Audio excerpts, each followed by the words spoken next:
Human rights in the Soviet Union, including comparisons with the USA. Albert Szymanski.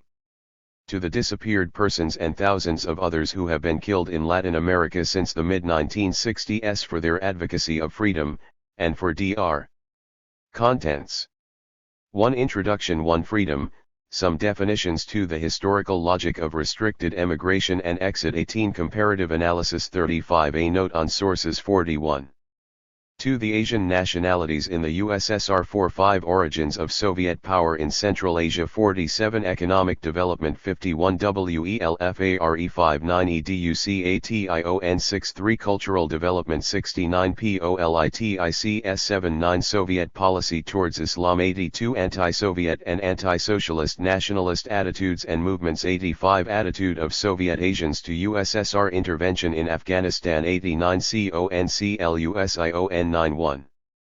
3. The European nationalities in the USSR. 99. Economic development. 99. Healthcare and education. 102. Cultural development. 103. Nationalism and dissidence in the European republics. 106. The Jewish people in the USSR. 121. Conclusion. 137. 4. Women in the USSR. 141. The rights of women. 141. The family, housework, and childcare. 148. EDUCATION. 152. Labor outside the home. 155. Protective legislation. 162. Women in political positions. 163. ANALYSIS. 165. Conclusion. 171. 5. Economic rights. 177. Living standards. 177. Imports. 179. Social consumption and the social wage. 185. JOBRIGHTS. 190. Rights of participation in the management of enterprises. 194. General enterprise meetings and the permanent production conferences. 195. The role of enterprise branches of the unions. 197. The role of the enterprise branch of the Communist Party. 200. Job rights in the USA. 201. CONCLUSION. 205. 6. The land of the free. 211. The American Revolution and civil liberties. 212. Federalists vs Jeffersonians, 1798 to 1808. 215. The conflict over slavery and civil liberties, 1830 to 77. 218. The repression of the working class movement, 1866 to 1914. Repression of the left, 1917 to 24. 229. Depression, war, and civil liberty, 1930 to 45. 240. Repression of the American Communist Party and civil liberties, 1947 to 56. 244. The 1960s and political repression. 259. United States support of repressive regimes overseas in the 1960s and 1970s. 271. Conclusion. 275. 7. Toleration and repression in the USSR. 1918 to 54. 283. Civil war, invasion, and relaxation, 1918 to 27. 285. How history judges, famine and collectivization, 1928 to 34. 295. How history judges, 2. The growing threat of invasion and the Great Purge, 1935 to 39. 319. Traitor mania and the Moscow trials of 1936 to 38. 327. The numbers of those affected. 335. The politics of the executions, 1936 to 38. 345. Causes and effects. 348. Invasion, reconstruction, and the renewed threat of invasion, 1941 to 54. 359. 8. Tolerance and repression in the Soviet Union, 1965 to 82. 373. Trends in contemporary Soviet policy and the dissident movement. 373. Definition of dissident activity in the USSR. 376. The extent of the dissident movement. 383. Strategy and tactics of the dissident movement. 386. Sanctions against dissidents. 391. Dissidents categorized as schizophrenic. 395. Numbers of dissidents confirmed. 398. Political tendencies of dissident activists. 400. Comparisons with the USA. 407. 9. Conclusion 413 SUMMARY 413 State Power and Civil Liberty 419 Factors determining the level of the civil liberty of public advocacy 427 The class basis of civil liberties 438 Disinformation and the Cold War 441 Trends in rights in capitalist and socialist societies 446 Bibliography 453 Index 467 List of tables. 2.1 Produced National Annual Income and Index of Monthly Wages 1978, by Republic 52. 2.2 Percentage of total working population engaged in different economic sectors 54. 2.3 Healthcare, 1971-61. 2.4 Literacy, percentage of population aged 9 to 49 64. 2.5 Number of pupils and students in the Union Republic 65. 2.6 Higher education by nationality 67. 2.7 Scientific workers by nationality 1971-68. 2.8 Books and newspapers published in Union Republics, 1970-70. 2.9 Speakers of languages of major nationalities of USSR, 1970-72.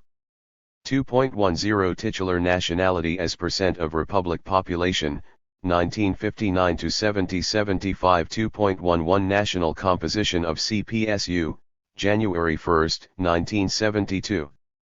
Union Republic nationalities 83.1 Books/newspapers in the national language in the Baltic Republics, Armenia, and Georgia, compared to percent of nationals 104. 4.1 Women's higher educational achievements. Some comparisons between the USSR and the USA 154. 4.2 Distribution of women workers and employees and average monthly earnings, by economic sector, 1975, USSR, 156. 5.1 Nutrition, comparative figures for the USSR and the West, 1975 to 77 178. 5.2 Soviet grain, millions of metric tons, annual average, 179. 5.3 Soviet livestock 1955 to 1979 181. 6.1 U.S. aid, investment climate and human rights in 10 countries 274. Preface. The history of scholarship is a record of the acceptance of and resistance to the ideas of the powerful interests of the day. Bruno was burned at the stake for advocacy of the heliocentric view of the universe. Galileo was put under house arrest and forced publicly to recant his ideas, and Copernicus's works were put on the Church's index, owing to the conflict between scientific evidence and the word of the Bible. In the late 19th and early 20th centuries, the scientific ideas of evolution fared little better. Ideas about the social world, including the characteristics of various social groups, are integrally related to the dominant political ideology and interests, and thus are rewarded, encouraged, discouraged, repressed, accepted, derided, on account of their social impact, rather than the facts mobilized in their support. To quote Stephen Jay Gould, "The history of many scientific subjects is virtually free from such constraints of fact for two major reasons. First, some topics are invested with enormous social importance but blessed with very little reliable information. When the ratio of data to social impact is so low, a history of scientific attitudes may be little more than an oblique record of social change. The history of the scientific view on race, for example, serves as a mirror of social movements. This mirror reflects in good times and bad, in periods of belief in equality and in eras of rampant racism." 6. The death knell of the old eugenics in America was sounded more by Hitler's particular use of once favored arguments for sterilization and racial purification than by advances in genetic knowledge. Gould 1981, p. 22. Gould's comments on ideas about race apply to ideas about freedom, rights, and socialism even more forcefully. Of all social phenomena, those associated with the questions of political power, the effectiveness of different economic systems, the necessity of social inequality, and the potentialities and effects of different modes of production, are the most central and thus particularly subject to acceptance or rejection on the basis of factors extraneous to fact. The questions with the greatest impact and hence where, often, fact is permitted only a minimal role, are those relating to the potentialities of socialism in general, and the inherent compatibility of freedom and the Soviet model of socialism in particular. This book engages the question in which the ratio of fact to social impact has been the lowest. Less because facts have not been available to those who want to find them than because the denominator is so enormous. In the last few decades, however, the numerator has grown considerably. By marshalling facts which have become known to most careful Western analysts over recent years, but which are seldom combined to draw the implicit logical conclusions, this book attempts to increase the ratio of fact to social impact to a level generally applicable in the social sciences. Intellectuals are political beings whose daily activity deeply affects the political atmosphere of their countries. Usually, the bulk of intellectuals of a given nation are mobilized in support of its prevailing institutions. Such has certainly been the case in the United States and the other Anglo-Saxon, parliamentary, democracies in the post-World War II period. The center of intellectual gravity during this period has been the effort to discredit the liberating potential of socialism, sometimes in quite sophisticated and indirect ways, while celebrating the institutions of capitalism and formal parliamentary forms. Preface. 7. To quote Chomsky and Herman. Quite commonly, intellectuals have a strong moral attachment to some favored state, usually their own, and have devoted themselves to lauding its alleged achievements, sometimes real, and concealing its abuses and crimes. At times, the herd of independent minds has succeeded in virtually stifling opposing views. Chomsky and Herman 1979b, p. 23. Every effort must be made to discredit what is called socialism or communism. In its more vulgar forms, the argument is that socialism or Marxism leads inevitably to Gulag. In the United States, this tactic has become virtually a reflex. Bolshevik and later Stalinist crimes have regularly been exploited as a weapon against movements seeking reform or revolutionary change. Chomsky and Herman 1979b, p. 297. The general passivity and obedience on the part of the population that is a basic requirement in a state committed to counter-revolutionary intervention was overcome in significant measure, and dangerous feelings of sympathy developed towards movements of national liberation in the Third World. It is an important task for the intelligentsia in the post-war period to reconstruct the ideological system and to reinstate the patterns of conformism that were shattered by the opposition and resistance to the U.S. war in Indochina. Chomsky and Herman 1979b, p. 17. The U.S. Central Intelligence Agency well understands the power of ideas, as did its predecessor, the Office of Strategic Services. In fact, psychological warfare is a fundamental front of the war between socialism and capitalism. Everything issued or 8. pronounced, about the socialist societies and the degree of rights within them, by the authorities of Western governments and the spokespeople of the corporations, as well as by those associated with the institutions established by and funded by them, must thus be evaluated in this light.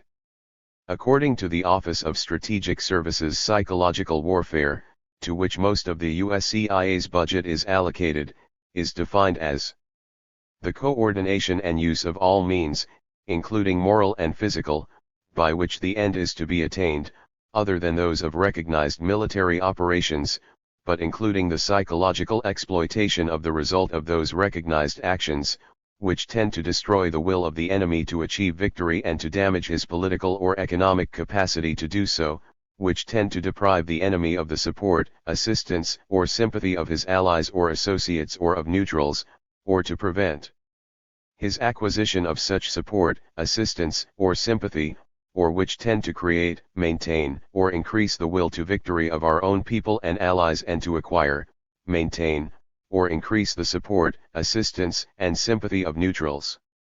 Office of Strategic Services, 1949, p. 99.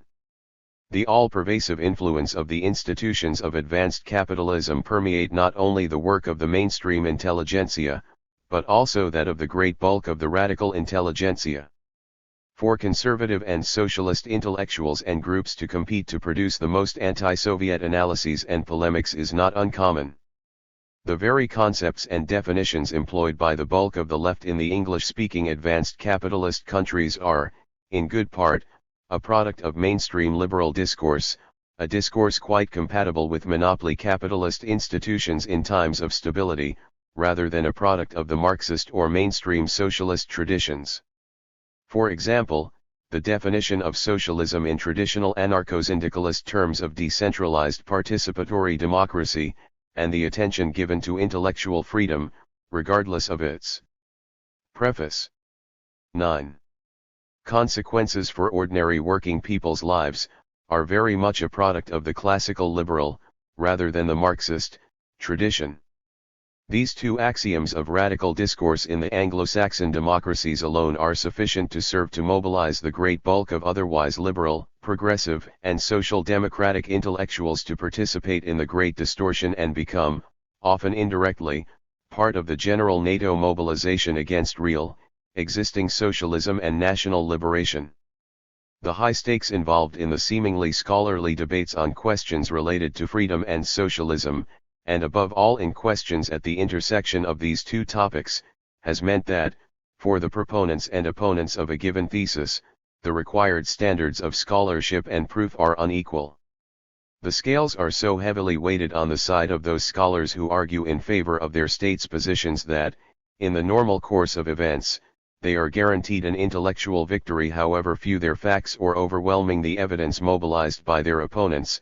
This applies equally in socialist, and in advanced capitalist countries. The only difference is that because they are relatively new, socialist countries often employ more direct means to accomplish results obtained just as effectively, but more subtly, by capitalist countries.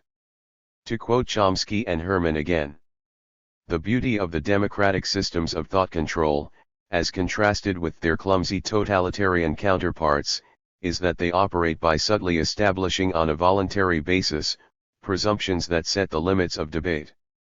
Those who do not accept the fundamental principles of state propaganda are simply excluded from the debate, or if noticed, dismissed as emotional, irresponsible, etc. The new propaganda line has been established by endless repetition of the big distortions and negligible grant of access to non-establishment points of view. Chomsky and Herman 1979b, pages 30, 300. X. The theses defended in this book are, of course, unacceptable intellectual discourse both in the US and the other Anglo-Saxon democracies. Their social impact is such that they can, and most probably will, be dismissed by the majority as irresponsible without first examining the data and arguments presented. This book has been written with, perhaps, insufficient caution, but with the sense of an obligation to intervene in the political debates about the potentials of national liberation, socialism, and capitalism. Its emotive reception is a reflection of the book's focus on the very nerve of capitalist ideology. I can only hope that a significant number of readers will be able to contain their prior judgments and the commitments they bring to the reading of the book to nevertheless evaluate my arguments reasonably objectively. Eugene, Oregon. June 1983. Preface. 11. Other books by Szymanski. The Capitalist State and the Politics of Class, Winthrop, 1978. Sociology, Class Consciousness and Contradictions, Van Nostrand, 1979. Is the Red Flag Flying? Z. 1979. The Logic of Imperialism, Praeger, 1981. Class Structure, Praeger, 1983. 1. Introduction. The quest for freedom, manifested in the demands for self-determination, liberation or human rights, has been an increasingly dominant issue throughout the world since the end of World War II. The USA and the USSR, each in their own way, have made the issue of freedom a central point of concern in their contention. Each maintains that only under their system can freedom be real, and that under that of the other it cannot exist. In this book the notion of freedom and the concept of human rights are scrutinized, and the degree to which basic freedoms or rights are realized within the USA and the USSR are compared. In the ideological war between socialism and Western capitalism, the West has attempted to make formal civil liberties the central issue between the two systems. The Western media abundantly disseminates stories of Soviet, Cuban, Vietnamese, and East German refugees fleeing to freedom in the US, of the difficulty of emigration from the socialist countries, the repression of Soviet dissidents, and so on. President Carter's human rights campaign of the 1977-80 period was premised on the assumption that the US would be successful in its propaganda war with the Soviet Union by attempting to establish the battlefield on the grounds of civil liberties, and interpreting the flight of professional and business people from socialist countries as a flight from repression to freedom in the US. The fairly high level of formal civil liberties obtaining in the US, it was implied, proves the superiority of Western capitalism, while emigration from socialist countries proves the failure of socialism. Further, it was argued that the alleged absence of formal civil liberties in socialist countries was of greater significance than the rights to 2. National liberation or civil liberties of most of the peoples of Asia, Africa, and Latin America. Dictatorships such as those in Indonesia, the Philippines, Brazil, Guatemala, El Salvador, and the Shah's Iran, must ultimately be supported in the fundamental interests of the peoples of these countries, creating the conditions for the later development of formal freedom, or preventing the loss of such freedom as they already have. The topic of this book is thus central to the leading ideological and social struggle of our time, socialism vs. capitalism. Freedom. Some definitions. The term freedom has meant many things. It has been seen as a negative concept, freedom from constraints, e.g. state control, as freedom for each individual to do whatever he or she wants, irrespective of the wants and needs of others, that is, formal freedom. Conversely, it has been seen as a positive concept, freedom for each individual to be able to achieve the satisfaction of their basic wants and needs, that is, substantive freedom. The latter definition focuses on the degree to which a society facilitates the realization of national, and women's, rights, job security, a high standard of living, social security, and so on. Many formal schema develop a hierarchy of freedom and rights which attempts to counterpose substantive against formal freedoms to the relative advantage/detriment of the other. For example, in the post-1917 world, Western capitalist forces have commonly celebrated the formal freedom from constraints, for individuals or businesses, while socialist forces emphasize the attainment of substantive freedom by formerly oppressed classes and peoples. Before we can systematically analyze the degree of comparison between the US and the USSR on the question of freedom, it is essential to define our terms. To avoid the ultimate philosophical question of determinism vs. free will, and attempt to defuse the emotive content of the term freedom, generally the term rights rather than freedom will be used. Rights, then, is used to mean social freedom, as distinct from free will, or other philosophical or ideological concepts of freedom. 3. A right, then, is the legitimate, i.e. adjudged as just or proper, claim of an individual or group on society. Legitimate implies that a claim is regarded by those in authority as just or proper, and that when a claim is made, it is normally successful. Rights include both the socially guaranteed claims on society's resources, positive, and the social guarantee of being allowed to exist on equal terms with others, i.e., not discriminated against, negative. There is sometimes a tendency to restrict use of the term right to societies with a state. This approach sees rights as something that state power must necessarily guarantee or grant, i.e., an immunity, protection, or access to goods or services. Consequently, that rights cannot exist in stateless societies, in egalitarian or fully communist societies where, since there is no oppression, immunities or protections are superfluous, and since there is no state, no claims can be made on its resources. A right, in this book, is considered to be a claim on society legitimized and guaranteed by either a state, or by society itself without the mediation of a state.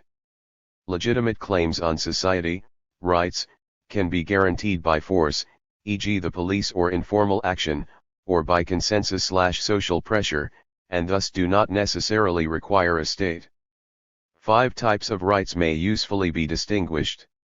1. Property rights, the right, individually or collectively, to own productive property, including the right to employ, or alternatively, not to be exploited or denied participation in decision-making, to alienate property as one chooses, or alternatively, not to lose one's patrimony, rights in property or one's job, and to manage the property as the individual or one's collective sees fit, including the right to invest or not, dispose of the product, operate an enterprise and allocate labor as one sees fit. 2.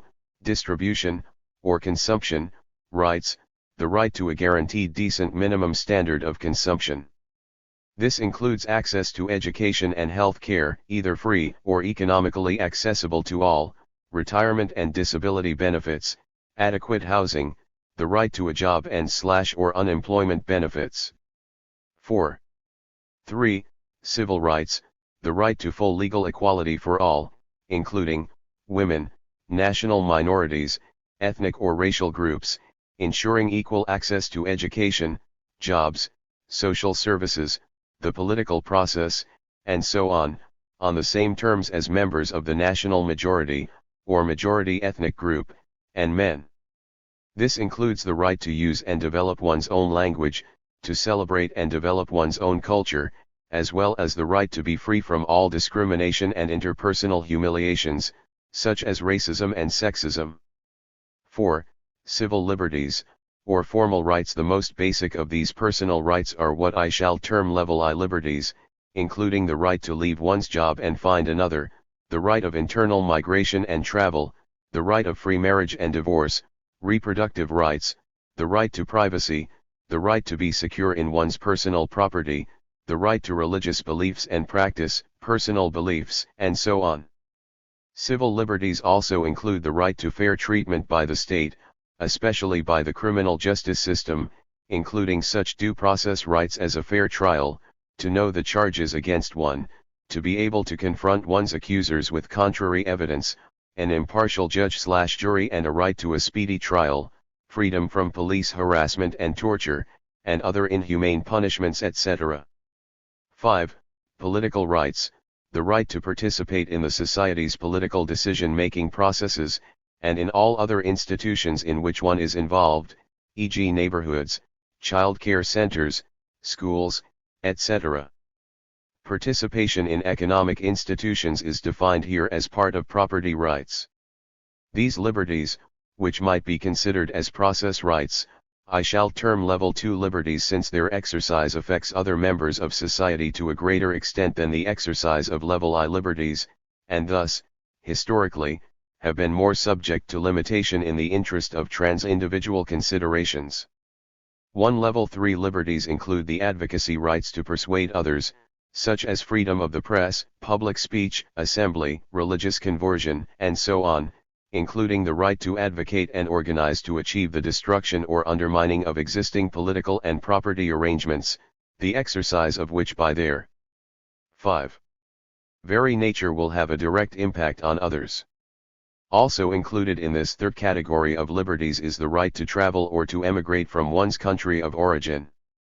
The exercise of this right may affect both the national economy, through loss of labor power, and the legitimacy of a society's basic institutions, owing to individuals returning from other countries having acquired ideologies that are opposed to those hegemonic in their native country. The potential social impact of the exercise of the level 3 liberties have resulted in historical states only rarely guaranteeing them. In Western capitalist countries, as we have already noted, interpretations of freedom or rights tend to focus on individual civil liberties, formal liberties, based on the notion that individuals should have an absolute or at least an a priori just or proper claim on society to be left alone to realize their desires without unwarranted constraints. Unwarranted normally means that the only legitimate constraints a society may impose are those that limit the individual's right to constrain the rights of other individuals, e.g. my freedom to move my arm stops where another person's nose begins. Defenders of Western civilization frequently proclaim such formal liberties in absolutist, a priori and universalistic terms, but no society has ever allowed wholesale, total civil liberties for any appreciable period of time, neither has any non-Western or socialist society ever totally denied civil liberties to all its people. In every kind of society some people are more free than others, i.e., the dominant class enjoys a greater degree of civil liberty to express itself publicly, and to freely associate without unwarranted restraints than do those that present a threat to the prerogatives of that class. Likewise, the definition of unwarranted restraint differs widely in different types of societies and at different periods. From time to time the Western democracies have banned public protests against slavery or war, or public utterance in favor of revolution, on the grounds of warranted restraint, see Chapter 6. While in most socialist societies the rationale for bans on publishing material favorable to the reinstitution of private property is that of warranted constraint. No modern society has ever effectively denied the right to free speech or association to all their people all the time, but at times all societies have formally denied them to certain groups. 6. Distributive, or consumption, rights, the socially recognized legitimate individual or group claims for the satisfaction of basic material needs, i.e. economic rights, are the core of every society. The basic function of all societies is to produce the means to satisfy the material needs of its people. A society's ability to successfully perform this function is to a great extent a decisive factor for its success or decay. Indeed, if these fundamental needs remain unfulfilled, the other four rights become meaningless. The exercise or restriction of civil liberties, as well as political and participatory rights, are usually concerned with the distribution of material goods and services. Further, civil rights are typically manifested in the reality of such economic rights for different groups, and property rights are also important in that they provide differential access to material goods. The political rights, or rights to participation in the society and the institutions in which one is involved within a society, must be distinguished from the class nature of society, or the degree to which the actual policies and processes of that society differentially benefit different groups. It is possible for a particular group to benefit even though it is formally excluded from voting or holding office, example the merchant bourgeoisie in feudal societies, or alternatively, a group possessing formal rights of participation might not be a beneficiary of state policies. Socialists, for example, would argue that this is true of the working class in parliamentary democracies where the false consciousness induced by the capitalist mode of production leads the working class to vote against its own interests. Property rights subsume three distinct types of property, which must not be confused: 1. Personal property, 2. Simple, private, productive property which one operates oneself, and 3. Property which employs the labor power of others. No major society in the 20th century denies to its people the right of personal property, considered here as a basic or level I liberty. All societies consider it just for an individual to own such personal effects as clothing, and for the most part one's own living unit, although there are some exceptions for reasons of urban planning. Personal property is distinct from productive property, i.e., property that produces goods or services which have economic value. Contemporary productive property is of two types: the property owned by a small farmer, artisan, or 7. Professional and primarily worked by the owner without the employment of other than immediate family members, petty bourgeois property, and capitalist or productive property, which primarily is operated by hired labor power.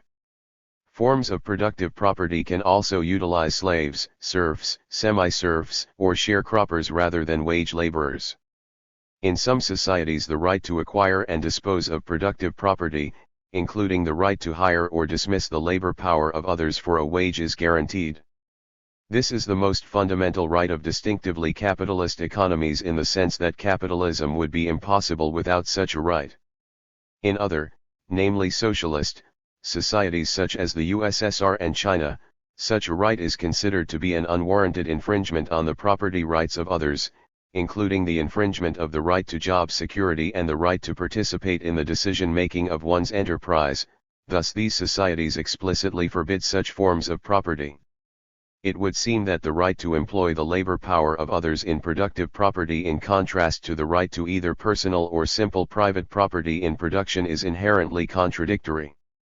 That is, the exercise of the right of one person to ownership of productive property which employs others necessarily denies those employees the exercise of their right to possess private productive property. This is not to say that the formal universal right to buy productive property, if one has the resources, and the corollary right to sell one's labor power is logically contradictory, only that its exercise necessarily results in a concentration of property rights in the hands of a minority, i.e., proletarianization or deprivation of property rights, for the majority. Nor does the contradictory nature of private property in the means of production imply that such a right is not or never could be progressive, or that it could never advance the other four types of rights. Civil liberties and, in part, civil rights are based on the notion of freedom from formal state or social constraints on individuals and social groups. This is in contrast to the substantive distributive rights, as well as to the rights of participation, which are positive legitimate claims on society, in contrast to the legitimate claim to be free of unwarranted constraints. But like civil liberties and civil rights, economic and participatory rights 8. Can be consistently stated in universalistic terms, and thus like them differ from property rights. Property rights are inherently and necessarily contradictory, at least in their formulation as individual property rights. Substantive distributive rights and civil rights are based on authentic needs rather than on conscious desires or wants, as is the case with both civil liberties and participatory rights.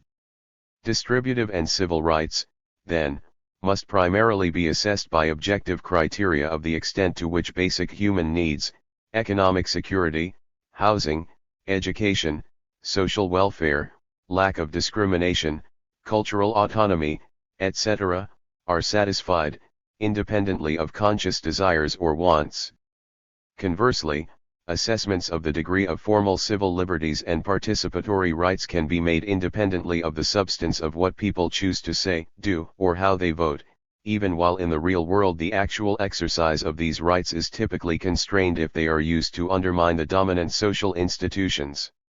Rights are neither abstract nor universal. To ask the question is X free, or does Y enjoy rights, is to ask the question freedom for whom, or rights for whom. In any modern society, freedom and rights are distributed differentially according to class position. This is most clearly manifested in the case of property rights, that are inherent in class position. If productive property is collectively owned, it necessarily follows that no individual has the right to employ others or to buy or sell that property, i.e., a corollary of collective property is the denial of the right to private productive property. Conversely, the essential right of capitalist society, the right to employ the labor power of others and to alienate productive property at will, systematically denies the exercise of property rights to those that are employed. A similar factor is at work, although not usually so apparent, in the operation of all the other forms of right. The substantive right for all members of society to a secure job and all that implies, necessarily denies to some members of society the right to dismiss workers from wage labor, or to enjoy a high living standard while others starve.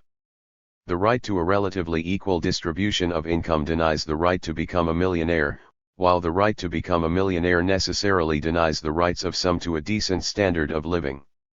9.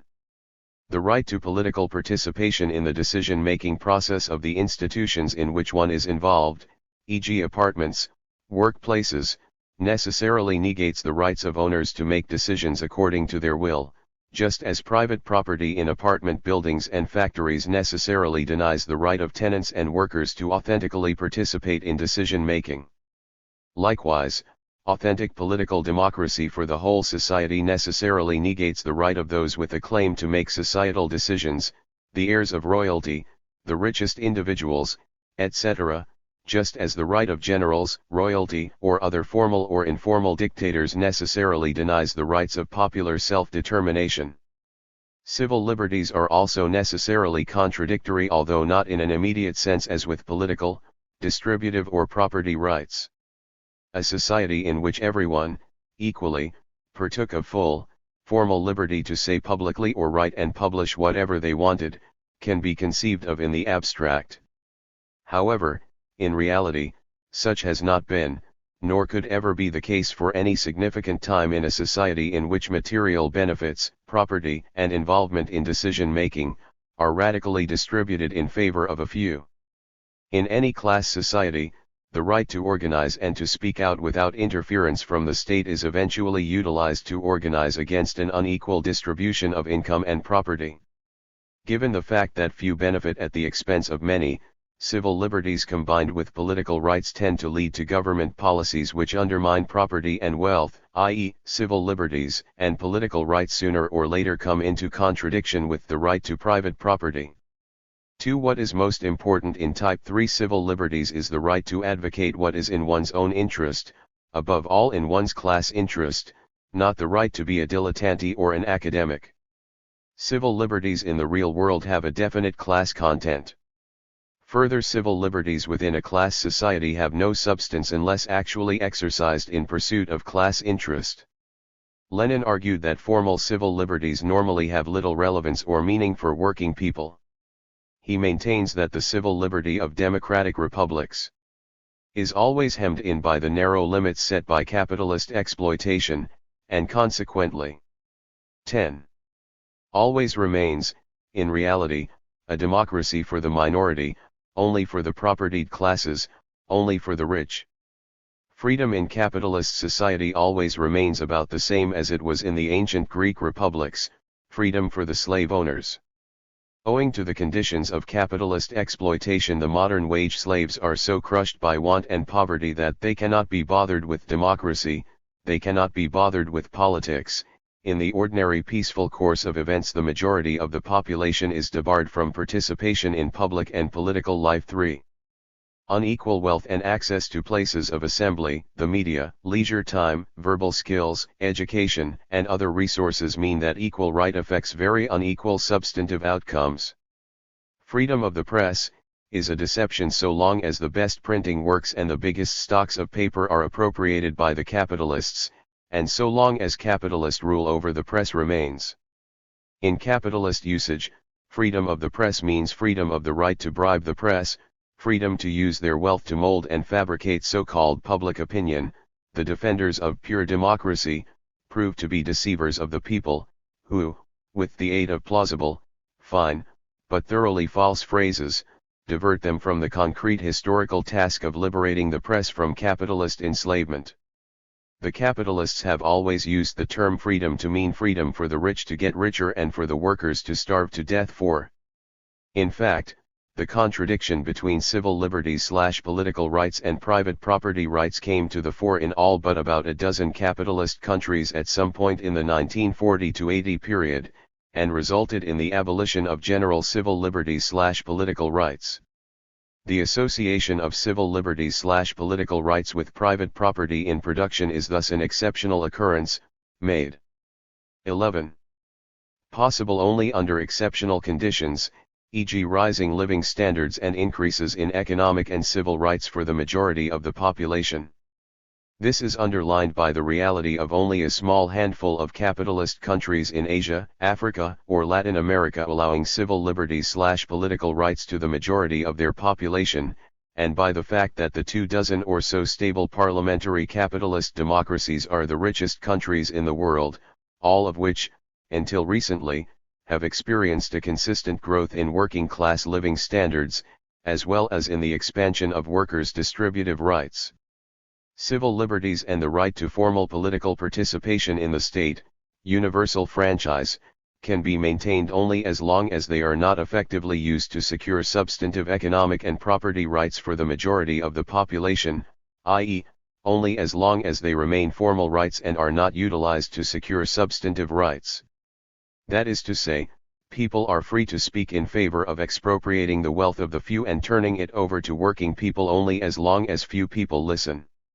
Such has been the history of almost all capitalist countries in the 20th century, e.g. Southern, Central, and Eastern Europe in the period between the two world wars, Latin America, the ex-French and British colonies, Turkey, the Philippines, Indonesia, etc. Ultimately, the exercise of civil liberties and the right of political participation by the working classes is incompatible with the right of the wealthy to their privilege and property. Likewise, the right of the working class to collectively own the means of production and distribute their product in an egalitarian manner is incompatible with the former wealthy property-owning class's right to organize to take their property back, i.e., it is incompatible with any universal rights of association, public speech, and due process. The question of the degree to which formal civil liberties and the rights of political participation are permitted the working people of capitalist societies historically is reduced to the question of the extent to which they are exercised in the interest of realizing the substantive distributive rights of working people, as well as in the attempt to secure collective property rights, i.e. the expropriation of private property in the means of production. In the 20th century, in the most advanced capitalist countries, it has been common, historically, to allow universal franchise and civil 12. Liberties for even socialists and communists to advocate the expropriation of private property and to allow their parties to put forward candidates for election. They have, however, seldom won a parliamentary majority and been in a position to implement their program. Czechoslovakia in 1946-7 was a notable exception. The capitalist class control of most of the media and education, and the inertia of traditional values, handed down from generation to generation and reinforced by interpersonal networks, normally succeeds in obtaining a sufficient number of working people to lend their, at least passive, support to the party of property and order. Thus, short of a major legitimation crisis, the propertied class is able to perpetuate its system. In times of crisis, if a progressive coalition wins an election, or increasing anti-private property measures are taken or threatened, then usually either the military intervene or a fascist party is brought into power. The result in either case is the negation of formal civil liberties and the right of popular political participation, in order to guarantee the right of private property in the means of production. The definition of freedom in terms of authentic needs instead of consciously formulated wants or desires, which may be termed false, that is, not correspond to authentic needs, may be generally more relevant. Socialization, the media, education, and interpersonal interactions can create or perpetuate false consciousness of a group's or an individual's real needs. Formal civil liberties and the right of participation can thus be employed by working classes in the interests of the propertied classes, e.g. by voting for pro-business parties, or by joining pro-business organizations.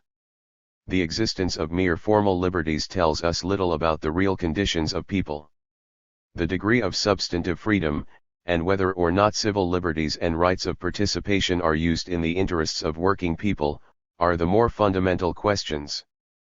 Civil rights would not be problematic unless fundamental inequality existed between various ethnic/national/sexual groups in a society. The right to freedom from social humiliation and discrimination and, in the case of minorities, to develop one's own culture and institutions, is historically predicated on the previous oppression of a group. Of the 5 types of rights defined here, that of civil rights is the farthest removed from class considerations. Logically speaking, while it is true that normally 13. Cultural/racial groups are essentially socially defined by the class position of the majority of their members, there is also generalized discrimination/humiliation applied to all members of the group regardless of whether or not they are in the class typical of their group. Moreover, other social groups, such as women and/or perhaps homosexuals, are not defined in terms of class because they are present in all classes. Thus, while civil rights are historically associated with social inequality, this does not necessarily, logically imply class right or right against right as do the other types of rights.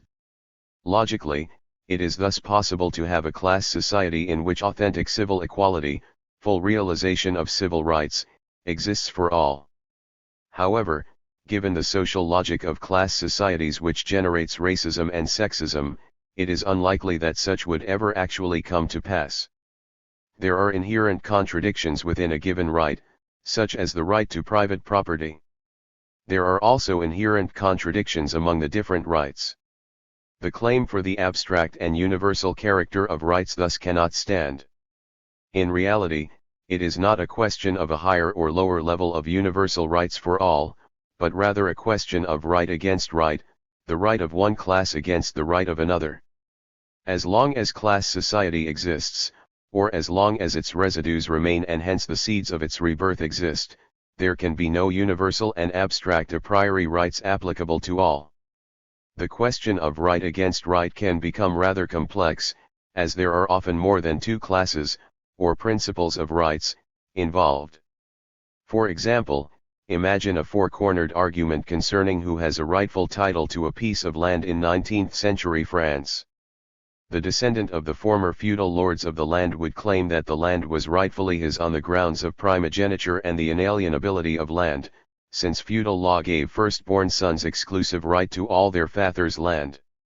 A capitalist, with a formal deed to the land, bought perhaps from the peasants who were the original beneficiaries of the expropriation of the feudal lord's ancestor, an expropriation which the aristocracy never granted legitimacy, would reject the rules of feudalism and claim the land, on the basis of having bought it fair and square, in an equal contract, from the peasants who were forced by bankruptcy to sell. The farm workers, who actually produced the crops on the land through 14.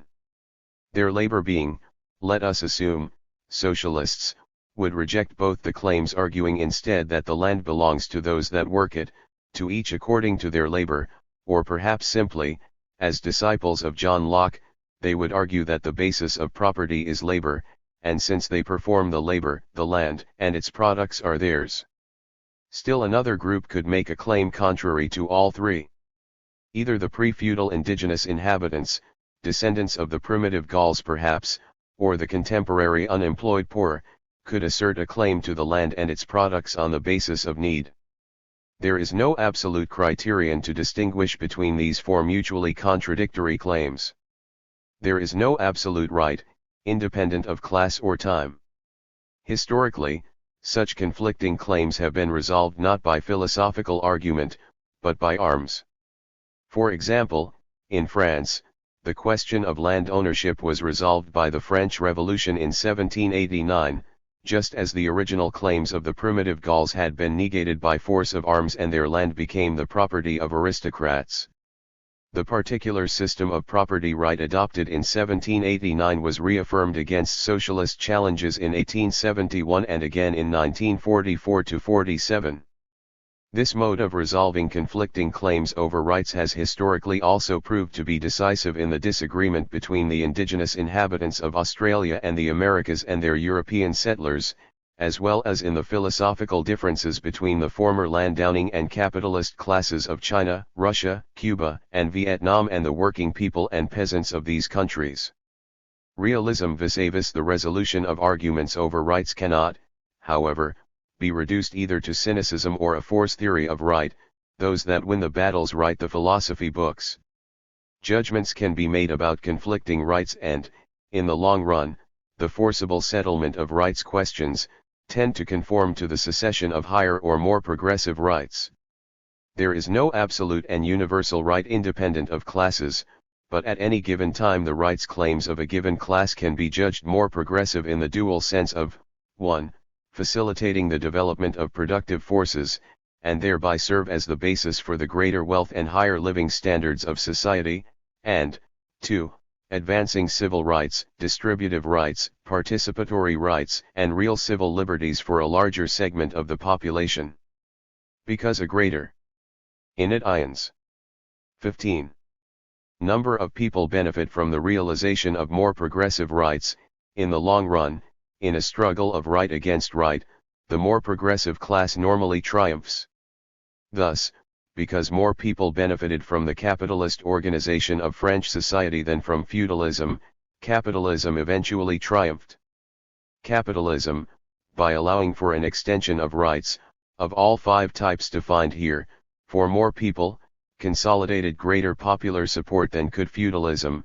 For similar reasons the socialist revolutions in China, Russia, Vietnam, and Cuba triumphed and were consolidated. Socialism, by extending all 5 types of rights for the working class and peasantry of these countries, secured and consolidated their support in the struggle against the ruling classes. The question of superior or more progressive right is historically specific. What is progressive and realistically realizable at any given time, hence a superior right, may not be so at another time. Further, rights tend to become transformed into their opposites.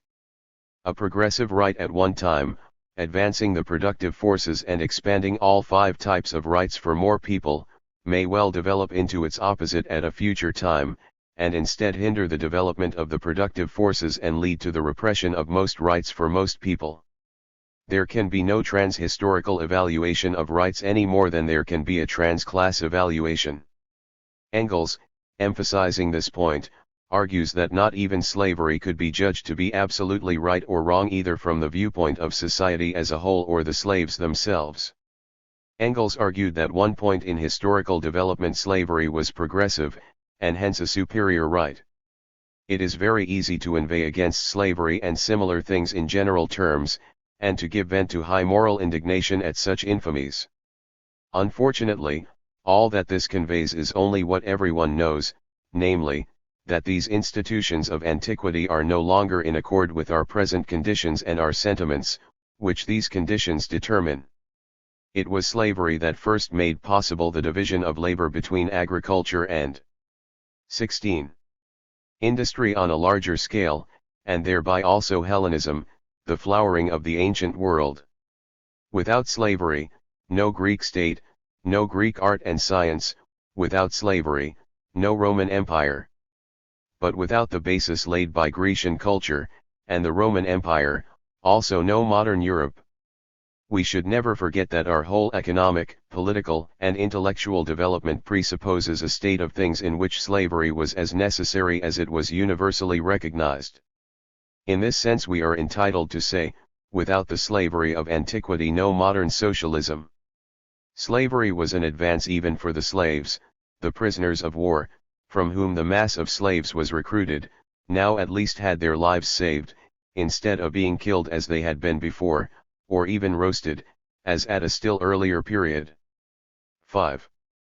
In the same spirit nowhere do Marx and Engels condemn capitalism in universal and abstract terms, neither do they similarly praise or advocate socialism.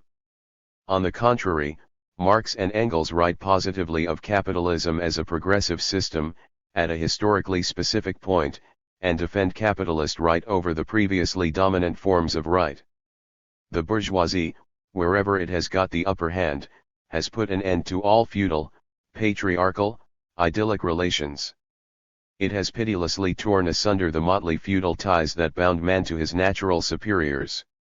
The bourgeoisie, during its rule of scarcely 100 years, has created more massive and more colossal productive forces than have all preceding generations together.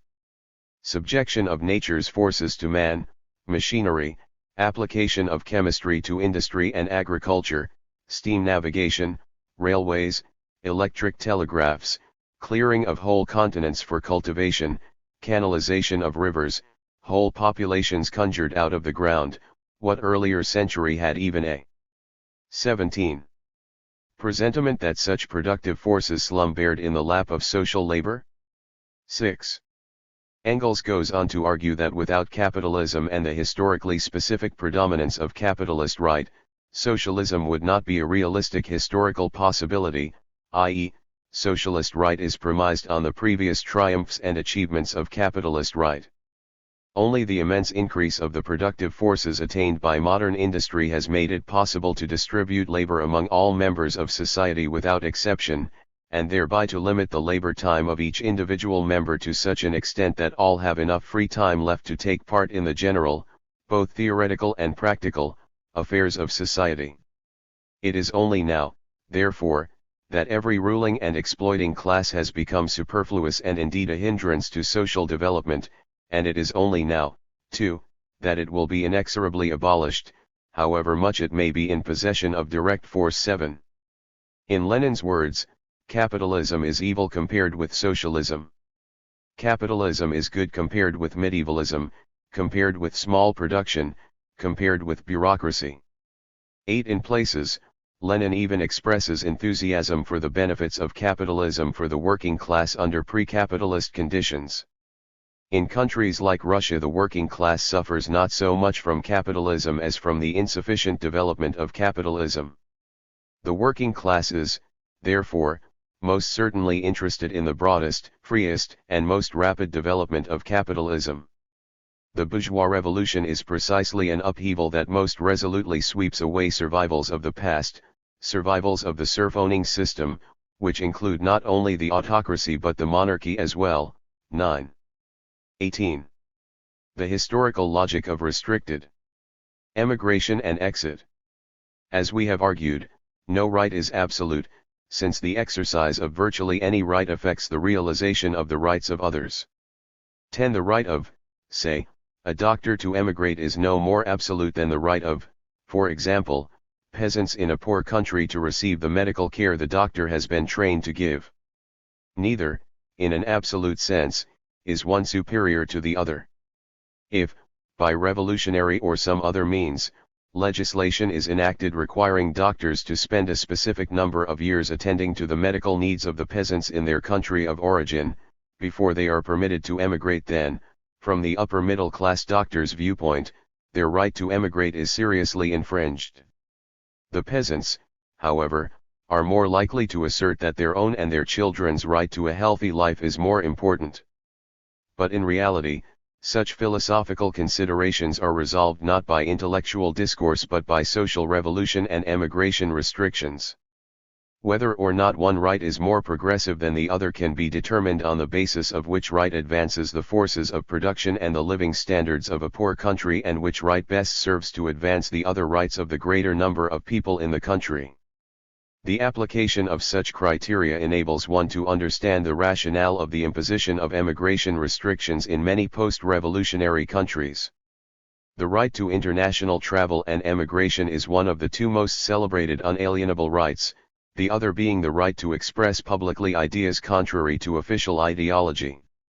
To illustrate the underlying forces both of the establishment and celebration of human rights, an examination of the history and logic of the imposition of exit restrictions is revealing. From their origins, states have routinely regulated the entry and exit of persons to and from their territories in accordance with what they judge to be their national interest. Invariably, the rights of emigration and immigration or international travel have been a derivative of the community interest. Thus, the variations over time and among countries, both in the restrictions on the 19. Geographical mobility of persons and the celebration of the right of exit must be understood in these terms. Virtually all empires and kingdoms, city-states and republics, ancient and modern, have restricted the right of their nationals to travel overseas or permanently to emigrate. The population of a country has historically been part of the wealth that should not be allowed to leave and thereby add to the wealth of another power. This principle, in fact, became a central and explicit tenet of mercantilism in 17th and 18th century Europe. Many city-states of ancient Greece, such as Sparta and Argos, forbade their citizens to go abroad, but citizens of the more commercially developed Athens, but not their slaves, were permitted to do so. For Sparta, the consideration of maximizing the number of soldiers for its army was the determinant, while for Athens it was the need to engage in external commerce. Since the wealth of most societies largely depends on international trade, merchants have generally been exempted from travel restrictions. Political restrictions on nationals leaving their country have always been common. Persons suspected of potentially engaging in plotting with foreign powers, or of seeking to acquire an ideological or religious education at variance with the official state ideology or religion, have normally been prohibited from overseas travel. Aristocrats and the upper classes were normally subject to restrictions on overseas travel by royalty, since they might conspire with the king's enemies or be away when the king needed them. It was, however, far easier for these classes to travel outside their country of origin than it was for peasants or laborers, whose labor was vital for the creation of national wealth. Artisans and other skilled workers were often especially restricted, as states were anxious to keep them for themselves and prevent them being acquired by other states. Conversely, certain political or religious groups have frequently been encouraged to leave their country, or even exiled from it owing to their potentially ideologically disrupting effects, for example, French Huguenots who refused to give allegiance to the state religion. Some groups have been considered to be both redundant to a country's needs as well as competitors for relative advantage, and often have been expelled, e.g. Jewish or Indian merchants, and more recently Asians from Uganda and Ghanaians from Nigeria. 20. A common corollary of emigration restriction is the encouragement of immigration. Normally, if political/religious ideological homogeneity could be maintained, traditional states or empires encouraged the immigration of additional laborers and potential soldiers, especially those with vital skills. England, for example, encouraged the immigration of Dutch artisans in the 17th and 18th centuries because they were of great value in developing the economy. Simultaneously, emigration of her own artisans was very difficult. Since the 1830s, the U.S. has actively encouraged immigration because of the need for labor in its rapidly industrializing economy, while throughout the mid-19th century continental Europe discouraged it, in order to maintain its level of labor resources. European states did not relax restrictions on emigration until commercialization had produced a surplus population.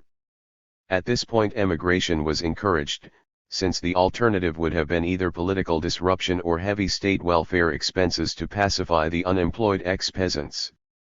Holland, the premier commercial economy in the world in the first half of the 17th century, was the first major country to relax emigration restrictions. The next area to allow significant emigration was Ireland, where British commercial agriculture produced a surplus population in the latter part of the 17th century, followed by Scotland and England. The emigration of machinists, however, was not sanctioned by England. Their skills were vital for British commercial supremacy in the emerging textile industry. Mariners too, vital for British naval supremacy, were similarly restricted. During the 17th and 18th century, Britain generally permitted emigration only to British colonies, in order to secure a labor force to exploit the resources of these areas. Throughout the late 19th century, France maintained controls over the emigration of its population. Both her slower commercial development, and consequent absence of a surplus rural population, as well as her frequent military involvements, dictated a restrictive emigration policy. In common with most continental European states at the time, France increased the penalties for emigration in the mid-17th century, and in 1666 instituted severe penalties for navigators, shipbuilders, sailors, and fishermen who attempted to emigrate. 21. Occasionally the French would expel certain groups considered undesirable, the Jews in 1390 because the developing native French bourgeoisie wanted their Jewish competitors eliminated, and in the 16th century the Huguenots, who represented an ideological threat to the Catholic ideology on which the French state was based. France even placed severe restrictions on the migration of French subjects to such French colonies as Canada, which as a result remained rather sparsely populated. In Canada itself, the death penalty was enacted for those attempting to leave for non-French areas without authorization. Spain and Portugal also prevented emigration to their colonies during the 19th century because they feared the loss of the labor power of their peasants. Although, in 1791, the Declaration of the Rights of Man proclaimed the right to leave France, in 1792 this right was suspended in the face of France's compelling need for a large army. The secret of French military strength during the Revolution and Napoleonic Wars was that it relied on a massive peasant army fighting for its own land. Restrictions on emigration were increased under the Restoration regime. Not until the 1870s did France remove formal restrictions on leaving the country. Nevertheless, administrative practices acted to deter emigration, except to the French colony of Algeria, for many more years. 12 Before the 18th century, the various German principalities and kingdoms generally permitted the eastward German colonization of Slavic lands even while maintaining formal emigration restrictions to other areas. Eastern colonies such as the Hanseatic League cities around the Baltic and their hinterland German-speaking settlements facilitated trade with Germany. In the 18th century, however, the German states tightened up their emigration policies as they came to play a stronger role in economic life, and greater emphasis was given to production. The German and Scandinavian states for the most part continued to prohibit emigration throughout the early and mid-19th century. Austria largely restricted emigration and foreign travel throughout the 1850s, and Russia, Romania, and Serbia restricted emigration until the latter years of the 19th century. On the eve of World War I, these three countries were among the few whose nationals still required official permission to leave. In the decades before 22. World War I, such permission was freely given in most cases owing to the surplus ex-peasant population that had developed within their boundaries. The Magna Carta, signed by the English King John under pressure from his nobles in 1215, guaranteed to English merchants safe and secure exit and to others freedom to go out of our kingdom and to return, safely and securely, by land or water, saving his allegiance to us, unless it be in time of war, for some short space, for the common good of the kingdom. The serfdom prevalent in England at the time, coupled with the general poverty of the peasantry and urban labourers, meant that these guarantees were specifically for the nobility and clergy. Common peasants did not normally leave even the domain of their lords without permission, and only then if their services were no longer needed, or their land was compensated for their lost labour. Even if their services were no longer needed, at least a token compensation or fine, for example a few chickens, had to be given to their lord as a symbol of their dependence. In 1216, the year after the Magna Carta's implementation, the king suspended the exit guarantees and they disappeared from all subsequent issues of the charter. Over the next 6 centuries the common law writ of ne exiat regno prevailed in English law. This legal doctrine granted the king the right to command a man that he go not beyond the seas or out of the realm without a license by issuing a writ declaring that you design to go privately into foreign parts and intend to prosecute there many things prejudicial to us. 13 Until the beginning of the 19th century the doctrine implicit in this writ regulated the international travel and emigration of British subjects, although, with the development of a surplus ex-peasant population in the 18th century, it was less stringently applied. The reliance of England on international trade, however, dictated the continuing guarantee of the right of merchants to travel overseas throughout the Middle Ages and the mercantile period. From the beginning of the 17th century all British subjects who wished to leave the kingdom were required to possess a formal license issued by the king, a passport. Numerous statutes were enacted during the 16th and 17th centuries reaffirming the royal prohibition on travel out of the country without such a license. In the 1620s, the Privy Council adopted a regulation 23. Requiring all noblemen who wished to leave the kingdom to have a license signed by the king personally, and all persons of non-noble rank to have licenses signed by a royal secretary of state. Special restrictions on exit were applied to military personnel at all times, and to everyone in times of war. The principle of the state's right to control exit from England continued without interruption through the Commonwealth period. During the 1650s exit permits were issued by the Protectorate Council. The penalty for overseas travel without such a license was confinement in the Tower of London. Such licenses were granted only to persons of known affection to the state or to such as give good security. Thus, the fundamental principle of a guarantee of political loyalty and economic commonwealth prevailed whether or not a king ruled. The movement of British clerics was especially closely regulated by the king, in order to prevent them having direct contact with the Vatican. For example, in the 14th century the king instructed his port officials that no abbots or other religious persons were to be allowed to leave the kingdom. A general prohibition on all travel to Rome, except for merchants, was issued in the latter part of the century. Restrictions on ecclesiastics traveling overseas intensified during the 16th century in the reigns of Henry VIII and of Elizabeth I, Together these monarchs consolidated the independent Church of England and strove to protect it from the ideological influence of the Roman Church. In 1534 King Henry issued a total ban on clerics, and anyone else, leaving the kingdom for any religious purpose, a ban that was enforced with a special rigor on religious councils. In the 17th century a number of royal decrees were issued which prohibited children being sent overseas for religious education. As the forces of commercialization in Britain began slowly to produce a surplus population, the king became increasingly lenient in granting licenses for nationals to emigrate to Britain's new dominions, especially in North America. Restrictions on overseas travel and emigration for unskilled British commoners were thus relaxed over the course of the 17th and 18th centuries.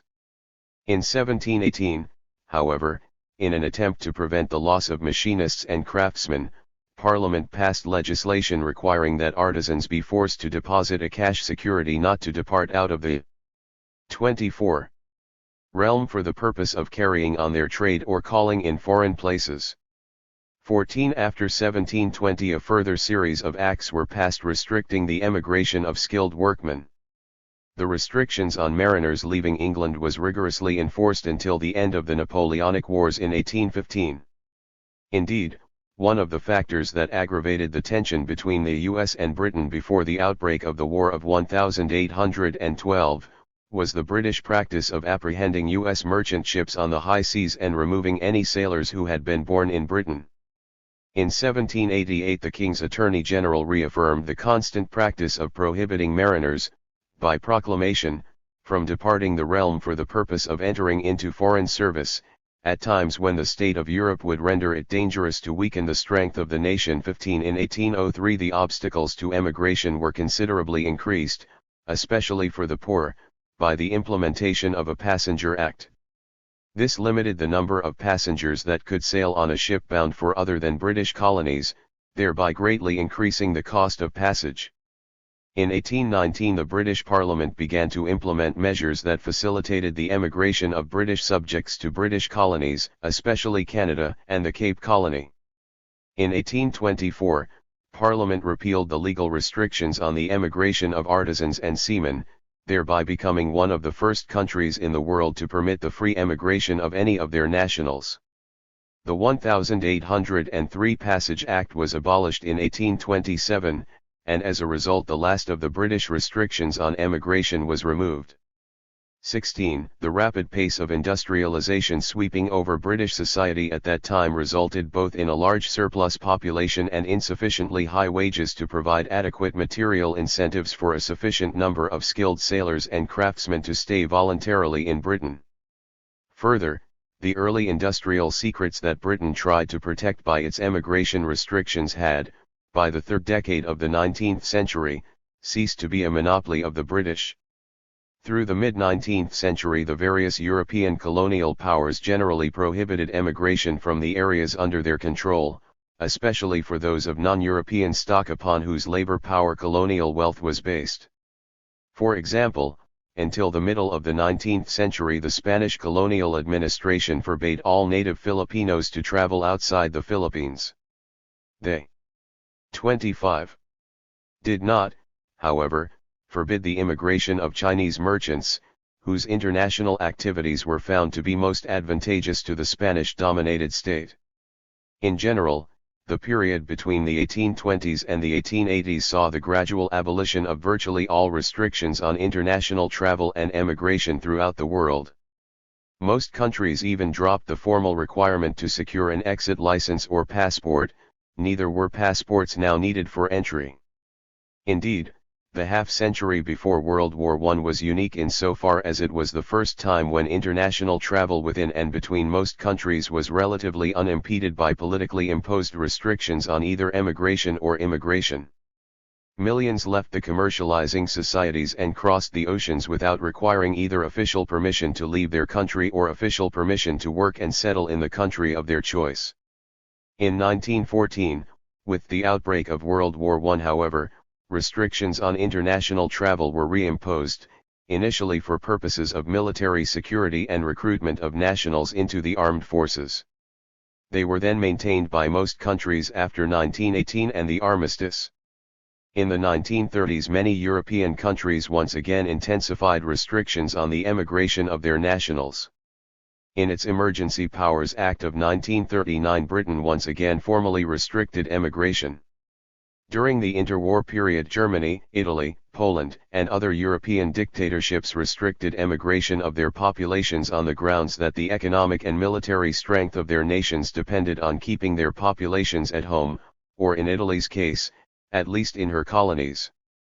In the late 1920s, Italy enacted legislation making non-approved attempts to leave the country punishable by 6 months in prison, or 2 years for attempting to leave for political reasons.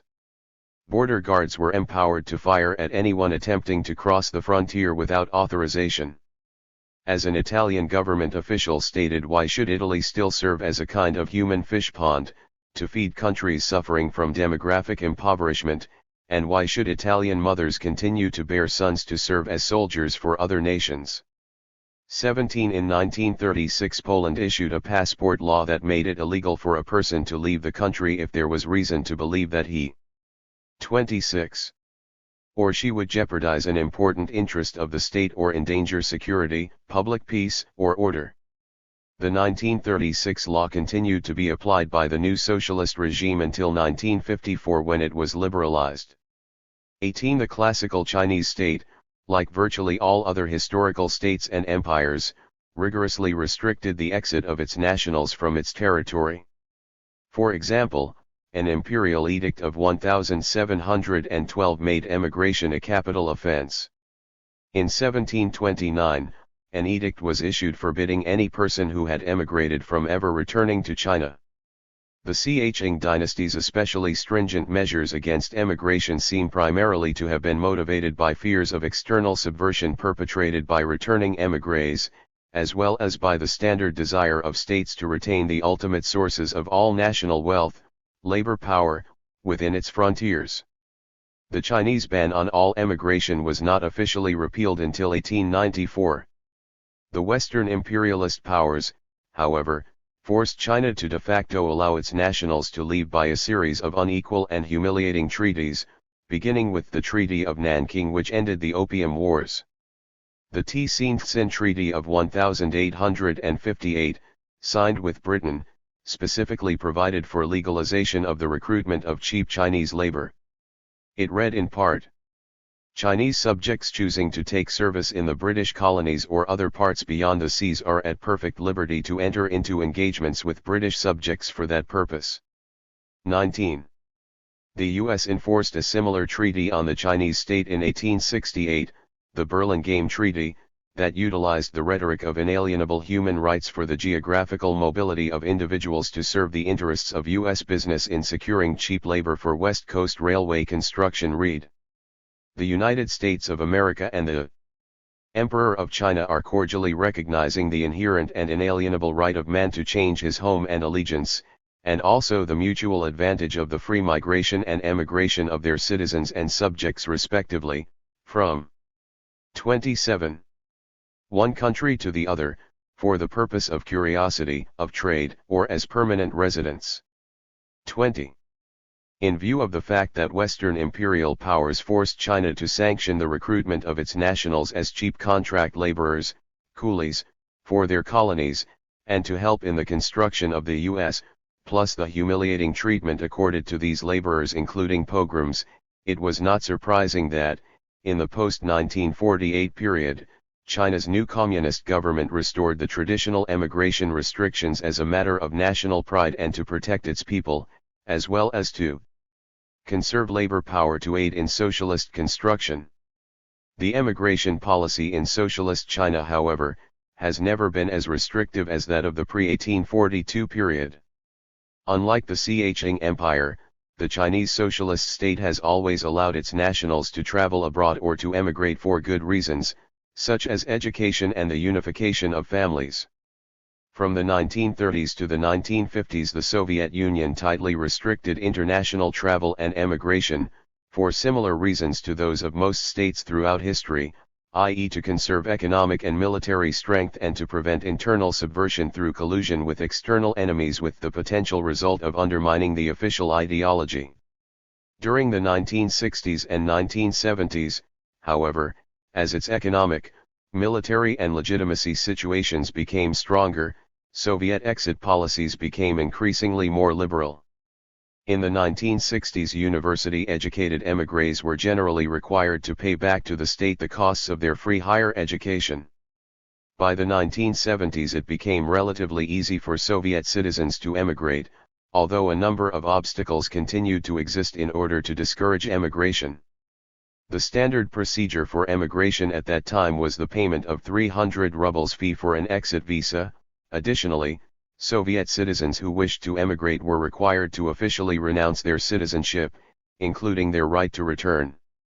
Soviet citizens who emigrate to capitalist countries must pay a fee of 500 rubles to officially renounce their citizenship, while those citizens intending to emigrate to a socialist country must pay 50 rubles. The prerequisite of the renunciation of Soviet citizenship stresses the finality and lack of patriotism inherent in the act of emigration and is a deterrent. The total exit. 28. Fees, approximately US $1,000, charged to those emigrating to the capitalist world is considered to serve both as partial compensation for the social labor invested in the education of the departing citizen, and an impediment to ill-considered emigration. Prospective Soviet émigrés must also secure the consent of their immediate family members. Further, members of the intelligentsia applying for exit visas commonly lose their professional positions and must work as laborers while awaiting approval for their exit. This process usually takes time, partly in order to investigate persons desiring to leave and ensure that they are not privy to state secrets, and partly as a further obstacle to discourage emigration. Intellectuals involved in scientific or military-related work are often denied permission to emigrate on the grounds that they possess state secrets. During the 1970s, not only did the Soviets liberalize the implementation of their emigration policies, tens of thousands emigrated annually, but it also adopted a policy of enforced emigration for prominent dissidents, for example, Solzhenitsyn, Grigorenko, Medvedev. In the 1970s, emigration from the Soviet Union was easier than it had been in the feudal and mercantile states of pre-19th century Europe. By historical standards then, Soviet exit policies had become quite liberal, thus reflecting the stability, strength, and legitimacy of contemporary Soviet society. 21 Some socialist countries have permitted and even encouraged the emigration of those, usually of the formerly privileged class, who are ideologically opposed to socialism. Cuba and Vietnam have adopted similar policies. The object being to procure greater ideological homogeneity and remove a source of continuing demoralization. Conversely, the compelling need to retain highly skilled labor, without resorting to grossly inequalitarian pay scales, has led other socialist countries, for example, the German Democratic Republic since 1961, to adopt severely restrictive emigration policies. Still other socialist countries, e.g. Yugoslavia, Poland, 1956–81 and post-1956 Hungary have had no important restrictions on either exit or return for the vast majority of citizens. Because throughout its history the U.S. has had sufficient resources and wage levels high enough to attract many more immigrants than those desiring to emigrate, its exit restrictions 29. Have been limited only insofar as to deny travel in and out of the country to those who might undermine the legitimacy of its institutions.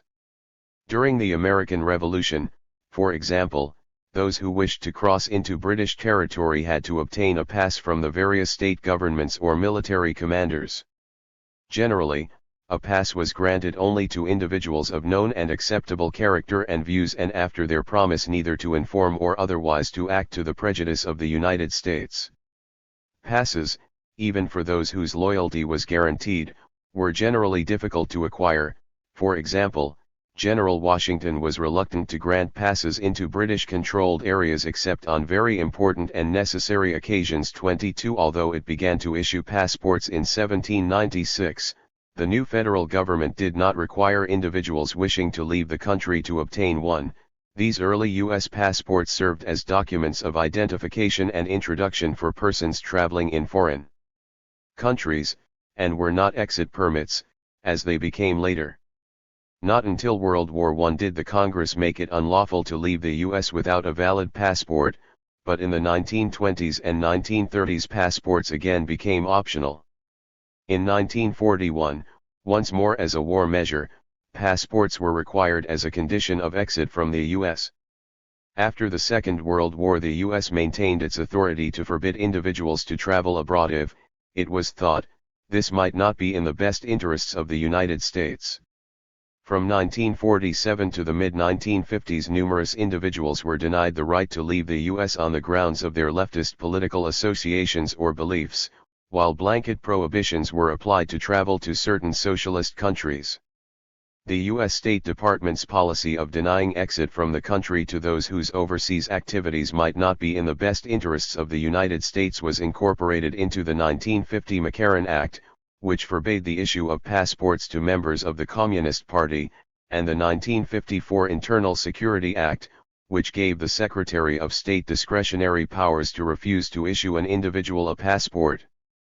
At this time, individuals who left the U.S. without a valid passport, even to go to Mexico or Canada, were subject to criminal penalties on their return.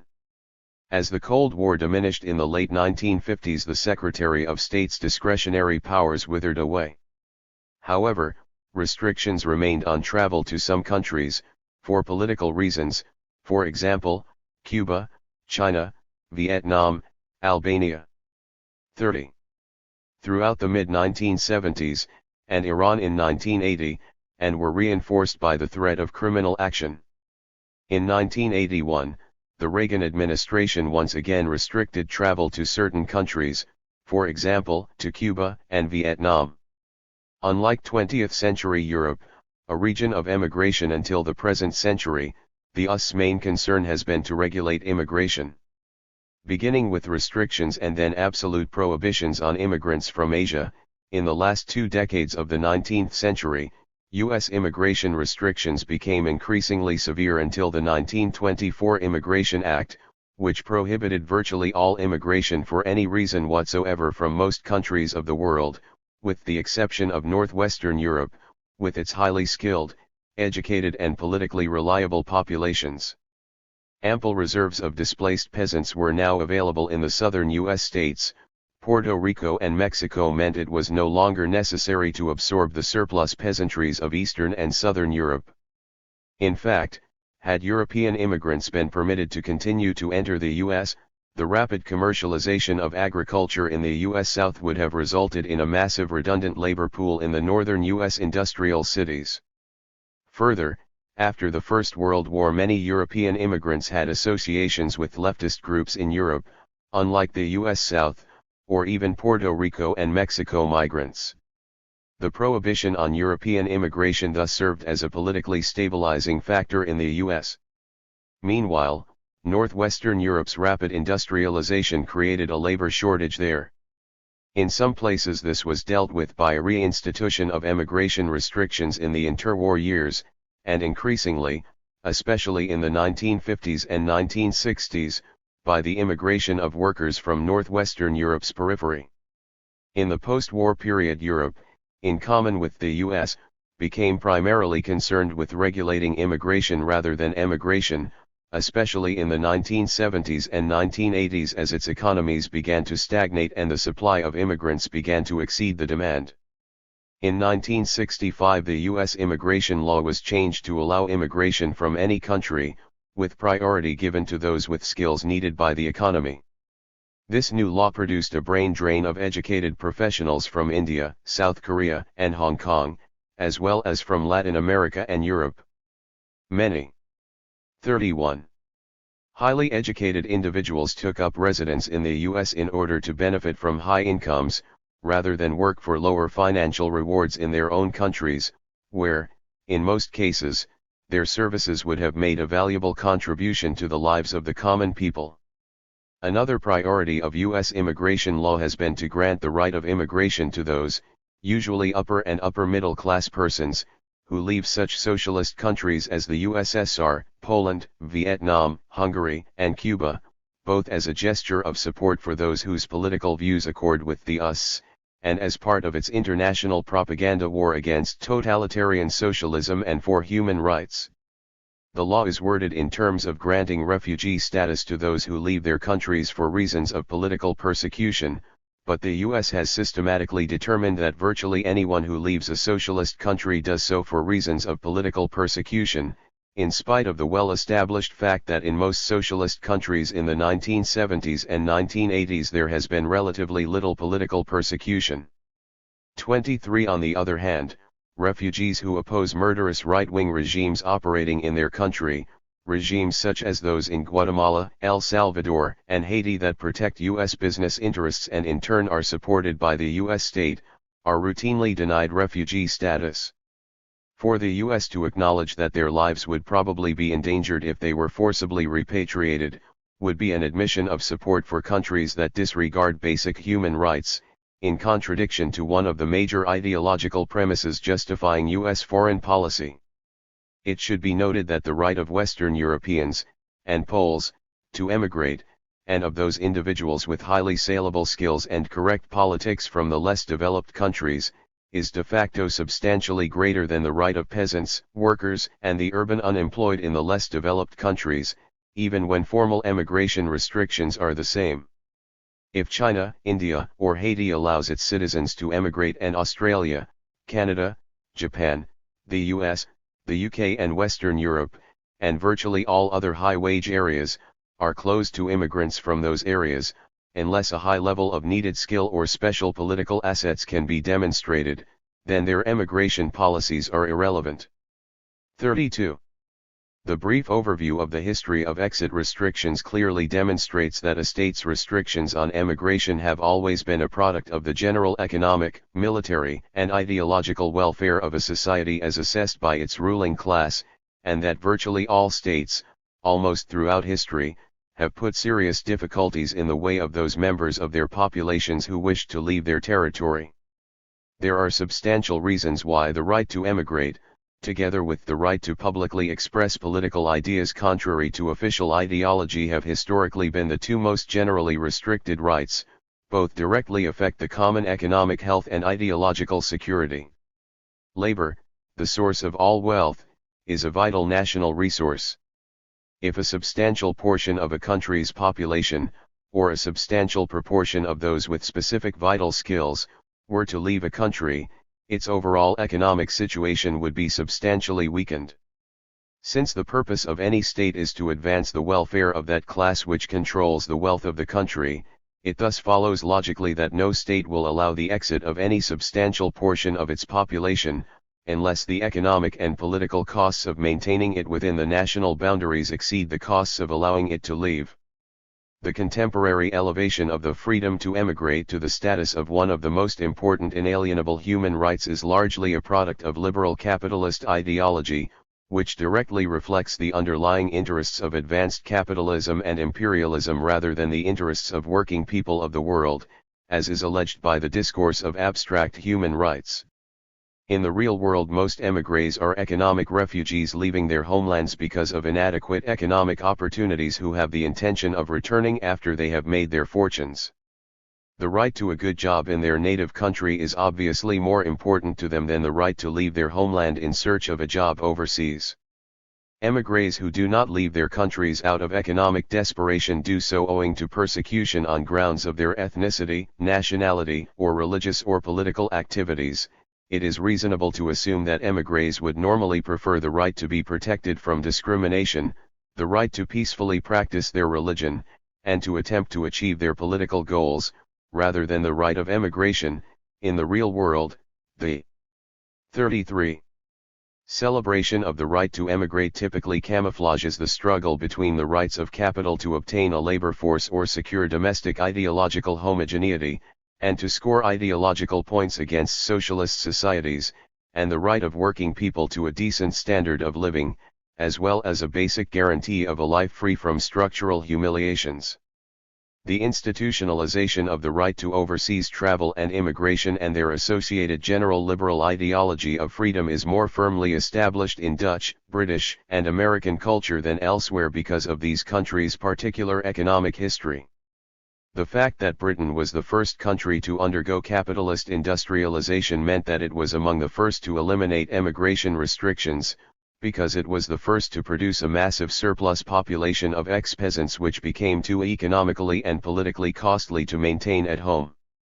As a result, emigration restrictions were not only considerably relaxed in the 18th century, and abolished altogether in the early 19th, but emigration was strongly encouraged, even forced in the case of penal colonies such as Georgia and Australia, in order to ensure a labor force for the British colonies.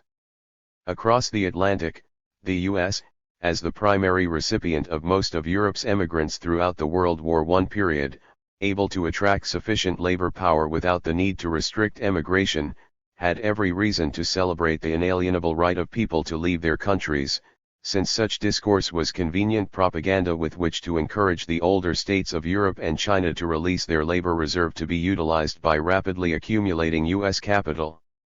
In these latter years of the 20th century, the U.S. continues to be the world's chief practitioner of the rhetoric of the inalienable right to emigrate, since such rhetoric continues to serve it in the appropriation of the highly skilled labor of the less developed world, and simultaneously enables it continuously to score a propaganda victory over the poorer socialist countries.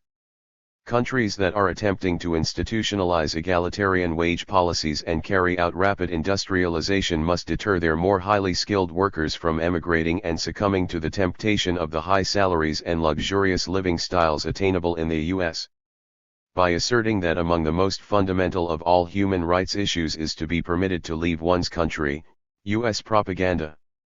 34. Categorizes socialist countries' restrictions on emigration as proof of the superiority of inegalitarian capitalism over totalitarian socialism. In reality, emigration restrictions are irrelevant to the inherent possibilities of abstract freedom in capitalist and socialist societies, but reflect only the particular circumstances of the latter half of the 20th century in which most of the highly industrialized countries of the world are capitalist and able to offer its workforce generous financial rewards, especially to the highly skilled.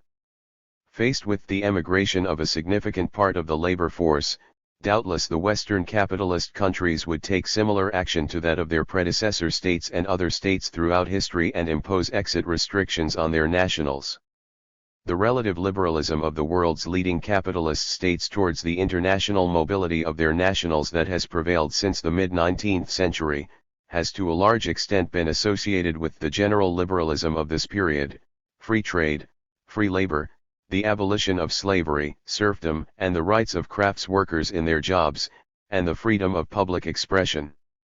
All these rights have proved to be highly beneficial to the most rich and powerful countries, first Holland, then Britain, then the US, then the rest of Western Europe, and it is for this reason these countries have instituted and celebrated such rights and other countries have not. Under such circumstances freedom is not simply permitted but often enforced. Thus, Britain, the US and other Western powers forced free trade, free emigration, freedom of ideology, i.e. the rights of missionaries to convert, and free labor, upon most of the less developed world. This imperialist discourse of inalienable rights, however, has concealed the most crass material interests of expanding capitalism, and the destruction and humiliation of the less developed countries, including the premature deaths of many millions of their people. In the late 20th century the discourse of human rights similarly disguises the interests of those who materially benefit from the emigration of skilled persons from socialist societies. Indeed, this illustrates the general principle that the discourse of inalienable absolute individual or inherent human rights is 35. Merely an ideological cloak overlying the class interests of those who employ it. The community, i.e. propertied class, interest always prevails and is the real basis of all rights, the rhetoric of social contract or inalienable individual rights notwithstanding. The conceptualization of individual rights as sometimes overridden by the community interest, which reflects an individual versus society dualism, is fundamentally faulty. It is sufficient to understand the logic of a particular type of society and its level of wealth and stability to know what individual rights will be permitted and celebrated. No other hypotheses are necessary. Comparative analysis. It can be argued legitimately that for purposes of illustrating the condition of rights in the contemporary Soviet Union, comparisons would most appropriately be made, 1. With the country's Tsarist, pre-1917, past as well as with previous periods in Soviet history, focusing on the rate of change in the advance or regression of rights, 2. With countries at a similar level of the development of the productive forces, either today or at the time of the Bolshevik Revolution, or, 3. With the other major economic and military power and chief representative of the major competing social and economic system in the world today, the USA. For those sympathetic to Soviet achievements in the area of rights, it would be desirable to assume the first framework. It can easily be demonstrated that the vast majority of the Soviet people have experienced a significant improvement in all types of rights. 1. Basic civil liberties and participatory rights. Before 1917, the Russian Empire was a monarchist absolutism in which no effective participation or civil liberties to oppose the system or to advocate the interests of the working people or minorities were allowed. 2. Civil rights. A policy of forced Russification existed as well as a policy of systematic persecution of the Jews. 3. Productive property was concentrated in the hands of a few, with most of the urban population being propertyless, workers having 36. No rights in their jobs, and finally, 4. In terms of distributive rights, there was no right to work, housing, education, medicine, social security, etc. for the common people.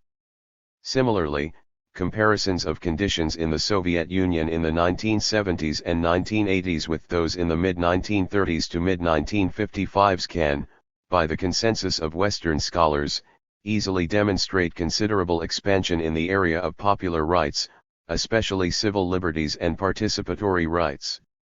My analysis will refer to the Soviet past, but this will not be the primary mode of comparison. That there is an advanced level of rights in the USSR today in comparison with countries with an equivalent level of economic development and living standard of the common people in the Russian Empire in 1917 is also easily demonstrable. The situation in Soviet Central Asia in all 5 areas, including civil liberties, are considerably more advanced than in those areas across the Soviet Union's southern borders, which traditionally shared the same cultures, for example, Turkey, Iran under the Shah, Afghanistan before its 1978 revolution, as well as such countries as Pakistan. Similarly, the popular rights experienced today in the Slavic and the Baltic and Transcaucasian republics in comparison with countries such as Argentina, Portugal, and Chile, which roughly, were at similar levels of the development of their productive forces in 1917 reflects favorably on the Soviet Union. To a large extent such comparisons form a peripheral strand of my argument, especially in reference to conditions in Soviet Central Asia. A somewhat more difficult case for a supporter of the thesis that rights are fairly advanced in the Soviet Union would be to contrast the degree of rights in the Soviet Union with countries which today are on a similar level of development of the productive forces, and hence living standards of the people, for example, Spain, Italy, and the United Kingdom. While a strong case could be made, at least for the UK and Italy, that there is a higher level of Type 3 civil liberties in the West, it would be more difficult to demonstrate that civil rights for minorities, substantive economic rights, property rights for the majority, or participatory rights were more advanced in capitalist countries. Comparisons between Italy, Spain, the UK, and the USSR are made occasionally in this book. 37. That rights in the USSR are more advanced in comparison with its chief competitor in the world today, the USA, the land of the free, is perhaps most difficult of all assertions to maintain. To do so might prove to be the strongest case against those who categorize the competition between the socialist system, as typified by the USSR, and the capitalist system, as typified by the USA, in terms of human rights rather than in terms of living standards. In the comparisons between the US and the USSR, every effort is made to locate more or less comparable data for the same or comparable time periods. Thus, the history of repression and tolerance in the two countries is taken from the time of their respective revolutions through to about 1980. Comparisons of the conditions of minorities and women in the two countries focuses on the 1960 to 80 period. Whenever possible, the most recently available Soviet data is compared with data from the US for the same years, or for years as close as possible. In some cases, however, data for the Soviet Union is available in English for only selected time periods, usually because it was reported in a specific study, sometimes done in the mid or late 1960s, and is not regularly updated in any available English language source. Data for the US is sometimes available for its census years only, or in a few cases, solely in special reports which cover only selected years. When it is impossible to locate data for the same, or approximately the same, year for the two countries, earlier Soviet data is compared with later US data. Such a comparison has a built-in pro-US bias since this gives the US longer to have improved the conditions of minorities or women, than the Soviets. Since such comparisons are inherently biased against demonstrating that the Soviets have made more progress than the US, contrary evidence in such comparisons is strongly indicative that the USSR is more progressive on questions of minority or women's rights than the US.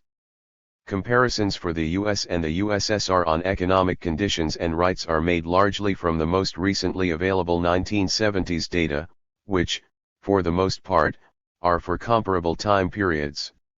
In comparing and contrasting the conditions of rights in the Soviet Union and the United States of America, this book will focus only on 3.5 of the basic types of rights outlined in this chapter. 1. Civil rights, the position of national. 38. Minorities and women. 2. Distributive rights. 3. Civil liberties, and 4. Property rights of working people in relation to job security, workers' participation, and other job rights. The question of participation in the state, political rights, and other aspects of property rights were treated in one of my earlier books. 24. These latter two questions are the two central aspects of which class has power in the USSR, i.e., whether or not the country is socialist, while the former questions, though not an integral part of socialism, are nevertheless closely linked to it.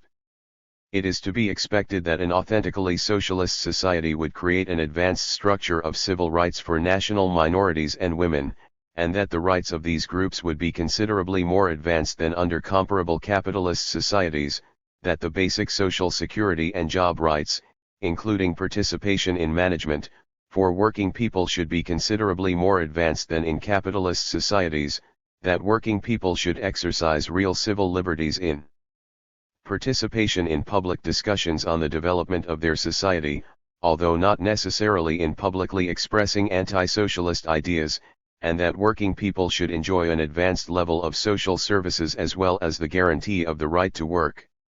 Chapter 2 examines the position of the major Asian minorities vis-a-vis the extent to which they have maintained a colonial or neo-colonial relationship with the European parts of the USSR.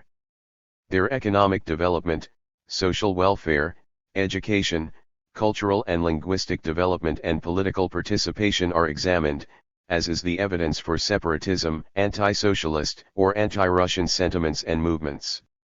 Chapter 3 is a parallel study of the major European nationalities and of the Jews, and concludes that there is little or no semblance of national oppression in the USSR.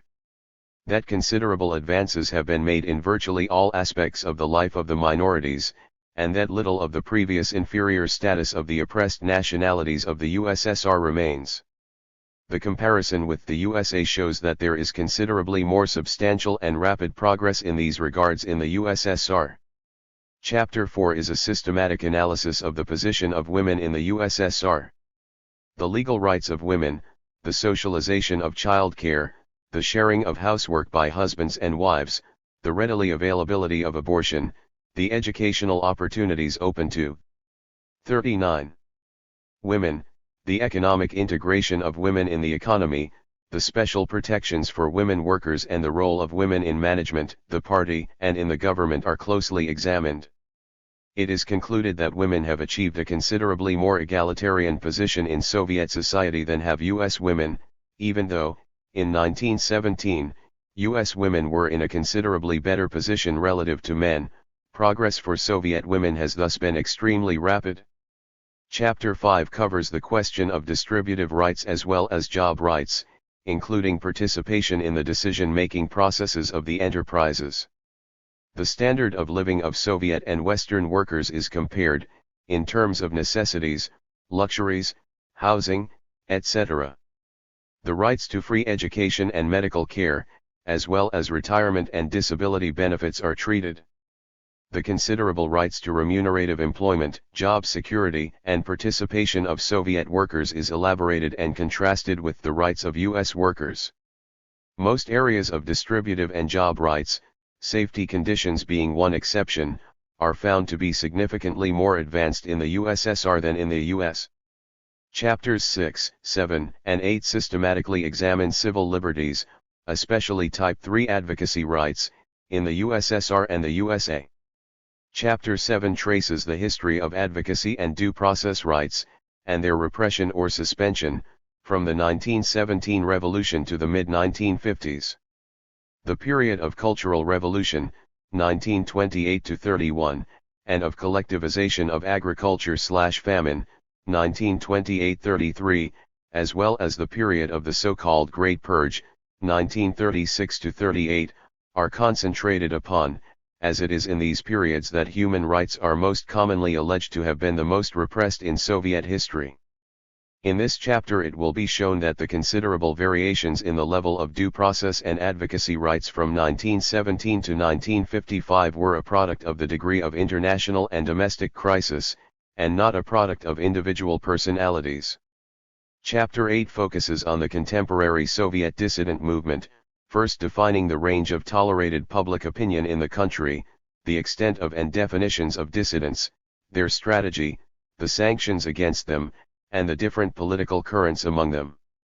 The level of tolerance and repression of those who oppose the Soviet socialist system is carefully compared with the history of repression of those who have opposed the dominant institutions of U.S. society over the 200 years of U.S. history, and concludes that there is no qualitative difference between the two types of societies in this respect. The states of both the USSR and the USA have always done whatever was necessary to preserve their dominant system of property. Periods of increased repression in both countries have corresponded to the degree of the threat to the dominant class, while periods of tolerance have corresponded to periods of latency of opposition movements. As is shown in Chapter 6, the difference between the repression practiced in U.S. history during times of crisis and war and that which has been practiced since the mid-1950s in the USSR, while it does not differ in essence or extent, does differ in the dimension of who benefits, as one would expect from the qualitatively different class nature of the two countries. Finally, Chapter 9 is a summary of the data presented, and outlines a general theory of advocacy rights. It must be emphasized that the analysis in Chapters 6 to 9, on tolerance and civil liberties, is a materialist attempt to explain the causes of tolerance and repression in a given society at a given time and not an attempt to evaluate repression or tolerance as bad or good. The underlying assumption here is that a scientific understanding of why repression or tolerance occurs is more useful than are the all-too-easy value judgments, which fill many library shelves. Armed with an understanding of the causes of repression and tolerance, we may be able not only to objectively evaluate the relative liberation potential of capitalism and socialism, but also act in such a way as to avoid misplaced repression or liberalism in the future. It must also be emphasized that the attempt to explain the causes of the more repressive periods of either US or Soviet history in no way justifies or legitimates such repressions. On the contrary, a scientific understanding of such repressive periods in both countries avoids trivializing them either as simply mistakes, or a result of the policies of bad leaders. Again, with an understanding of the structural causes of tolerance and repression, we are in a better position to objectively evaluate and explain to others the relative potential of capitalism and socialism to realize human rights, as well as to minimize the probability of future mistaken liberalism or repression. 41. A note on sources. The discussion of human rights in the USSR and the USA is based almost entirely on fundamentally anti-Soviet, pro-capitalist sources, sources generally considered in Western academic circles to be respectable and objective. Pro-Soviet sources, as a general rule, are not used, with the exception of a few statistics from the Soviet Statistical Yearbook and citations from the Soviet Constitution. The generally anti-Soviet sources utilized almost exclusively in this book can be expected to be biased in the direction of exaggerating the extent of the absence of human rights in the USSR, while at the same time magnifying the West's achievements in this respect. For the most part, these sources can also be expected to approach the study of the USSR within a philosophical framework, or problematic, of rights native to the Western liberal tradition. A framework which emphasizes formal universal and abstract civil liberties and minimizes the emphasis both on substantive rights and the class nature of all rights. Because of their anticipated bias, such works can generally be considered exceptionally reliable when they include evidence for the existence of a high level of rights, especially civil liberties, in the USSR. Since any claims made in pro-Soviet sources can be easily discredited as mere propaganda, and can, in fact, be expected generally to exaggerate the level of rights in the USSR, and play down any failings in Soviet rights, these are not relied upon. An examination of the substantial body of scholarly work produced on most aspects of Soviet society since the 1960s in the Anglo-Saxon countries reveals an interesting pattern. The polemic Cold War rhetoric that permeated the works of the Sovietologists in the 1950s has largely been replaced by fairly careful and balanced discussions of whatever particular area of Soviet life a writer is covering. Such is the case even in official U.S. government publications such as the U.S. International Communications Agency's Problems of Communism. However, the introductions and conclusions of such works, and usually the introductions and conclusions of each chapter as well, sandwich such valuable empirical discussions between generally anti-Soviet and pro-42 Western analyses, which for the most part are not based on the evidence the writers present. Rather, the generalities, in contrast to the specifics, of such works, seem to be an assertion of common sense, what we all know, or the assumptions of the field, or perhaps more cynically, what must be said in order to get the works published and to maintain academic respectability, as well as future funding. There seems to be a sincere ambivalence towards the Soviet Union at the heart of contemporary Soviet studies. The USSR's considerable accomplishments are now generally recognized by more careful Western students of that society, but very few draw the general, logical conclusions from the corpus of their work, instead preferring the privileges traditional to the practitioners of their field. The present author is deeply indebted to the integrity of their detailed scholarship, but being less cautious, draws the conclusions lying just below the surface of the corpus of their work. 43. References. 1. In times of revolution, civil war, or other major crisis, all societies have found it necessary to restrict such due process rights in the interest of order, mobilization for war or social transformation. In the 20th century, restrictions in these areas have been more common both in socialist and capitalist societies than restrictions classified as level I liberties. At the same time in both socialist and capitalist societies they have been much less common, or consistently applied, than have restrictions on level 3 liberties. 2. Karl Marx put forward this argument in his analysis of the French Constitution of 1848, which attempted both to guarantee the universal franchise and private property in the means of production. The comprehensive contradiction of this constitution, however, consists in the following: the classes whose social slavery the Constitution is to perpetuate, proletariat, peasants, petty bourgeoisie, it puts in possession of political power through universal suffrage. And from the class whose old social power it sanctions, the bourgeoisie, it withdraws the political guarantees of this power. It forces the political rule of the bourgeoisie into democratic conditions, which at every moment help the hostile classes to victory and jeopardize the very foundations of bourgeois society. Class Struggles in France 1848 to 1850, Karl Marx, 1850, p. 172. 3 vi. Lenin, 1917b, Vol. 3, p. 371. 4 VI. Lenin, 1919, Volume 3, p. 165. 5 F. Engels, 1894, pages 249 to 50, 251. 6 K. Marx and F. Engels, 1849, pages 38 to 9. 7 F. Engels, 1894, p. 251. 8 VI. Lenin, 1921b, Volume 3, p. 654. 9 VI. Lenin, 1905, Volume I, p. 516.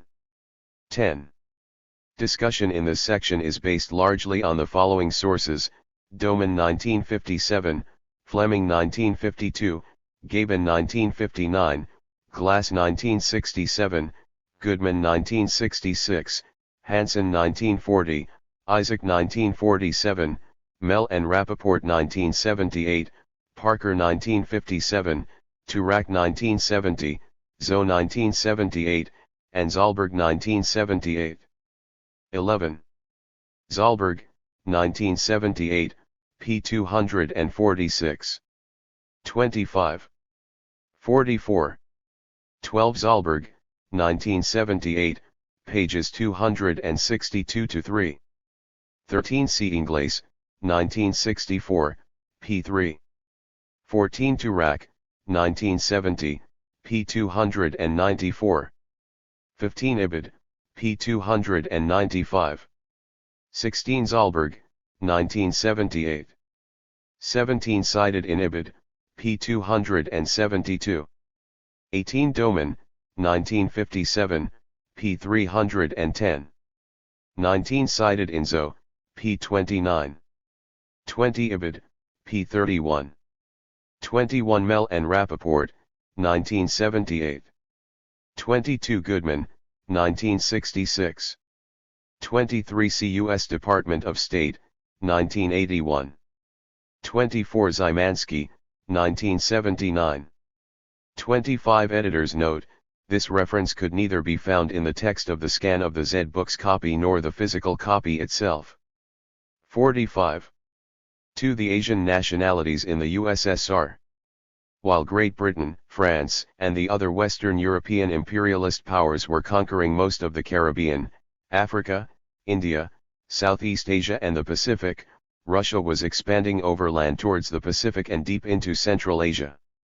By the late 19th century, Russia had conquered and secured as colonies a considerable section of Asia, including the Transcaucasus, Kazakhstan, and Turkestan. With the upheavals of the 1917 revolution and the consequent civil war, much of this area became temporarily independent under rightist governments.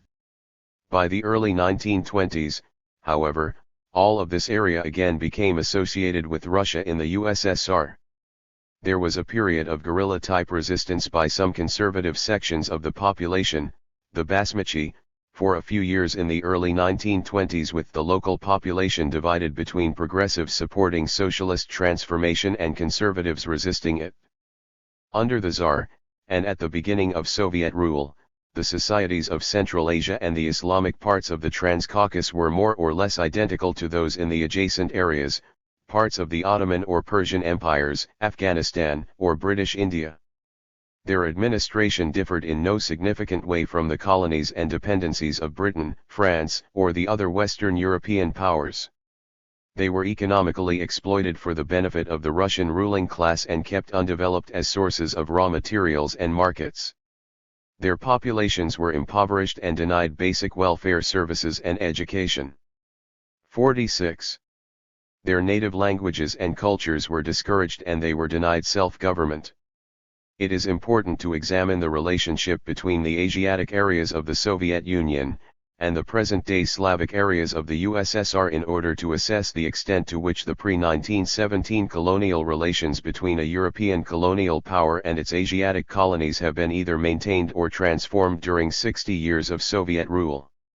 If the Slavic areas of the USSR, particularly Russia, are essentially imperialist, then we would expect the relationship between them and the Asiatic areas to be fundamentally the same as that between the US, as well as other leading capitalist countries, and their colonies and semi-colonies throughout the less developed areas.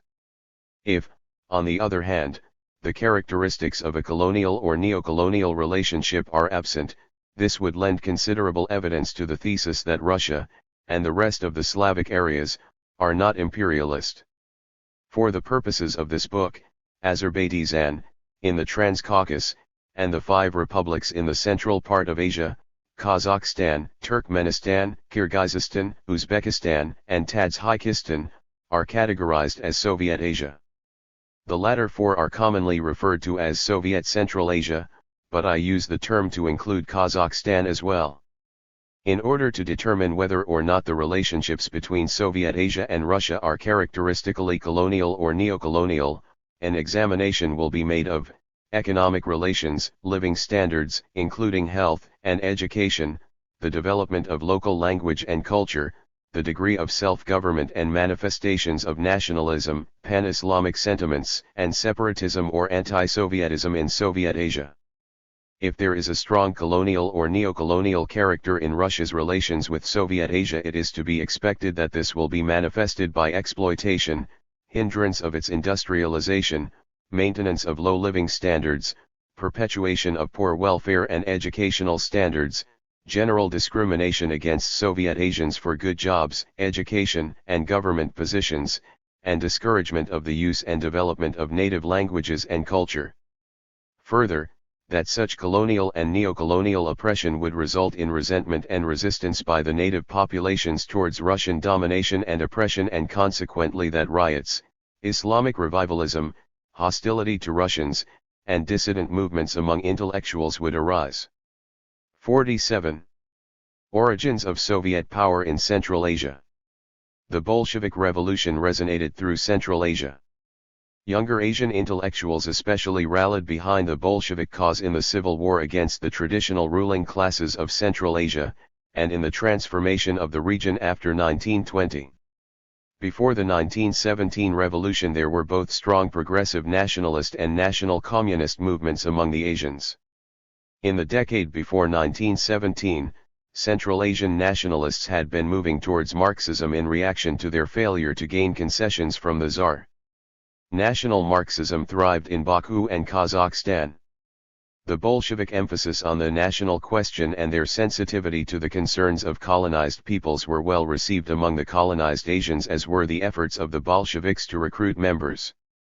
A distinctive Muslim national communism developed, the predecessor of similar latter-day developments in China, Cuba, and elsewhere in the less developed countries. Many Asian leaders of this movement at first proposed autonomy from the Russian-dominated CPSU, Communist Party of the Soviet Union, and emphasized separate political and cultural development within a federation with European Russia. In June 1918 a separate Muslim Bolshevik party was created out of the former Socialist Muslim Party. This party claimed equal status with the Russian Communist Party.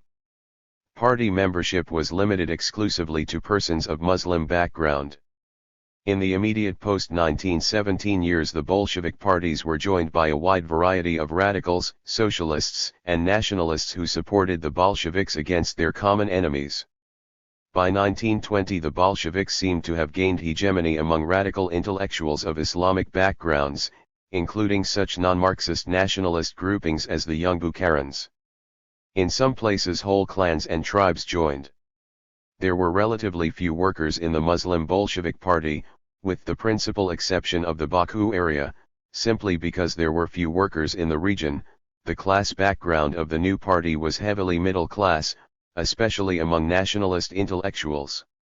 Within a few years after its formation the autonomous Muslim Bolshevik Party was merged into the CPSU. 2. 48. Muslim troops played a decisive role in the defeat of the counter-revolutionary White armies in the Russian Civil War as well as in establishing Soviet power in Central Asia. In July 1918, about 50,000 Tatar Bashkir soldiers were fighting with the 6th Red Army in the east. Early in 1919, approximately 250,000 soldiers of Muslim background were fighting with the Red armies on all fronts. At the beginning of the Civil War, the white counter-revolutionary forces were able to recruit, or more usually draft, considerable numbers of Muslims into their armies. However, as the war progressed, more and more of these troops defected, typically as whole units, to the Reds. Defecting units often played a positive role in Bolshevik military victories. For example, 2,000 trained Bashkir troops who defected in 1919 on the Urals front made a crucial contribution to Kolchak's defeat. Coincidental with the defection of troops was the desertion of various non-Marxist Asian nationalist groups to the side of the Reds as they came to see what a white restoration would mean for Central Asia. By 1920 the Bolsheviks had secured the support, or at least the neutrality, of almost all radical nationalists in Central Asia. 3. The Bolshevik Revolution was first carried into Central Asia by Slavic workers who organized the Tashkent Soviet, composed entirely of Slavs, which took power in Tashkent at the end of October 1917. By allying with the progressive nationalist Young Bukharins, the Tashkent Soviet set the pattern throughout Central Asia. In March 1918 the Tashkent Soviet sent a detachment of Russian workers with a larger group of Young Bukharins to overthrow the Emir of Turkestan, who had established an independent government in the ancient city of Bokhara. This attempt to overthrow the reactionary Emir was repulsed. Tashkent and its Soviet was cut off from Russia proper by the White armies for more than a year, but with progressive nationalist support it was able to maintain itself until the White encirclement was broken. The policies followed by the Slavic workers who ran the Tashkent Soviet, however, tended to alienate many Asians, and not until Tashkent was again linked up with the mainstream of the Bolshevik Revolution were its policies moderated and its discriminatory measures against Muslims, including excluding them from government posts and the forced appropriation of food from the local population, eliminated. Origin 49. Another separatist nationalist government in Turkestan, set up in December 1918 in the old city of Kokand, was suppressed by the Tashkent Soviet in February 1919. For the Emir of Bokhara, who had been ruling the city and its environs since 1917 in an attempt to consolidate his regime, launched a reign of terror against all progressives, including the nationalist Young Bukharins. He also established relations with the British forces in Persia and other anti-socialist forces abroad. In September 1920, the Young Bukharins organized a revolt in Bokhara and, aided by the Red Army, finally succeeded in overthrowing the Emir and establishing the People's Republic of Bokhara. Similar events occurred at the same time in Khiva, the other principal khanate of Central Asia. 5. The new Soviet regimes in Central Asia began a campaign of intensive reform that included radical land redistribution. In Turkestan, large stretches of land seized by Russian settlers were returned to Muslim peasants. 6. Intensive campaigns were launched against what were considered to be backward aspects of Islam, such as the cloistering and veiling of women, see Chapter 4, and the Ramadan fast. Such campaigns were combined with a wide range of economic, social, and cultural improvements in people's lives, including mass literacy campaigns, universal education, modernization of agriculture, industrialization, and the provision of basic medical and welfare services. Within a relatively short time most of the population was consolidated behind Soviet power. 7. In the 1920-24 period, differences appeared between the non-Marxists, who initially formed the dominant force in the new People's Republics of Khiva and Bokhara, in most of the territory of the old Tsarist colony of Turkestan, the Central Asian National Communists, who aspired to create one large Republic of Turan which would unite all Islamic and Turkic peoples in the old Russian Empire into one Soviet Republic to be loosely affiliated with the European Socialist area, and the Moscow-centered Bolsheviks. The Central Asian National Communists wanted to use the Republic of Turan in aid of the Bolsheviks' policy of extending the revolution into Asia. One Tatar leader of this persuasion argued. 50. To attract the Muslim proletariat to communism we must offer him a national flag, which will act on him as a magnet. If we want to sponsor the revolution in the East, we must create in Soviet Russia a territory close to the Muslim East, which could become an experimental laboratory for the building of communism, where the best revolutionary forces can be concentrated. 8. By 1923-24 Marxist forces had succeeded in displacing non-Marxist elements in the progressive nationalist movements in the People's Republics of Khiva and Bokhara. In 1924 the high degree of autonomy in these two republics ended, and the idea of a unified Republic of Turan was officially rejected. Instead, Central Asia was divided into 5 Soviet republics according to traditional ethnic/linguistic lines. Separate republics were established for the Uzbeks, Tadshiks, Turkmen, Kyrgyz, and Kazakhs.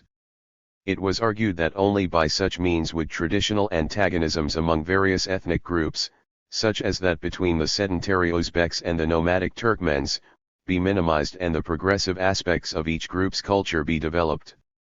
9. In 1918, the Tashkent Soviet's policies towards the native Asians, particularly campaigns to requisition food, drove many of them to rebel, especially those in the more remote areas where traditional religious and political figures remained influential.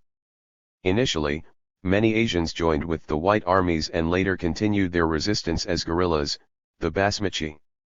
In autumn 1919, after the central government had re-established control over the Tashkent Soviet and Muslims were incorporated into it, a more intensive campaign to suppress guerrilla resistance to Soviet power was instituted, under General Franz. By autumn 1922, the Bolsheviks, both Slavic and Asian, working with the young Bukharins were able to put down the bulk of traditionalist Basmachi resistance, and although until 1931 scattered resistance continued in some areas, by 1923 violent resistance became almost negligible. 10. Armed resistance to Soviet power was revitalized on a smaller scale in some areas in response to the rapid collectivization campaigns after 1928. Resistance to collectivization was especially 51. Strong among the largely nomadic Kazakhs and Kyrgyz who were forced to abandon their nomadic lifestyle. 11. Economic development. Soviet Asia, formerly extremely poor and industrially underdeveloped, was rapidly industrialized and the standard of living brought up to Southern European standards, in sharp contrast to the equivalent areas of the Middle East. The per capita income, in relative terms, in 1970 ranged from Tajikistan at 673 rubles per capita, 44% below the national average, to Estonia at 1,587 rubles per capita, 33% above the national average. See Table 2.1. The per capita variation is largely owing to the much higher percentage of children among the Asian nationalities than among the European nationalities. When a calculation is made of rubles per adult, which is more relevant as a measure than income per capita in that it more accurately reflects remuneration per worker, we see a smaller spread. The variation between the richest and poorest republics is then reduced to 17% above the USSR average for Estonia and to 21% below for Tajikistan. Most of the variance is thus seen to be a result of the age structure. Whereas in per capita terms the average for the 5 Central Asian republics is 32% below the USSR average, measured in terms per adult it is 11% below. While the per capita income for Azerbaijan is 38% below the USSR average, the income per adult is only 18% below. The data on wages in 1978 reveals an even more egalitarian picture. Here it is seen that the average wage level in the Asian republics is only 7% below the all-Soviet average, while Estonia, the republic with the highest overall wage, has only 11% higher than average wages. Translating the Soviet conception of national produced income into dollars, gives an average of about US $1,700 per capita in 1970, as calculated in 1974 dollars, for the Asian republics. In comparison, the figure for Turkey is $630, for Iran $900, for Spain $1,950, for Portugal $1,150 and for Greece $1,850. Soviet Asia compares very favorably with the equivalent parts of the Middle. 52. East, being in fact on a similar economic level to Southern Europe. It should also be noted that the gap in even per capita income of Russia proper and the poorest of the Asian republics is significantly less than that between, say, West Germany, $5,650, and Italy, $2,430, and very much less than that between West Germany and the poorest of the southern European countries, such as Portugal or Greece. Table 2.1. Produced National Annual Income and Index of Monthly Wages 1978, by Republic. Source, Katz et al., 1975, The Handbook of Major Soviet Nationalists, pages 443-52, Lane, 1982, p. 87. Rubles per capita 1970.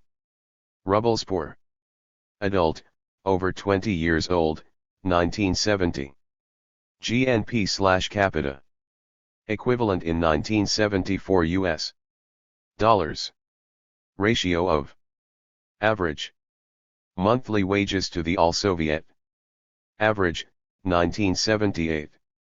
Estonia 1,587 2,254 3,618 1.11.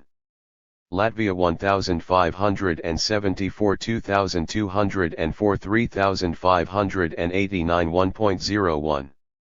Lithuania 1,336 2,044 3,046.99. RSFSR 1,332 2,078 3,037 1.05. Ukraine 1,158 1,725 2,640.91. Belarus 1,092 1,747 2,490.88. Kazakhstan 979 1,832 332 1.00. Moldavia 969 1,667 2,209.81.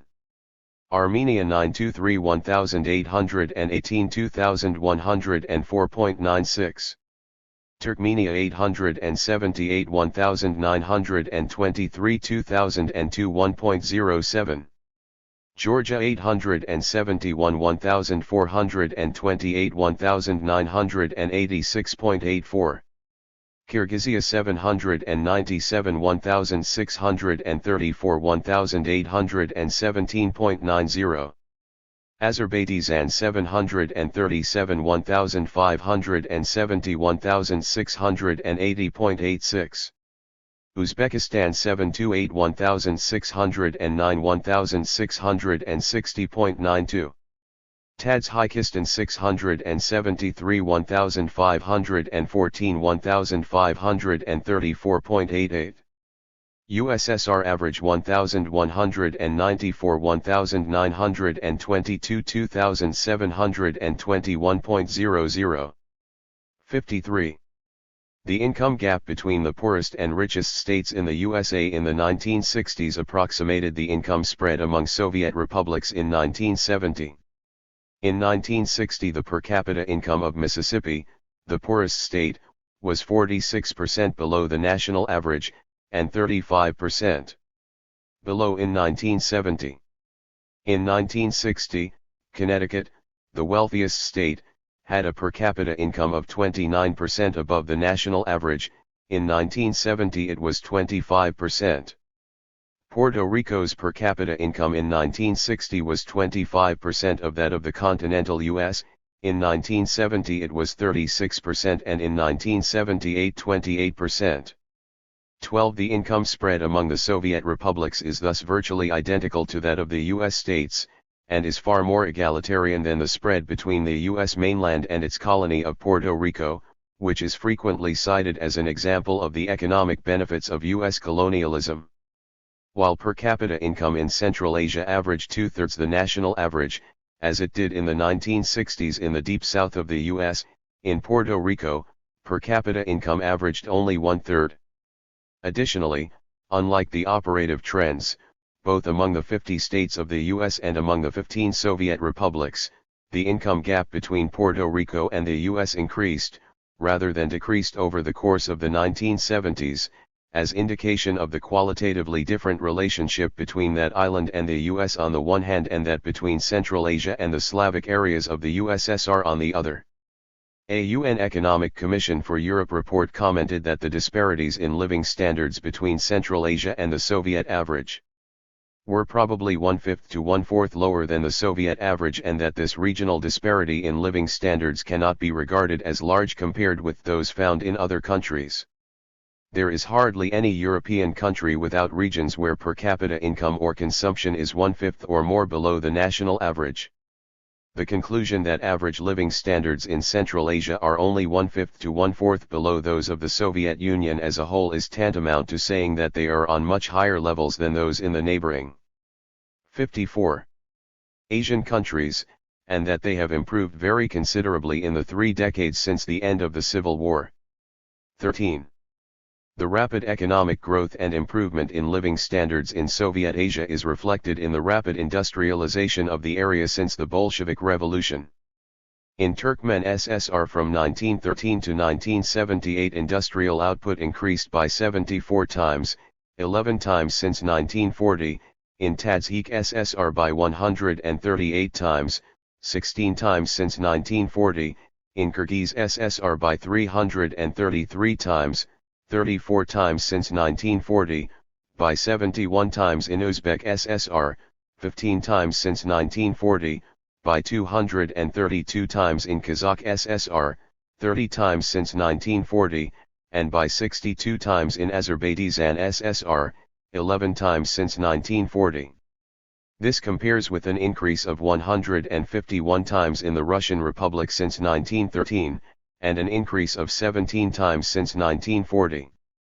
14. The level of industrialization, as reflected in the proportion of the workforce in industry, building, and transport, contrasted with agriculture, has not yet reached the Soviet average, but there is considerable movement in this direction. In 1939, in the 5 Central Asian republics, the proportion of industrial workers in the population was 54%, that of the Soviet average, but by 1959 it had risen to 68%. 15. Table 2.2. Percentages of total working population engaged in different economic sectors 1939-1959. Industry, budding, transport, agriculture. Industry. Building.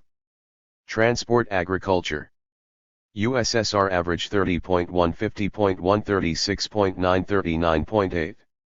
RSFSR 33.9, 45.9, 43.2, 30.4. Uzbekistan 14.3, 70.8, 21.1, 58.9. Kazakhstan 21.7, 54.0, 33.8, 39.1. Azerbaijan 23.1, 57.5, 26.5, 49.6. Kyrgyzia 13.9, 70.9, 24.9, 52.2. Tajikistan 10.9, 75.3, 18.9, 62.0. Turkmenia 20.3, 59.1, 26.7, 48.6. Source: Aleknov and J. A. Nuth, 1967, 77 i.e. Soviet Middle East, p. 41. 55. In 1956, 13% of Iran's working population was employed in industry, building, or transport, compared to the average of 25% for the 5 Central Asian republics and 26.5% for Azerbaijan in 1959. The contrast between Soviet Asia and the equivalent regions of the Mideast is also seen in kilowatt-hour of electrical energy produced per capita. In 1962 it averaged 754 kilowatt-hour per capita in the 5 Central Asian republics and 1,995 kilowatt-hour per capita in Azerbaijan, compared to 121 kilowatt-hour per capita in Turkey and 32 kilowatt-hour per capita in Iran in 1960. 16. In both Transcaucasia and Central Asia, rural incomes are considerably higher than in Russia and other parts of the European USSR. In 1958, in cash and kind, they were 1.70 times higher in Central Asia than the USSR average, and in Transcaucasia 1.64 times.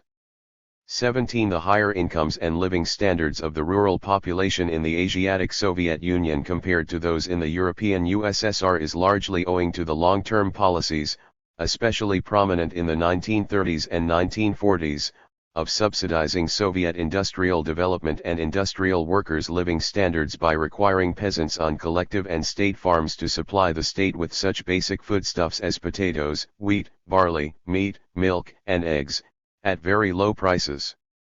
However, the Asiatic republics, being semi-tropical, specialized in other products such as cotton, tea, citrus fruits, and grapes, which were not required to be supplied at low prices. The higher prices paid for these products stimulated their output. 18. Roy Medvedev, one of the most prominent Soviet dissidents, testifies that with the exception of Moscow, the living standard of people in Azerbaijan and Central Asia is higher than in the heart of Russia. In the US in the 1970s, a smaller proportion of blacks than whites was employed in agriculture, a reversal of the traditional situation, but a significantly higher proportion of those of Mexican origin than whites were so employed, 7% and 4% respectively in 1977. Unlike in the USSR, rural incomes are highest in the more developed parts of the U.S. In 1970, rural wages in the U.S. South averaged $8.35 a day compared to $11.75 in the West and $9.95 in the Northeast. Furthermore, ethnic minorities in the U.S. earn less than the dominant ethnic groups, again unlike in the USSR. In 1970, non-white rural workers earned $8 a day compared to $9.70 for whites. 20. 56. Average earned income per adult for the 5 Central Asian republics of the USSR was 11% below the national average in 1970, while average monthly wages were only 5% below in 1978. Though not strictly comparable, this may be considered in the light of the ratio of black to white family income in the U.S. in 1970 of 61%, that is 39% below the national average. 21. While the income gap among the nationalities in the USSR has been closing rapidly over the years and has now reached the point where there is relatively little difference between them, in the U.S. during the 1970s the income gap has increased in favor of white families.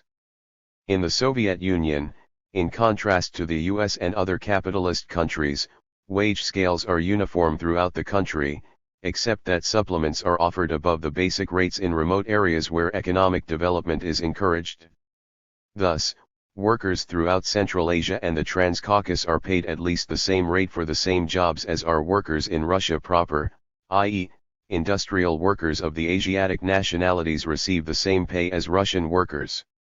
According to Nov and Nuth, there is certainly no evidence of wage discrimination. 22. Because of the lack of development in the past, however, the Asiatic nationalities are still significantly underrepresented in the more skilled and higher-paying jobs, and in the industrial working class in general, thus they do not benefit fully from the standard all-union wage scales.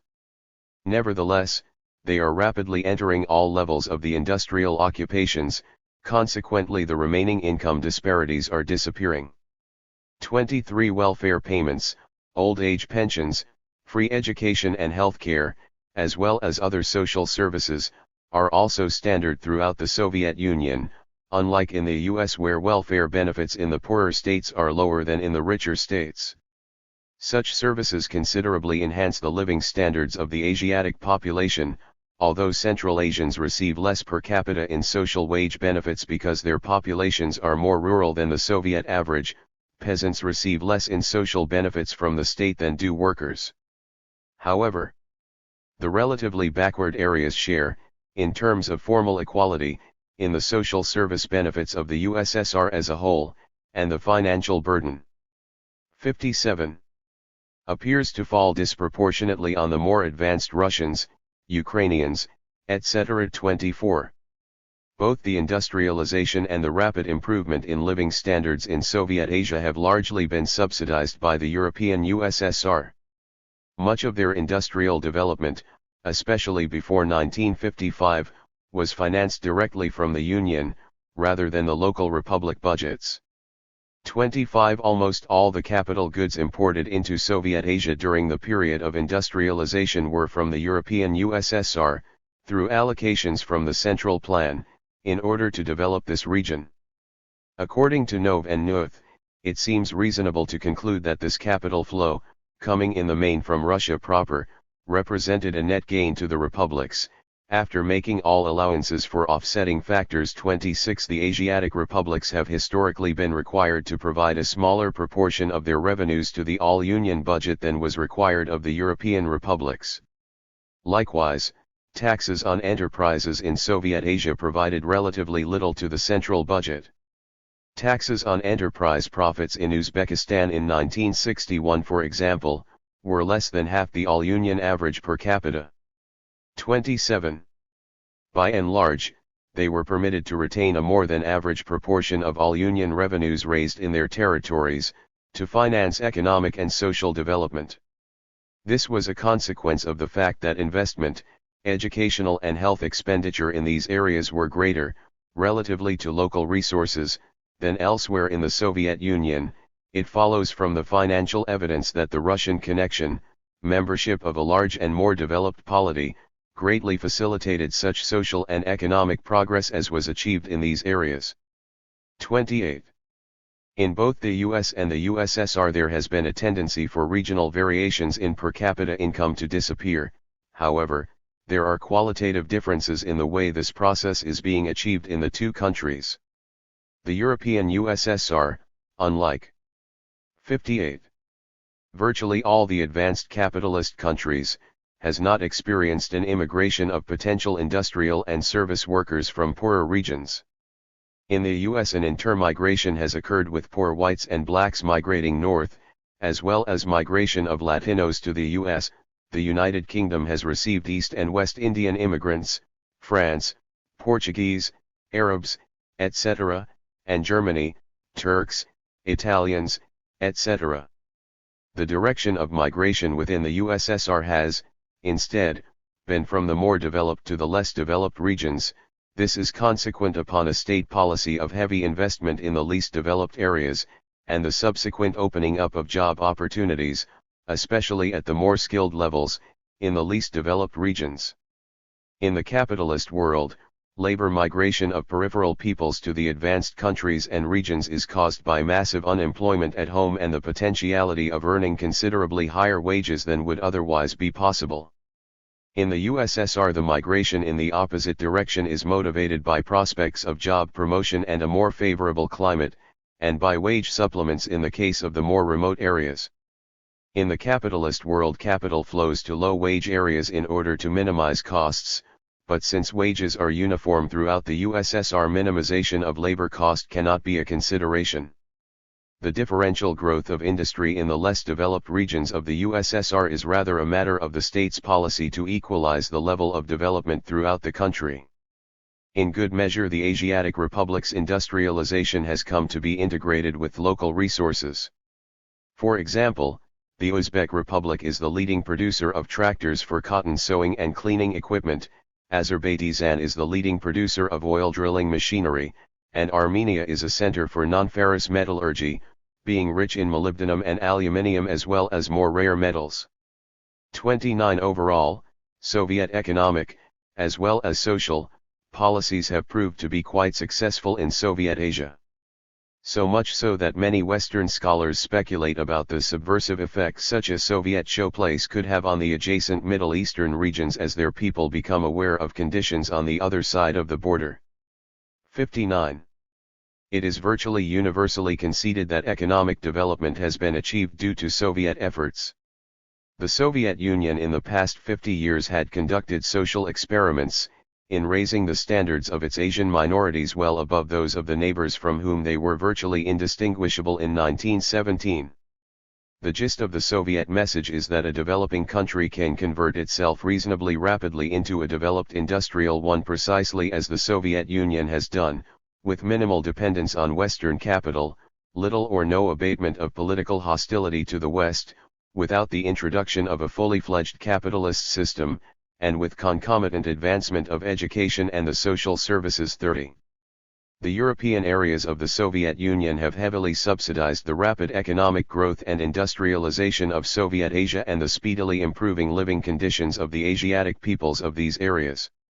There is no evidence, either in the flow of resources or in the effects on Asian economic conditions, of a colonial or neo-colonial relationship between Russia and the Asian regions of the USSR. Rather, the evidence indicates that considerable efforts have been made to modernize this region and bring it up to the economic standards of the European USSR. Welfare. Before the Bolshevik Revolution, very few modern medical services were available in Russia's Asiatic colonies. Standards of sanitation and diet were low, and as a result life expectancy was minimal, and infant mortality high. The Soviet system has radically reduced the death rate and thus increased life expectancy. Statistics by republic are not available for the period after the mid-1960s, but the official crude death rate for the 5 Central 60 Asian republics was 6.0 per 1,000, and for Azerbaijan 7.0 per 1,000, compared to 7.2 for the USSR as a whole. In 1965 the crude death rate in the US was 9.4 for whites and 9.9 for non-whites. 31. According to Nove and Nuth, there is some evidence to suggest that regional differences in Soviet crude death rates are now due principally to differences in age structure rather than to sanitary or medical conditions. 32. In Turkey, in 1959, the crude death rate in towns was 12.9 per 1,000 and much higher in rural areas. 33. In Iran it was approximately 25 per 1,000. 34. Nove and Nuth estimate that the death rates in Turkey and Iran as a whole may well be 3 times those in Soviet Central Asia. 35. These high death rates, in common with those in Central Asia before the revolution, are owing primarily to high infant mortality and inferior sanitary conditions. In 1975 the estimated infant mortality rate in Soviet Central Asia, although high by contemporary Western European standards, was 30% of that in Turkey, 38% of Iran's, and 17% of Afghanistan's. The estimated Central Asian infant mortality rate of 46 per 1,000 was roughly equivalent to that of Italy in 1960. 36. Soviet medical and public health care, combined with improved diet, have brought Central Asia up to Western European standards. There is little difference in per capita expenses for medicine in the Asian and European USSR. For example, in 1959, per capita expenditure was 14.1 rubles in Uzbekistan, 16.5 in Kazakhstan, 17.7 in Georgia and 18.9 in Russia. 37. In 1968, the number of hospital beds per 10,000 in the 5 Central Asian republics was 99.8, and in Azerbaijan 87.8. This compares to the USSR average of 104.1 per 10,000. In 1971 there were 21 doctors per 10,000 for the 5 Central Asian republics and 25 per 10,000 in Azerbaijan, compared to an average of 28 per 10,000 in the USSR.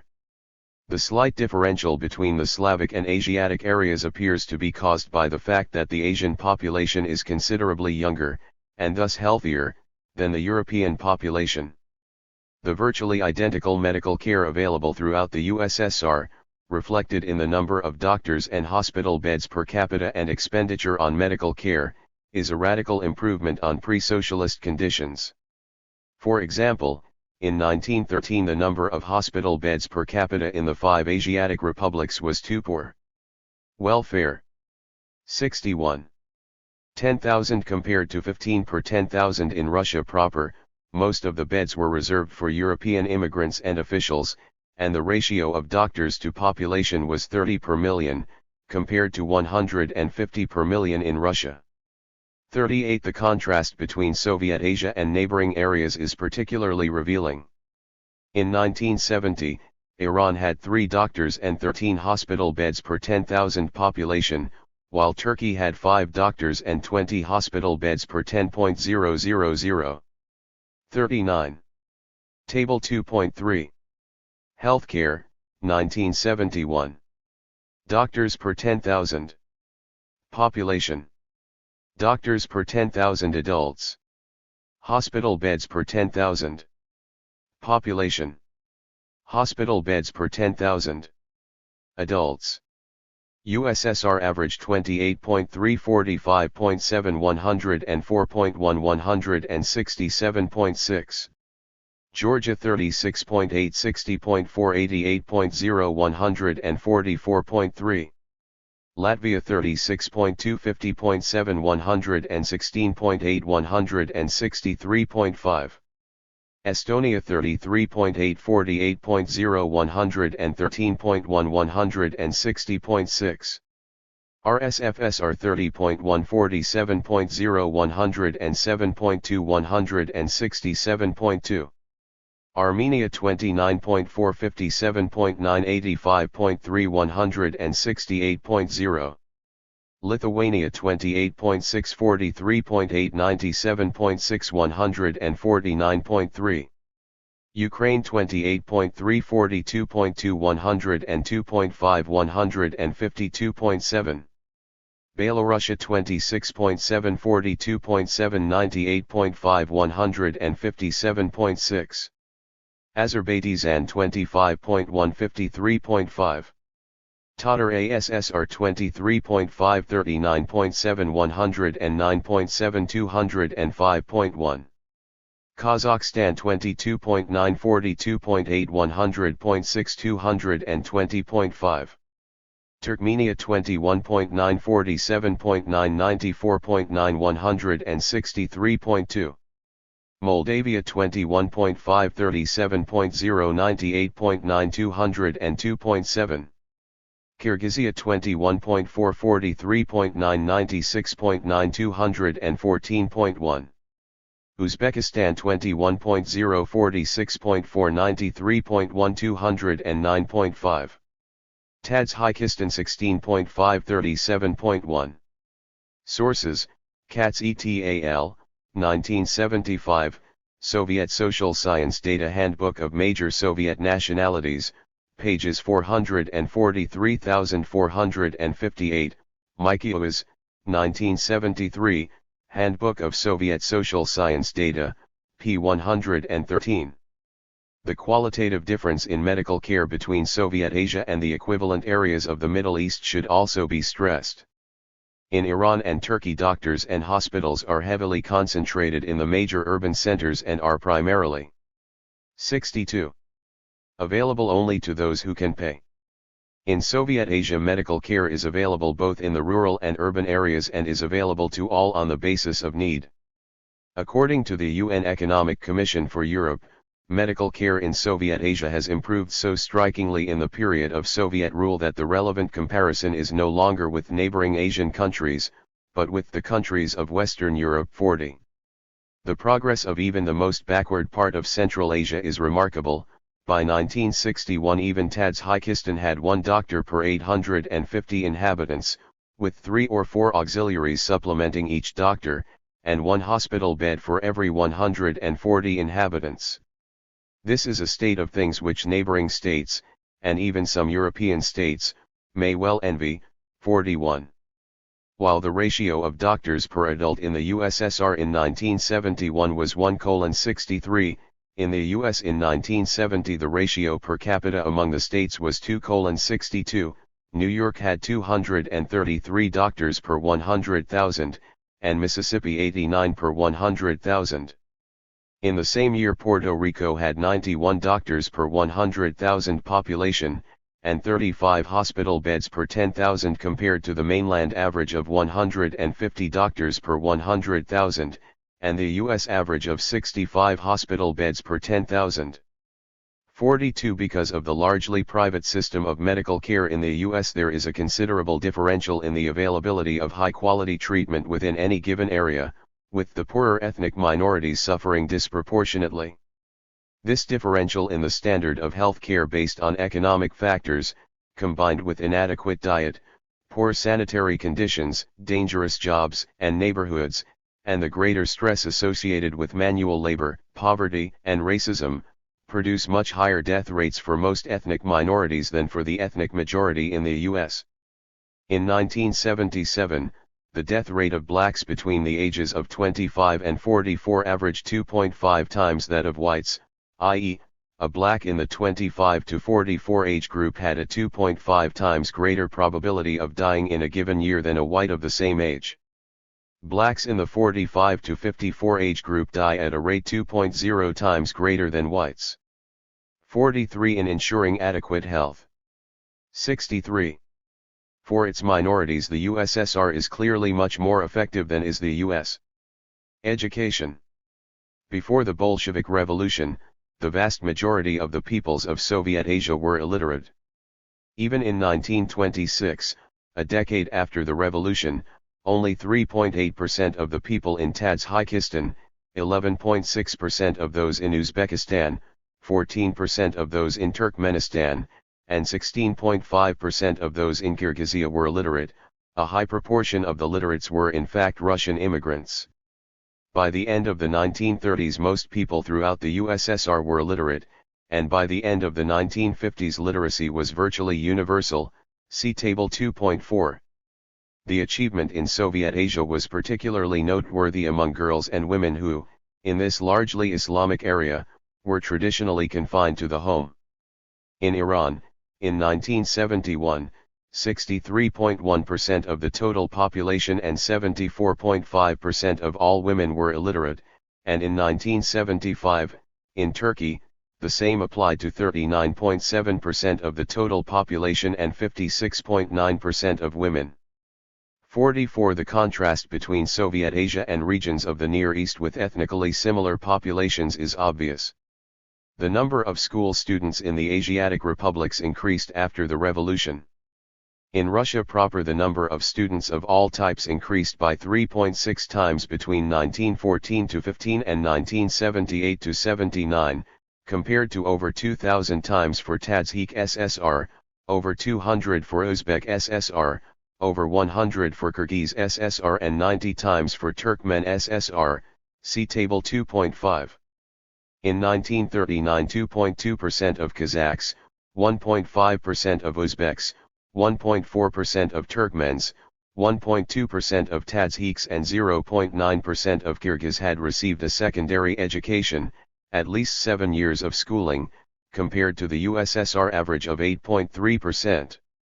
By 1959, however, 24.2% of Turkmens, 20.8% of Uzbeks, 20.1% of Tajiks, 19.9% of Kyrgyz, and 18.2% of Kazakhs had received such an education, compared to 28.1% of the Soviet population as a whole.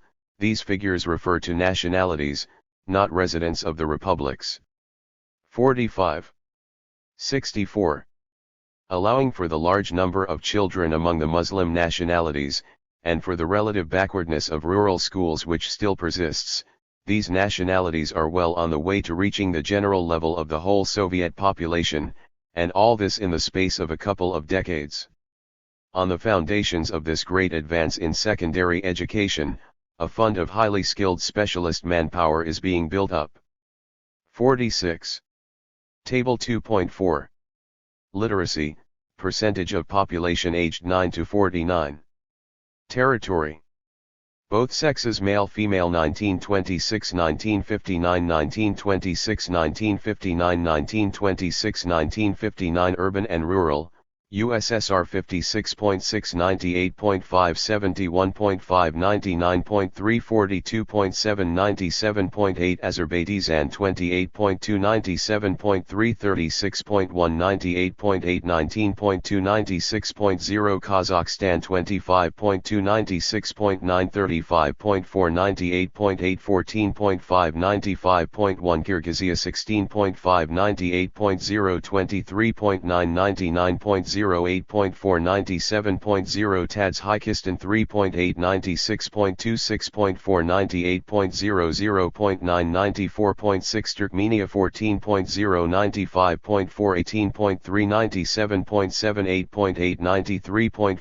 Uzbekistan 11.6, 98.1, 15.3, 99.0, 7.3, 97.3. Source: Mikioas, 1973. Handbook of Soviet Social Science Data, p. 139. In the U.S., in 1960, 20.1% of all blacks over the age of 25 had completed secondary education, compared to 43.2% of whites. 47. This black-to-white ratio of 0.47 contrasts with comparable Soviet ratio in 1959 of 0.74 of Asians to Europeans who completed secondary school.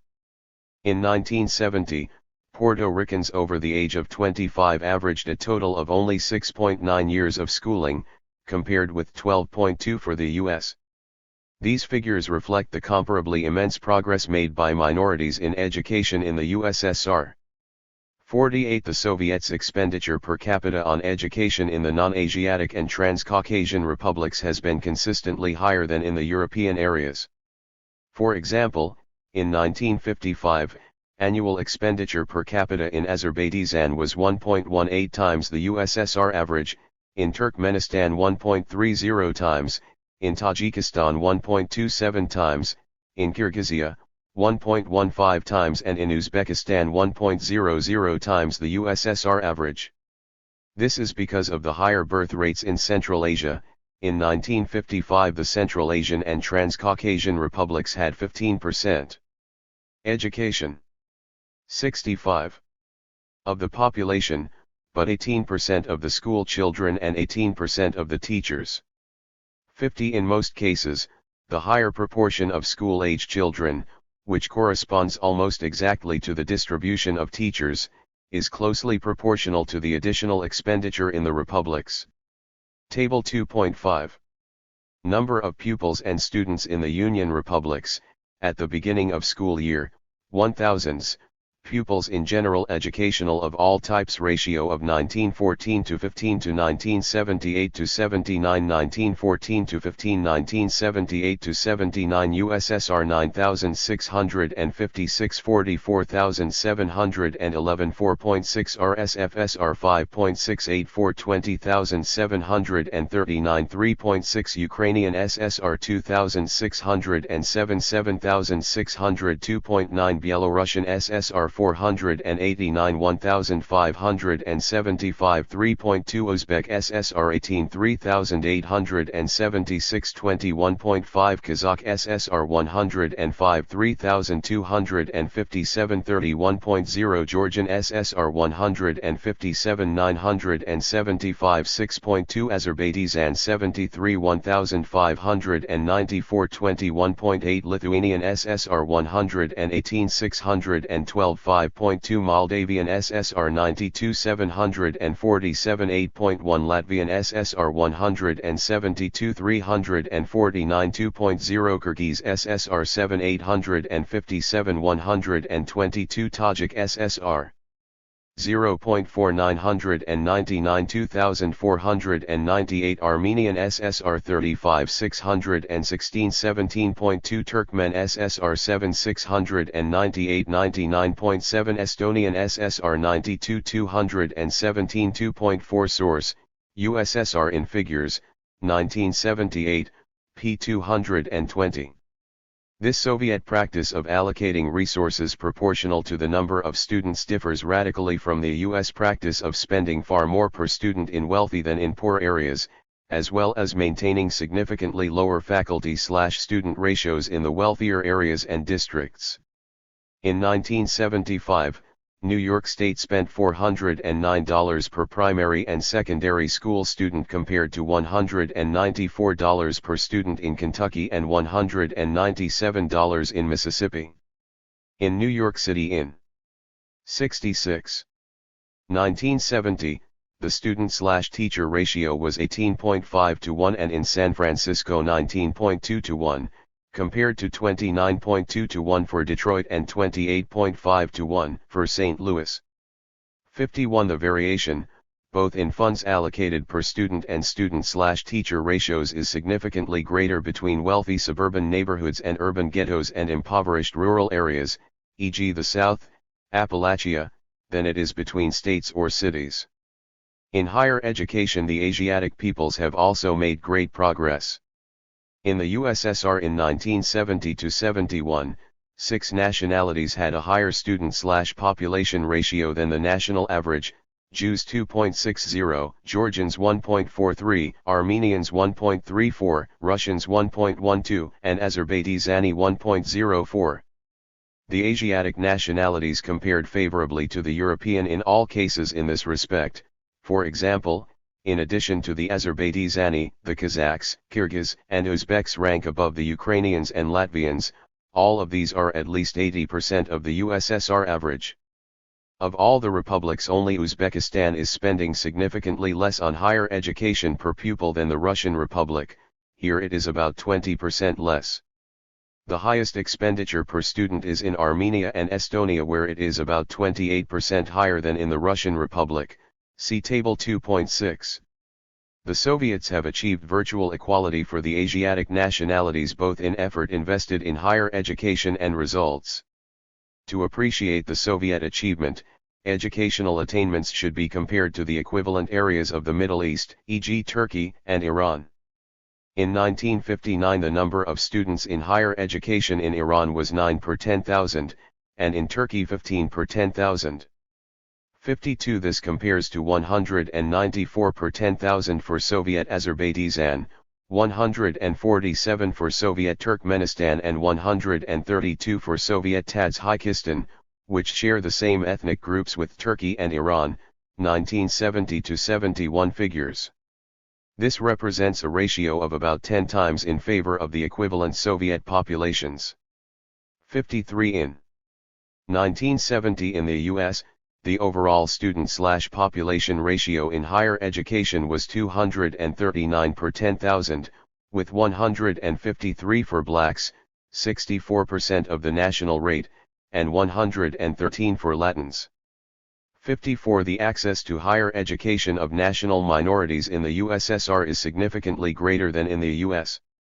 The educational advances of Soviet Asians are reflected in statistics for the number of scientific workers by nationality.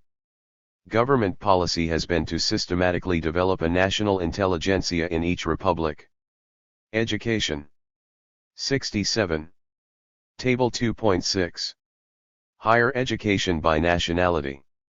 Students per 1,000. Population of. Nationality 1970-71. Overrepresentation. Index. Expenditure per. Student by Republic 1965, rubles. USSR 18.95 1.00 413. Jews 49.19 2.60. Georgians 27.06 1.43 322. Armenians 22.90 1.34 458. Russians 21.15 1.12 358. Azerbaijani 19.35 1.04 348. Kazakhs 18.93 1.00 338. Lithuanians 18.690 0.99 405. Kyrgyz 18.180 0.97 335. Estonians 17.780 0.93 462. Uzbeks 16.39 0.87 290. Ukrainians 15.25 0.80 331. Latvians 15.24 0.81 347. Tatars 14.67 0.78. Turkmen 14.75 0.78 328. Belarusians 14.38 0.76 403. Tadshiks 13.16 0.69 338. Moldavians 11.42 0.60 360. Source, Katz et al., 1975, Handbook of Major Soviet Nationalities, p. 456, and Mikioas, 1973, Handbook of Soviet Social Science Data, p. 156. Although the average number of scientific workers per capita for the 7 Asiatic nationalities, including Tatars, is only 43% of the Soviet average, since there was virtually no native scientific intelligentsia in the Asian region before the Bolshevik Revolution, these groups have clearly made considerable progress. It should also be noted that, owing to the fact that compared to the European groups the Asian population is significantly younger, computing a ratio of overrepresentation on a per capita basis, rather than on a per employed person basis, substantially lowers the index for the Asian peoples and raises it for the older, European populations. 68. Table 2.7. Scientific workers by nationality 1971. Index of overrepresentation. Nationality number percent of total per capita. Per adult. Population asterisk. USSR total 1,002,930 101.00 Jews 66,793 6.667.48 Armenians 22,056 2.20 1.50 1.83 Georgians 19,411 1.94 1.45 1.48 Russians 666,059 66.41 1.24 1.20 Estonians 4,959 0.49 1.17 1.03 Latvians 6,262 0.62 1.05.91 Lithuanians 8,751 0.87 0.79.75 Azerbaijani 13,998 1.40 0.77 1.02 Ukrainians 107,475 10.72 0.64.59 Belarusians 20,538 2.05 0.55.55 Tatars 12,619 1.26 0.51 Turkmen 1,946 0.19 0.40 0.55 Kazakhs 8,629 0.86 0.39.45 Kyrgyz 2,100 0.21 0.35.45 Uzbeks 12,928 1.29 0.34.47 Tadshiks 2,550 0.25 0.28.39 Moldavians 2,624 0.26 0.23.25 Source, Katz et al., 1975, Handbook of Major Soviet Nationalities, p. 457. Asterisk computed on the assumption that the age structure of each nationality is identical to that of its titular republic.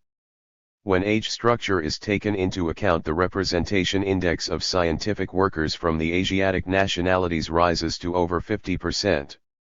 Nevertheless, because it takes time to develop a native intelligentsia from a backward society, even under the most favorable conditions, many scientific workers in the Asian republics are people who have migrated from the European USSR. That this is not as a result of Russification policies or of discrimination is testified to by the low involvement of Slavic intelligentsia in Georgia and Armenia, and the fact that Georgians and Armenians are more strongly represented among the scientific intelligentsia than any other national group with the exception of the Jews. In 1969, 94% of all scientific workers in 69 Armenia were Armenian, while nearly half the total of Armenian scientific workers worked outside Armenia. 55 According to Wheeler, the same standards of preliminary, secondary, and higher education obtained throughout the Union, and academic posts, whether in the social sciences or in technology, appear to be open to all alike. Wheeler also notes that in the mid-1960s the president of the Uzbekistan Academy of Sciences was an Uzbek geologist of international reputation who had not learned to read until he was 19 years old. 56. Cultural development. Soviet policy has been to encourage the development of national cultures and the preservation of the native languages. Under the Tsar there existed a policy of Russification, but now education, and all forms of media, are in the native languages. Russian is taught as a second language throughout the country, both as a lingua franca and because, as a major world language, it affords access to a far wider body of literary and scientific writings than it could ever be possible to translate into each of the minor languages. The Soviet Constitution, Article 36, specifies the formal rights of national minorities in the USSR. Citizens of the USSR of different races and nationalities have equal rights. Exercise of these rights is ensured by a policy of all-round development and drawing together of all the nations and nationalities of the USSR, by educating citizens in the spirit of Soviet patriotism and socialist internationalism, and by the possibility to use their native language and the languages of other peoples of the USSR. Any direct or indirect limitation of the rights of citizens, or establishment of direct or indirect privileges on grounds of race or nationality, or any advocacy of racial or national exclusiveness, hostility, or contempt, are punishable by law. Numerous books, magazines, and newspapers are published, and are readily available, in all the major minority languages. The 70 relative number of publications in the native languages in the various republics is roughly proportional to the percentage of the local population of that nationality. See Table 2.8. Table 2.8. Books and newspapers published in Union Republics, 1970. Republic. Percent of book titles published, which are in the titular language. Total copies of books published per 100. Speakers of the titular language. Percent of all newspapers which are in the titular language. National group percent in population of each republic. RSFSR 93 562 93 82.2. Ukraine 37 226 80 74.9. Belarus 21 110 75 81.1. Uzbekistan 44 239 57 64.7. Kazakhstan 31 239 37 32.4. Georgia 73 370 86 66.8. Azerbaijan 64 192 80 73.8. Lithuania 64 433 81 80.1. Moldavia 31 211 47 64.6. Latvia 52 739 64 56.8. Kyrgyzia 47 223 55 43.8. Tajikistan 52 167 84 56.2. Armenia 75 212 88 88.6. Turkmenia 65 242 70 65.6. Estonia 74 890 72 68.2. Source, Katz et al., 1975, Handbook of Major Soviet Nationalities, pages 45960. In many republics the share of total circulation of books in the native language is higher than the number of titles. For example, in Kazakhstan, about one-third of the titles published are in Kazakh, but over half the circulation is of Kazakh books. 57 in Azerbaijan, 81% of newspapers but 97% of magazine circulation is of Azerbaijani language periodicals. In Kyrgyzia both the magazine circulation and the percentage of the total number of copies of books published in Kyrgyz is much higher than the proportion of titles in Kyrgyz. 58. 71. The annual number of copies of new books published in the native languages of Soviet Asia varies from 2.4 per capita in Turkmen, Uzbek, and Kazakh, to 2.2 in Kyrgyz, and 1.9 in Azerbaijani to 1.7 in Tajik. See Table 2.8. Before the Bolshevik Revolution virtually no books were published in any of these languages. The few books written by native authors were published outside their native areas in languages other than their native tongue. Printing in Central Asian languages was strictly limited to direct lithography, i.e. reproduction from material written on stone surfaces by hand. Only Kazakh and Turkmen were beginning to assume a literary form. 59 in the USSR. The highest ratio of total copies of new books published per capita annually is in Estonian and Latvian, with ratios of 8.9 and 7.4 per capita in 1970, see Table 2.8.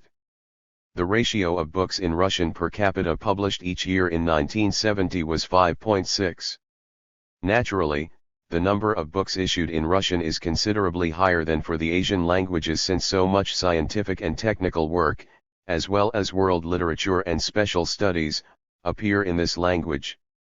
Russian is read both by experts and the general intelligentsia as a second language throughout the nation. The very high ratios of the Baltic republics bear witness to the fact that this is not as a result of a Russification policy or of suppression of local languages. For at least 80% of all the major nationalities of the USSR, with the exception of Jews, their mother tongue is their primary language. The percentage is higher, almost 99%, in Soviet Asia. All nationalities of the USSR may choose to be educated in their native languages, and all the major nationalities may receive their entire education through college in the language of their republic. 60 That most students from the various nationalities take advantage of this option without discrimination has been testified to by many Western scholars. For example, in Lithuania, students who begin their education in Lithuanian suffer no discrimination at higher levels. University instruction is almost exclusively in Lithuanian. 61 Most students in the Baltic countries receive their education in the Baltic languages. In Estonia's general schools, for example, 73% use Estonian and 8% use both Estonian and Russian. In 1960, 89% of higher education students studied in 72. Estonian. Further, a significant number of those of Russian nationality attend Estonian language schools at all levels. 62. Table 2.9. Speakers of languages of major nationalities of USSR, 1970. Language percent of the nationality identifying national language as mother tongue: Russian Turkmen 98.9, Kyrgyz 98.8, Uzbek 98.6, Tadzjik 98.5, Georgian 98.4, Azerbaijani 98.2, Kazakh 98.0, Lithuanian 97.9, Estonian 95.5, Latvian 95.2, Moldavian 95.0, Armenian 91.4, Tatar 89.2, Ukrainian 85.7, Belarus Russian 80.2, Jewish languages 17.7. Source: Katz et al., VT 15, Handbook of Major Soviet Nationalities, p. 446. In Central Asia, however, there is a disproportionate number of non-Asian immigrants in higher education, 30% in 1959, even though they represented only about 20% of the population. Nevertheless, compared to the situation before the revolution, or even in the late 1920s, the progress in this context is significant. To quote a Western scholar, when this situation is compared with that prevailing 30 years ago when there were no higher educational establishments which Muslims could attend, progress can be seen as remarkable. 63 There is no tendency for native languages to be undermined and replaced by Russian. The evidence indicates precisely the opposite, including officially sponsored campaigns to purify the native languages of Russianism. 64. 73. From 1959 to 1970, the percentage of Azerbaijanis speaking their native language increased from 97.6% to 98.2%, and of these only 16.6% said they spoke Russian as a second language. 65 Similarly, among the Uzbeks, of whom, in 1970, only 13% stated they spoke Russian as a second language. The US language policy contrasts very sharply with that of the USSR. The long-standing tradition implemented in the policies of American schools, courts and all governmental institutions, has been to make English the only acceptable language. As part of the official Americanization policy, the languages of the various European immigrant groups, as well as those of the native peoples and the blacks forcibly taken from Africa, the Spanish and other Latin-based languages of recent immigrants from the other Americas, have, along with the traditional cultures and national practices of these groups, been undermined. U.S. policy has been consistently to submit all peoples resident in the U.S. to one melting pot in which the English language and American values were universal. Traditionally, education in all public schools was in English, the legal system operated in English only, as did road signs and so on. Beginning in the late 1960s, the traditional, enforced monolinguistic/monocultural Americanization policy was moderated somewhat with the passing of a federal bilingual education act which gave grants to those schools in districts wishing to set up bilingual education programs. The decision whether or not to set up such programs was left entirely to each school district. In 1974, the U.S. Supreme Court ruled that those school districts with large proportions of non-English speaking students were violating the civil rights of those students by not providing bilingual programs for them, but did not specify how this was to be implemented. In 1975, to comply with the Supreme Court decision, the U.S. Department of Education issued guidelines, which, however, did not have the authority of law, for the establishment of bilingual education programs. The issue of bilingual education became highly controversial in the latter part of the 1970s and the early 1980s. Some arguing that the basic curriculum should be taught in all languages where the majority of students did not speak English, others that only special courses to teach English to non-native speakers should be available, designed to prepare them for basic instruction in English, and still. 74. Others that the traditional policy of sink or swim, with no federal or state requirements for non-English instruction, should continue at the discretion of each local school district. Finally, at the end of 1980, the federal government issued strict guidelines requiring those school districts with more than 25 students all speaking the same foreign language to offer them instruction in their own language as well as in English. The first official act of the new Secretary of Education in the Reagan administration in 1981 was to revoke these requirements as harsh, inflexible, burdensome, unworkable, and incredibly costly. 66 in 1980, approximately 500, or 3%, of the US around 16,500 school districts had some form of bilingual educational program. In the fiscal year 1981, the federal government provided these 500 districts with $175 million to support their programs. It has been estimated that in 1980 there were 3.5 million non-English speaking school-age children in the U.S., 70% of whom were native Spanish speakers. In New York City, for example, 30% of all students in the public schools were Latins. 67 The federal subsidy for bilingual education averages out to $50 per non-English speaking student, or $250,000 per school district with bilingual programs. Compared to Soviet language policy, the U.S. effort is insignificant. In the USSR, Russian is taught as a second language in all republics. To advance in most professional careers beyond a certain point, the ability to at least read and write Russian is essential. This is because, to quote the prominent Soviet dissident Roy Medvedev, "You can't do without the Russian language, which enables the different nationalities to communicate with one another." Most scientific and literary works are published in Russian in all the republics. A book on mathematics or philosophy published in Georgian, say, would have no circulation outside of Georgia. 68. Medvedev goes on to illustrate his point by relating that at one time there was a tendency for official Ukrainian agencies to correspond with other regions of the USSR in their own language only. When a Ukrainian minister wrote to Moscow, there was 75. Usually someone who could understand the language, but in Georgia or Tajikistan, there were very few who could. Consequently, they began to respond to the Ukrainians in their language, which hardly anyone in the Ukraine could understand. Papers at national scientific conferences were often read in the various local languages. In both cases, the problem of each group speaking its own language to other groups soon became apparent, and Russian again became the common language of communication. The universality of Russian perhaps makes professional advancement a little easier for those whose mother tongue is Russian. but that such an advantage is minimal is exemplified by the Armenians and Georgians, neither of whose native tongues are Slavic, who are more successful than Russians in pursuing scientific careers. Table 2.10. Titular nationality as percent of Republic population, 1959 to 70. Republic. Titular nationality as percent of total.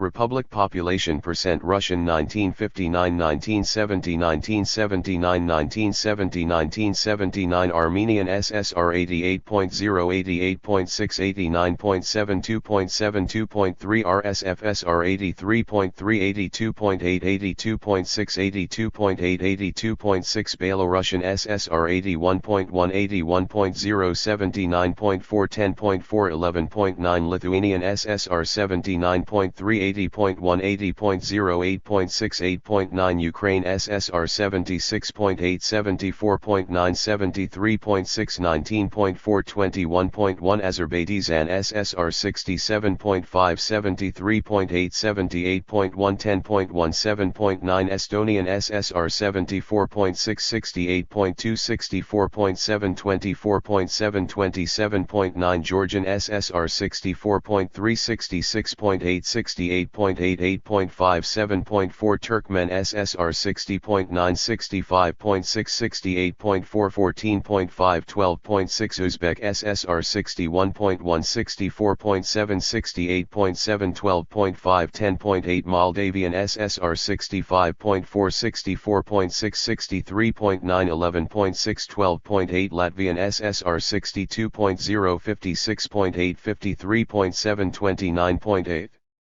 32.8 Tadzhik SSR 53.1 56.2 58.8 11.9 10.4 Tatar ASSR 47.2 49.1 Kyrgyz SSR 40.5 43.8 47.9 29.2 25.9 Kazakh SSR 30.0 32.6 36.0 42.4 40.8 Source, Katz et.al., 1975, Handbook of Major Soviet Nationalities, pages 10, 444, Sharp, The East European and Soviet Data Handbook, pages 148 to 55.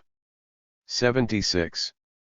Soviet policy, while it favors the development and preservation of native culture and language, also encourages migration of various nationalities throughout the USSR, especially to the resource-rich, underpopulated areas of Siberia and much of Central Asia. Thus, large numbers of Slavs, mostly Russians and Ukrainians, have settled in Central Asia, especially in Kazakhstan where they have become the majority of the total population. In recent years, however, apparently largely because of the high birth rates among Soviet Asians, the proportion of the population that is of the titular nationality has increased in all 6 Asiatic republics. See Table 2.10. Soviet policy has always been to encourage preservation and development of the local cultures. In the 1920s, any group that felt itself to be a nationality was officially encouraged to develop its language, culture, and sense of social cohesion. This was supported by the state by opening schools, publishing books and periodicals, and wherever the group was sufficiently concentrated geographically, given various degrees of local self-government. Generally, the larger the group, the greater the extent of local autonomy. In the post-World War II period, this policy has been continued for groups of any significant size and geographical concentration. 69 From the 1920s, in Soviet Asia, literature in the native languages and native art forms accessible to the people blossomed with government and party support. The theater and opera were introduced and proved extremely popular. Theaters built in all the principal towns of Central Asia maintain their own repertory companies which perform works both by local playwrights and of translations into the local languages, of works by Shakespeare, Molière, Puccini, Jack London, as well as major Russian authors.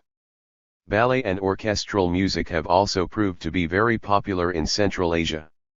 Many native music writers have worked in traditional themes with traditional music. 70 The cinema too has been widely developed. In 1915 there were said to be 52 cinemas throughout Central Asia, but by the 1960s there were approximately 7,000 permanent and mobile cinemas in operation. 71 In Uzbekistan there are 5,820 public libraries with holdings of over 32 million books and magazines. 72 Soviets celebrate the native cultures on a union-wide level. For example, there are regular and widely publicized cultural festivals which give the artists and cultures of the various republics not 77 only nationwide but also international publicity. Between 1936 and 1960 25 republics staged festivals in Moscow, and between 1957 and 1969 14 republics staged festivals in Uzbekistan. This multinational culture developed by the Soviets both gives expression to the various national traditions and promotes the adoption of new socialist culture. Publishing, the theater, and the other arts in the native languages are far more highly developed in Soviet Asia than in the comparable countries of the East. In the words of one Soviet Central Asia expert, taken on the basis of population, publishing of all forms of literature in Central Asia was soon far to exceed that in any of the other Muslim countries in Asia, and with one or two exceptions the standard of printing and production was much higher. The technical literary quality of modern Central Asian literature in the 1960s was probably as good if not better than that of Middle Eastern literature, and it was free from the pernicious rubbish circulating either in original writing or in translation in many non-Soviet Muslim countries. Some of the novels of such Kazakh writers as Ozov and Mukhanov, of the Turkmen writer Kurbabayev, and the memoirs of the Tadzhik writer Sadruddin Ani, are works of undoubted literary merit, and many other examples could be cited. 73. For ethnic minorities in the U.S. the situation is radically different. Traditional ethnic cultures are systematically undermined through official policies designed to create an ethnically homogeneous American culture. Virtually nothing is done to encourage either the development or the perpetuation of traditional Black, Indian, Latin, Asian or European cultures of those peoples in the U.S. The result of the long-term melting pot policies has been the destruction or eventual disappearance of all these peoples' traditional cultures. Except for a few republics in the USSR with very low birth rates and a high level of wealth, for example Estonia, most of the 78 non-Russian republics, and autonomous regions, are becoming increasingly homogeneous in their titular nationality.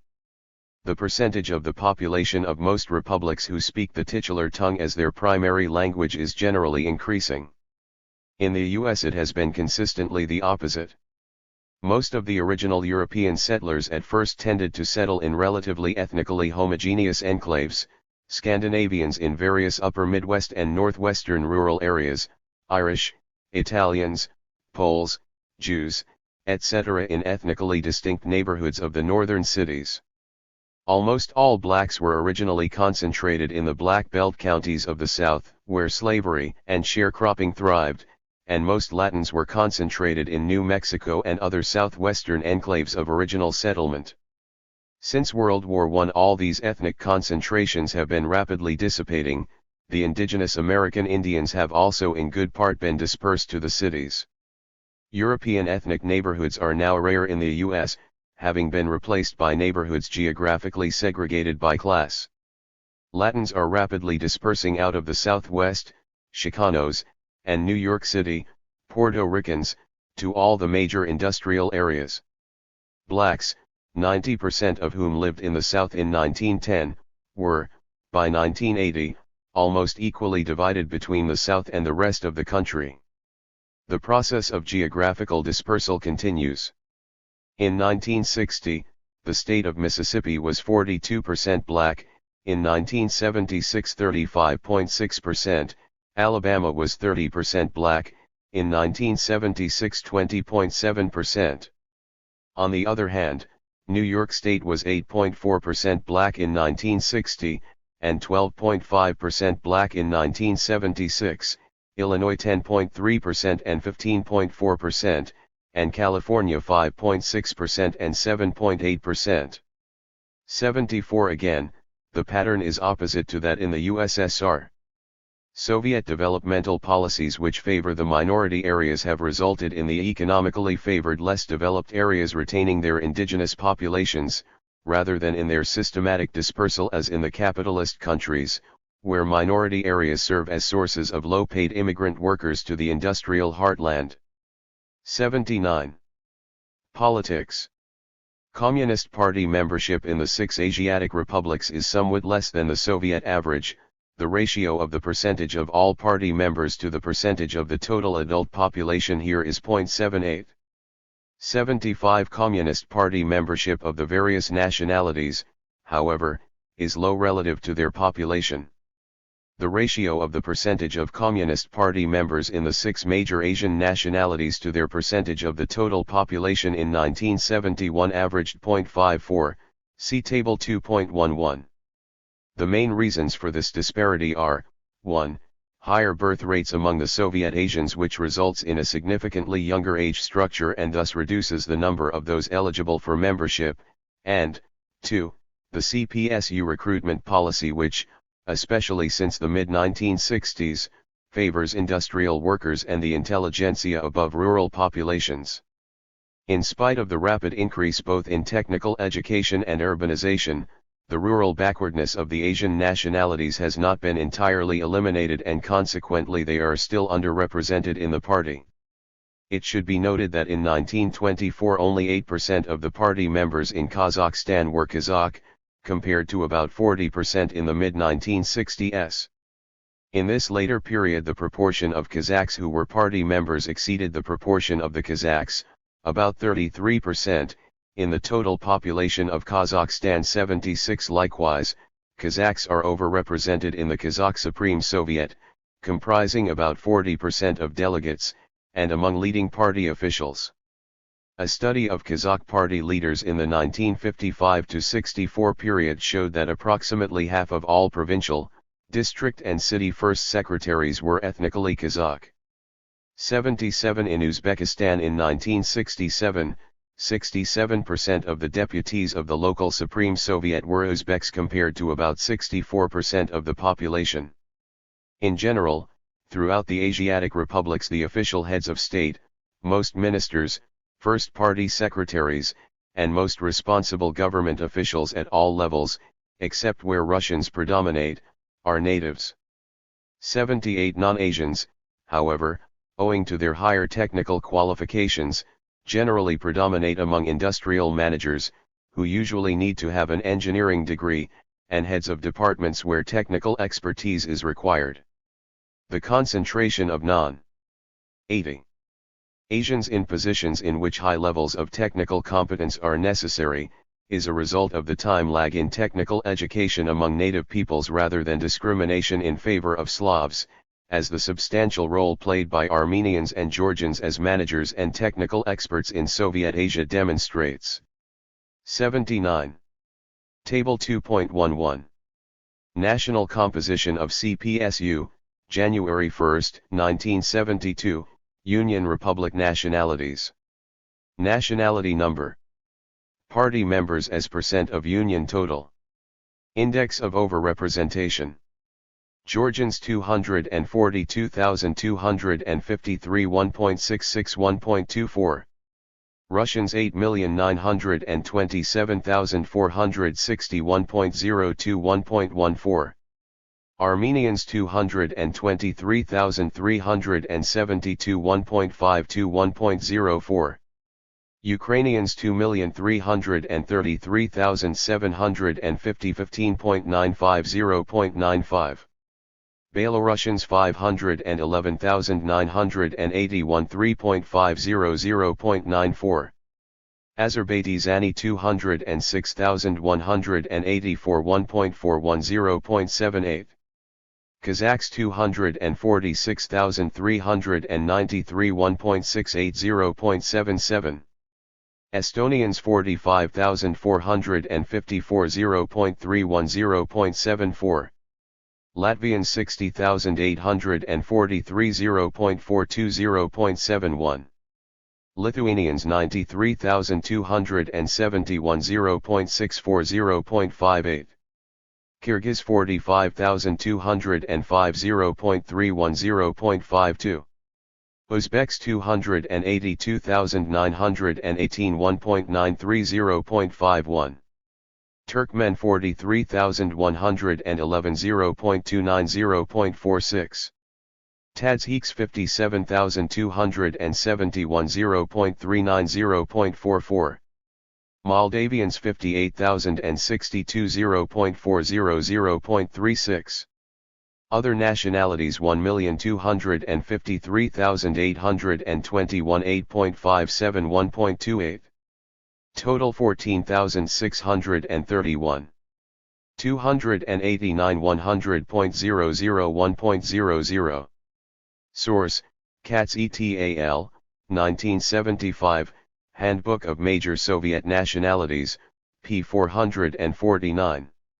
It is sometimes argued that the considerable limits on the political autonomy of the various republics necessarily means that they are dominated by the Russian Republic. But in fact, all the republics, including Russia, are centrally controlled by a single party and economic plan corresponding to a relatively rational division of labor. In the words of the Soviet dissident Roy Medvedev, Politics. 81. If our republics have no real political or economic autonomy, that's not because Russia controls them. The Russian Republic has even less autonomy. In countries like the Soviet Union, economic planning embraces the interests of the entire state and provides for a division of labor calculated on a statewide basis. It wouldn't make much sense to convert the cotton plantations of Uzbekistan into wheat fields or Georgia's tea plantations, vineyards, and market gardens, to potato cultivation. Nor would it be logical to build a steel mill in Georgia to produce steel only for Georgia. 80. In the U.S., where 11.7% of the total population was black in 1978, 3% of all members of the U.S. Congress and 3.5% of all state legislators were black. In Mississippi, the state with the highest percentage of blacks in the U.S., 35.6%. 3.5% of legislators were black. In South Carolina, where in 1978 31.6% were black, 7.7% of the state legislators were black, and in Louisiana, 28.6% black, 7% of state legislators were black. 81 blacks, the largest ethnic minority in the U.S., are significantly underrepresented politically, by a factor of 3 to 4. In the USSR, in contrast, the Asian minorities are at least proportionately represented in their republics, both in leading governmental and party positions.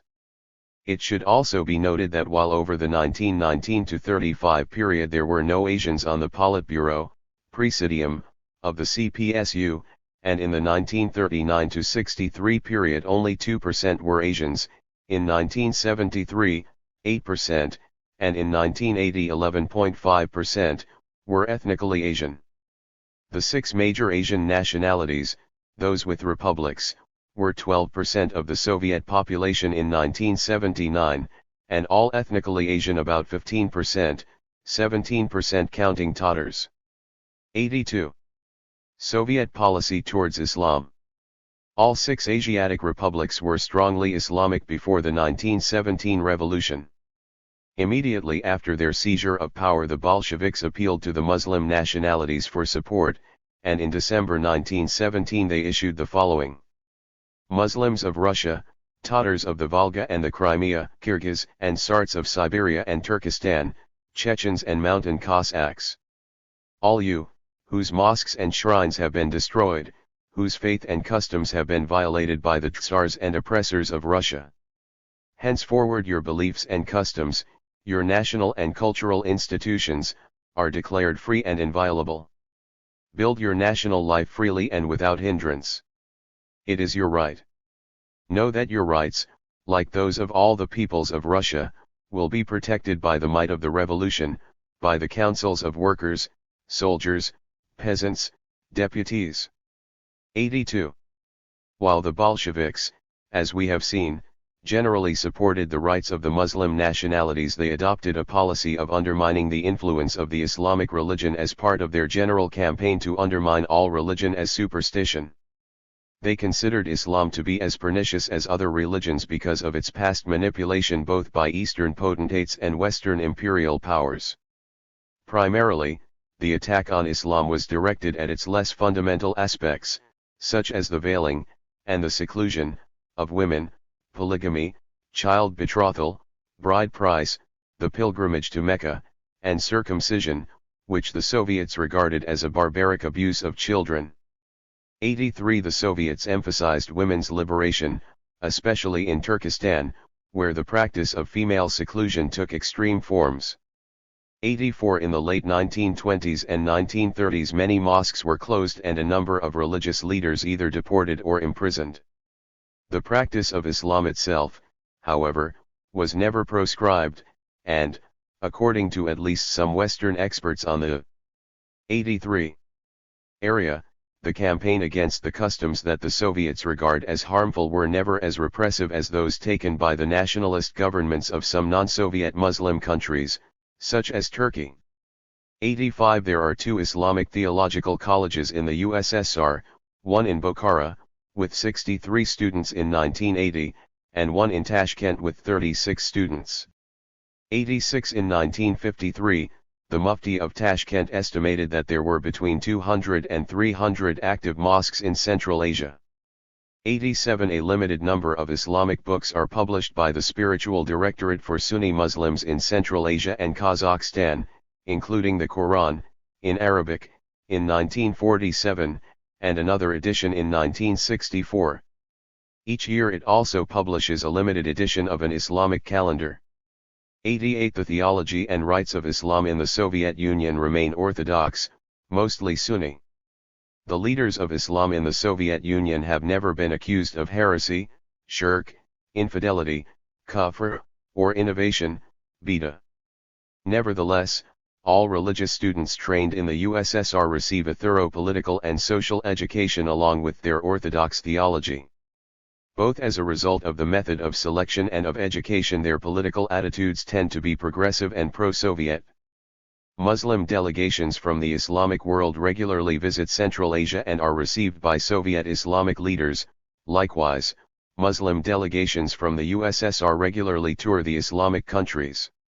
Members of such Soviet goodwill delegations speak perfect Arabic and have a thorough knowledge of all aspects of the Islamic faith. These meetings, between Soviet and non-Soviet Islamic delegations, function as an important mechanism for winning friends in the Islamic world. 89 While many Islamic customs are maintained, today, according to Jukes, the influence of Islam, while difficult to gauge, does not appear great. 90 This appears to apply especially to Azerbaijan. The Handbook of Major Soviet Nationalities reports that in Azerbaijan Islam withered away, and experienced a gradual erosion of traditional Islamic life. 91 Azerbaijan presents two cultural worlds, one urban in which Islam and its traditional customs, art, and literature have largely died, the other rural and isolated in which women still wear black shawls and Muslim values have more than 84 historical significance. But, in sum, Islam lingers on more as a source of tradition than as an actively worshipped religion. While such Muslim customs persist as circumcision, religious proverbs, naming of children with Allah's attributes, and early marriage for women, the 5 pillars of faith are no longer observed. Zakat alms is forbidden, public prayer is quite rare, Ramadan, month of fasting, conflicts with work schedules and is effectively discouraged, and Hajj is limited to a handful of token pilgrims allowed to visit Mecca. 92. To a somewhat lesser degree, what is true of Azerbaijan is true of Central Asia. As urbanization and education proceed apace, the residues of Islam are everywhere being undermined. That religious Islamic sentiments have become largely eroded throughout Soviet Asia even while some traditional non-religious Islamic customs remain seems virtually to be the consensus of scholarly Western experts, as well as of journalists and diplomats personally familiar with the region. A feature article in the New York Times reported, Western and other foreign specialists here are skeptical of a theory widely circulated in the West that the Soviet military intervention in Afghanistan was motivated largely by fear that a spread of Islamic fundamentalism through Central Asia might infect the adjacent Soviet Muslim peoples. Diplomats and journalists who have traveled recently in the Muslim republics of Soviet Central Asia and the Caucasus report that religion has been eroded in the lives of the 40 million or so people of Muslim tradition. The Soviet authorities seem to feel complete confidence now in the loyalty of their Muslim peoples. Moscow's confidence appears to be illustrated by reports from Afghanistan that many 85 of the soldiers sent for the intervention are Tadshiks or others of Muslim tradition. The atmosphere is even more secular in Central Asia than in Muslim areas of the Caucasus. The mosques, minarets, and mausoleums of ancient glory are state museums now, tourist attractions. The small and humble mosques open for worship are sparsely attended by the elderly. Young people are seldom seen there. 93. Anti-Soviet and anti-socialist nationalist attitudes and movements. If the people of the Asiatic republics were, or felt that they were, oppressed by the Soviet regime, it is to be expected that in some way this would be manifested by such phenomena as nationalist movements, spontaneous resistance, hostile attitudes expressed by the population against Russians, a resurgence of religion, pan-Islamic sympathies, or a dissident movement among intellectuals. Such events have occurred in Lithuania and Estonia, as well as in Poland, East Germany, Hungary, Czechoslovakia, and Romania.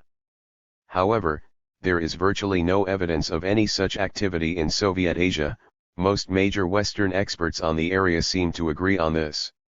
Acceptance of Soviet institutions appears to be complete, and the potential for any significant secessionist or anti-socialist nationalist movement absent. One expert, Wheeler, for example, tells us of the absence of characteristic indications of nationalism or nationalist movement.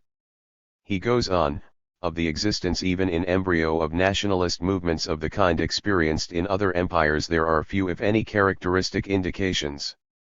Elsewhere, and before the revolution in the Russian Empire, such indications have 86. Included the existence of easily identifiable, nationalist leaders either at large or in exile, internal disturbances and acts of sabotage, the existence abroad of dedicated nationalist committees receiving active support from foreign governments, and a more or less steady stream of refugees into adjoining countries.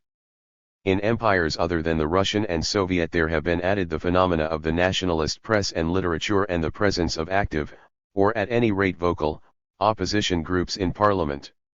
Of all these hitherto characteristic indications of nationalism, the only one which can be discerned today in relation to Central Asia is the existence abroad of a few nationalist organizations, most of them formed and all of them financed from foreign, usually private, resources. 94. Wheeler approvingly quotes another Soviet Central Asian expert, Alexander Benigson, who states, "There is no question of opposition to the system. Indeed, it seems that the Muslims of the USSR, peasants, workers, and intellectuals alike, are really trying to adapt themselves to the way of life of the model man advocated by the authorities." 95. Nove and Nuth argue that the lack of any reports in the West of opposition to the Soviet system in Central Asia is evidence of the absence of such opposition, on the grounds that anti-Russian sentiments in other areas, such as the Baltic countries and Georgia, are widely reported in the West. The Georgians happen to be particularly open in telling foreign visitors just what they think about Russia and Muscovite rule. It is rarer to hear such things from the Uzbeks and Tajiks, since the police system is much the same. Anti. 87. Throughout the Soviet Union, and since the Georgians appear to have no special difficulty in conveying their views to others, the fact that one hears much less of anti-Russian nationalism in Central Asia cannot be attributed merely to fear. 96. The Handbook of Major Soviet Nationalities reports that no apparent national antagonism exists in Central Asia between the native and Russian intelligentsia. Analyses of interviews with those who have left the Soviet Union confirm the good relationship between Russians and Asians in the Asiatic republics. These anti-Soviet émigrés attached little significance to various incidents of national friction which, being prompted, they had been able to recall. 97 experts on each of the different Asiatic nationalities reach the same conclusion.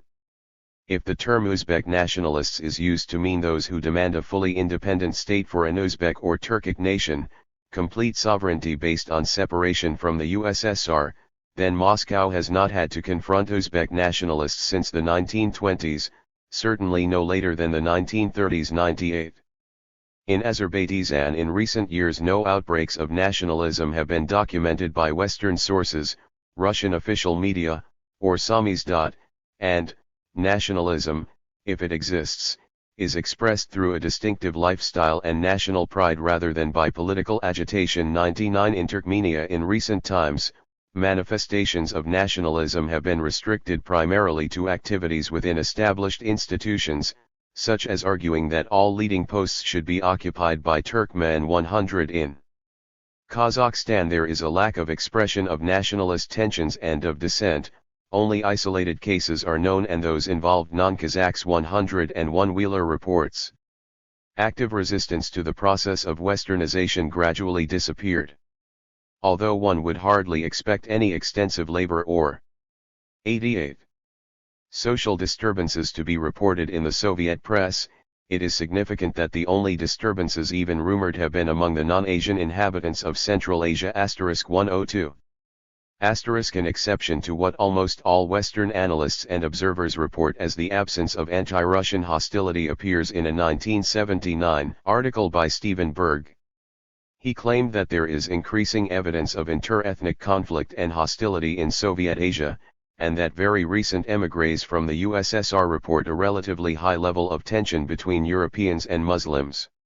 Interestingly, he argues that this is happening because as Central Asians become more educated and enter into the scientific and technical elite, and occupy more and more responsible positions in the party and state apparatus, they are experiencing increasing competition with cadres of European background.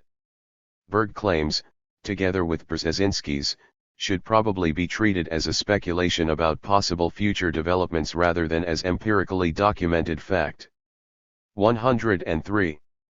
Almost the sole substantive claim relating to nationalism which appears in the Western literature is that younger Asian artists and writers seem to be developing an increasing interest in their past and their cultural traditions. This is not discouraged by Soviet policies, which have consistently aimed to build up national consciousness, as opposed to Islamic or tribal consciousness, among the people of Soviet Asia, and thus, it cannot be considered as a sign of discontent with either socialism or integration into the Soviet Union. While experts on the area generally agree that there is little or no separatist or anti-Soviet feeling in the Asiatic republics, some do suggest that possibly such sentiments may develop in the future. These predictions tend to be based solely on the fact that Central Asians have an Islamic and Asiatic background. Not all Western students of the nationality question are as convinced that the nationality problem has been resolved in the USSR. In 1971 Zbigniew Brzezinski was quoted as observing, "It is not inconceivable that in the next several decades the nationality problem will become 89. Politically more important in the Soviet Union than the racial issue has become in the United States." Many Western specialists who deal with Uzbekistan are somewhat more cautious in their projections, but most agree that difficulties for the Soviet regime are possible. 14. Attitude of Soviet Asians to USSR. Intervention in Afghanistan. The Soviet system's generally high level of legitimacy among Soviet Asians of Islamic background extends to strong support for Soviet foreign policy in the Near East, especially for the Soviet intervention in Afghanistan in 1979.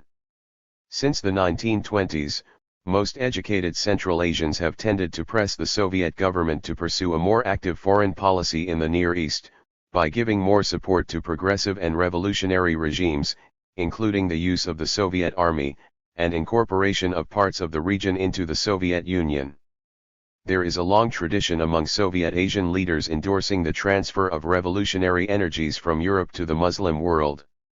In the 1920s many Muslims expressed the hope that Central Asia and the Transcaucasus would be used as a revolutionary springboard for the liberation of fellow Muslims, especially in Turkey, Iran, and Afghanistan, whose ethnic groups in good part overlap with those in Soviet Central Asia, and also throughout Asia in general. Educated Soviet Asians are usually highly knowledgeable about and very interested in developments across their borders. Generally, they empathize with fellow Muslims who are seeking revolutionary change. This was manifested in the immediate post-World War II period when, with the support of the Soviet Army, revolutionary regimes existed in Iranian Azerbaijan and Kurdistan. At this time Central Asians were inclined to argue that both areas should be incorporated into the Soviet Union. 105 The Soviet intervention in Afghanistan in December 1979 was seen by Central Asians largely as help to fellow Muslims who had been oppressed by one of the most backward feudal regimes in 90. The world. There are significant populations both of Tajiks and Uzbeks in Afghanistan, consequently these two peoples have been especially favorable towards Soviet aid to their fellow nationals. Benigson, one of the principal Western experts on Soviet Central Asia, argued in the U.S. International Communications Agency's publication Problems of Communism that, it is likely that the present-day elites favor Soviet annexation of, if not the whole of Afghanistan, then at least Afghan Turkestan north of the Hindu Kush. 106 Before the Soviet Army's intervention in Afghanistan there had been growing Soviet support for that country's revolutionary government which had been installed in April 1978. This support largely took the form of thousands of Soviet Muslims, many of whom spoke Afghan languages as their mother tongue, becoming advisors to the Afghan revolutionary government. Not infrequently they would assume governmental positions. The number of Soviet Central Asians working with the Afghan government increased after December 1979. According to Benigson, far from opposing the occupation of a brother Muslim land, the Central Asian Muslim elite seemed to welcome the adventure. 107 Most of the Soviet troops initially sent into Afghanistan were Central Asians. After the first few months, however, military units with a higher concentration of Slavs began to be introduced into the country, especially in the Pushtun area. Historically, the Pashtuns have been the political and economically dominant group in Afghanistan, and traditionally their attitude has been one of superiority to other ethnic groups which they have ruled, including the Uzbeks, other Turks, and Tajiks, whose Soviet cousins comprised the bulk of the Soviet army.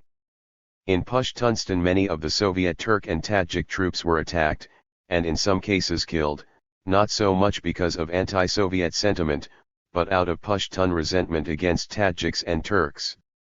108 Nearly all analysts and observers of the Ayatollah Khomeini's revolution in Iran report that, while it was welcomed by the people of Central Asia in that it deposed the pro-us and repressive Shah, it had no resonance among the masses of the people. A feature article in the New York Times in April 1980 concluded, "It seems clear that the Ayatollah's Islamic revival has little chance of infecting Iran's Soviet neighbors with its militancy." The article cites as typical of the attitudes of Soviet Asians a 91 young Tatar woman from Bokhara who told the Times reporter, "Of course, people here were glad to see the Shah out of Iran. But on the other hand, we don't like the Ayatollah because of his cruelty." 109 In contrast to the Asiatic republics there is documented evidence of significant anti-Russian sentiment in Soviet Georgia, Estonia, and Lithuania. There have been significant dissident movements and popular demonstrations in Estonia and Lithuania against various Soviet policies, something virtually unknown in Central Asia. The contrast between the two areas of the USSR is elaborated on in the next chapter. Conclusion. Most experts agree that it would be difficult to characterize the relationship between Russia and Central Asia as colonial even though decision-making in the USSR is highly centralized. If one's picture of colonialism is associated with exploitation, with grinding the faces of the poor, then clearly the word does not fit the circumstances of the case. It must also be admitted that some of the accusations which are sometimes leveled against the Soviet policy in these areas are wide of the mark. Living standards do compare favorably not only with neighboring Asian countries but also with Russia itself. The use of the Russian language in schools and universities is in some respects a mere convenience rather than a means of Russification. 110.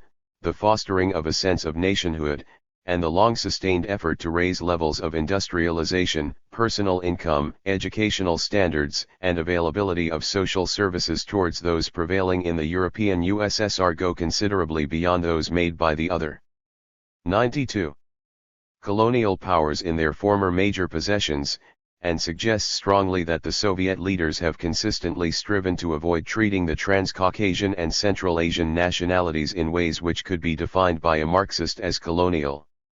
For propaganda to Asia, the Soviet Central Asian states offer a number of undoubted showpieces. The economic development of Central Asia and Transcaucasia is an obvious success for the Soviet regime. 111. The Soviets broadcast their accomplishments in Central Asia, both by sending Central Asians to Africa and Asia as technical specialists to aid these countries' development, and in making a point of having visiting dignitaries and delegations from Asian and African countries visit the Transcaucasian, Central Asian and Siberian minority areas where the visitors can view conditions for themselves. 112 Clearly, in no sense can the Asiatic republics of the USSR be characterized as colonies or neo-colonies of the Slavic areas. They have been rapidly and thoroughly integrated into the USSR while their native languages and cultures have thrived. Their living standards, educational opportunities, and welfare systems have been raised to those of the European USSR. Rather than being exploited by Russia, and their industrialization and all-around economic development impeded, their economies have been rapidly industrialized and modernized, largely at the expense of heavy economic subsidies from the European areas. Natives of the Asiatic republics predominate in the politically responsible positions.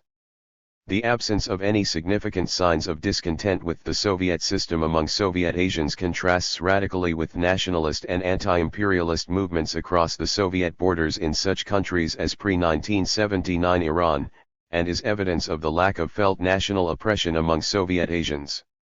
Even Soviet dissidents such as Roy Medvedev essentially concur with the opinions of all Western experts on Central Asia. The West exaggerates the importance of our nationalist movements.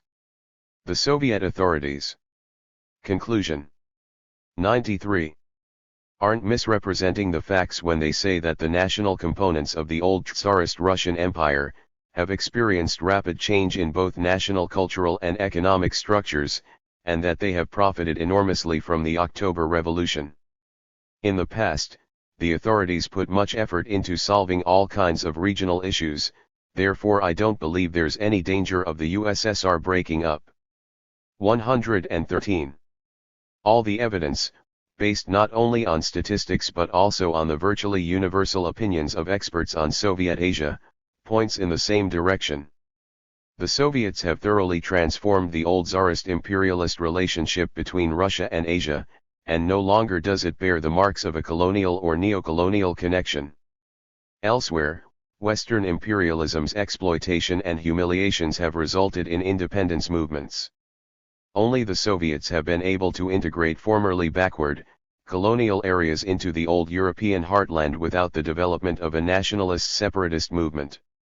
In this respect, Soviet socialism must thus be seen as radically different from Western capitalism. 3. The European nationalities in the USSR. In this chapter a careful examination is made of the condition of the non-Russian European republics, and of the Soviet Jews. The rates of economic growth, industrialization, specialization in raw materials, and so on in the European republics is scrutinized to detect any tendency for them to become colonial-like appendages of the Russian Republic. The status of their languages and cultures is also carefully examined for any Russification attributes. The historical development of the association of each people first with Russia then with the USSR is treated. Finally, the degree of opposition to membership in the USSR, hostility to socialist institutions, and anti-Russian sentiment in the major areas is examined. Special attention is given to the position of Soviet Jews because of the publicity they have received in the West, and an analysis is made of accusations of anti-Semitism, as well as the recent Jewish emigration. Economic development. While the most rapid improvement in economic conditions, social welfare, and cultural development has generally occurred in the Asian republics of the USSR, the various European national minorities, especially those of the Baltic republics and the Jews, have achieved the highest level of economic development and social welfare in the entire USSR. The three Baltic republics. 100. Estonia, Latvia, and Lithuania are respectively the wealthiest of all republics.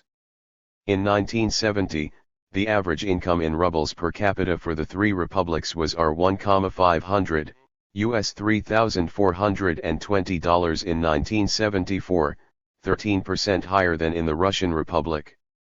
The average income per capita for Georgia and Armenia was R897, two-thirds of that of the Russian republics, while the average for the Ukraine, Belarus, and Moldavia was R1,073, 80% of the Russian Republic, see Table 2.1. During pre-1917 Tsarist rule, and its independence period before 1940, Lithuania was a relatively backward, largely agricultural economy. Once since it became part of the Soviet Union, its rate of industrial output has been the most rapid of all the republics, increasing 54 times between 1940 and 1978, compared to 20 times for the Soviet Union average and 17 times for Russia proper. 2. In 1970, the third richest republic, after only Estonia and Latvia, Lithuania, had its greatest growth in heavy industry. For example, gross production of electrical energy increased 8 times between 1960 and 1970, chemical and oil refining more than 13 times, machine building and metal working 6 times, and the manufacture of construction materials 4 times. In that decade, the proportion of all industrial workers employed in metalworking and machine building increased from 23% to 33%, while the proportion of workers in light industry decreased from 45% and 38%. With only 1.3% of the USSR's population, Lithuania, in 1970, produced 11% of all metal cutting lathes, and also specialized in the production of machine tools and instruments, automated equipment, electronic computers, radio and television sets and refrigerators. 3. Lithuania's rapid industrialization during the Soviet period has been reflected in the standard of living of its people. In the 1960 to 1970 period, it led all Soviet republics in the rate of growth of national income.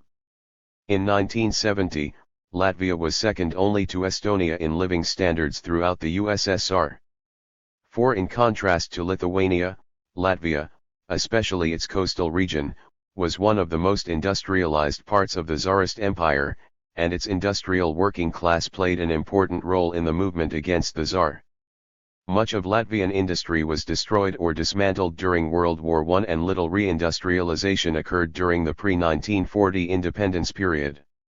The policy of the independent republic's government was to concentrate on the development of agricultural exports, but 101. Since 1940, Soviet policy has been to concentrate on the redevelopment of Latvian industry, and in the 1970s Latvia was the most industrialized of all the Soviet republics, with 38% of its labor force employed in industry in 1971, the highest figure in the Union. Between 1940 and 1978 industrial output grew 43 times, a rate of increase exceeded only by Lithuania and Moldavia. Latvian industry is concentrated on machine building and metal working, which together employed 33% of the industrial labor force in 1970. With less than 1% of the population of the country, in the early 1970s Latvia produced more than half of all the motorcycles, almost half of all the telephones, 1/3 of the trolley cars, over 1/4 of all railway passenger cars, and about 1/4 of all radios and record players. Estonia is the richest republic of the USSR. Its rate of industrialization has been the same as Latvia's. From 1940 to 1978 its industrial output increased 43 times. 5. As in the other two Baltic republics, heavy industry has been given priority, and Estonia leads the USSR in a number of high-technology areas, such as the application of computers to various aspects of management. 5. Over the entire 1913 to 1978 period, Armenia led all Soviet republics in rate of industrialization, with, in 1978, an industrial output 335 times higher than that in 1913, compared to a 151 times increase for Russia proper. Georgia's rate of industrialization has also been rapid, with its industrial output in 1978 144 times higher than that for 1913, slightly less than the Russian rate of industrial growth. In 1970, Armenia's national income per adult was 87% of the Russian, while Georgia's was 69%. 7. In 1970, Georgia ranked third among all the Union republics in metallurgical production. It is a major producer of pig iron, steel, and rolled metal. The machine building industry, especially metal cutting lathes, motor vehicles, tractors, electric locomotives, and agricultural machinery, as well as the chemical industry, have been growing rapidly. 8. Non-ferrous metallurgy is one of the most important economic sectors of Armenia, and it processes much of its own mineral wealth of molybdenum, aluminium, and rare metals. Metalworking and machine building employed over one-third of Armenia's industrial labor force in 1969. Recently the chemical 102 industry has also become a major industrial sector. Armenia is also one of the most important Soviet centers for scientific research, and the production of calculators, measuring instruments employing semiconductor electronics, and computers. 9. The rates of industrialization in Moldavia and Belorussia during the period 1940 to 1978 were considerably more rapid than the Russian. In the Ukraine it was somewhat less. 10. The living standards in Ukraine, Belorussia, and Moldavia rank just below Russia proper. Economically, in general, the European republics have fared very well under Soviet power. 6 of them have had a more rapid rate of industrialization than has Russia proper, and 2 of them less rapid. 3 of them are more developed than the Russian Republic, and 5 somewhat less developed. In general, there is no evidence that the economic relationship between the non-Russian European republics and the Russian Republic is either exploitative, or of a type in which industrial production is concentrated in Russia. All the 8 European national minority republics appear to have derived considerable benefit from their association in the Soviet Union. Healthcare and education. The improvement in such basic social services as healthcare and education has also been very significant in the period of Soviet power. Georgia, Latvia, and Estonia lead the Russian Republic in the number of doctors per 10,000 population, and in doctors per 10,000 adults. Of the other European major minorities, only the Moldavians rank significantly below the Russian majority in this respect. See Table 2.3. There is little difference between the republics either in hospital beds per 10,000 population or per 10,000 adults. Of the 8 major European minorities with their own republics, both Georgia and Armenia have more students per capita in higher education than do the Russians, while the 3 Baltic nationalities average a ratio of about 80% that of the Russians, the Belarusians and Ukrainians about 70%. And the 103 Moldavians a low 53%, see Table 2.6. The general rates of increase in school attendance are largely inversely proportional to the educational level before the Soviet system was instituted. Georgia, Armenia, Lithuania, and Moldavia have had higher rates than Russia, while Estonia and Latvia have had significantly lower rates, see Table 2.5. Corresponding to their overrepresentation among university students, Armenia and Georgia have the highest concentration of scientific workers per capita of any of the major Soviet nationalities, except the Jews. The 3 Baltic nationalities rank just below the Russian overrepresentation index on this measure. Scientific workers, however, are somewhat underrepresented among Ukrainians and Belarusians, while Moldavians have the lowest concentration of scientific workers of all Soviet nationalities. This reflects the underdeveloped state of this area before it was incorporated into the USSR in 1940, and the relatively short time that has elapsed since the institutionalization of Soviet power enabled the development of a body of scientific workers, see Table 2.7. In summary, all the major European nationalities have made considerable progress in the basic social services. There is no observable tendency for Russians to receive preferential treatment in the development of such services. In general, the gap between the European minorities is closing, although Moldavia remains to some extent underrepresented in institutions of higher education, and consequently in the number of scientific workers. Cultural development. In the three Baltic republics, and in Georgia and Armenia, the proportion of books and newspapers printed in the titular language roughly coincides with the percentage of nationals in the population, as Table 3.1 demonstrates. In the Ukraine, Belarus, and Moldavia, however, the proportion of books published in the titular language is significantly smaller than the extent of these nationalities in the republic's population, but except in Moldavia, the proportion of 104 newspapers published in the native language is proportional to the nationality's share of the population, see Table 2.8. The smaller proportion of books published in Ukrainian and Belarusian is as a result of the similarity of these languages to Great Russian, and the consequent ease of access these nationalities have to the wide corpus of works available in Russian. Table 3.1. Books/newspapers in the national language in the Baltic republics, Armenia, and Georgia, compared to percent of nationals. Percent book titles, percent newspapers. Percent of nationals in total population of the Republic: Estonia 74%, 72%, 68%, Latvia 52%, 64%, 57%, Lithuania 64%, 81%, 80%, Armenia 75%, 88%, 89%, Georgia 73%, 86%, 67%. Source: Katz et al., 1975, Handbook of Major Soviet Nationalities, pages 459 to 60. The proportion of titles and newspapers to population in the minority European republics is reflected in the ratios of total numbers of copies printed to population. In Estonia in 1971, 7 newspapers were printed in Russian with a mean run of 18,000 copies. 27 newspapers were published in Estonian with an average run of 33,000 copies. In Lithuania, 12 newspapers were printed in Russian with a mean run of 13,000 copies, while 72 were printed in Lithuania with a mean run of 22,000 copies.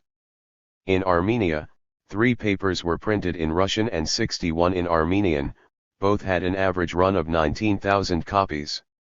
In the Ukraine, the average run of the 863 Ukrainian newspapers was only slightly less than the 357 Russian-language papers.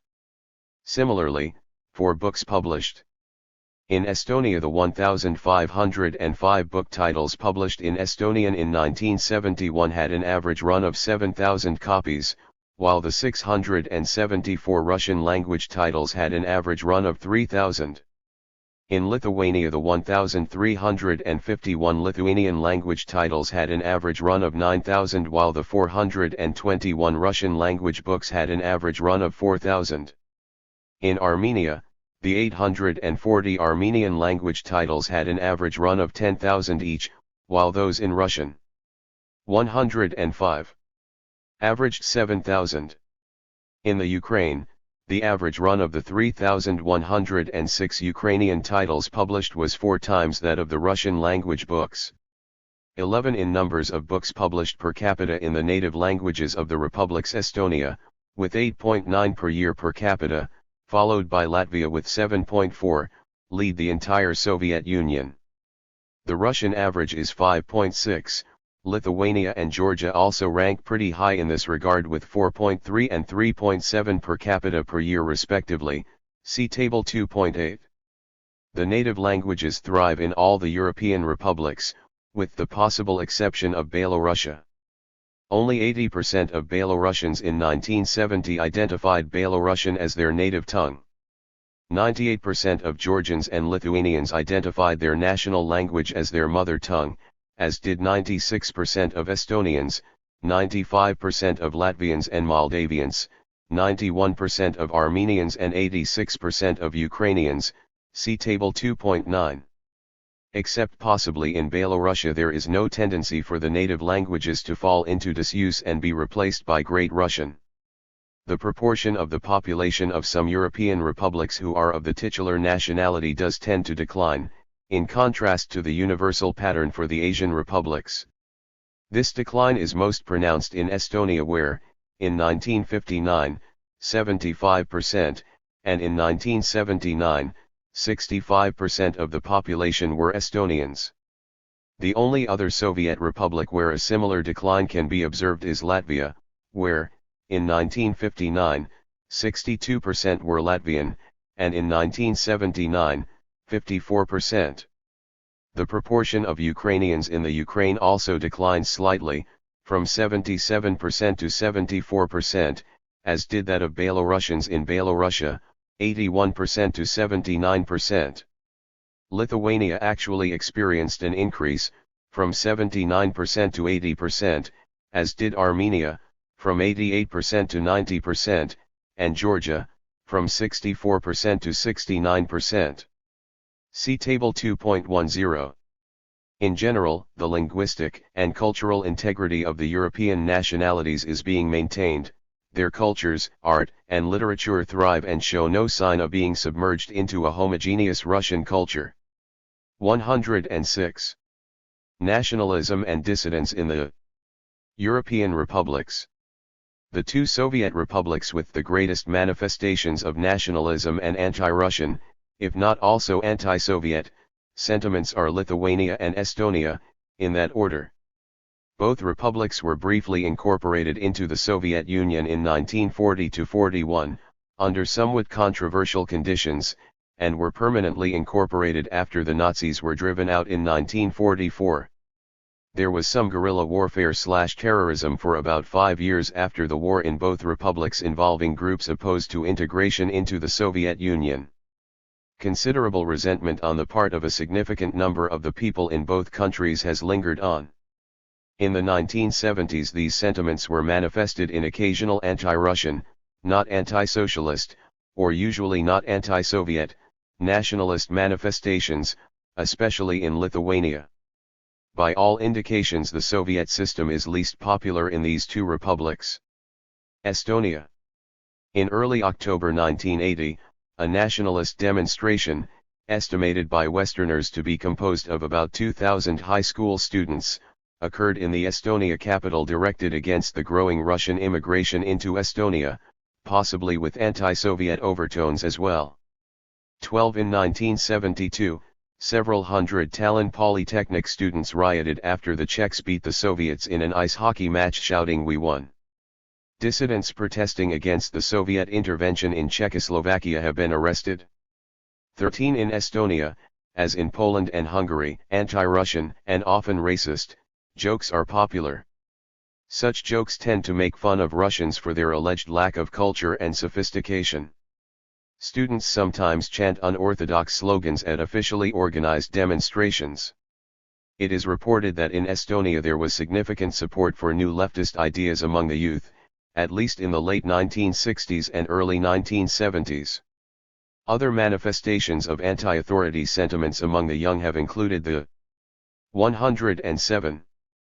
Popularity of wearing crosses around the neck, as well as other Western paraphernalia. 14 In 1974, two Samizdat reached the West, addressed to the UN Secretary-General and signed the Estonian National Front and the Estonian National Movement, which called for the secession of Estonia from the USSR.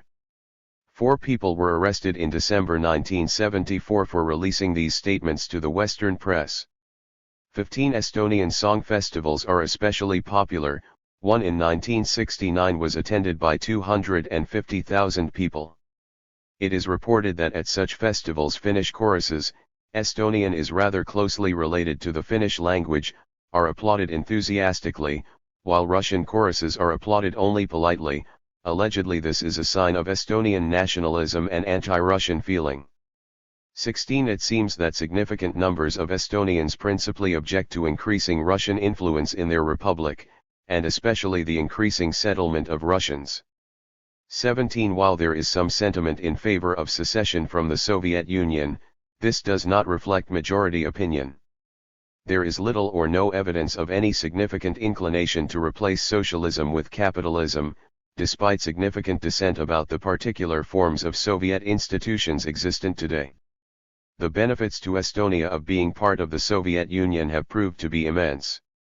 Anthony Oshrakand, former Moscow correspondent for The Washington Post, wrote in 1970, "Nationalism in Estonia and neighboring Latvia is easy for a visitor to sense, but hard to document. What you see with your eyes is more a wish for cultural autonomy than a plan or dream of seceding from the Soviet Union." 18 Since the 13th century Estonia had been dominated by German landowners and merchants, and although it was conquered by the Russian Empire in 1710, the German-speaking aristocracy maintained their dominant position until the mid-19th century. It was in the latter part of the 19th century that a sense of national consciousness first developed. The new Estonian nationalist movement demanded a voice in local administration and envisaged Estonia as an autonomous unit within a more loosely federated Greater Russia. There was no significant movement for independence until after the 1917 revolution. Initially, there was strong support for the Bolsheviks within Estonia, as was indicated in the 1917 elections for the Constituent Assembly by the communist vote of 37%, compared to a 108 national average of about 25% of the total. In reaction to the Bolshevik seizure of power in November 1917, the local propertied groups in Estonia opted for independence, which was declared early in 1918. After 2 years of civil war, in which the anti-communists received considerable material support from the Western powers, independence was confirmed, establishing Estonia as a capitalist economy with parliamentary political forms. The strong Estonian Communist Party was banned in 1924 and its leaders arrested and imprisoned until 1938. Parliamentary forms, however, were maintained in Estonia for longer than in the remainder of capitalist Eastern and Central Europe. Not until 1934 were these abolished in favor of an anti-Soviet, rightist dictatorship. In 1939, with the USSR increasingly afraid of a German invasion, the Estonian government, in common with the governments of Latvia and Lithuania, was forced to sign a treaty of mutual assistance. This treaty permitted Soviet troops to be stationed on Estonian soil. The Soviets, after protesting that the rightist government was not honoring the terms of the treaty, insisted on holding elections which were manipulated in such a way as to guarantee victory for the communist-dominated list, in all three Baltic republics. In August 1940, the new communist Estonian government asked for incorporation of Estonia into the Soviet Union as a union republic. 19 There was considerable resistance to the socialist transformation of the Estonian economy and the political integration of the nation with the Soviet Union, and resistance to collectivization on the part of landowners, rich peasants, and businessmen. The suppression of this opposition may have resulted in the execution of up to 2,000 people and the deportation of about 19,000 people to Siberia. In 1941 a significant segment of Estonian society, especially the former privileged and wealthy classes, welcomed the Nazi invaders as liberators.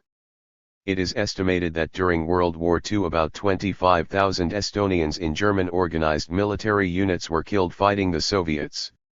About 6% of the population, comprising many German collaborators and members of the formerly privileged classes, fled with the retreating German army in 1944. With the restoration of Soviet power in 1944, the number of people deported to Siberia as collaborators has been assessed at perhaps 30,000. 20 The Sovietization of Estonia and its incorporation into 109. The USSR was not a gentle process, and some bitterness remains among significant segments of the population, especially those in the middle classes. Lithuania. The greatest manifestations of political discontent have occurred in Lithuania. Žaras Medvedev, a prominent dissident in exile, reports that nationalism is much stronger in Lithuania than in Estonia. 21 The bulk of the nationalist opposition movement has been centered around the Catholic Church. In 1968, the Catholic clergy initiated a campaign of petitioning against such restrictions on the Church as limits imposed on new admissions to the Catholic seminary. 2 priests were arrested, one in 1970 and another in 1971, for violating the law against imparting religious training to children. At the trial of one, a riot broke out involving about 500 people. The priest was sentenced to 1 year in jail from 1971 to 1973. As a result of these trials, a campaign of mass petitions took place which collected 60,000 signatures. A number of clandestine nationalist/religious groups of intellectuals and students were formed during the late 1960s. An underground Samizdat-journal, the Chronicle of the Lithuanian Catholic Church, began to appear early in the 1970s. By February 1977, 24 issues had reached the West. In May 1972, a 19-year-old youth who had expressed interest in attending the religious seminary burned himself alive in Kaunas. His funeral precipitated a riot involving clashes with the police, and a number of fires. An estimated 200 rioters were held in jail for at least 15 days. There were 2 further self-immolations by fire in 1972. Up to 1975, of the 3 known attempts to hijack planes in the USSR, 2, including the only successful one, have involved Lithuanians. 22 anti-Russian protest in Lithuania has also taken the form of refusals to speak Russian, defections to the West, a fairly well-organized dissident network, petition campaigns, and a riot after a Lithuanian-Russian soccer game in 1977. 23 The relatively strong nationalist movement in Lithuania contrasts sharply with the absence of such movements in Soviet Asia. Editor's note, spelling updated from jail. Throughout the thrust of most Lithuanian protests is for greater autonomy for the Catholic Church. In the opinion of most. 110. Western experts, the opposition movement in Lithuania would subside to the extent that the Church was left alone.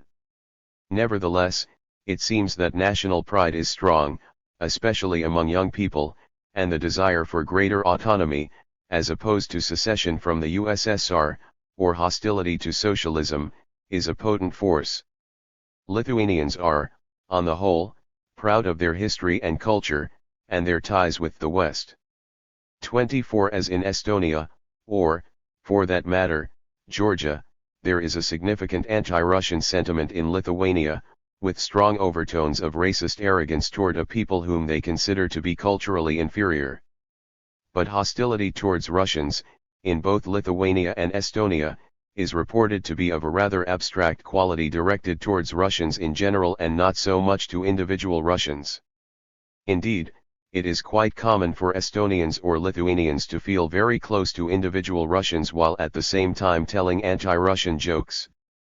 25 That anti-Russian feelings are based on nationalist traditions, rather than on any contemporary oppression by Russians, is borne out by analyses of the attitudes of Lithuanian emigrants in the West, who report that their fellow nationals in Lithuania have equal chances for important jobs and official honors with ethnic Russians.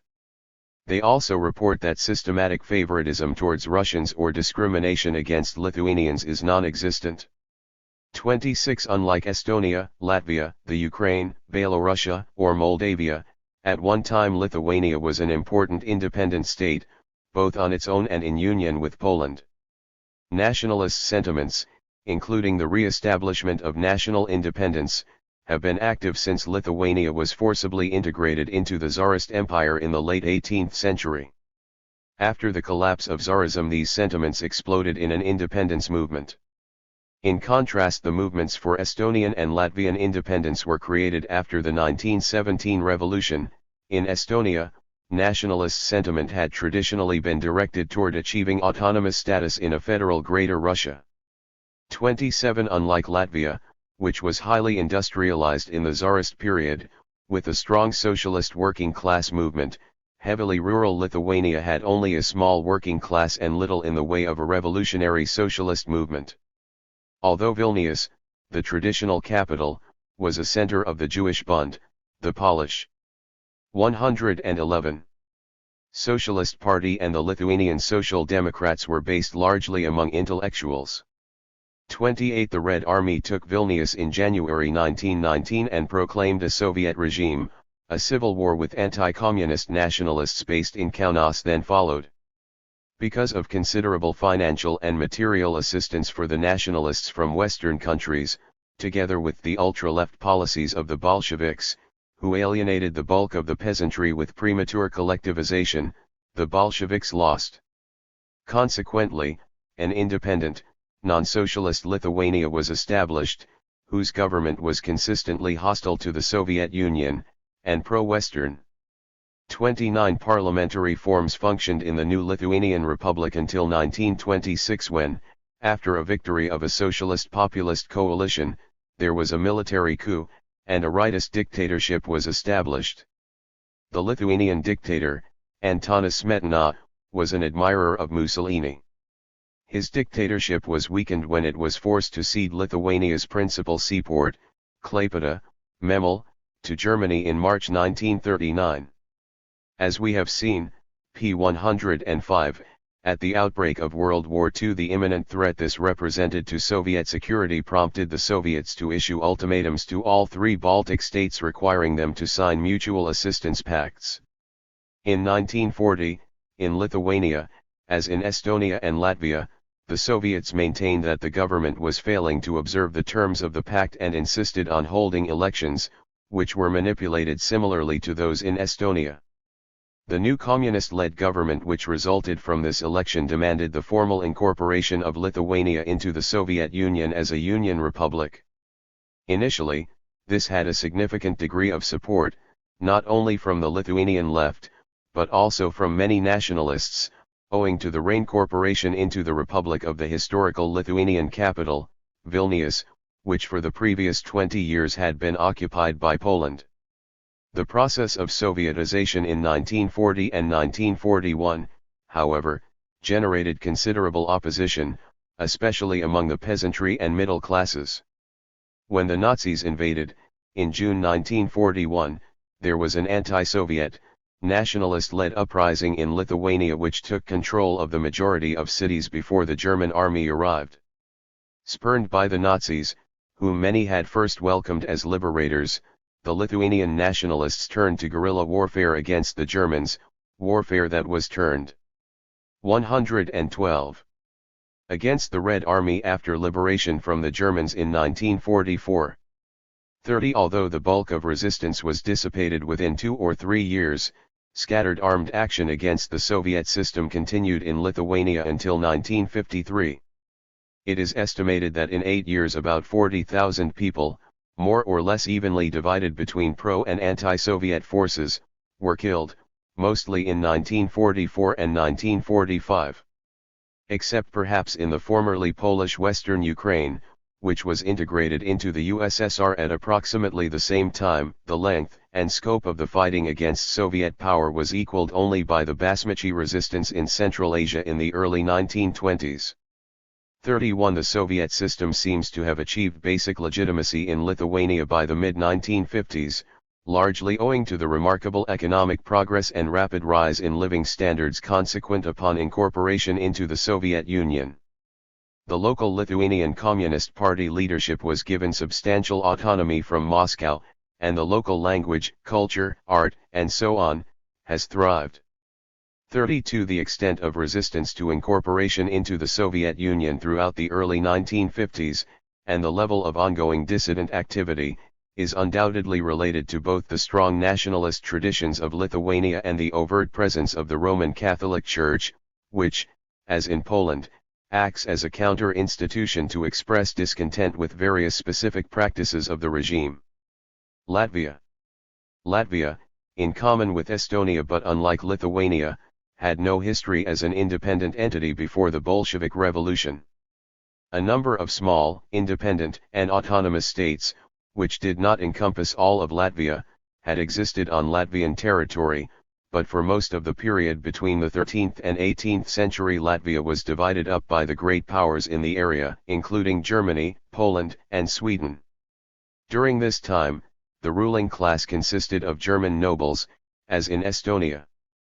Between 1721 and 1795 Latvia was incorporated piecemeal into the Tsarist Empire. The first Latvian nationalist movement grew up among young intellectuals in the latter part of the 19th century. 113. Latvia, as we have noted, p. 110, was heavily industrialized under the Tsars with a strong working class, out of which an effective working class, socialist movement grew up. In 1904, the Latvian Social Democratic Workers' Party was established, and in late 1905 claimed 14,000 members. Latvian workers played a central role in the 1905 Russian Revolution, with the ratio of strikers to workers at that time higher in Latvia than in any other part of the Tsarist Empire. Socialist, as well as nationalist, sentiments remained strong after the suppression of the 1905 revolution, and again exploded in 1917. As in Lithuania, the German advance in the spring of 1918 overran the country and eliminated Soviet power, and under German protection a provisional anti-Soviet government was set up in Riga. With the withdrawal of German troops in 1919, Latvian units of the Red Army, the Latvian Rifles, re-entered Latvia and a revolutionary civil war commenced with the anti-socialist nationalist forces. As in Lithuania and Estonia, money and supplies from the West, as well as troops from Estonia, proved decisive, and anti-Soviet forces achieved victory early in 1920. 33. Because of the strong revolutionary traditions of the Latvian working class, the pro-Bolshevik forces enjoyed considerably more support in Latvia than in either Lithuania or Estonia, and as a result the popular resistance to the Western-supported White Army and regime was greater here than elsewhere in the Baltics. In 1920, many revolutionary Latvians fled the White Army victory to seek refuge in the Soviet Union. The Red Latvian Rifles were one of the most reliable military units available to the Bolsheviks, and played an important role in many civil war battles from the Ukraine to Siberia. 34. Latvian revolutionaries played a disproportionately significant role in the building of the Soviet Union in the 1920s. Independent, capitalist Latvia, in common with Estonia and Lithuania, began with parliamentary forms, which were overthrown in 1934 when an authoritarian regime, loosely modeled on Mussolini's Italy, was set up. Leftist leaders were jailed and leftist political parties banned. As in the other Baltic countries, in 1939 the Soviet army entered Latvia in order to increase Soviet security against a possible German invasion. In June 1940, under Soviet pressure, the rightist regime was forced to resign, a new communist-supported regime was elected and 114. Almost immediately requested integration into the Soviet Union as a Union Republic. Rapid Sovietization began, only to be halted by the Nazi occupation in summer 1941. Many who resisted Sovietization in 1940–41, as well as those who collaborated with the Nazis during the German occupation, were deported to Siberia. 35. In Latvia, resistance to Sovietization, as well as collaboration with the Nazis, was less common than in either Estonia or Lithuania. This, along with relatively minor manifestations of nationalist dissent in comparison with the other two Baltic states, reflects the long socialist traditions of the Latvian working class and the history of strong pro-Bolshevik sentiments among many Latvians. In strong contrast to her sister Baltic republics, evidence of demonstrations or samizdat against Soviet power for more autonomy, or against Russian influence, are quite rare, and there seem to be no popular feelings favoring a secession from the Soviet Union. 36. Ukraine. Until the 14th century there were a number of small principalities on Ukrainian territory, but from the end of that century the Ukraine was gradually annexed by Lithuania and Poland, and by 1569 it had all been absorbed into the joint Lithuanian-Polish state. In 1648, there was a popular rebellion against Polish rule, which sent the Ukrainians to Moscow for help, and in 1667, the Ukraine was partitioned between Russia and Poland. When Russia absorbed most of Poland in the latter part of the 18th century, the Ukraine, with the exception of western Galicia, incorporated into Austria, was absorbed into the Tsarist Empire. Before World War I, only a weak nationalist movement had existed in the Russian Ukraine. The weakness of nationalist sentiment became apparent in 1917 when the Russian provisional government granted autonomy to the Ukraine, but nationalists there were unable to establish either an effective army or political administration. In January 1918, shortly after the Bolshevik seizure of power, the autonomous Ukrainian government, weak though it was, declared independence. The following month this 115 government signed a peace treaty with the Germans and Austrians, whose troops then entered the Ukraine, expelling the Red Army. With the withdrawal of the German and Austrian armies, in 1919 the Ukrainian nationalist government was unable to generate much popular support, again failing to establish either an effective administration or army.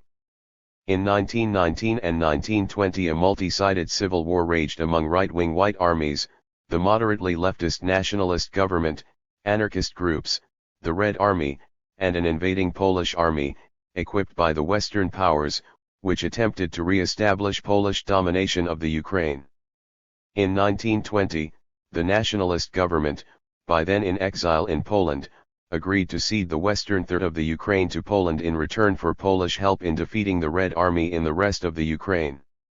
But the Polish army in the eastern Ukraine was beaten, and a peace treaty signed between the Polish state and Soviet Russia in 1921 ceded the western part of the Ukraine to Poland.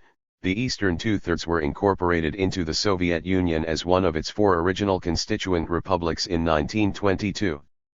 37 The new Soviet Ukrainian Republic enjoyed considerable autonomy and cultural development. In the 1930s, some opposition to Soviet rule developed, especially among the peasantry who were undergoing collectivization. There is, however, little evidence to suggest that such opposition was significantly greater among peasants in the Soviet Ukraine than elsewhere in the Soviet Union. Meanwhile, in the western third of the Ukraine, Ukrainian nationalism grew in opposition to repressive Polish rule. Polish landlords exploited the Ukrainian peasantry, and the Polish Ukraine was not granted the autonomy initially promised. The Organization of Ukrainian Nationalists, UN, founded in 1929, carried on a campaign of assassinations and sabotage against the Polish government. The UN's ideology was explicitly fascist, and it eventually proposed an independent and united Ukraine within Hitler's new European order. In order to prevent it falling into the hands of the advancing German armies, which had just conquered Poland proper, the western Ukraine was occupied by the Soviet Union in August 1939. The former Polish Ukraine was immediately reincorporated into the existing Soviet Ukrainian Republic. The Organization of Ukrainian Nationalists, however, continued its campaign of assassinations and sabotage. 116. Now against the expanded Soviet regime in the western Ukraine. In June 1941, they welcomed the Nazi invasion but soon became disillusioned when the Germans refused any form of cooperation with them. During the war, organized Ukrainian nationalist organizations fought both the Germans and the Soviets in the western Ukraine, and, although the bulk of UN resistance was suppressed in 1944 and 1945, armed actions on the part of rightist Ukrainian nationalists there did not end completely until the early 1950s. 38 Except in the western Ukraine, which was not incorporated into the USSR until 1939, there has been very little history of anti-Soviet or anti-Russian nationalism. In this respect the Ukraine thus differs significantly from Estonia and Lithuania. There has, however, been some history of nationalist dissidence in the Ukraine on a level more or less comparable to that of Latvia. A small group, which considered itself to be the continuation of the Organization of Ukrainian Nationalists, the Ukrainian National Front, was established in 1964. Before being suppressed, it published a samizdat in 1965-66 advocating resistance to Soviet rule. From 1965 to 72 a campaign against anti-Soviet pro-Ukrainian nationalism among intellectuals resulted in the arrest of a number of them for anti-Soviet activity. 39 In general, the Soviet system appears to enjoy a very high level of legitimacy in the Ukraine, along with little reported hostility to Russians. However, in the western third of the Ukraine, where armed resistance to incorporation into the Soviet Ukraine continued until the early 1950s, there are still remnants of anti-Soviet sentiment, although this appears to be no longer a significant force. Nevertheless, the Ukrainians generally retain a sense of national identity and pride in their distinctive language, history, and culture. 40. Belorussia. There is virtually no evidence of anti-Soviet, anti-socialist, anti-Russian, or even strongly popular nationalist sentiments or manifestations in Belorussia. The Soviet system, in fact, seems to enjoy an especially high level of legitimacy. 41. 117. From the 13th century to the latter part of the 18th century, what today is Belorussia was part of Lithuania, and part of the joint Lithuanian-Polish kingdom from 1569. At the partition of Poland, in the latter part of the 18th century, it was incorporated into the Tsarist Empire. Belorussia has no history as an independent entity. Its nobility adopted both the religion, Catholicism, and language of Poland. Polish landlords and merchants dominated the area throughout the Bolshevik Revolution. 42. There were, however, stirrings of a Belarusian nationalism in the latter half of the 19th century. The peace treaty between Poland and Soviet Russia in 1921 ceded the western part of Belorussia to Poland. In 1922, the bulk of Belorussia became one of the four original constituent republics of the USSR. 43. In 1939, the western part was reincorporated into the Belarusian Soviet Republic after the Red Army's occupation of the eastern part of the Polish state. Armenia. The first unified Armenian state came into existence in 190 BC, and reached the height of its power in the early years of the 1st century BC, but in 55 BC Armenia came under Roman hegemony. Armenia later became an integral part of the Byzantine Empire. Many Byzantine emperors were, in fact, Armenian. With the decline of the empire, Armenia experienced a succession of principalities and states. It became a battleground for the Persians and Ottoman Turks, who finally divided it between them in 1639. In 1828, the Russian Tsar conquered the Persian half of Armenia, the present Soviet Republic of Armenia, and, although Armenians generally welcomed the Russian conquest, seeing it as protection against the Persians and Turks, they vigorously resisted Russification. Armenia has a very long history as a nation, and Armenians have long had a very strong sense of nationalism. In the 1918-20 period during the Russian Civil War, a nationalist anti-communist party formed the government of an independent Eastern Armenia. The young Soviet government had been forced to cede the entire Transcaucasus area to Germany in the Treaty of Brest-Litovsk, which secured peace between Russia and Germany. After 1918, in the wake of the German collapse, Britain and France did their best to encourage an independent. 118. Non-socialist Armenia. In December 1920, the Red Army entered Armenia in support of the Armenian Soviet Republic, which had been proclaimed by leftists the previous month. Given the immediate threat of a revitalized Turkey, 1.5 million Armenians, most of the population of Western Armenia just across the border, had been massacred 5 years before. The re-establishment of the temporarily broken tie with Russia was generally welcomed, even by many not otherwise sympathetic to the Soviet system.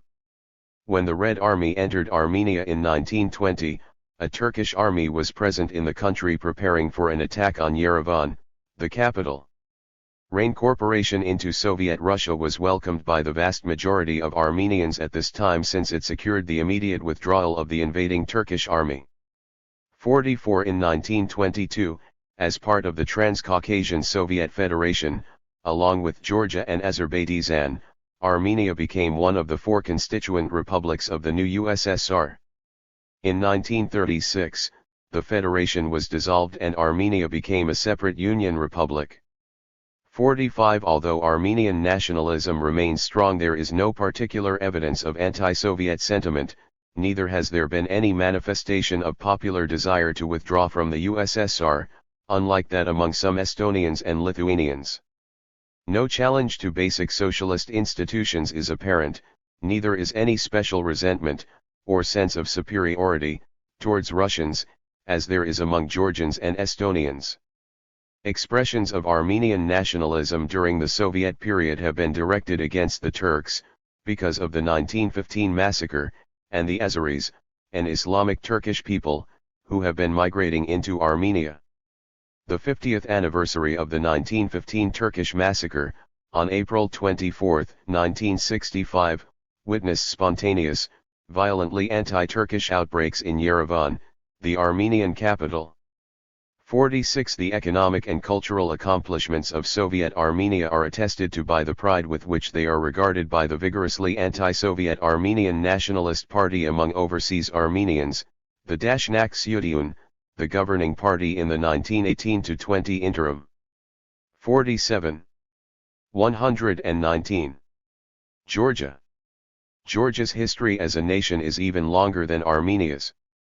The first Georgian state was created in the 5th century BC, and, like the Armenians, throughout most of their history the Georgians have been dominated by one or another of the great empires of the region. Rome, Byzantium, the Arabs, the Mughals, the Persians, the Ottoman Turks and the Russians have all ruled Georgia, but throughout their long period of domination Georgians have maintained a strong sense of national identity.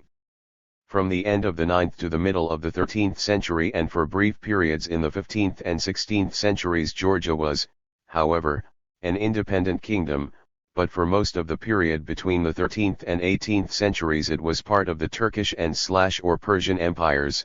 Independence was re-established in the middle of the 18th century. In 1782, the Georgian king asked the Russian Tsar for protection against Persian reconquest.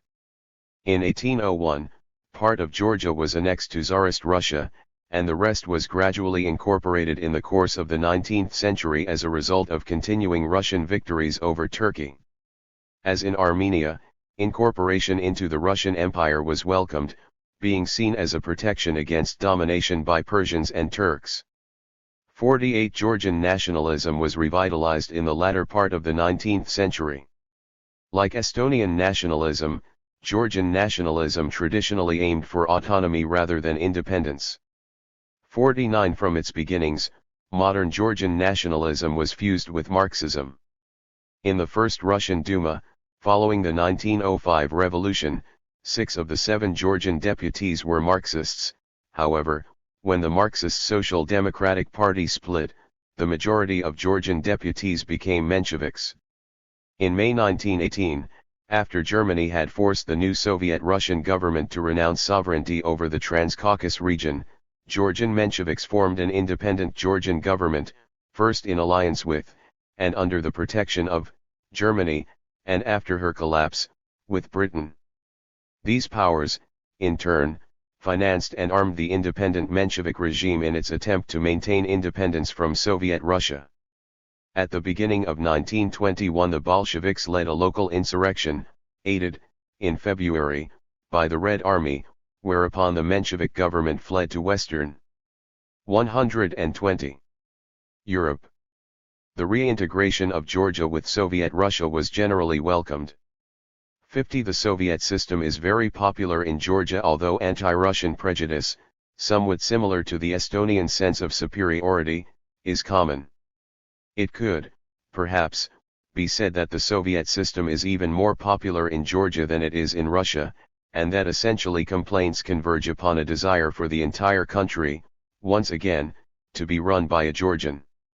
Joseph Stalin, who remains very popular, is Georgia's most famous native son.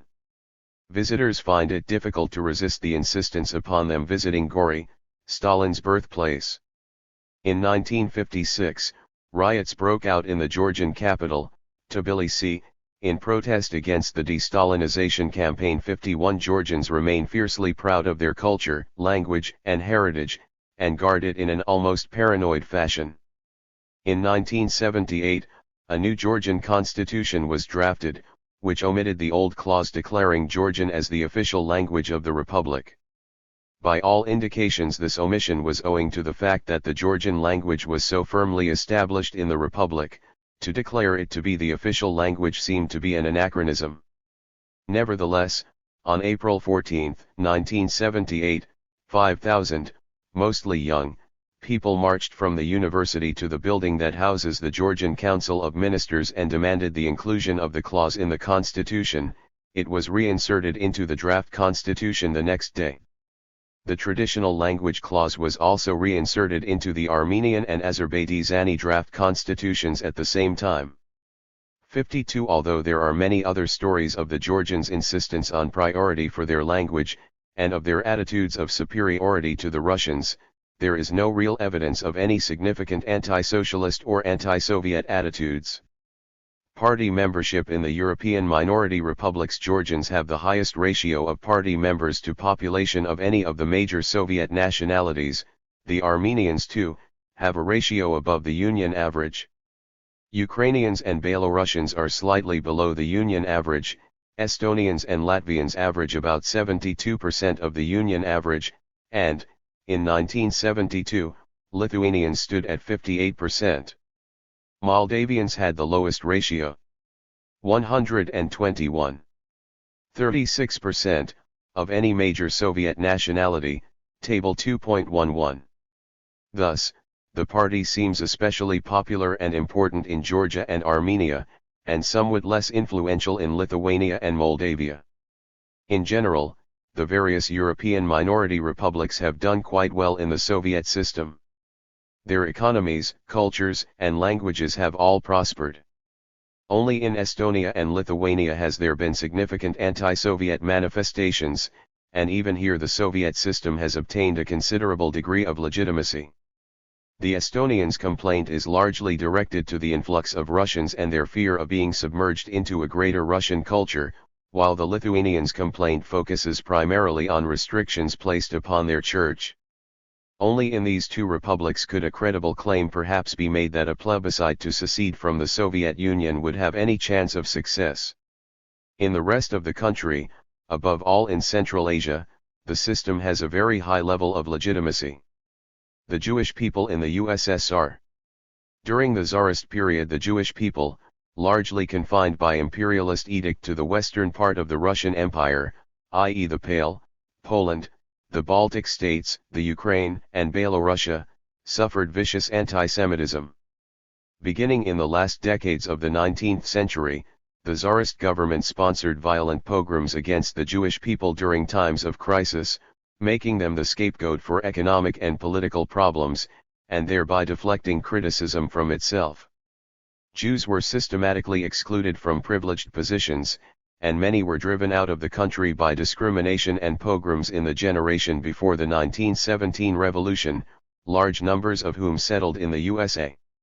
Immediately after the Bolshevik Revolution, expressions of anti-Semitism became a crime. In July 1918, the Council of People's Commissars called for the destruction of the anti-Semitic movement at its roots by forbidding pogromists and persons inciting to pogroms. 53 In 1922, the Russian Criminal Code forbade agitation and propaganda arousing national 122 enmities and dissensions and specified a minimum sentence of 1 year's solitary confinement, and death in time of war, as punishment.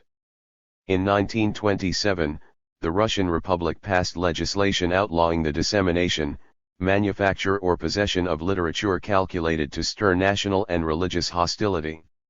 Article 74 of the Russian Criminal Code, which came into effect in 1961, reads, "Propaganda or agitation aimed at inciting racial or national enmity or discord, is punishable by loss of personal freedom for a period of 6 months to 3 years, or exile from 2 to 5 years. 54 During the Civil War and throughout the 1920s there was an active official government campaign against anti-Semitism. Incidents involving, and actions taken against, were frequently reported in the Soviet press. In this period the party published over 100 books and brochures opposing anti-Semitism. 55 Jewish intellectuals and workers were disproportionately active in the revolutionary movement in the Russian Empire. In 1922, Jews represented 5.2% of Communist Party membership, about 5 times their percentage of the population. From the late 1920s through to World War II the proportion of Jews in the party was about 4.3%. 56 During the Civil War large numbers of non-Marxist Jews rallied to the Bolsheviks, the only major non-anti-Semitic organized force. The White Armies and their allies systematically promoted pogroms and other forms of anti-Semitism as part of their campaign to defeat the revolution. Many of the top party leaders were Jews, e.g. Kamenev, Trotsky, and Zinoviev, members of Lenin's leadership, Kaganovich and Litvinov, members of Stalin's leadership. After the Soviet regime had removed all the traditional Tsarist restrictions on Jews, they eagerly took advantage of the new educational, economic, and social activities open to them. As a result both of the elimination of traditional barriers and the general leftist mobilization in which most Jews participated, large numbers gave up their traditional ways, and became part of the mainstream of the newly emerging Soviet society.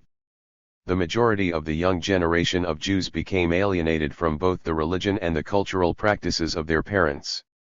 As a measure of the rapid integration of Jews into Soviet society, intermarriage, which was extremely rare before the revolution, became quite common. 57 In the 25 years after the revolution, traditional Jewish. 123. Life was revolutionized as the Communist Party organized new organizations to impart a socialist content to Jewish culture.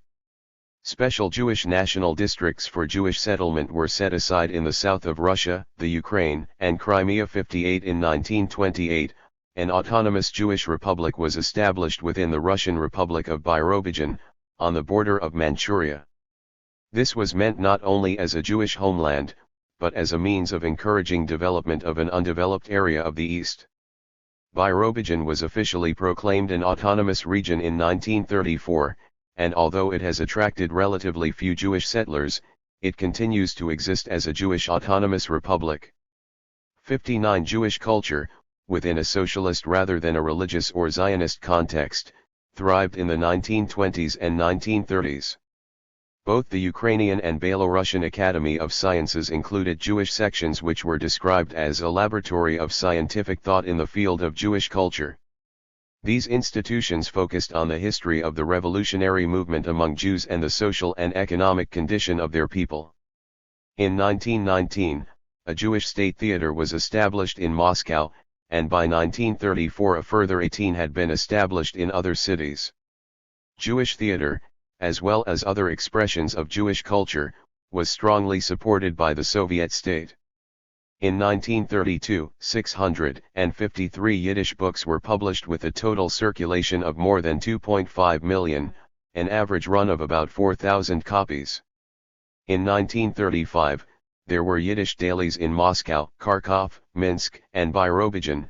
In the Ukraine alone 10 Jewish dailies were in circulation. During the mass hysteria of the Great Purge trials, 1936-38, essentially caused by the paranoid fear of Japanese and German invasion, see Chapter 8, many Yiddish cultural institutions, along with many other institutions in Soviet society, were temporarily closed down, to be largely revived during World War II. 60 During World War II a Jewish anti-fascist committee was set up in the Soviet Union, to help mobilize both Soviet and non-Soviet Jews against fascism, and to encourage the development of a socialist-oriented Jewish culture. Jews were given priority in evacuation from areas about to be overrun by the Nazi invaders. Virtually all Polish Jews who survived the Holocaust, 250,000, survived by fleeing to the Soviet Union and being evacuated east. In the immediate post-World War II period, Yiddish culture thrived in the USSR. The Jewish State Theater continued to 124. Prosper in Moscow, a tri-weekly paper, Ainakate, was published, also in Moscow. Between 1946 and 1948 110 books were published in Yiddish. The Soviet Union was the first country to accord diplomatic recognition to Israel. 61 In 1948, with the onset of the Cold War, the paranoid atmosphere characteristic of the late 1930s returned to the USSR. There were a number of official accusations that some politically prominent, professional Soviet Jews were involved in cosmopolitan, pro-Western or Zionist, anti-socialist nationalist, plotting against the Soviet state. The hysterical atmosphere of the 1948-53 period was induced by fear of another attack, this time by the US and its NATO allies. The US had a monopoly on the atom bomb until 1949, a far stronger economy than did the war-devastated Soviet Union, and was just rearming an independent Western Germany, see Chapter 7. There was a tendency to identify most manifestations of Jewish nationalism with cosmopolitanism, Zionism, and pro-imperialism during these years, in good part owing to the new state of Israel's increasing identification with the West. The Jewish Anti-Fascist Committee was dissolved, the Jewish State Theater in Moscow was closed. Shlomo Michholz, a prominent actor and head of the Jewish Anti-Fascist Committee, was assassinated by the KGB according to Zionists, and various Yiddish publishing houses and periodicals closed. Hundreds of prominent Jewish literary figures and political activists were arrested and charged with undermining the Soviet state by working with Western bourgeois or Zionist forces. The height of the anti-Zionism campaign was manifested in an announcement in January 1953, that a group, mostly of Jewish doctors, were plotting to kill prominent Soviet leaders, apparently including Stalin. These doctors were accused of working on behalf of the Zionist International Jewish Bourgeois National Organization, the Joint Distribution Committee. In February 1953, a month after the announcement of the discovery of the doctors' plot, the Soviet Union broke off diplomatic relations with Israel, and shortly thereafter began to support the Arabs in their confrontation with the Zionist state.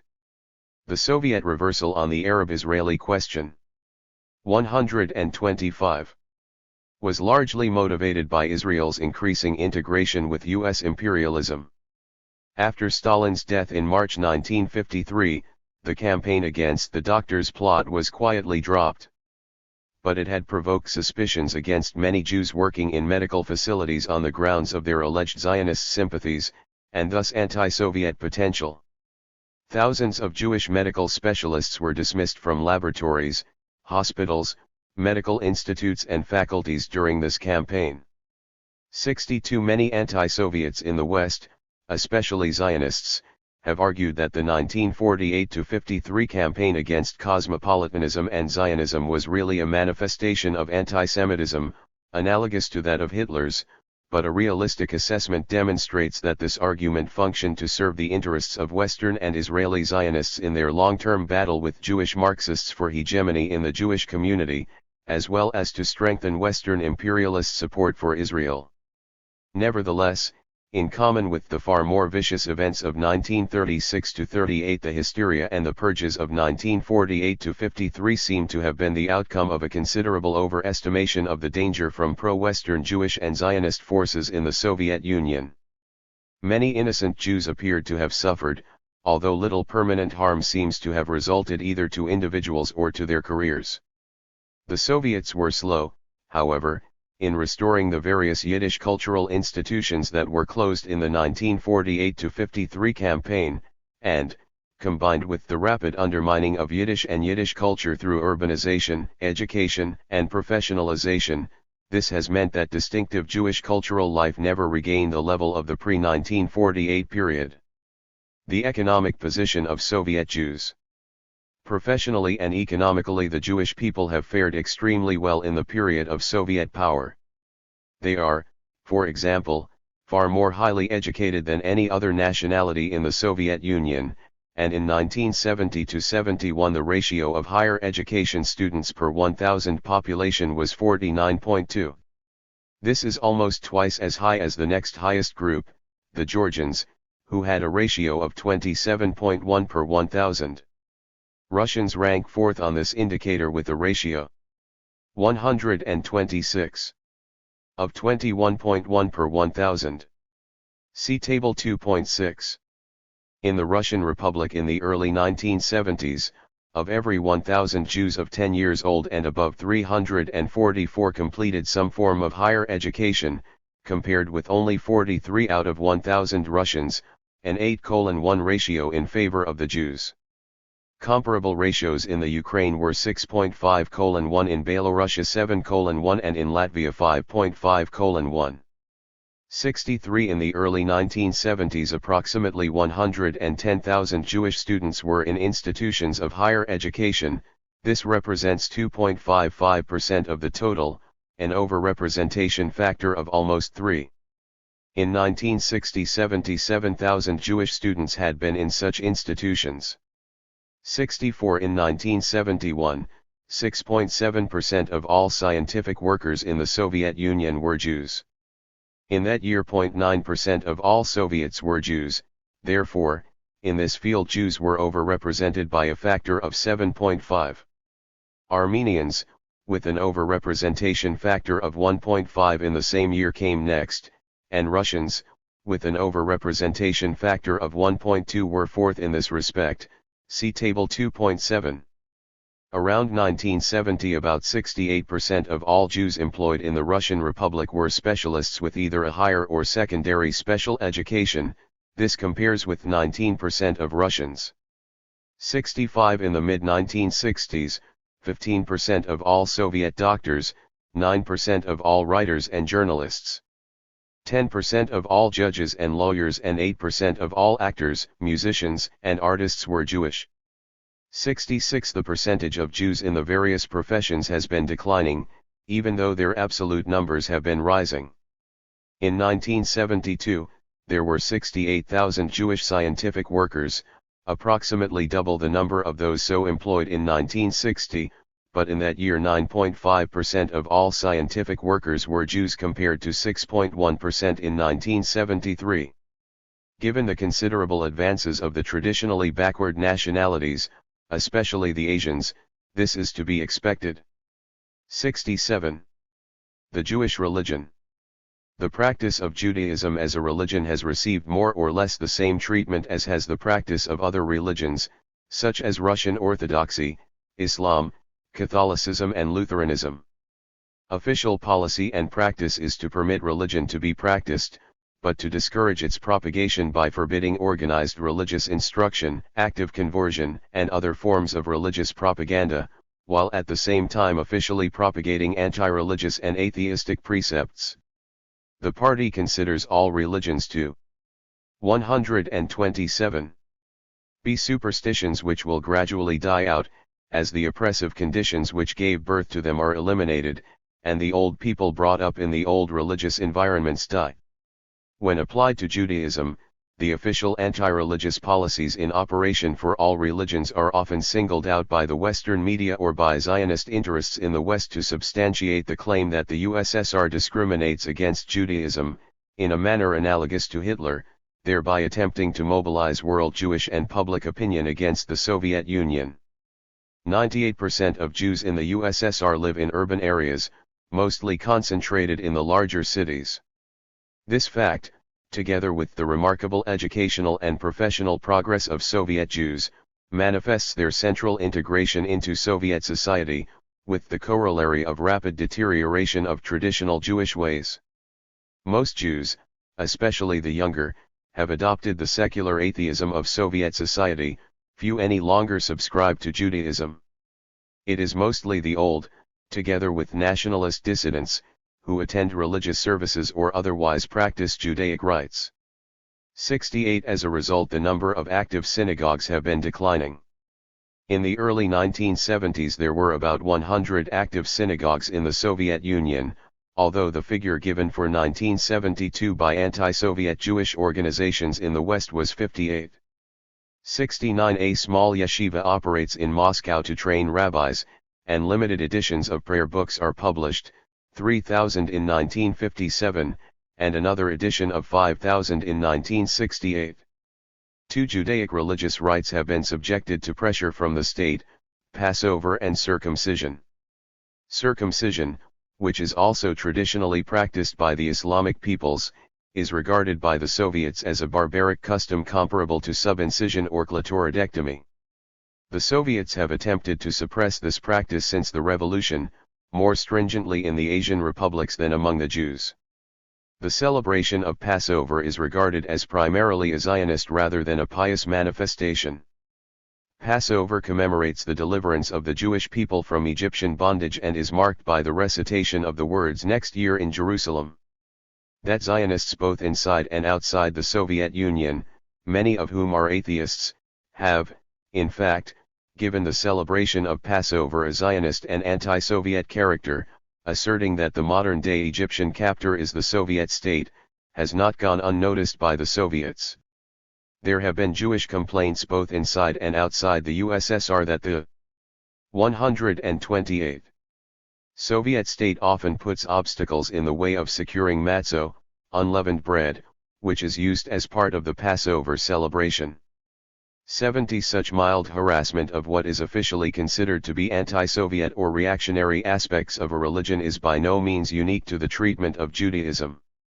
For example, the traditional pilgrimage to Mecca, required of devout Islamic men, has been largely suppressed, as has the wearing of the veil for women. Soviet anti-religious propaganda in general attacks all religions, and in particular, those aspects that are regarded as specifically harmful within each religion. An analysis of anti-religious propaganda directed at Jews in the 1960s finds such specific themes as 1. The Jewish religion promotes allegiance to another state, Israel, and to a reactionary, pro-imperialist movement, Zionism. 2. The Jewish religion promotes the notion that the Jewish people are superior to others, the chosen people, and thus breeds hatred of other peoples. 3. The Jewish religion elevates the pursuit of material wealth, a pursuit incompatible with the communist ideal of Soviet society, and 4. The Jewish religion calls for genocide and enslavement of other peoples by the Jews, a reference to the effect of Zionism on the Arabs. 71. Jewish culture. Traditional Jewish languages, especially Yiddish, are dying out in the USSR. In 1970, only 17.7% of Jews reported that they spoke a Jewish language as their native tongue, a further 7.7% reported they were able to speak such a language, but that it was not their mother tongue. Those who continue to speak Yiddish, or one of the Oriental Jewish languages, are either old people or those largely concentrated in the peripheral regions that were incorporated into the USSR in 1939-41, or both. Very few younger Russian, Belarusian or Ukrainian Jews now speak or understand Yiddish. This contrasts sharply with the situation before the revolution, when 97% of all Jews in Russia, including Russian Poland, regarded Yiddish as their mother tongue. By 1926, this figure stood at 70%. 72 in 1970, 60% of Jews in Lithuania specified Yiddish as their native tongue, 40% in Latvia and approximately 50% in Moldavia. 73. 129.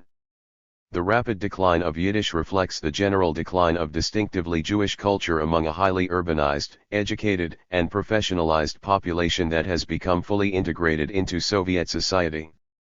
That the responsibility for this decline does not rest upon any Russification policies of the Soviet state is demonstrated by the situation of the various European and Asian minority nationalities that are geographically concentrated. In these areas, rapid economic progress has not undermined traditional languages and cultures. Nevertheless, it should be noted that there have been no Yiddish language schools in the USSR since 1948. 74. A small Yiddish cultural establishment still exists in the USSR, although on a much smaller scale than in the pre-1948 period. Yiddish papers, publishing houses, and theaters were restored after 1956, following their suppression as part of the 1948-53 anti-cosmopolitan, anti-Zionist campaign. In the mid-1970s there were 2 Yiddish periodicals circulated in the USSR, Sovtish Heimland, a literary monthly with a circulation of 25,000, and the thrice-weekly newspaper the Birobijaner Stern with a circulation of 12,000, largely outside the Jewish Autonomous Republic of Birobijan where it is published. Yiddish speakers also have access to Yiddish language publications and periodicals published by Jewish Marxists overseas. 75. A few books continue to be published in Yiddish. Between 1948 and 1970, 32 Yiddish language books were published in the USSR. 76 more important than Yiddish language publications, which can be read by only about 1 of 8 Soviet Jews, are works translated into Russian which originally were published in Yiddish. In recent years there have been a considerable number of these, many of which are issued in quite long press runs. For example, in 1973 50,000 copies of I Rabines on the Nieman, originally written in Yiddish, were printed in Russian. Many Russian translations from the Yiddish are of poetic works. 77 The most conspicuous expression of Jewish culture in the USSR, and that receiving the widest participation, is the Jewish theater. There are several Jewish song, music, and drama companies, the oldest being the Vilnius Jewish People's Theater, which was established in 1957. Since 1962, the Moscow Dramatic Ensemble, a Jewish theatrical group, many of whose actors were part of the old Jewish State Theater, has been performing. 130. Regularly in Moscow, there are also a number of other itinerant Jewish theater groups, including the Birobidzhan Yiddish People's Theater and the Kishinev Jewish People's Theater. 78. Political positions. Jews have the highest representation in the Communist Party of any other Soviet nationality.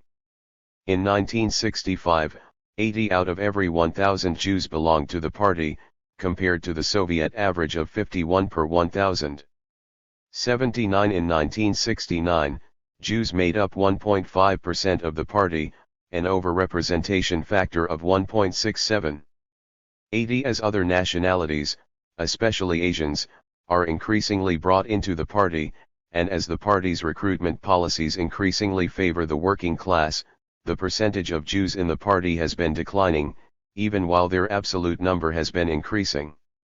Between 1920 and 1940 the percentage of Jews in the party fluctuated around 4.5% to 5%.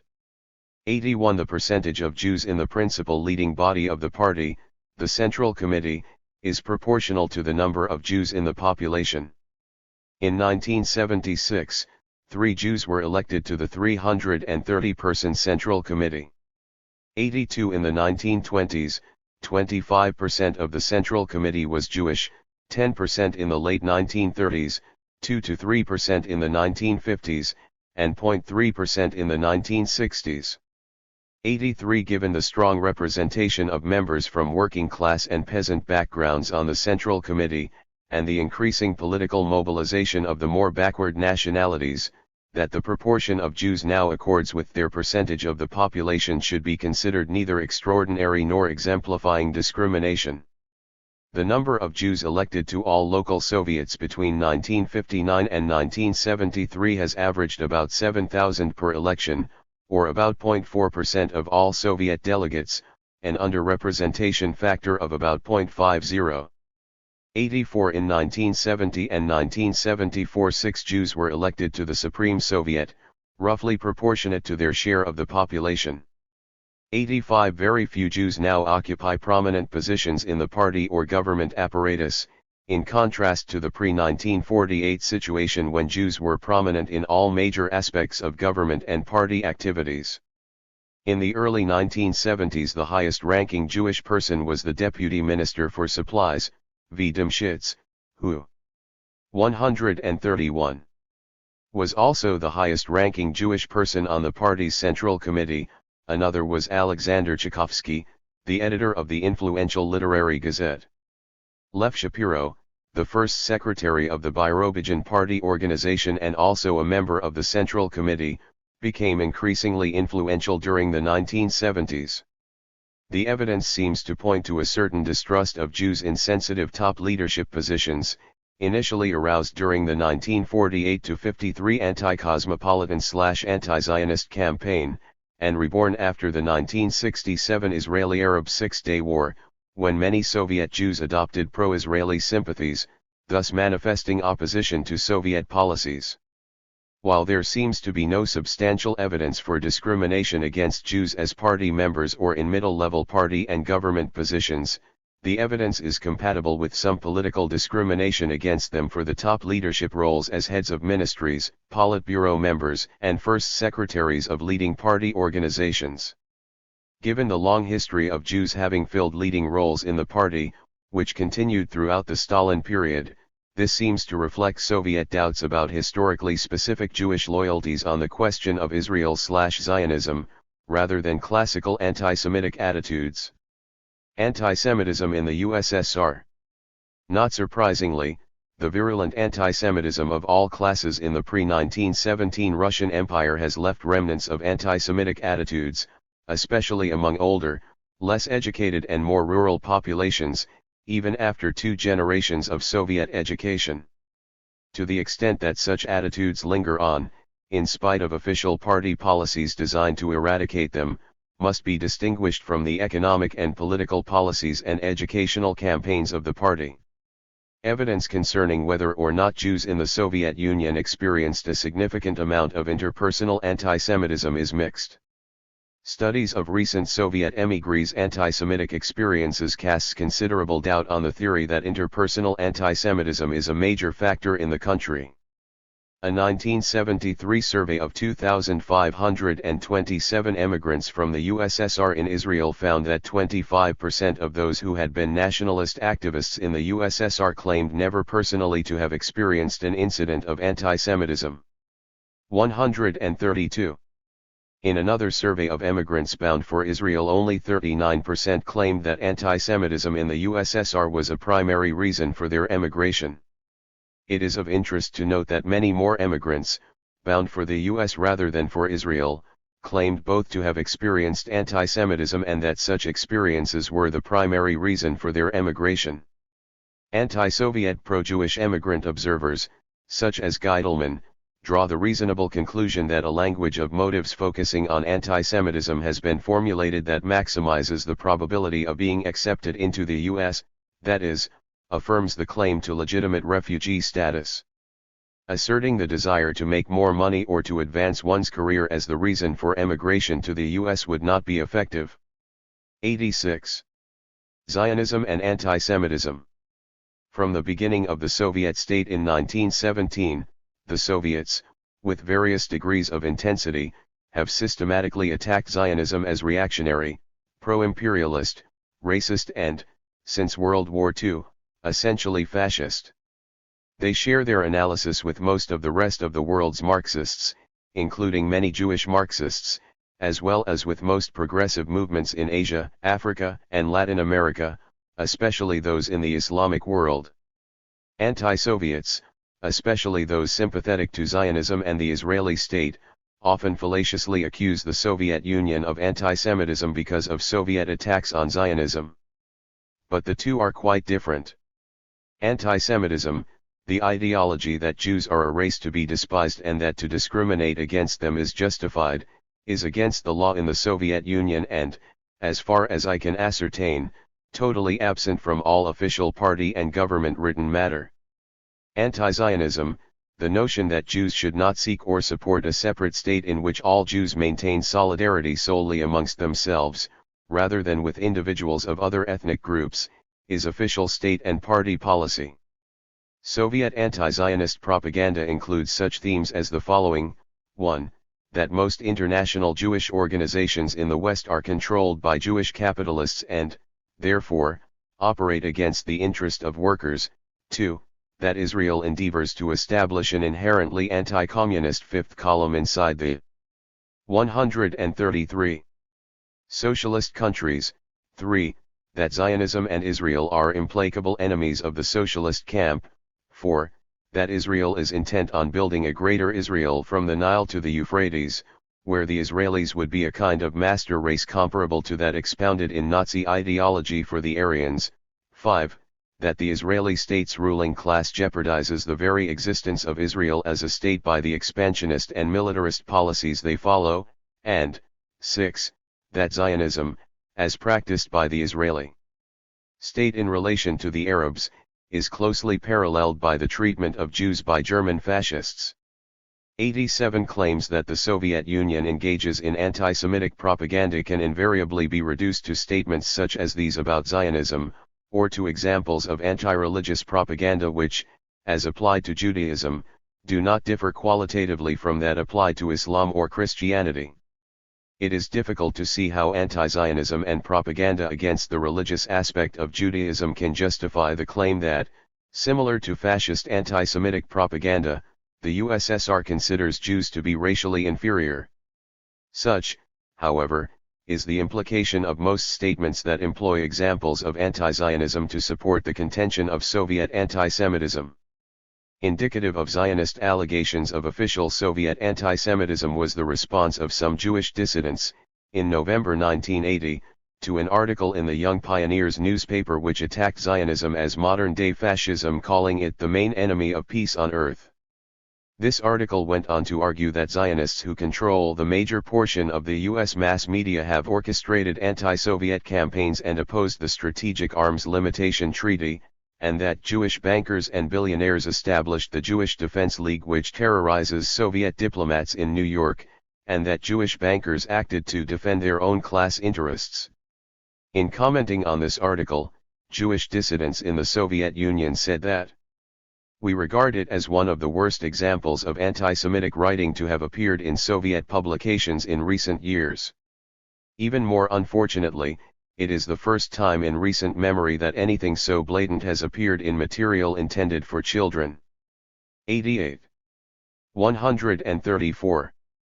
If such statements are indeed the most blatant examples of official anti-Semitism that Zionist critics of the Soviet system can find, one can be assured that there is no official anti-Semitism in the Soviet Union.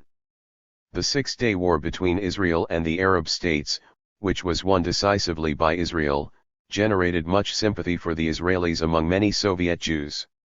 Given the Soviets' active support for Egypt and Syria in this war, and their strong commitment to opposing Israeli expansionism, and to the creation of a Palestinian state, it should be noted that the Soviets have never advocated the elimination of the State of Israel. Such sympathy for its enemies aroused concern.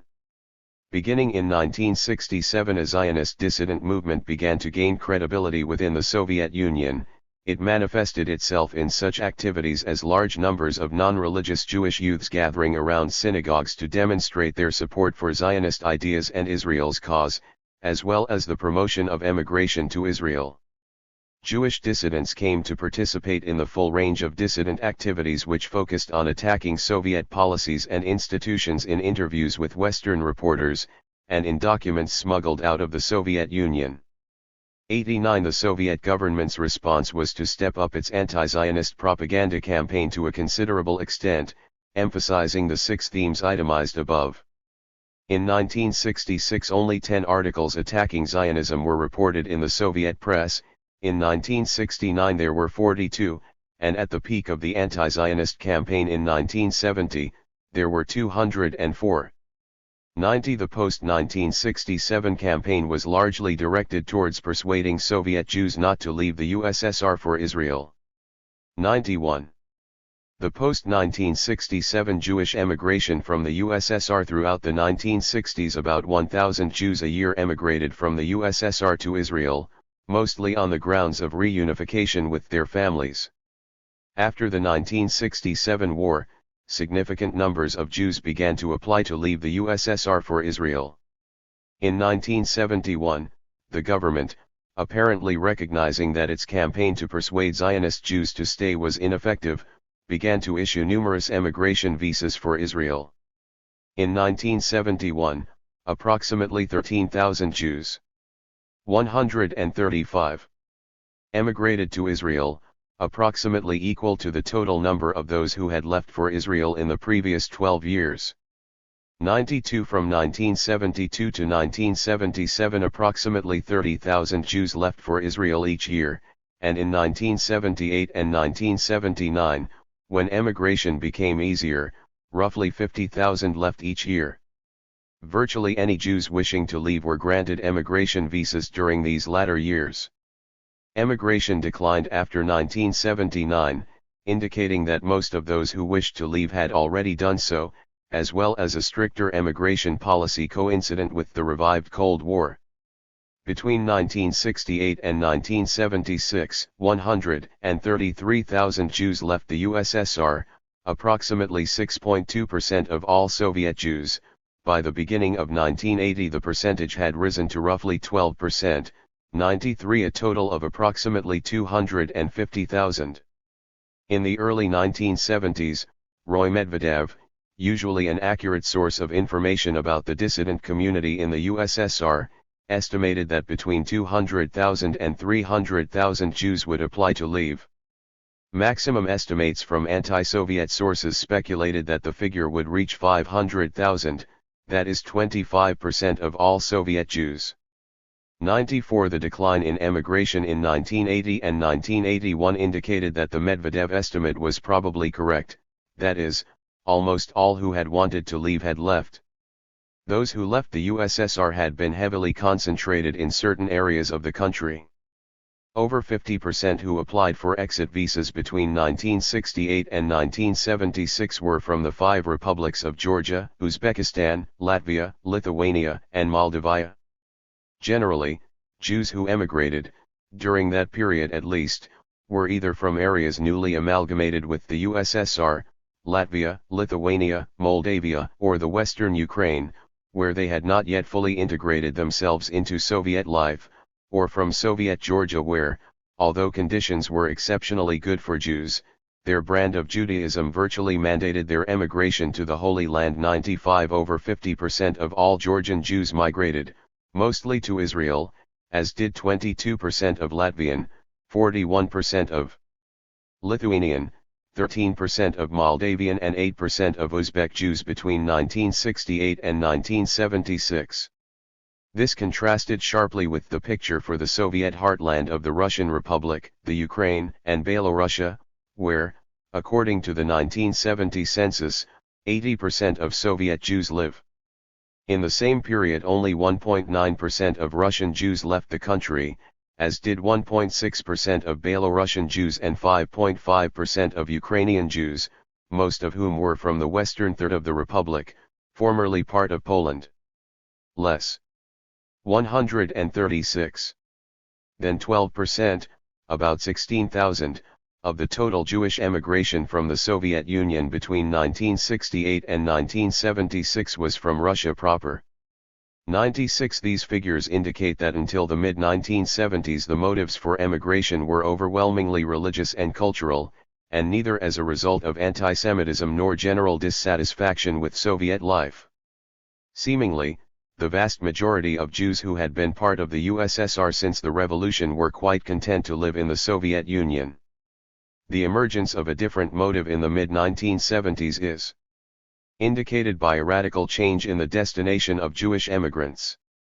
In 1974, 18.8% chose to go to the US and the other Western capitalist countries rather than to Israel, as did 37.2% in 1975, and 49.1% in 1976, while only 4.2% chose such destinations in 1973.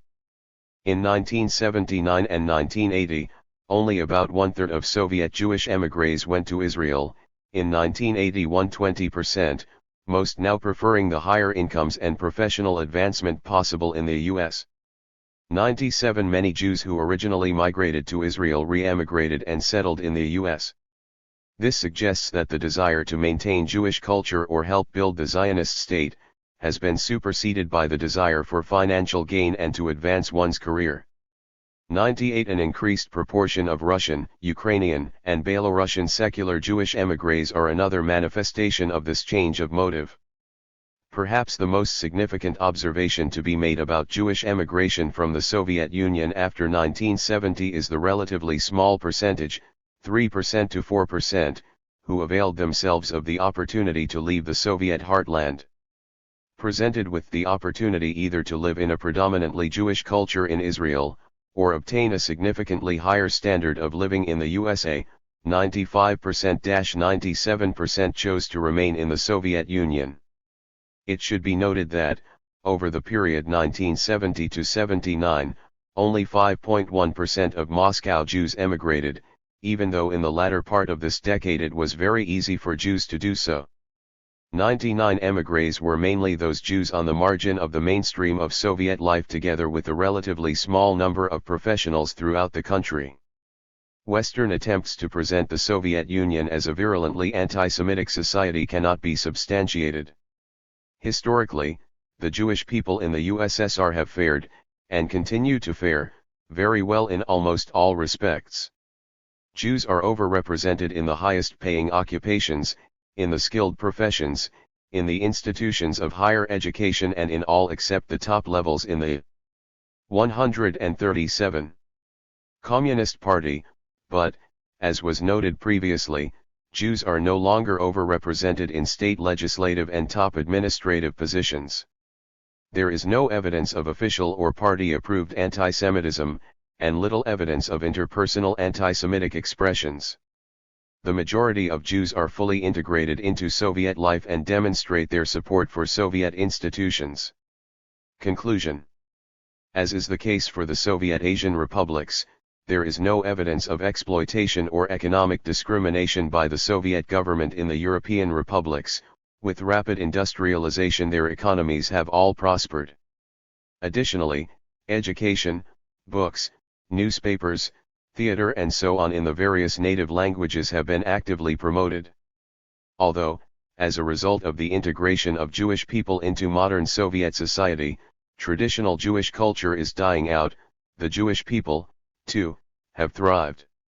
In short, the success of Soviet policy towards the European and Asian republics in the USSR is one of the principal accomplishments of the Soviet system. For women in the USSR. The rights of women. The Bolshevik Revolution of 1917 was followed by a radical transformation in the legal and economic position of women. Marriage and divorce became matters of mutual consent effected by simple registration. Divorce could be initiated by either party, and marriage became a formally egalitarian institution with all legally enshrined forms of male dominance eliminated. All restrictions on women's freedom of movement were abolished. A wife was no longer required to reside with her husband or to change her place of residence when he did. Fundamental changes in inheritance and property laws undermined the traditional authority of the husband-father and of the family in general. Women acquired the right to own personal property and to act as the head of a household, and in general, attained equal legal status with men. In addition, abortion was legalized, and socialized forms of childcare were developed, while the distinction between legitimate and illegitimate children was abolished. The radical transformations in the legal status of the family proved to be too advanced for the very backward conditions of the 1920s. This was especially clear during the period of extreme crisis arising from rapid industrialization in the 1930s, see also Chapter 7. The Soviet peasantry, who comprised the majority of the population in the 1920s, still lived in extremely backward and superstition-ridden conditions. The liberating climate, both of the intelligentsia, which had provided the leaders of the Communist 142 revolution, and the urban working class, which provided the leadership, was swamped by the influx of peasants into the cities who came to work in the rapidly expanding industries in the 1930s and 1940s. Many of these men allegedly took advantage of the advanced family legislation to enter into unions in which they had no intention of remaining, misleading their wives and deserting them at will, freed of any legal responsibility, except for the support of any children which may have resulted. In the 1920s, abortion became widely practiced as a form of birth control. In the 1930s, this, together with the tendency, facilitated by the early family legislation, for long-term unions to be undermined, presented a serious problem, since in order to secure a sound demographical base both for defense and modernization, population growth was essential. Divorce was thus made considerably more difficult, and in 1936 abortion was banned, except for medical reasons, and only became legal again in 1955. In 1944, the catastrophic death rate caused by the German invasion provoked a further retreat to more orthodox family legislation, and divorce was made even more difficult, requiring the payment of a considerable fee and involving a lengthy and complicated procedure. Suits to establish paternity were banned, with the state taking on the responsibility for supporting the children of unmarried mothers. At the same time, both material and moral incentives were instituted to encourage motherhood. Rigorous measures were considered necessary in order to counter the loss of 20 million, mostly young, People in the war. In the 1950s and 1960s, with the recovery from the effects of the war and the rapid improvement in material living standards, most of the more progressive aspects of Soviet family legislation and policies were reinstated. Two articles in the 1977 Soviet Constitution refer directly to women's role in society. Article 35. Women and men have equal rights in the USSR. Exercise of these rights is ensured by according women equal access with men to education and vocational and professional training, equal opportunities in employment, remuneration, and promotion, and in social and political, and cultural activity, and by special 143. Labor and health protection measures for women, by providing conditions enabling mothers to work, by legal protection, and material and moral support for mothers and children, including paid leaves and other benefits for expectant mothers, and gradual reduction of working time for mothers with small children. And Article 53. Marriage is based on the free consent of the woman and the man. The spouses are completely equal in their family relations. The state helps the family by providing and developing a broad system of child care institutions, by organizing and improving communal services and public catering, by paying grants on the birth of a child, by providing children's allowances and benefits for large families, and other forms of family allowances and assistance. Contemporary Soviet family legislation treats husbands and wives as equals. Marriage is considered to be neither a means for the economic support of women, nor for the provision of household services by women. Men have no legal obligation to support their wives or ex-wives. Women have no legal obligation to provide their husbands with any services. Forcible sex by husbands is legally defined as rape. Women have the right to retain their maiden name, to control an equal share of the communal property and, of course, enjoy equal personal and property rights. 3 mothers, in contrast to wives, do have special protective legislation. Pregnant women, and wives with children under the age of 1 year, may not be divorced without their consent, and in the case of divorce child support is mandatory. An ex-husband is required to contribute 25% of his earnings to his former wife if she is looking after 1 child, and 1/3 if 2 children are involved, and 50% if there are 3 or more children. The fact that virtually everyone works in a state-owned enterprise easily 144 facilitates this legal requirement, as deductions are made automatically from paychecks and the money given to the mother. Exceptions to the legal requirement can be made by the courts under conditions of special hardship and a father's conflicting responsibilities. The courts commonly reduce the percentage of income requirement in the case of a father remarrying and taking on the responsibility of contributing to the support of a new family of children. After the revolution, the right, and indeed the obligation, of women to work outside the home became official state and party policy. This was a realization of the traditional Marxist theory of women's liberation as represented by Engels' classical statement in The Origins of Private Property, the Family, and the State. Engels argued that the subordination of women to men is based upon the economic power of the latter over the former, and that the liberation of women would follow from her introduction into public industry and the abolition of the family as the economic unit of society, that is, when both partners have an independent income. Especially in the 1930s and 1940s, the policy of encouraging women to work outside the home was also motivated by the need to expand the labor force as rapidly as possible in order to industrialize, beat the Nazis, and reconstruct the country. It was considered wasteful for the majority of women to work only as homemakers, or be confined to menial blue or white-collar labor. Women's abilities were tapped in virtually all industrial sectors and levels, including coal mining, heavy industry, engineering, medicine, administration, science and so on. The introduction of women into public industry required a less radical change in attitudes than a similar process might have done in the West at that time, since the tradition of women's labor being limited to housework, women in Islamic areas excepted, did not operate in the largely peasant country. Peasant women were accustomed to work in the fields and in family handicrafts as well as caring for house and family.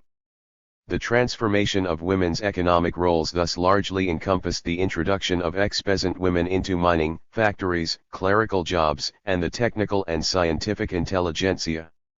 Hard, physical labor was not new to peasant women. The most radical transformation here was the large scale. The 145. Introduction of these women into higher education, and into such fields as science, engineering, agronomy, medicine, as doctors. The Soviet Labor Code grants women workers many important rights. Paragraph 73 reads: It is specifically forbidden to refuse employment or lower the pay of any woman for the reasons connected with her pregnancy, childbirth, or child nursing. The dismissal of any pregnant or nursing woman, or any woman who has children below the age of 1 year, is specifically forbidden except in those cases when the enterprise is liquidated altogether, whereupon all such women must be provided with comparable substitute employment. Women receive the same paid vacations and the same pension rights as men. The only difference in terms of such rights is that women are eligible to receive their pensions at the age of 55 years, 5 years earlier than men. 6. After the revolution, the party initiated a communist women's movement, aiming to stimulate the actual transformation of relationships, to undermine the traditional attitudes of men and women, to mobilize women in the national effort to reconstruct the country after the destruction wrought by the Civil War, and to construct a socialist society.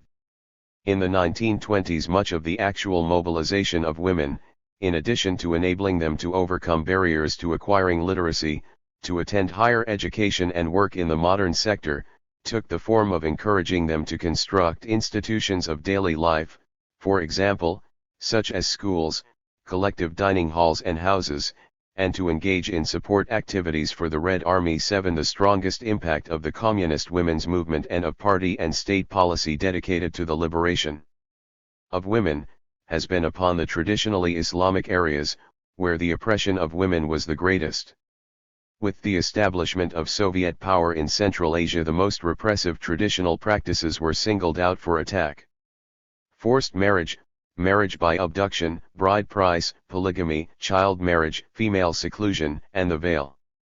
Such practices were outlawed and made subject to 146. Criminal sanctions.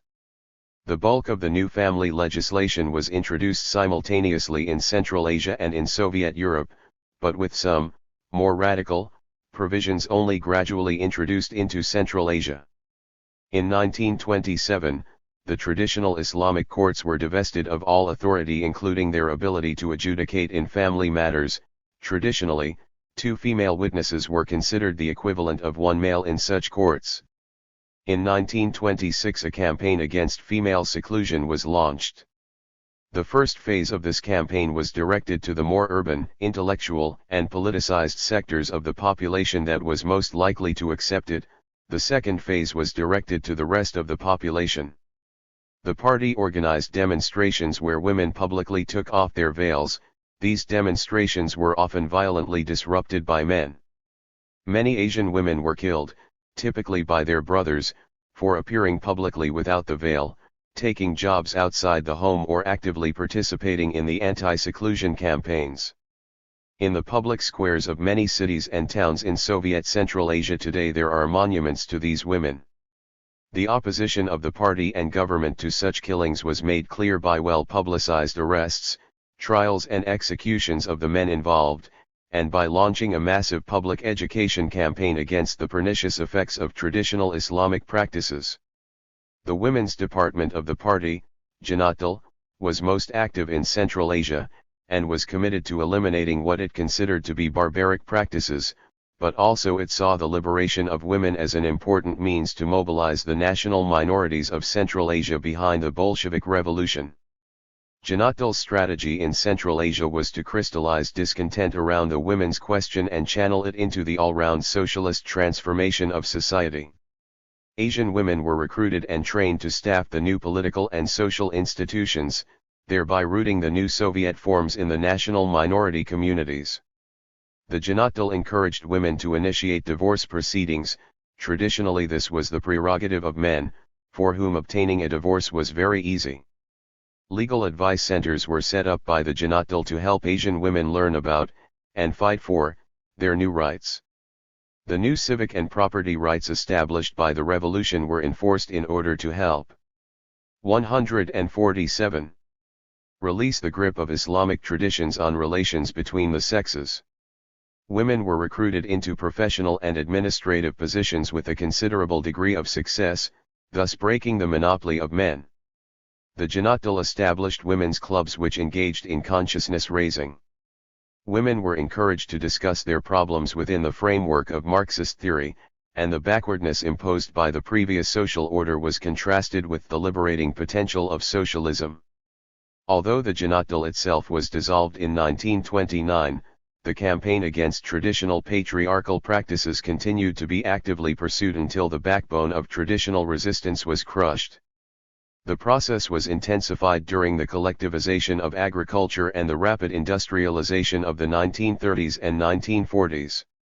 Women's councils were established both on the collective farms and in new industries of Central Asia, and functioned to fight the survivals of the past way of life, to politically educate women, and to attract them away from the home and into public industry. 8. The success of Soviet policy on women was highlighted by the number of Asian women in top professional, governmental and administrative positions in Central Asia in the 1970s.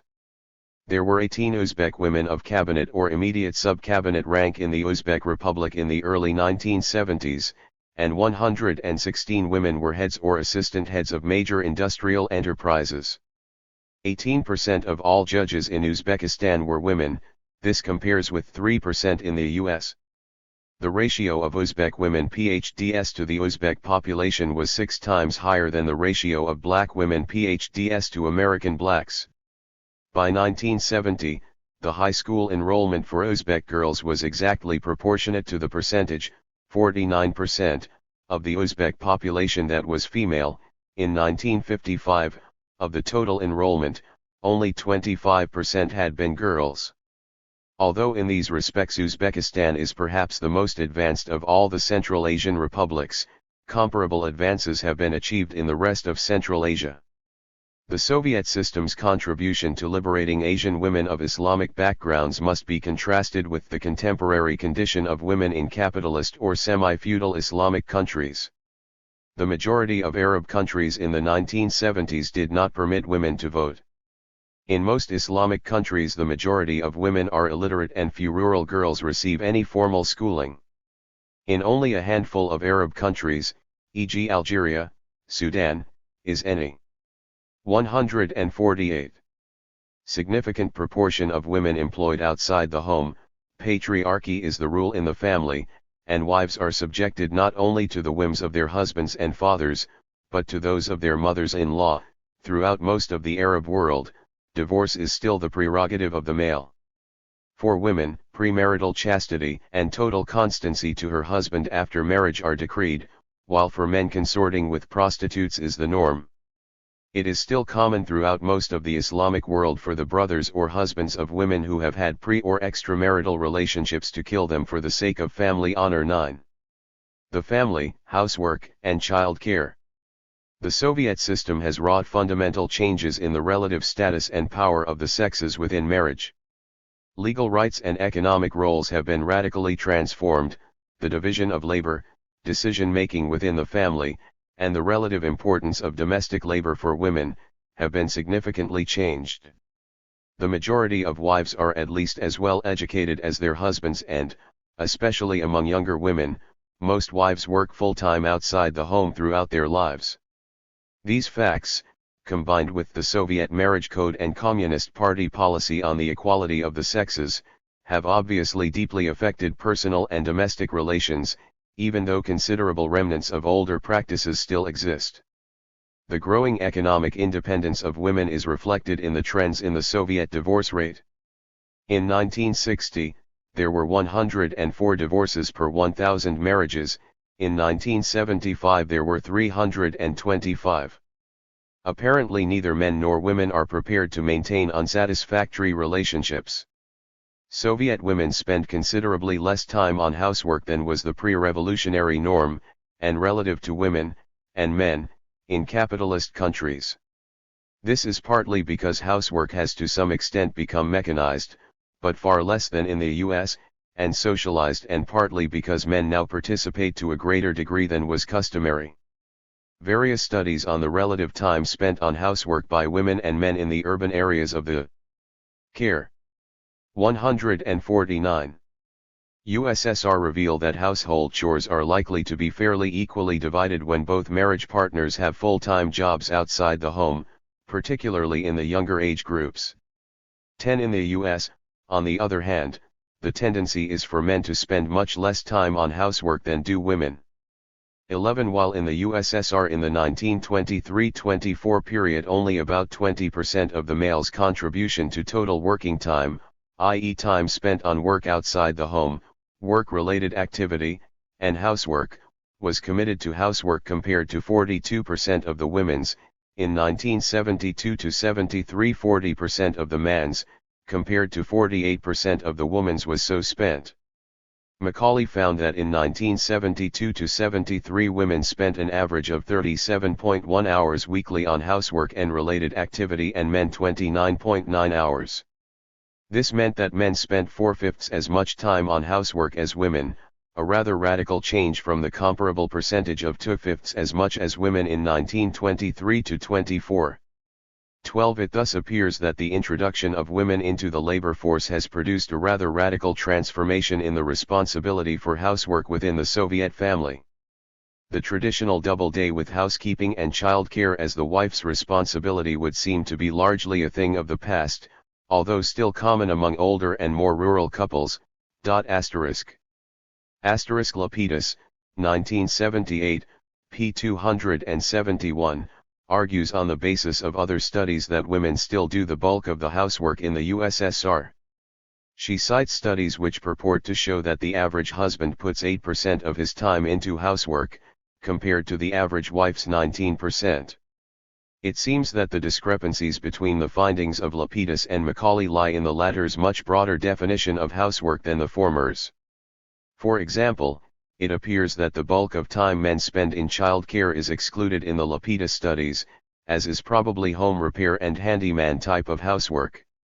It is clear, however, that when all categories of contributions to the family are considered, work-related activity and all family responsibilities around the house including child care, that men and women in the Soviet Union now spend about equal amounts of time, while at the same time, in the typical family both the husband and wife work outside the home at a full-time wage job.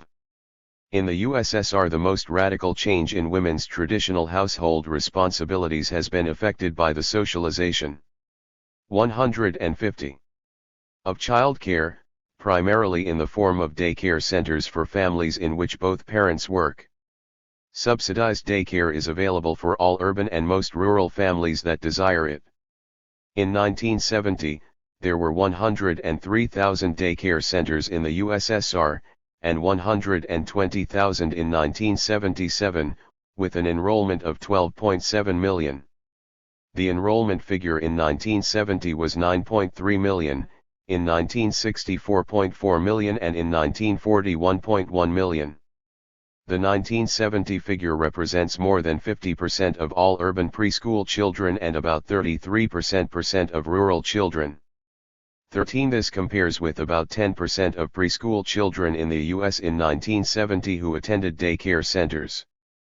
14. Daycare centers are located both in neighborhoods and at places of employment. Soviet legislation requires that all factories with a workforce of more than 500 employees must maintain creches. 15. The very extensive daycare system is supplemented by a rapidly growing system of extended day schools, which offer a variety of after-school programs while parents are still at work. In 1970-71, about 5.2 million children were enrolled in such institutions, up from 0.6 million in 1960. 16. Nurseries for children under 3 years old are supervised by the Ministry of Health.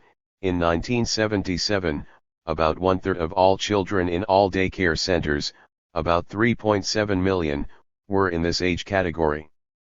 Kindergartens for children from 3 to 7 years old are supervised by the Ministry of Education, and provide some basic education and social training. 17. The policy of Soviet daycare centers is to foster a spirit of cooperation and sharing. According to Western observers, they seem to be successful in this.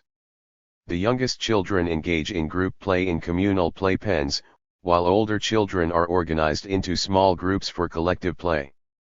18. In the late 1960s, the state covered about 80% of the costs of the running of preschool institutions, with the balance made up from fees and contributions from unions and enterprises.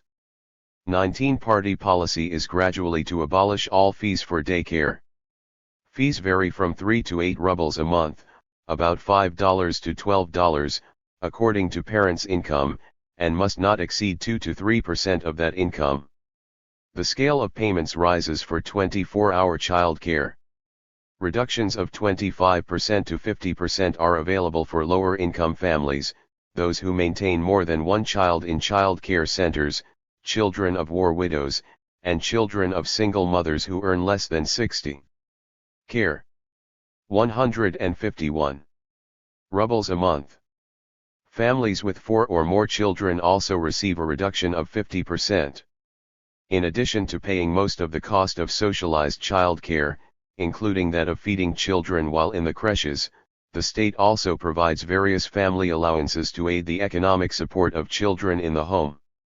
Women who have 2 or more children are given a grant at the birth of the third and all successive children, from 20 rubles for the third child to 250 rubles for the 11th and subsequent children, plus a monthly allowance of 4 rubles a month for the fourth child, rising to 15 rubles a month for the 11th and subsequent children.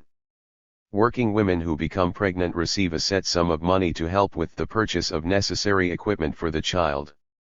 Unless the father is supporting the children, single mothers receive an allowance of 5 rubles a month for one child, 7.5 for 2, and 10 per month for 3 or more. 21. Since 1974, all families with a per capita monthly income of less than 50 rubles have had a monthly income supplement of 12 rubles until the child's 8th birthday.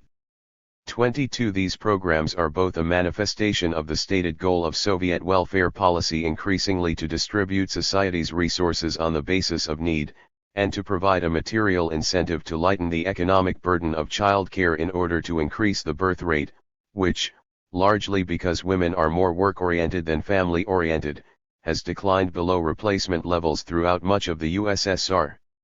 Abortions are available on demand, with a standard fee of 5 rubles, about $8, unless a woman's monthly income is less than 60 rubles, or, if the operation is performed for medical reasons, there is no fee.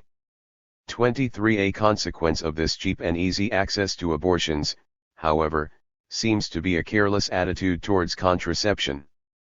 Intrauterine devices, IUDs, are available and, since 1968, their use has been encouraged as a matter of state and party policy, but few women make use of them.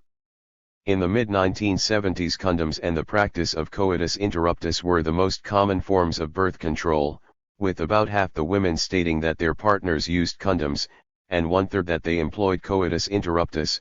Spermicidal foam was also used. 24. The pill is available, although not generally encouraged, both because of doctors' and women's concern about its effect on health. 152. While Soviet women on average each have about 6 abortions over the course of their reproductive life, 25. The U.S. Population Council estimated that for the USSR in the mid-1960s for every live birth there were approximately 2.5 abortions. In 1977 the ratio of legal abortions to live births in the U.S. was 0.4, or 1/6 the Soviet rate. This represents an average of 1 legal abortion per woman during her life. 26. Education. Before the 1917 revolution, illiteracy was widespread among peasant women.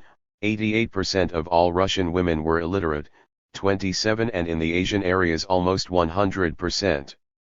Even primary level education was the exception, especially in the rural areas where approximately 90% of the female population lived. By the end of the 1930s almost all girls, even those in rural areas, received some formal education, and illiteracy among women was virtually eliminated. By the 1960s, primary and secondary education became universal for both sexes throughout the USSR. In 1939, of females over 10 years old, only 9% had completed secondary education, compared to 13% of males in the same age group. By 1977 the percentage had risen to 55% of females and 63% of males. The 1977 figure indicates an increase of more than 6 times in the probability of women having a secondary education over the 1939 to 77 period. In fact, by 1959 more than half, 53%, of all, men and women, who had completed secondary school were women. In 1939 only 0.5% of all women over 10 years old had a higher education, compared to 1.1% of all men. But by 1977 5% of all women over the age of 10 had completed higher education, compared to 6% of all men. This represents an increase of over 10 times in the probability of a woman receiving a higher education and the almost total elimination of the gap between the sexes. The small remaining differential is a product of more favorable opportunities for men in the past, rather than of recent graduation ratios.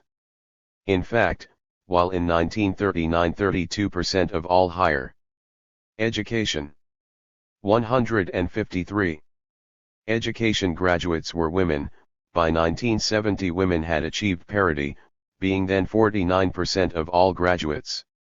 28 in the US in 1978. Slightly more men aged 25 or more had completed high school than had women, 65%. In this year in the US the percentage of women to men who had completed secondary education was 98%, compared to the 1977 Soviet average of 87%. It should be noted, however, that while the differential advantage of men in the USSR is being rapidly undermined, the opposite trend has been occurring in the US. In 1960 in the US, the median years of school completed by women was half a year more than for men, but by 1978 it was 1/5 of a year less. 29 While the slight educational advantage for men in the USSR is as a result of educational practices in the 1920s and 1930s, the declining position of women in comparison with men in total education received in the US seems to be a product of contemporary conditions.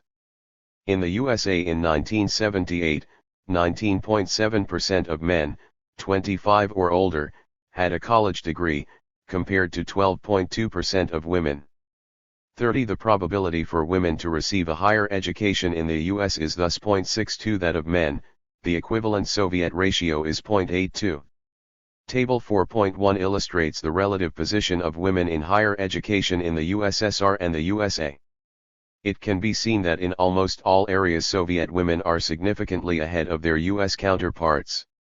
The remarkable improvement in Soviet women's position is strikingly demonstrated by the fact that in many cases by the 1960s Soviet women had made much more progress than US women had achieved by the late 1970s, see Table 4.1. It is clear that relative to men, 1. Women are more likely to receive either a basic university education or a doctorate degree in the USSR than in the USA. 2. Soviet women are much more likely to be found in the subjects traditionally virtually reserved for men in the USA, especially engineering, economics, law, and the natural sciences, where the relative probability of earning a university degree averages about 3 times higher in the USSR than in the USA. 31 In summary, the Soviets are now on par with the US in the probability of providing basic education through secondary school to both sexes. The Soviets surpass the US in the differential probability of women completing college and graduate school, and the number of women graduates in the 154 fields of law and economics, physics, chemistry, and the other natural sciences. The rapid expansion of women's position in advanced education was deliberate party and state policy, effected in part by a quota system designed especially to assist women from peasant and worker backgrounds. For example, in 1929 a quota of 25% was set for chemical and textile technical schools. Higher education institutions were assigned a minimum quota of 20% for industrial specializations, 30% for agricultural faculties and 35% for socio-economic specialties. 32. Table 4.1. Women's higher educational achievements. Some comparisons between the USSR and the USA field degree year percentage. Female USSR economics/law all degrees 1975 to 76 62% USA economics undergraduate 1977 23% law all degrees 1977 13% economics PhD 1977 11% USSR engineering undergraduate 1975 to 76 40% USA engineering undergrad and MS 1977 4.5% USSR biology undergraduate early 1960s 75% USA biology undergraduate 1977 36% USSR chemistry all degrees early 1960s 67% USA chemistry undergraduate 1977 23%. Chemistry PhD 1977 12% USSR Mathematics undergraduate early 1960s 45% USA Mathematics undergraduate 1977 42% USSR Physics all degrees early 1960s 33% USA Physics undergraduate 1977 12% Physics PhD 1977 6% Sources, Dodge, 1966, Lapidus, 1978, Macaulay, 1981. Asterisk. The years for which the comparisons are made are those in which the studies available in English report data. The fact that the Soviet data is usually about 15 years earlier than the US data makes the Soviet figures all the more striking. 155. Labor outside the home. In 1922, 25% of the total Soviet labor force, male and female, was female. In 1940, 39%, and throughout the 1970s, 51%, roughly the proportion of women in the population. The labor force participation rate for women, the percentage of all women who worked, in the USSR in 1975 was 83.1% for women L6-54, compared to 62.7% in 1960. This compares with a 55.7% labor force participation rate for U.S. women in the same age group at the same time. 33 in the U.S. In the mid-1970s women represented 39% of the entire labor force, in Italy 28%, in France 35%, in Spain 21%.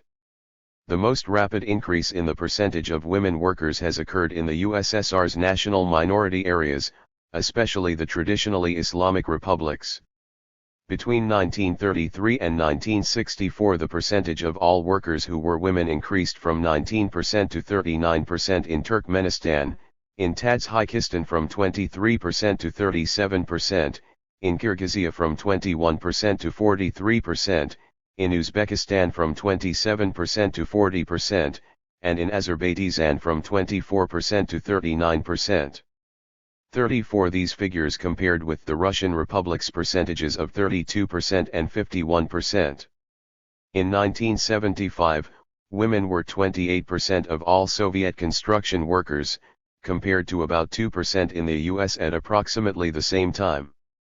In the same year they were 24% of all transportation workers, compared to 8% in the US, 42% of metal and machinery workers, compared to 3% in the US.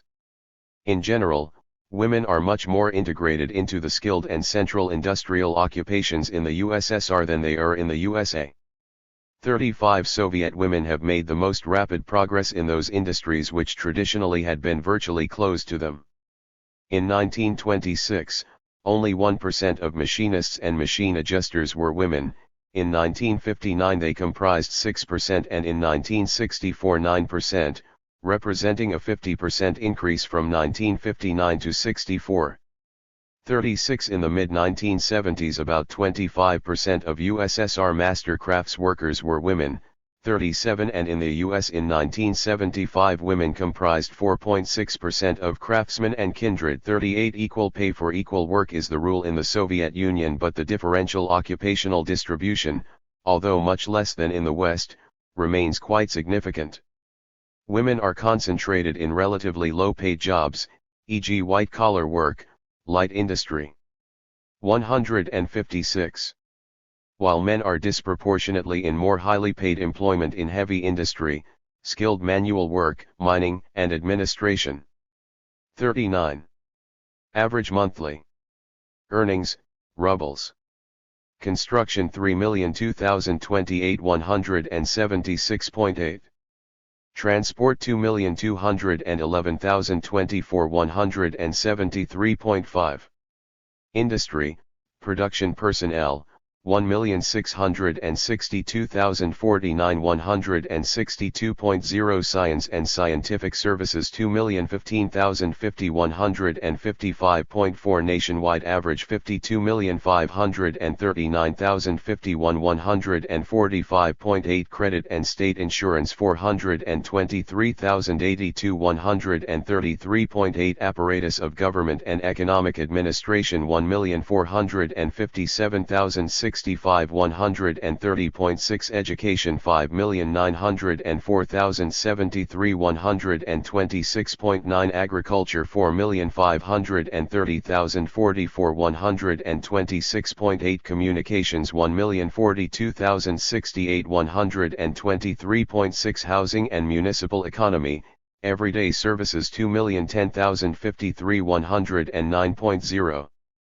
Trade, public catering, materials and equipment, supply and sales 6,763,076 108.7. Arts 207,047 103.1. Public health, physical culture, social welfare 4,851,084 102.3. Culture 747,073 92.2. Sources: Central no Statistikisko Upravilnie. Narodno-Hoziaistvo SSSRV 1975 G. Moscow, 1976, pages 542-43, 546-7, cited in Lapidus, 1978:192. 157. Table 4.2 gives the sectoral distribution of Soviet women in paid employment. The average pay in those sectors in which women comprised less than 40% of the total workforce in 1975 was 175 rubles per month, while in those sectors in which they comprised 60% or more, it was 118 rubles per month. Thus, predominantly female sectors tend to receive about two-thirds the pay of predominantly male sectors. The income differential between men and women in socialist countries in general, and in the USSR in specific, is somewhat less than in the advanced capitalist countries, and the USA in particular. In the USSR, the ratio of the average female to male wage in 1972-73 was 0.66. In Czechoslovakia and Poland in the 1970-72 period, it was 0.67, and in Hungary 0.73. On the other hand, it was 0.59 in the United States, 0.62 in the UK and 0.63 in France and Switzerland at about the same time. 40 studies of specific industries in the USSR, as in the West, show a significantly smaller earning differential than do the figures for the economy as a whole, indicating that the bulk of the earning differential is affected by the occupational distribution of women workers, rather than by direct pay discrimination for equal work. For example, in 1973 in Kiev, the wages of cotton spinning industries women were 86% of those paid to men, while in 1970 in the Leningrad machine building industry, women's wages were 73% of those paid to men. 41. The differential in pay is largely a result of men being both concentrated in higher paying industries and in higher paying positions within given industries. For example, in the construction industries, where women comprise only 28% of the labor force, their average monthly earnings in 1975 were 176.8 rubles, and in transport, where they were 24% of the total labor force, their average monthly earnings were 173.5 rubles. In contrast, in trade, where women comprise 76% of the total labor force, their average monthly earnings were 108.7 rubles, and in public health and social welfare, where 84% are women, their monthly earnings were 102.3 rubles. It should be noted, however, that in some occupations where monthly earnings were above the national average, women accounted for about half the labor force, e.g. production workers in science and industry, while in others, where the average income was less than the national average, men made up the majority, e.g. agriculture. But on average men do tend to be 158. Concentrated in the higher paid occupations. The average monthly pay in those sectors which comprised of less than 40% women workers was 175 rubles, while in those sectors with 60% or more of women it was 118 rubles. 42. The differential distribution of men and women in the occupation structure lies in a combination of the effect of 1. Discontinuities in women's occupational careers, especially in her 20s and early 30s where promotion and on-the-job training possibilities are lost to those without major occupational breaks. 2. A greater orientation to family, especially children, than to career among women, and, of less importance, 3. Protective legislation prohibiting the employment of women in especially dangerous occupations or those that require exceptionally heavy lifting, e.g. such occupations as coal mining and aspects of heavy construction. These are among the highest paying occupations in the USSR. One study of the Russian Republic in the early 1970s found that 54% of women workers had a break in their employment record compared to only 10% of men. 23% of all women workers had at one point or another been out of the active labor force for at least 1 year. 43. About 75% of breaks in women's employment record were attributed to childbirth. To quote Macaulay, women still regard their occupations more as a job, and less in terms of a career than do men. They are less responsible to questions of career advancement. 44. Most Soviet sociologists and economists who study the question of earning differentials between men and women attribute it primarily to differential child care responsibilities. 45. The effect of such responsibilities on advancement possibilities is manifested in the reduced probability of working women who are also mothers attending continuing education programs. An early 1970s study found that 12% of working women without children, compared to 5% of those with one child and 3% of those with 2 children, were involved in a continuing education program. 46. In 1941 in the USSR 31% of all economists were women, while in 1966 women comprised 63% of all economists. In the US in 1970 of all economists 11% were women.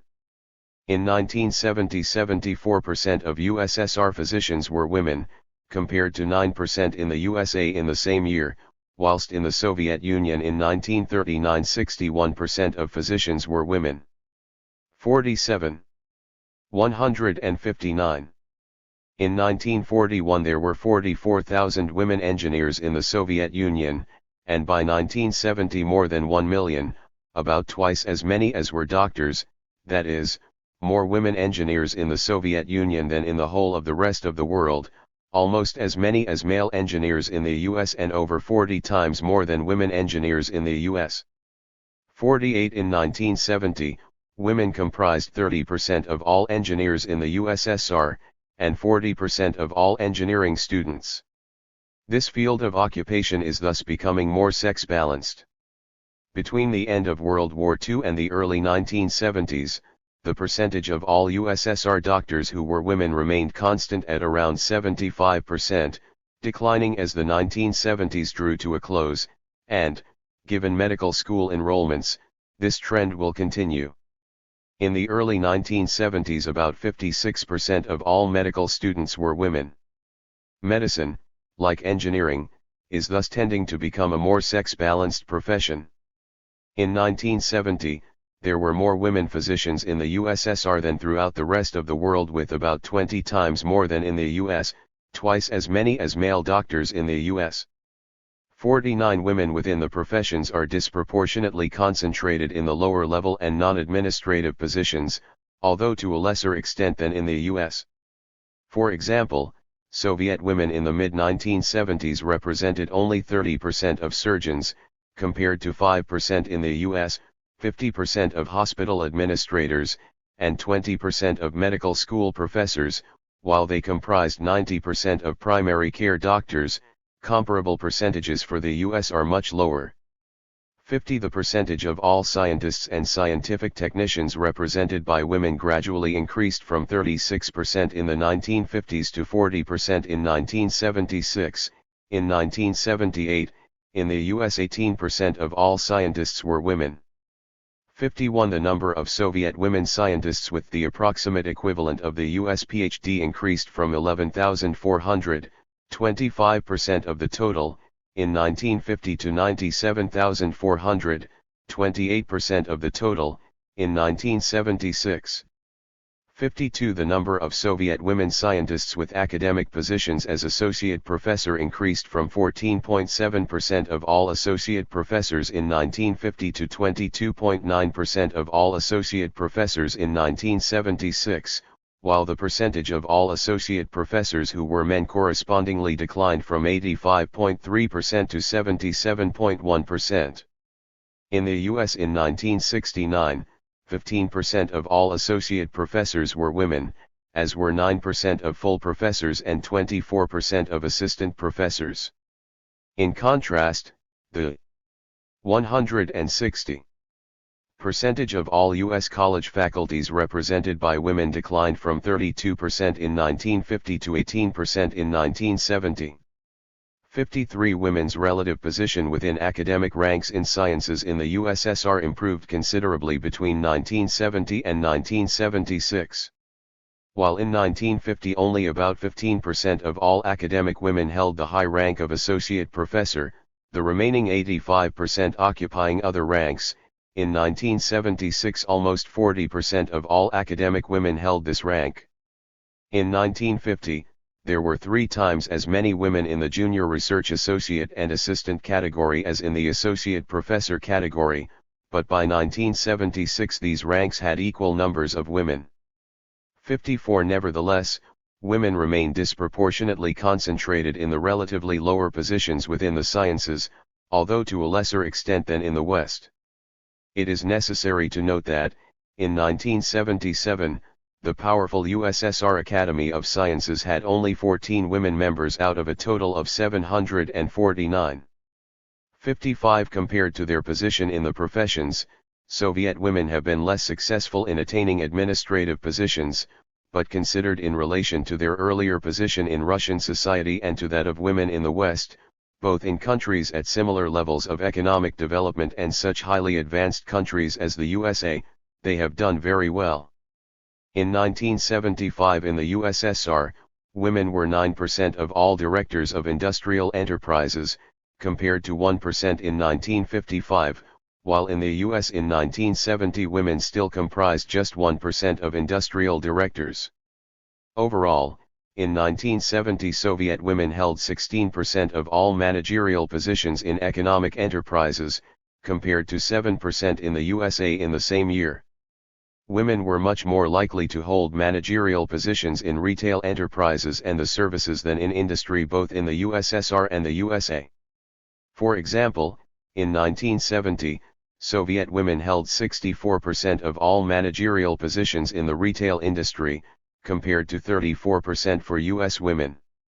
56. In the USSR the possession of an engineering degree is a virtual prerequisite for a managerial position in industry. Women are a rapidly growing percentage of all engineers, and this, together with the rapidly increasing percentage of women managers in industrial enterprises, suggests that their role in administrative positions will continue to expand. The previous predominance of men in higher managerial positions was largely as a result of their early preponderance in engineering training, but this is no longer the case for younger administrative personnel. 161. The indication is that younger, technically qualified women will increasingly be promoted to high-level positions of responsibility over time. In educational institutions a similar pattern holds. In the 1955-56 period, 21% of the directors of secondary schools were women.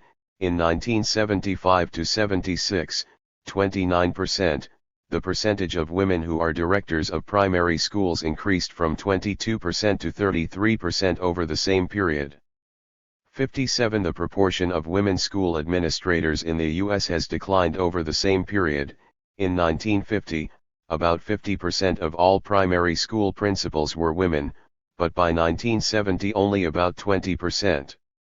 From about 6% of all high school principals, the percentage declined to 1.4% over the same period. In 1970, there were 50 times as many women high school principals in the Soviet Union as in the United States. 58 in institutions of higher education in the USSR in 1950, 12% of department heads, 7% of deans and 4.8% of directors were women. In 1960 these figures were 12%, 9%, and 5.3%. 59 in Soviet research institutions in the early 1960s women accounted for about one-third of heads and deputy heads of branches, 21% of division heads and their deputies, and 16% of directors and their deputies. 60 It has been suggested that the strong representation of women in science, engineering, and especially medicine, predominantly a woman's occupation, is accounted for by the low prestige of these occupations, and therefore that the extent of women's participation in these fields should not be considered particularly significant. The financial advantage of the engineering and medical professions over manual labor, especially heavy industry and mining, is considerably less than in capitalist countries. In general, the income differential between the professions and manual labor in the USSR is significantly less than in the West. Further, the manual working class fares particularly well in relation to white-collar and professional/managerial positions. Science, engineering, and medicine are, in fact, high-prestige occupations in the Soviet Union. A study of occupational prestige conducted amongst Leningrad secondary school graduates found that the occupations carrying the highest prestige are physicists, mathematicians, and scientists, followed by cultural workers and aircraft pilots. Next were physicians, followed by university teachers, and engineers. 61 Another study, among Estonian students, found physicians to have the highest prestige of all occupations. 162.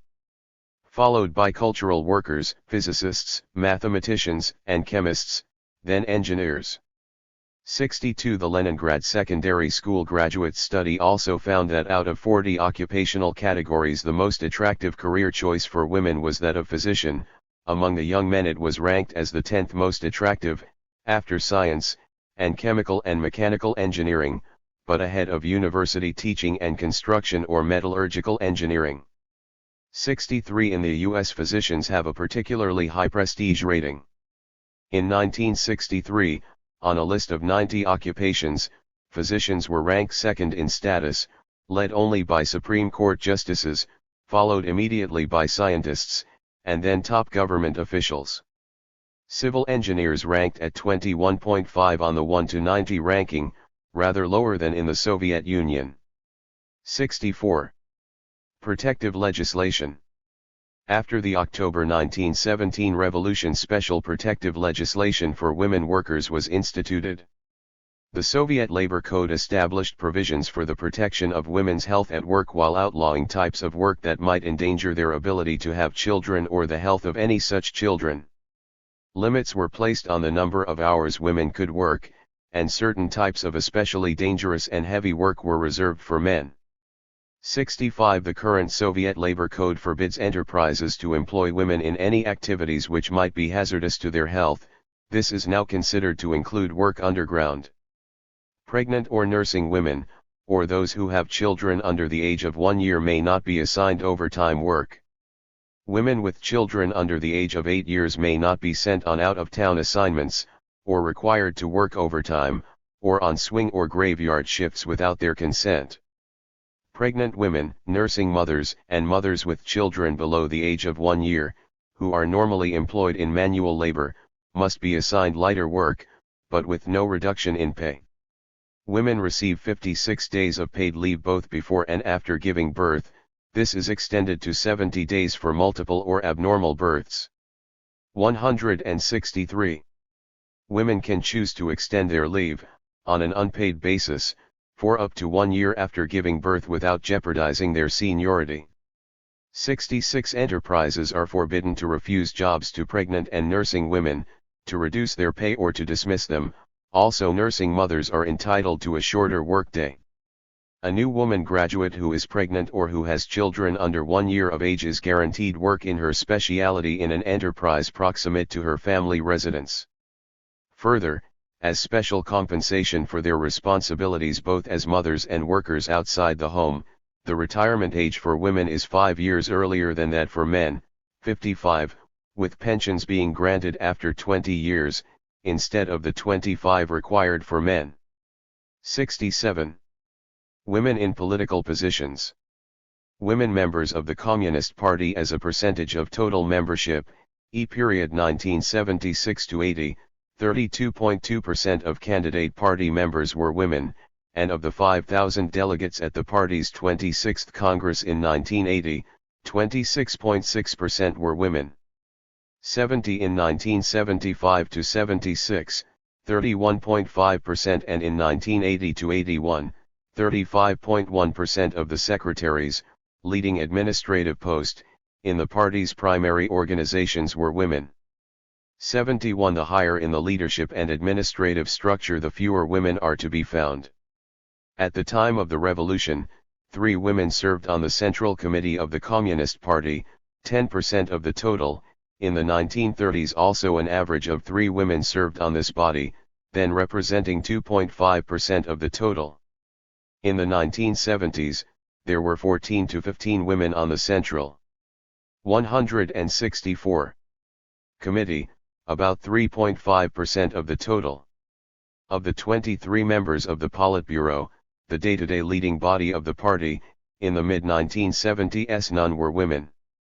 72. In the state apparatus, women fare rather better, especially as delegates to the various levels of the Soviet legislature, Soviets.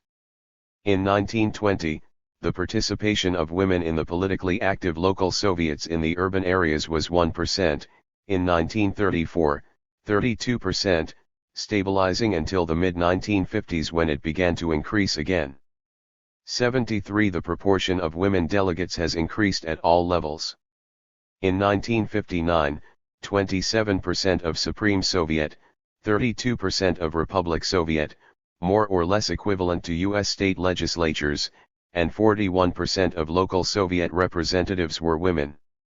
74. In 1975, 35% of the delegates to the Soviets of the republics and 48% of the representatives to the local Soviets, were women. In 1979, 33% of the delegates to the Supreme Soviet were women. 75. In 1973, women held 47% of all elective positions, legislative, administrative, and judicial, in the USSR. 76. Between the mid-1950s and the end of the 1970s only 2 women held ministerial rank in the Soviet government, Ministers for Culture and Minister for Health. Considerable numbers of women occupy lower-level positions in the government administrative structure, although again they tend to be concentrated in such areas as cultural affairs, health, social security, light industry, and consumer-related services. 77. In 1970, 56% of the heads of Soviet trade union branches were women, compared to 5% in the USA, although here, too, women are more likely to be found as head of the local rather than national unions. 78. In the judiciary, in 1972, approximately 1/3 of all judges were women, compared with 2 to 3% in the USA. 79. In the USA, in 1977, 7.8% of all elected local officials, mayors, local councils, were women, 80. And in 1974, 3.4% of all Congress members, senators and representatives, 8% of all state legislators, and 2% of all state governors were women. In the Nixon administration there was 1 woman, in the Carter administration 2, and at the beginning of the Reagan administration, excluding the position of UN ambassador, none. 81. Thus, during the 1970s in the US there was an average of one woman at the ministerial level at any given time. There has never been a woman in the US equivalent of the Soviet Politburo, that is, the presidency, vice presidency, secretary of state, attorney. 165. General, secretary of the Treasury, secretary of defense, director of the CIA and head of the principal financial institutions and top industrial corporations. In the Supreme Soviet the percentage of women is almost 10 times greater than the percentage of women in the US Congress. In the more important Central Committee of the CPSU it is the same as in the US Congress, about 3.5%. Likewise, the proportion of women holding ministerial positions in the two countries is equivalent. At the republic/state level the proportion represented by women is 4 times higher in the USSR than in the US. On the local level the Soviet figures are 3 to 6 times higher than in the US, depending on whether party membership, headship of local party units or local elected positions are compared. In summary, women are in a far better position at the local and intermediate levels of the political structure in the USSR than they are in the US, but are very rare at the very top levels in either country. Analysis. The Soviet achievement in advancing the position of women both in relationship to their own recent, pre-1917, past and to comparable countries in the West, including even the most industrially advanced capitalist countries, is considerable. Women have been fully integrated into public industry, and the family as the economic unit of society has been abolished. Women are considerably more independent of men, and far greater opportunities are open to them than ever before, or that exist for women in comparable capitalist countries. Nevertheless, there are two facts which, although of less significance than Soviet accomplishments, require careful scrutiny. 1. That relatively few women attain managerial positions, especially at the highest levels, and 2. The rarity of women in top party positions, and as government ministers. Are these as a result of discriminatory policies of educational institutions and hiring and promotion policies? Or of differential sex role socialization, custom, and the inertia of traditional attitudes that in the face of party policy, either die hard or persist? 166. Because the schools and the party have not given adequate attention to undermining them. It is assumed that the innate potentials for accomplishment of both sexes in creative and administrative roles is equal and that there is no differential sexual distribution of maternal or familial inclinations. This is the traditional Marxist and behaviorist assumption. Nevertheless, patriarchal values, attenuated to be sure, continue to be socialized into children, mainly through the family and to a lesser extent in schools. But in addition to party and government efforts to transform these values, the realities of urban working class and professional life, with their different demands on husbands and wives, and especially the abolition of the family as the economic unit of society vis-a-vis women achieving full economic independence, seem to be transforming the traditional interpersonal relationship between the sexes. Under this dual pressure it is reasonable to assume that household responsibilities will increasingly be shared. Evidence on schooling has demonstrated that in recent years the quality or quantity of education received by women and men is equal, and that the career prospects of women are not affected by any discrimination on this account. Among older people, however, who predominate in the leading administrative, party and government posts, men are considerably better educated than women, reflecting earlier educational practices.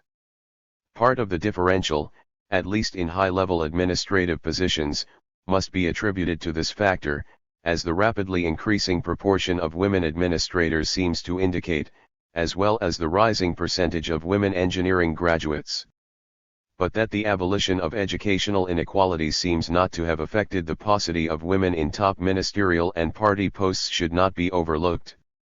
That professional women are not overtly discriminated against in promotional policies, those with greater achievements are promoted regardless of sex, seems to be confirmed by studies of the productivity and accomplishments of women scientists and professionals. Women's contributions in professional journals is significantly less than their proportion in all the major professions. Women receive very few Lenin Prizes or other rewards for major scientific accomplishments. 82 Such indicators may lead us to speculate that rather than being overtly discriminated against in analysis. 167.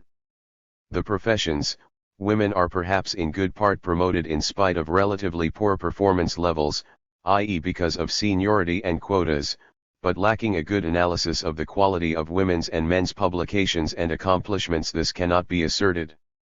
Overt discrimination in hiring and promotion would be reflected in higher than average achievement by those who are discriminated against. To be hired or promoted in spite of overt discrimination, implies that an individual's accomplishments are better than the average for people not discriminated against. Such, for example, has classically been the case for black athletes in professional sports in the US and for Jewish students when there were quotas for Jews, but this appears not to apply to Soviet professional women. There are no studies on Soviet administrators comparable to the studies on Soviet professionals, so possibly, women's accomplishments here are superior to those of the average men in similar positions, i.e. that overt discrimination could be occurring here. Evidence suggests, however, that women's relatively inferior position in managerial positions is owing to the inertia of custom and tradition rather than overt discrimination. The persistence of custom and tradition, as we have suggested, affects not only older people but younger as well. That this may in part account for the underrepresentation of women in managerial positions is implied by the significant changes over time in the percentage of administrative positions filled by women.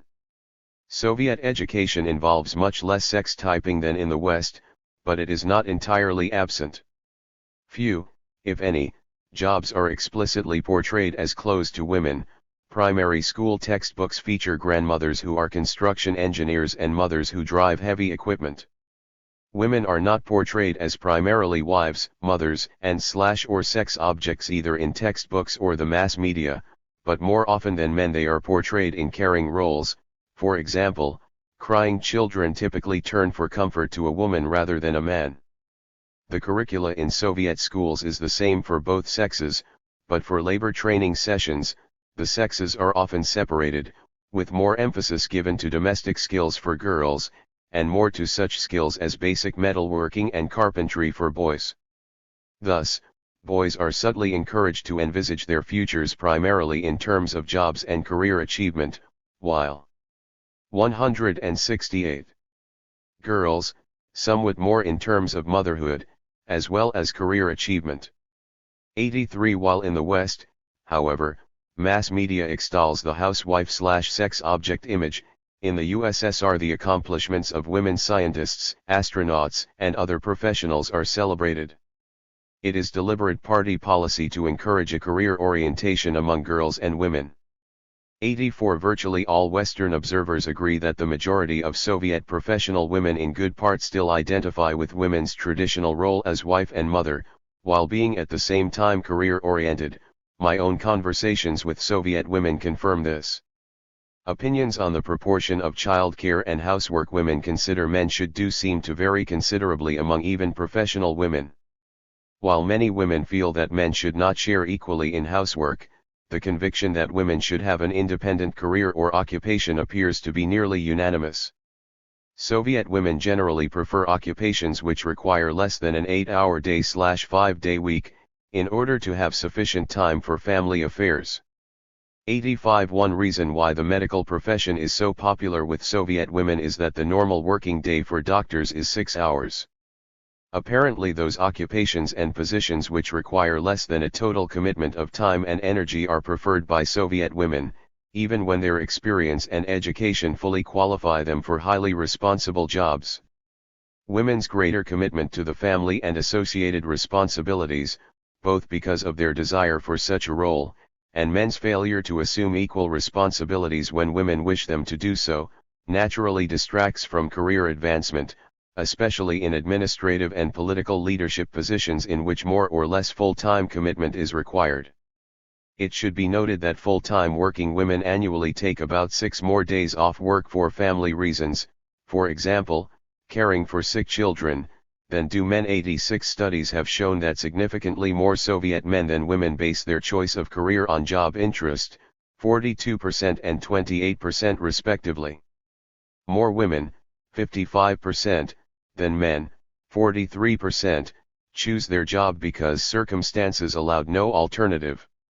Soviet researchers attribute these differential motives to the fact that women choose work that fits into their husband's career and their family.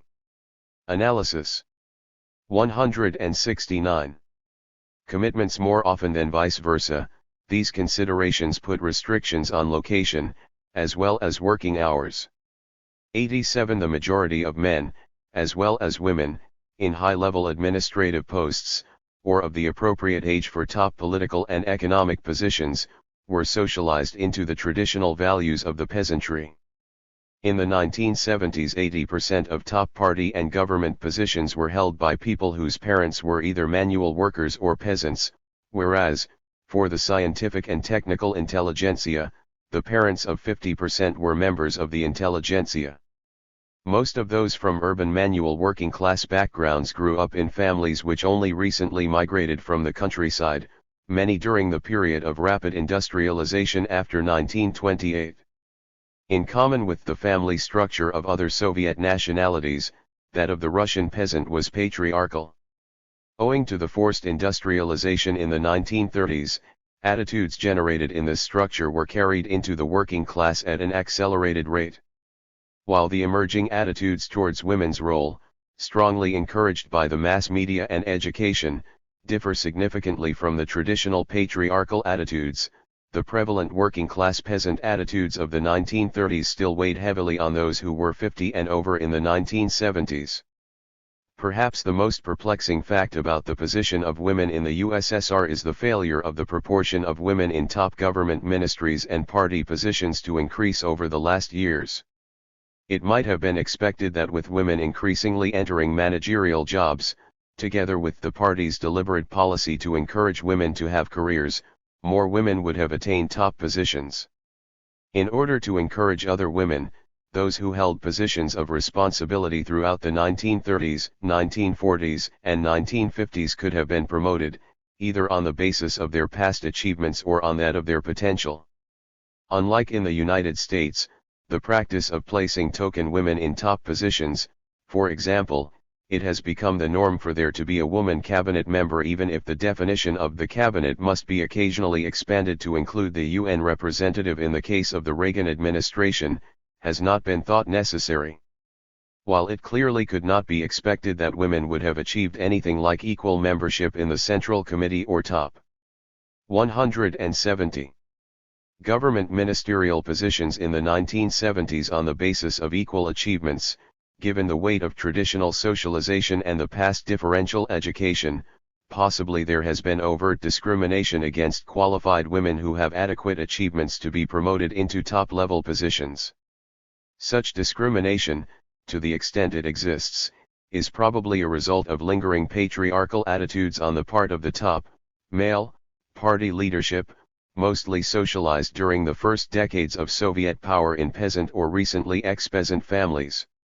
As a new generation of Soviet leaders emerges, such attitudes should be expected to decrease.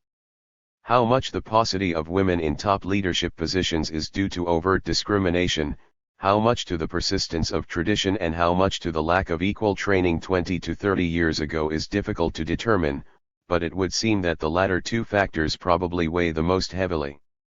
Because of the relatively high level of consciousness of women in the USSR, combined with the legitimacy afforded to the ideology of the equality of the sexes as a matter of active party policy, it is to be expected that unless significant progress is made in the relatively near future, the party leadership will experience considerable pressure from women to change. It should not be forgotten that women have experienced both a long-term increase in their share of party membership and a growing share of those in positions of lower and middle-level responsibility in the economic state and party apparatus. Such women can be expected to lead a campaign for promotion into top-level jobs.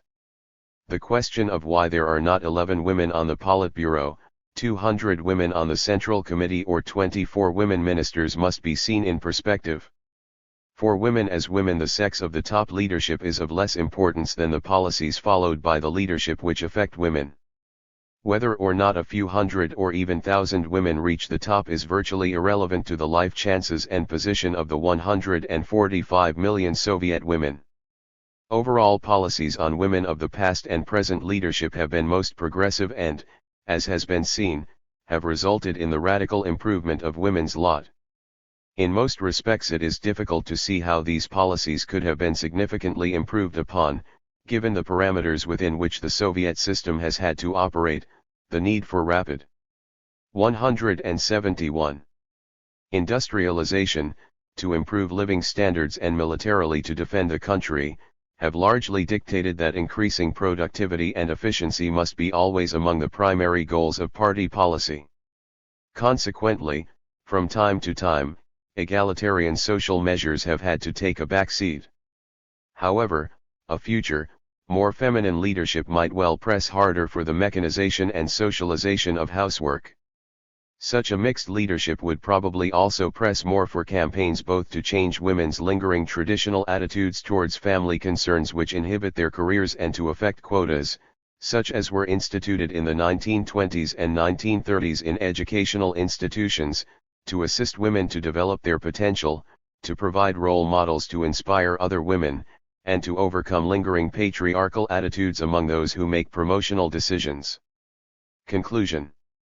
In summary, problems remain, but clearly the Soviet Union has made radical and rapid progress in resolving the women question.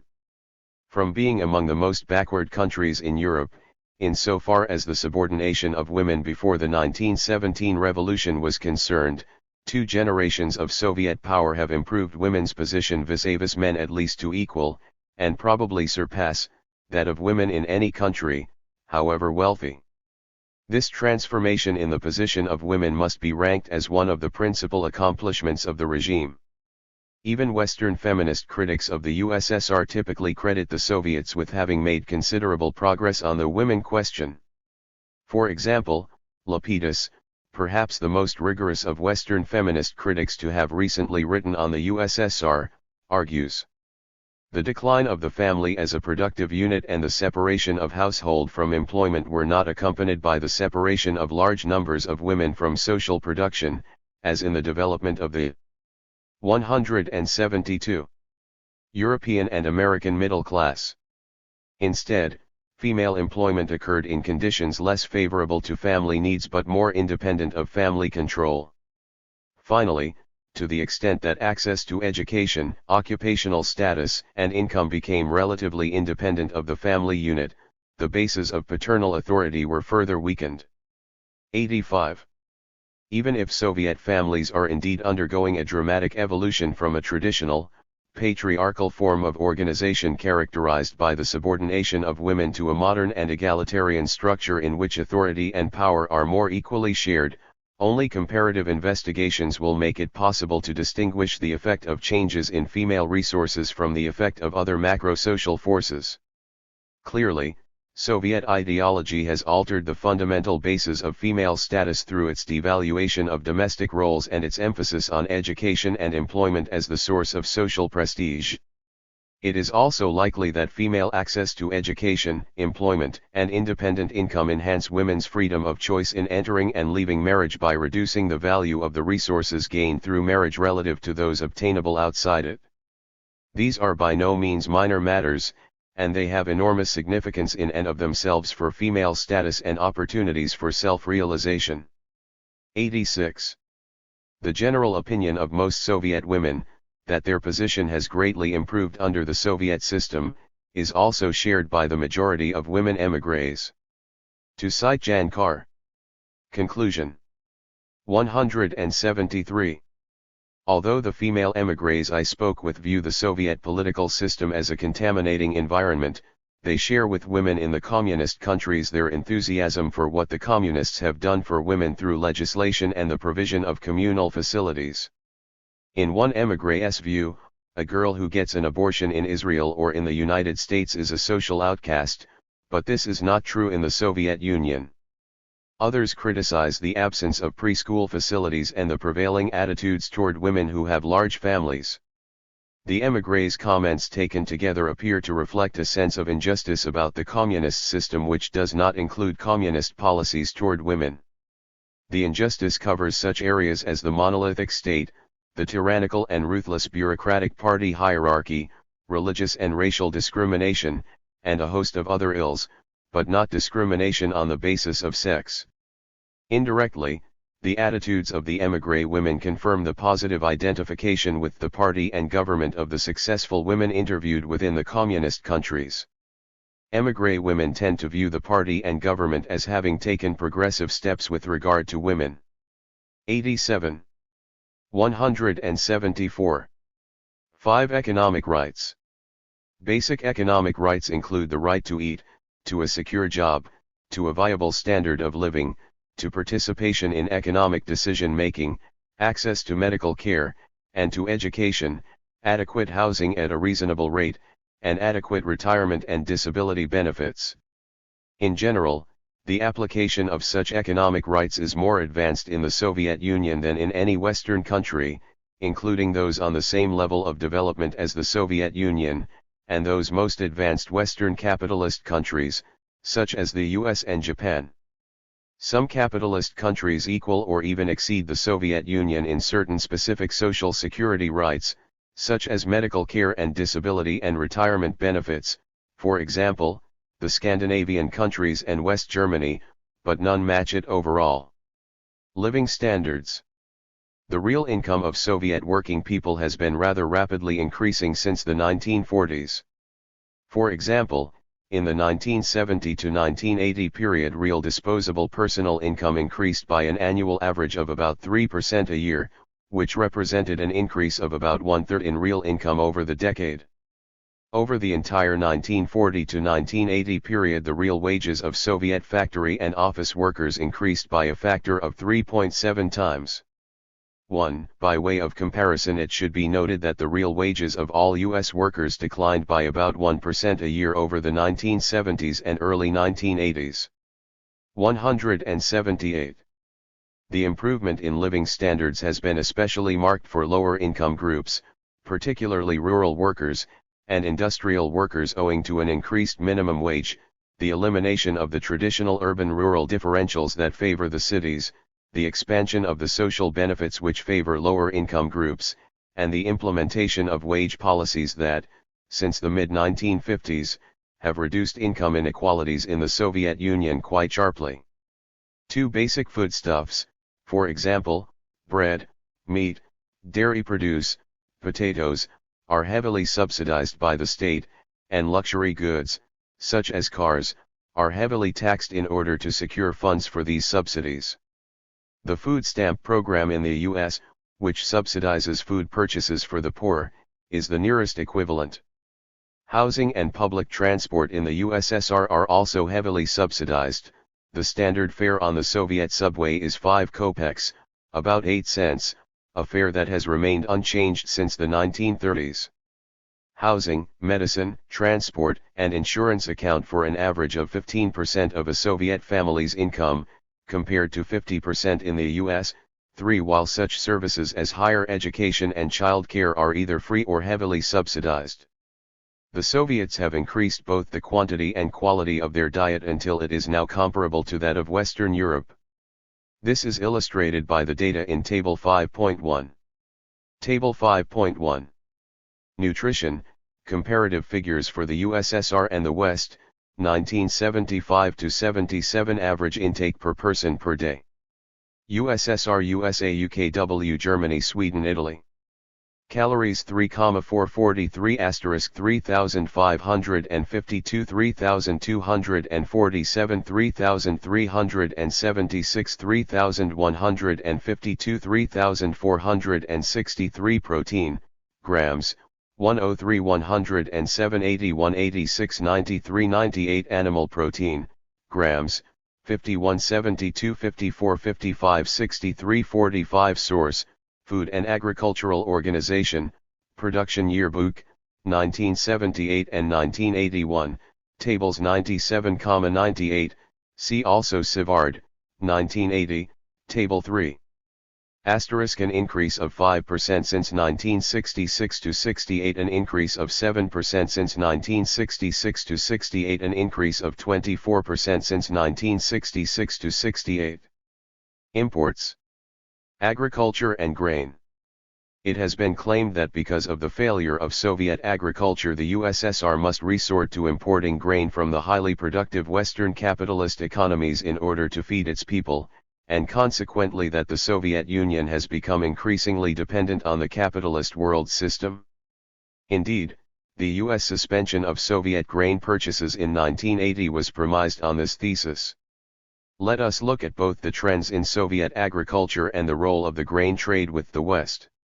Table 5.2 shows that between the 1956 to 61 and the 1975 to 79 periods, the Soviets increased their total grain production by a factor of 1.63 times. In the latter years, total Soviet production averaged 199 million metric tons a year, compared to the 1956 to 61 average of 122 million. Soviet utilization of grains, however, increased even more rapidly, from an annual average of 116 million metric tons to 215 million metric tons, an increase of 1.85 times. From being a net exporter of grains, 5.4 million tons in the 1956 to 61 period, the Soviet Union became a net importer, 16 million tons in the 1975 to 79 period. In the 1956 to 61 period, 37% of available Soviet grain was directly consumed as human food and 32% was fed to animals. In contrast to the 1975 to 79 period, when only 21% went directly to human consumption, in absolute terms only 7% more than in the earlier period, and over half, 52%, was utilized as animal feed. This represented a threefold absolute increase in grain fed to animals, see Table 5.2. This change reflects a major reorientation in Soviet consumer goods policies. In the late 1950s, the Soviets rapidly began to increase the meat, egg, and dairy product consumption of the Soviet people by increasing the country's animal stock. In order to do this rapidly and steadily, there was a decision to import animal feed, reversing the Soviet traditional role as a grain exporter, especially in those years when there was a shortfall in Soviet production. Table 5.3 illustrates the increase in Soviet cattle, hogs and poultry which occurred in the period 1955 to 1979. In 1979 the Soviets had 114.4 million head of cattle, 2.02 times more than in 1955, 74.7 million hogs, 2.41 times more than in 1955, and 940.9 million poultry, 2.51 times more than in 1955. It should be noted that while the number of cattle, hogs and poultry in the U.S. in 1955 was significantly greater than in the USSR, by the late 1970s the Soviets had surpassed the U.S. figure in every major category. In 1979 the Soviets had 3% more cattle than did the US, 24% more hogs and 133% more poultry. 5. Not only has Soviet animal production increased in the last generation, but Soviet agriculture in general has also radically increased its output over this period. Between 1950 and 1977 total Soviet output in agriculture increased by 147%, while during the same period U.S. agriculture output increased by 64%. The Soviet rate of growth over this period, about 3.5% a year, was more than double that of agricultural output in the U.S. 6. In terms of its dollar value, total Soviet farm output increased from 62% of U.S. output in the 1950 to 54 period to 86% in the 1975 to 77 period, mostly accounted for by the value of livestock, which increased in dollar value from 48% of the U.S. total in the 1950 to 54 period, to 81% in the 1975 to 77 period. The dollar value of crop production increased from 72% to 91% of the U.S. output. 7. It should be noted that the Soviet increase in animal stock occurred largely in the socialized sector, not on private plots. For example, while in the period 1966 to 70 27.9% of cattle were imports. 181. Privately owned by peasants.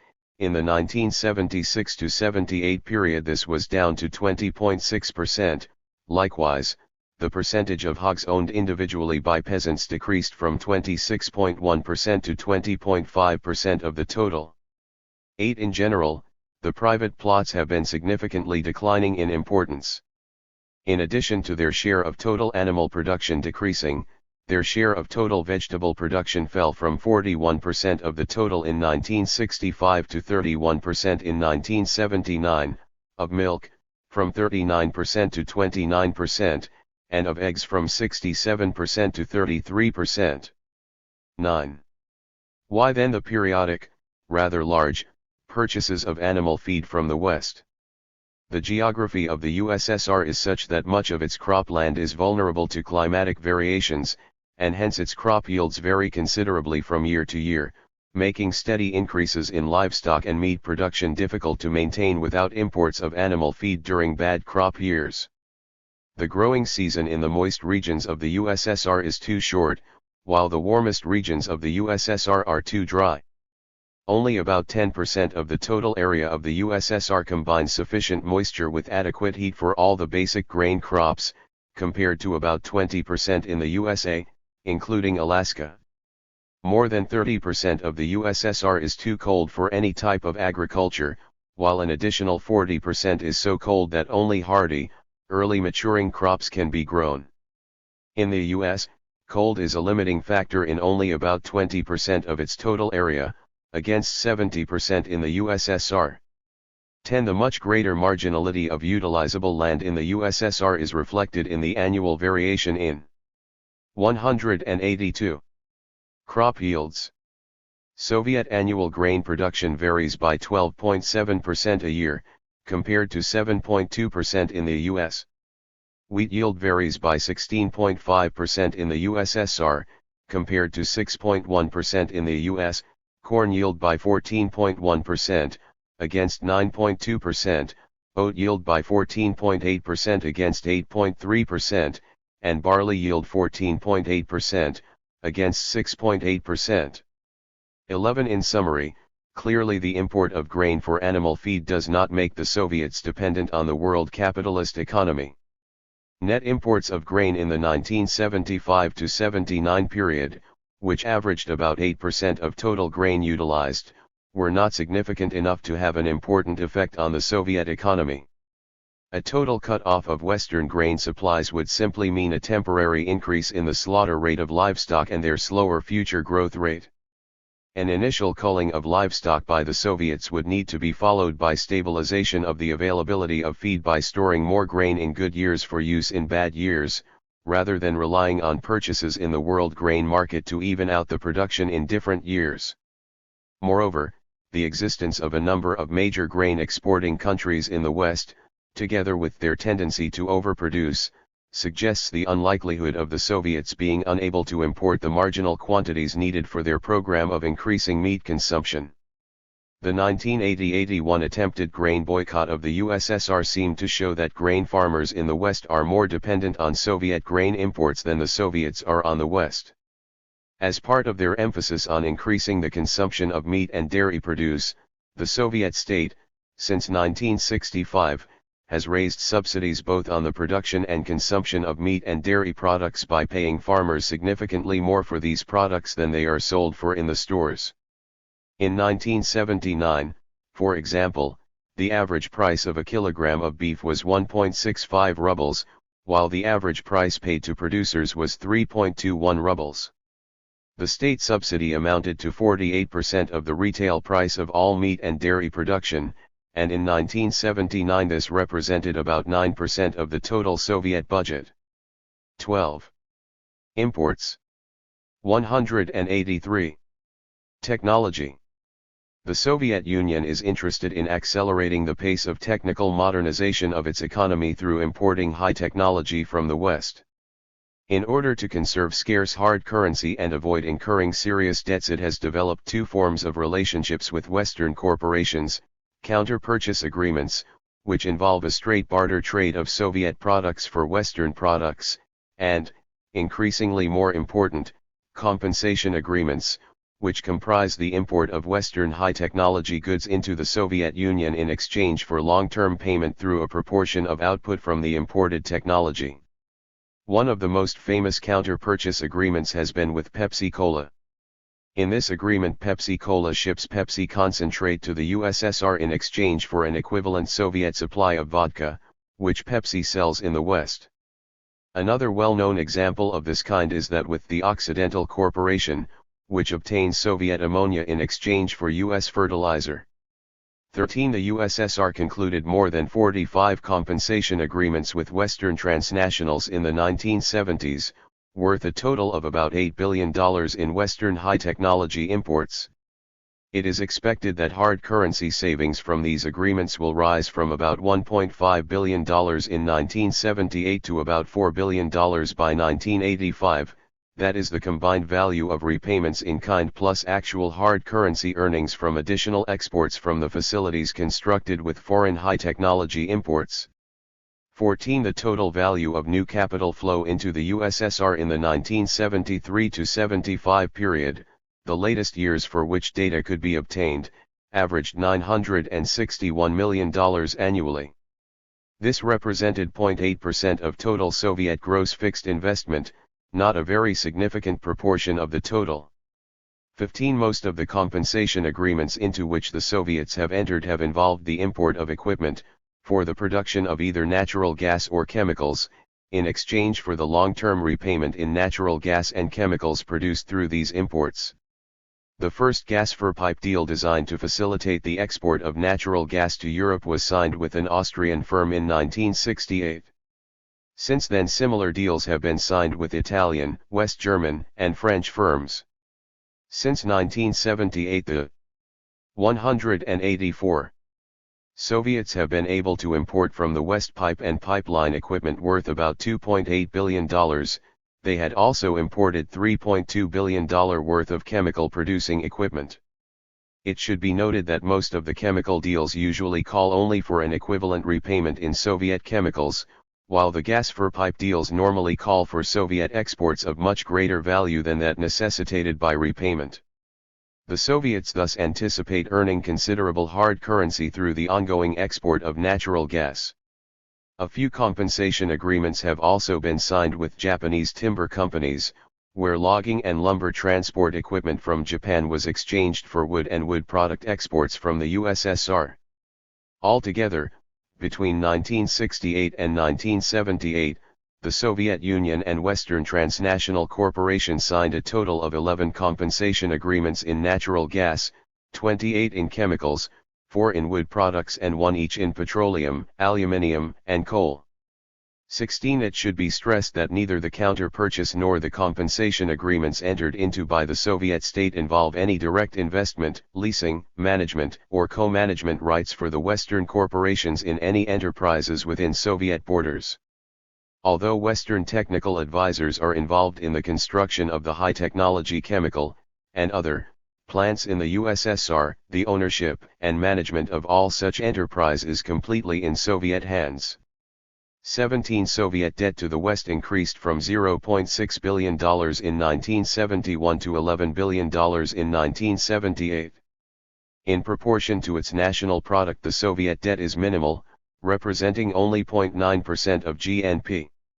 In contrast, in 1978, South Korea owed $12.0 billion, 26.1% of GNP, Algeria $13.10, 52.6%, Mexico $25.80, 28.7%, Brazil $28.80, 15.6%, Pakistan $7.60, 40.8%, Indonesia $13.10, 27.6%, and Egypt $9.90, 71.5%.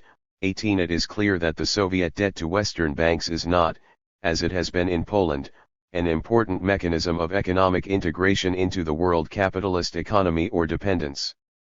185. Social consumption and the social wage. Over the years the Soviets have been increasing the proportion of total consumption of goods and services provided on the basis of need, that is, the social wage, or the various social consumption goods and services, have increased in relation to the wage.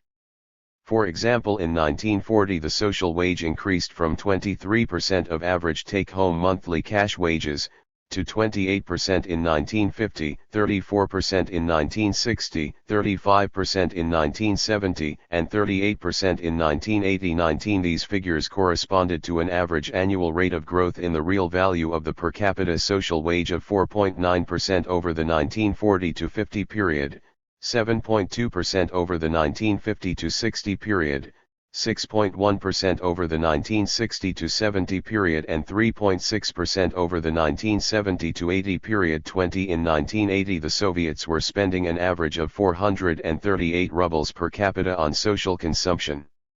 This compares to 73 rubles per capita in 1950, 128 in 1960 and 263 in 1970. Because there has been virtually no inflation in the Soviet economy over this period, the great bulk of this increase corresponds to the real increase in socially consumed goods and services in the Soviet economy. 21 In the 1970s the Soviets spent 23% of their net material product on social consumption, while social spending in the US was 17% of its GNP. Because the concept of net material product excludes much of what is included in GNP, the differential between the two countries is actually considerably greater than what these two figures suggest. 22 Various studies of the value of total public social consumption expenditures show that the absolute amount received per family tends to vary little regardless of the family earnings. Consequently, in relative terms, the social wage adds considerably more to low than to high-income families and, like Soviet pricing policy, thereby acts to increase real income equality. That is, living standards are significantly less disparate than the statistics on wage differentials suggest. 186. Housing. Low-cost housing is considered to be a basic right in the USSR. Most of the urban population in the Soviet Union lives in apartment buildings owned either by the industries where they work or by the local government. About half of the apartments are built by industrial enterprises. 23 The average rent in the USSR around 1970 was 2 to 3% of the average urban family budget. This compares to an average of 20-25% before the revolution, and 25 to 30% in the USA in 1970.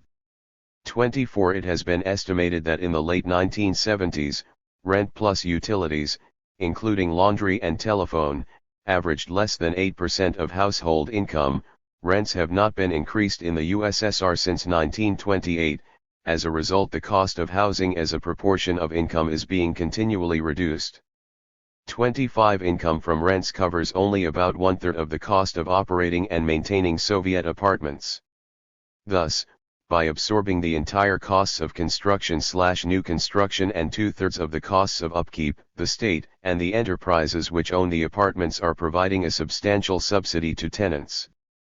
26 Since the 1950s the Soviets have given high priority to apartment construction. In the 1960s and 1970s investment in housing remained fairly constant at about 5% of national income, 17% of all investment.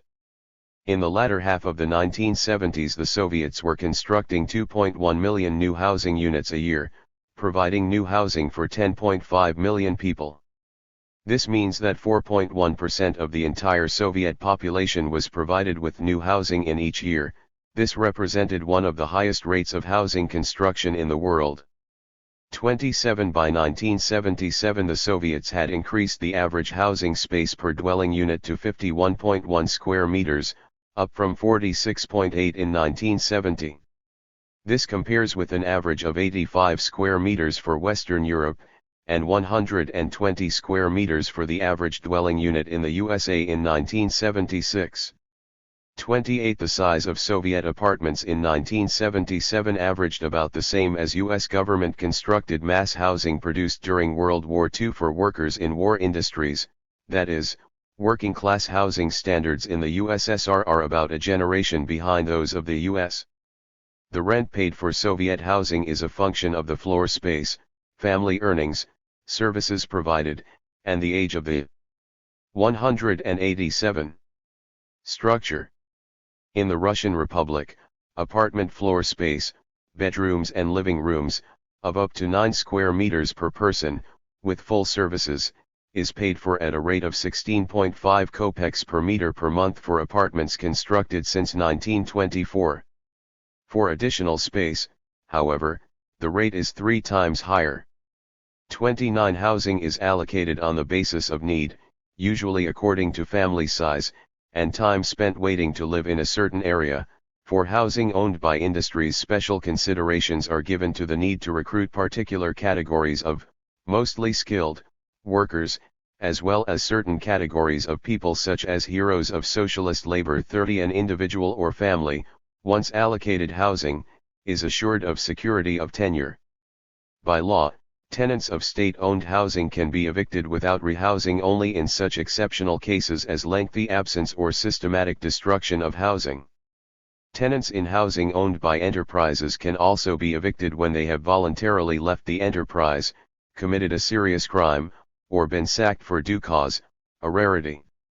31. In sharp contrast, tenants in most of the U.S. can normally be evicted at any time for almost any reason, provided notice, usually 30 days, is given. In Soviet apartment buildings, housing committees elected by the residents play an important role in the management of the buildings, including the reallocation of apartments among tenants, and the allocation of additional space. Such committees supervise affairs within the apartments, advise the State Housing Office, and act as a mechanism for residents who wish to complain to higher administrative offices. 32. Healthcare.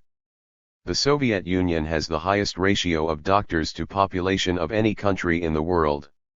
In 1977 there were 34.6 doctors per 10,000, compared with 17.6 in the US and 15.3 in the UK. It also has one of the highest ratios of hospital beds to people of any country. In 1977 the USSR had 121.3 beds per 10,000 compared to 63.0 in the USA and 89.4 in the UK. 33. The Soviet Union has one of the best health services in the world in terms of accessibility and universality of service, as well as in basic quality of primary health care. The very high ratio of 188 doctors to population has encouraged the expansion of medical services to include comprehensive industrial health care, widespread preventative examinations, especially of those most at risk, and frequently, home visits, which encompass some social work functions. 34. In the 1969-78 period the USSR increased the share of GNP spent on health, as well as its spending per capita.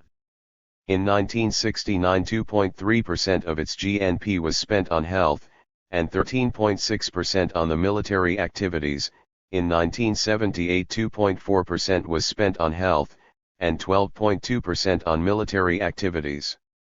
This corresponded to a 59% increase in absolute resources allocated to health.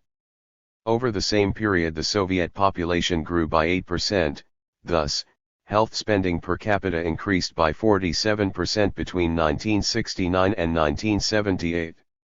In 1978, the U.S. spent 3.7% of its GNP on health.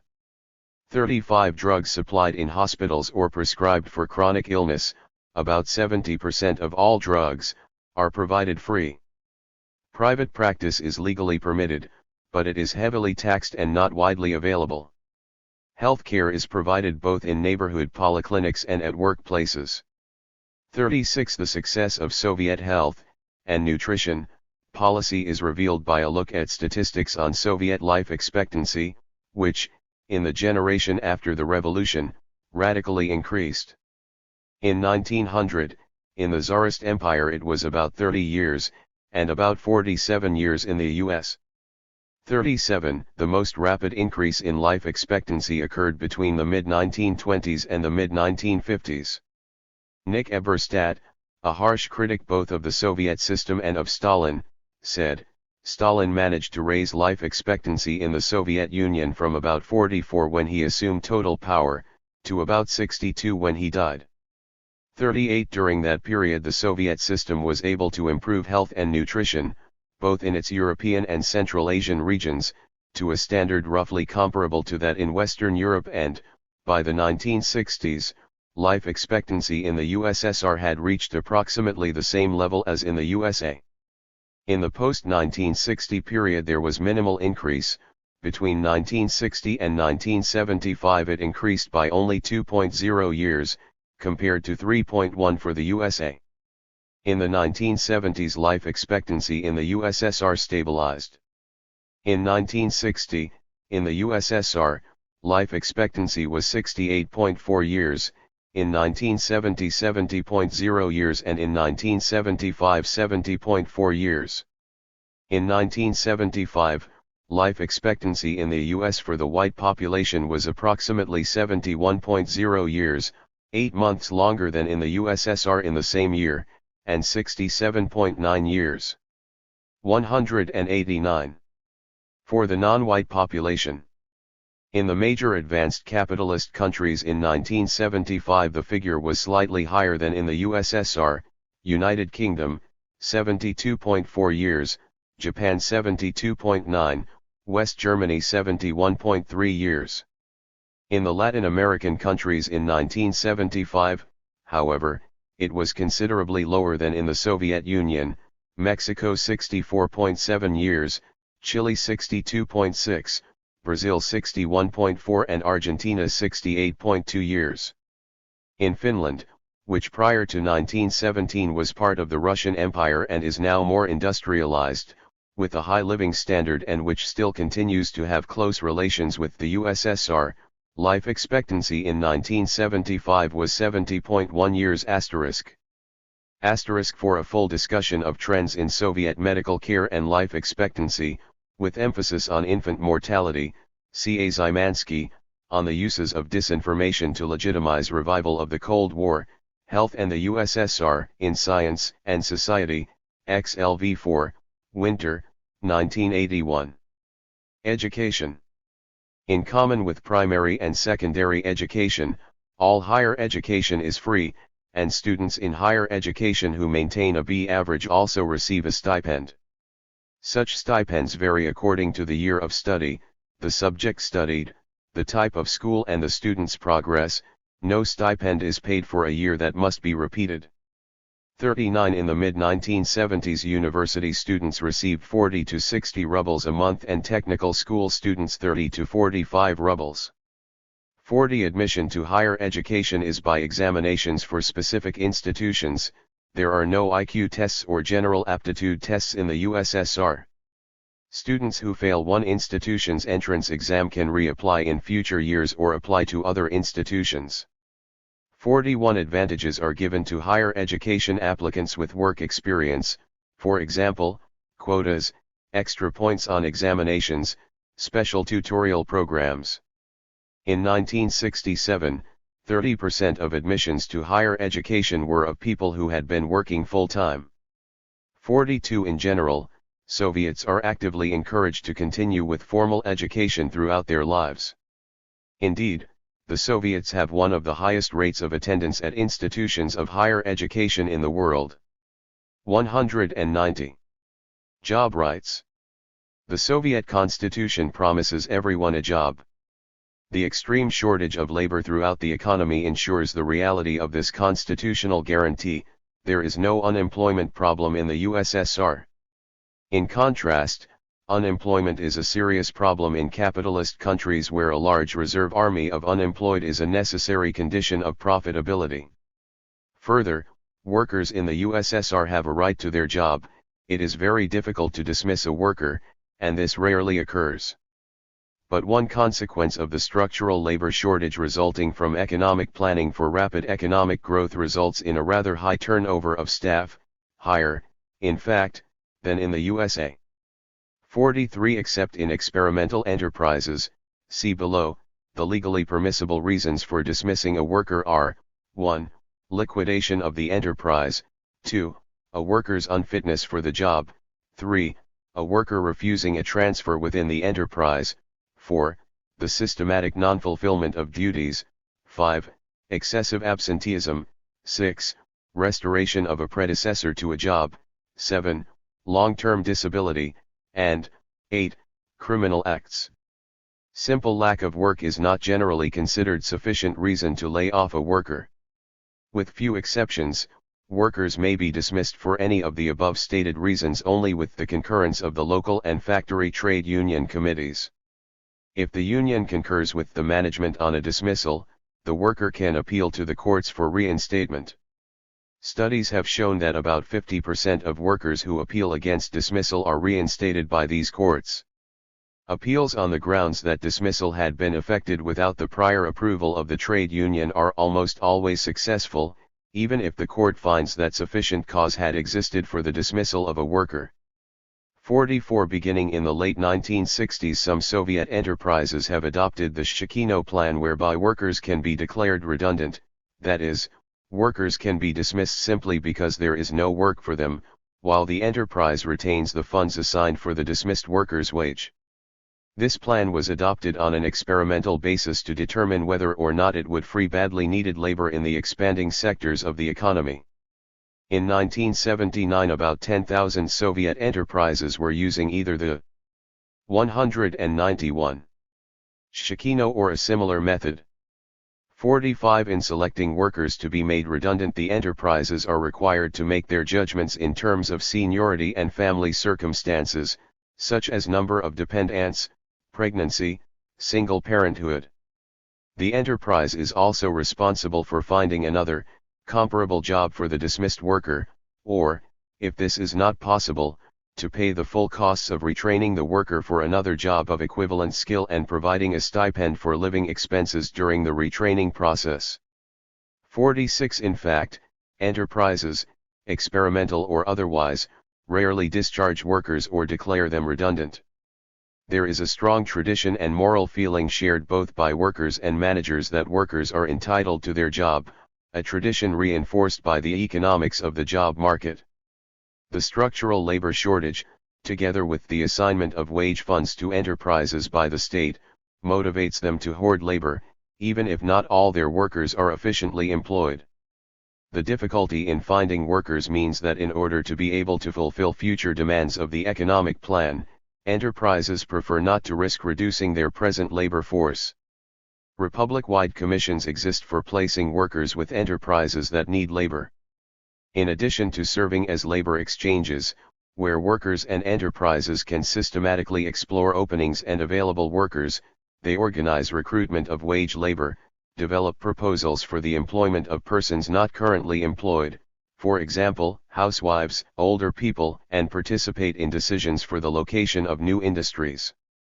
47 In the early 1970s, about half of new labor came through the use of these exchanges, the remainder was directly negotiated between individual workers and enterprises, through media advertising, posted openings, and word of mouth. The average time between jobs in the Russian Republic of the USSR in the early 1970s was about 12 to 15 days, and less in most other republics where the labor shortage was even more severe. About 60% of dismissed workers were able to find new employment within 10 days of their dismissal.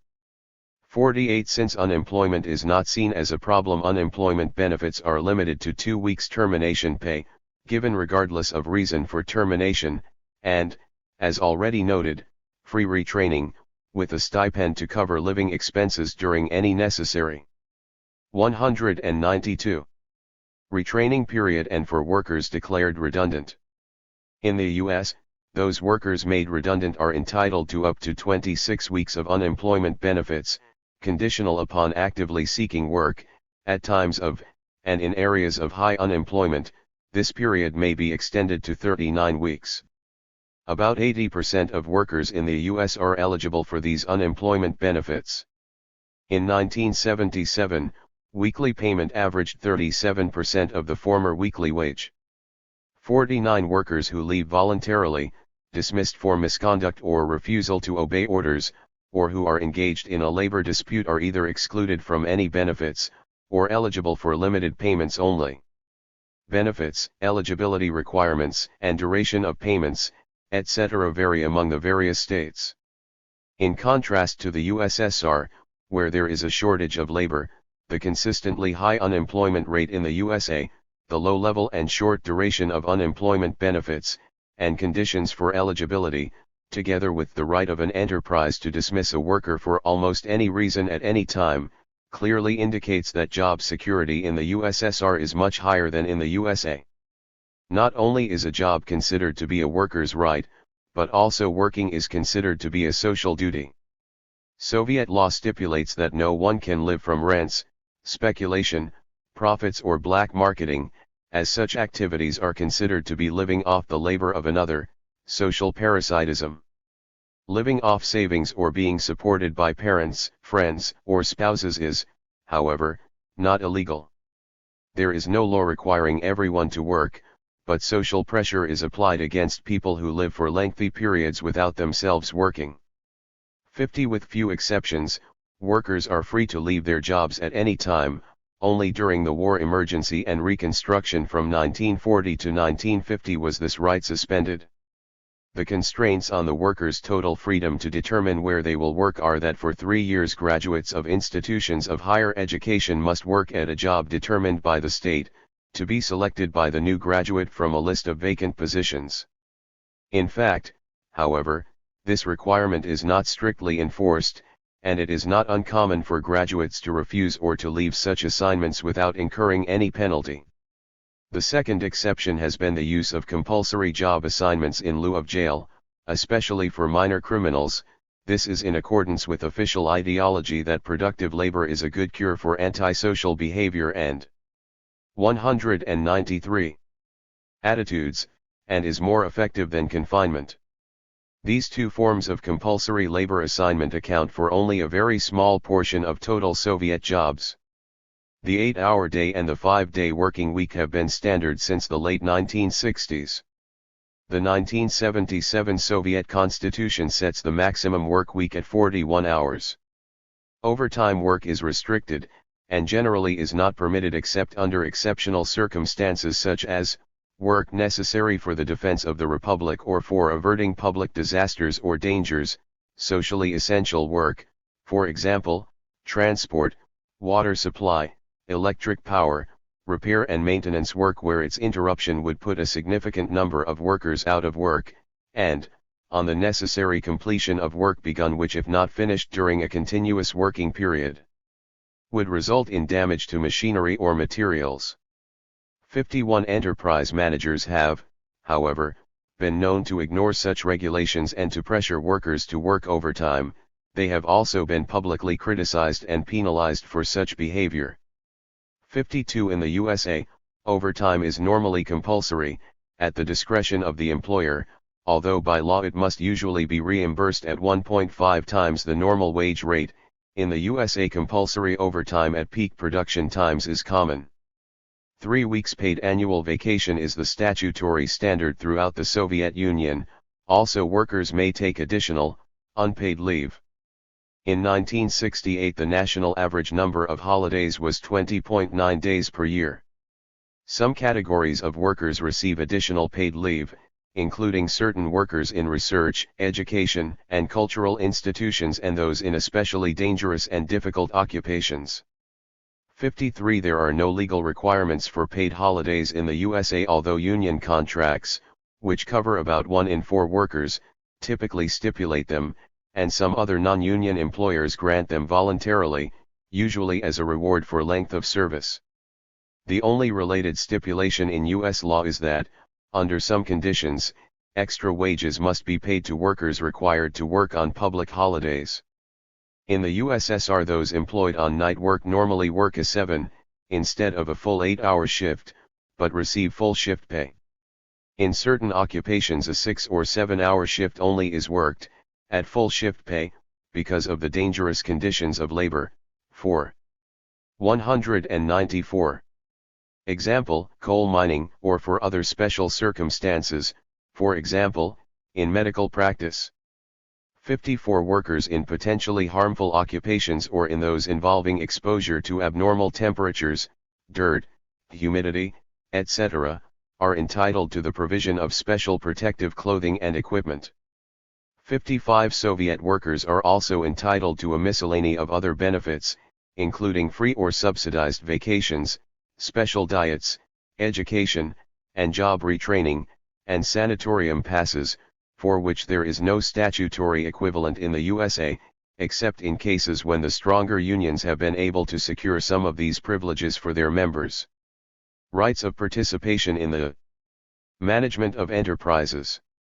Article 8 of the 1977 Soviet Constitution stipulates the right of workers to participate in the decision-making processes of their work collectives. It reads: work collectives take part in discussing and deciding state and public affairs, in planning production and social development, in training and placing personnel, and in discussing and deciding matters pertaining to the management of enterprises and institutions, the improvement of working and living conditions and the use of funds allocated both for developing production and for social and cultural purposes and financial incentives. The goal of Soviet industrial policy is increasingly to draw the workers into participation in the work of management. This is both a realization of the Soviet notion of socialism as workers' power, and in order to encourage increases in production both through utilizing the ideas of workers developed through their practical experience, and boosting morale and productivity by giving workers a strong sense of identity with the activities of their enterprise. According to a prominent U.S. business analyst, 195. There is little doubt that worker participation goes considerably beyond that found in American firms. 56 studies of socio-political involvement in Soviet factories find that about 45 to 50% of workers report that they participate actively and regularly in some organization in the factory, and that the time spent, and the proportion of workers actively involved within the factory, have increased considerably over time. 57 workers participate in running enterprises through three major mechanisms: 1. General meetings of workers to discuss the affairs of the enterprise, and the elected representative body of all plant workers, permanent production conferences; 2. The enterprise branches of the unions, and, perhaps the most important, 3. The enterprise branch, ES, of the Communist Party organization, of which workers normally compose the overwhelming majority of members. Workers' power and influence within the enterprises is also facilitated by 1. Various organizations of innovators and experienced workers meeting regularly with the engineers and managers to improve production methods; 2. The organization of young workers, the Young Communist League; and 3. The fact that the rate of upward mobility between the production workers and the administration is quite high.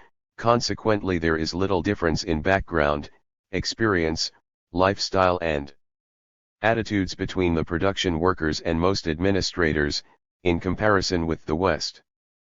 58. General enterprise meetings and the permanent production conferences. At the general meetings of an enterprise, the administrative personnel must report to the workers on their performance vis-a-vis the goals of the economic plan, as well as meet the needs and serve the interests of the workers. Managers can be and are criticized at these meetings if they fail to perform adequately. At least one pro-capitalist Western analyst of Soviet industrial relations concluded that the general production meetings were at times quite meaningful, and often quite an ordeal for the 196 managers. Granick reports a conversation with one industrial manager who, when asked whether workers would dare to criticize management, replied, "Any director who suppressed criticism would be severely punished. He would not only be removed, he would be tried." 59. But usually, general meetings are not regarded by Western observers as very effective channels of worker involvement in decision-making. Soviet leaders themselves have often expressed disappointment with the inadequate level of worker participation.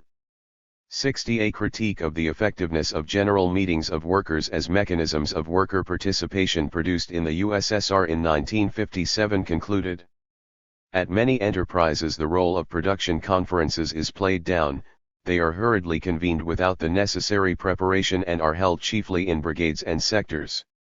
Factory and workshop meetings are rarely held, which restricts the opportunities of workers and employees to take part in solving questions concerning the activity of the workshop and factory as a whole. 61. As a correction, permanent production conferences were established.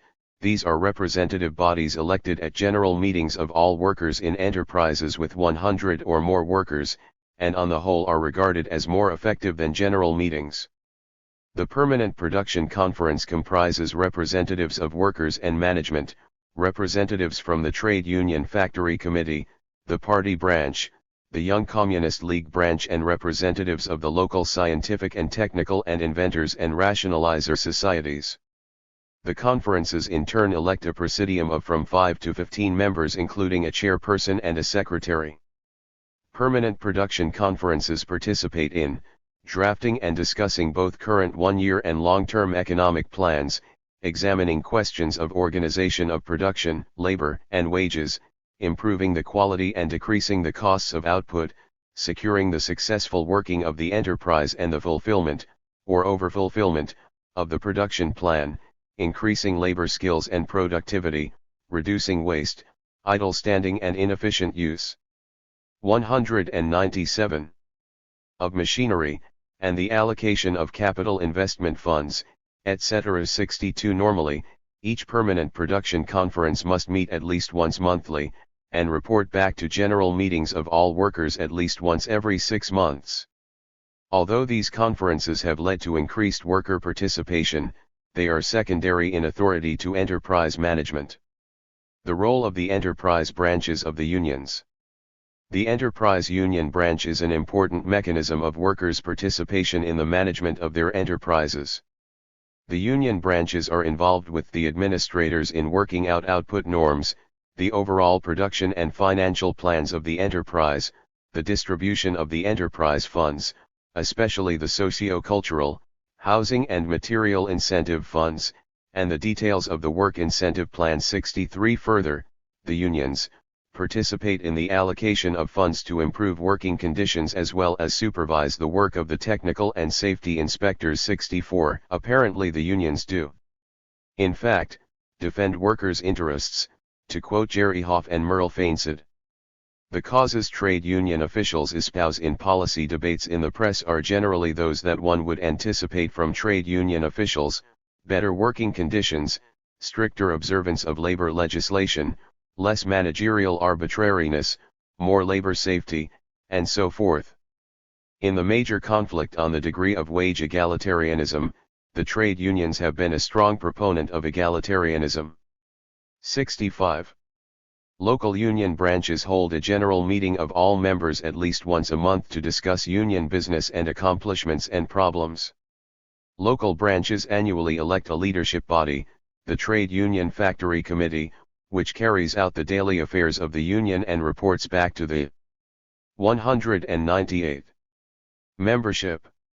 Union members participate in the implementation of various union projects, such as managing social insurance funds.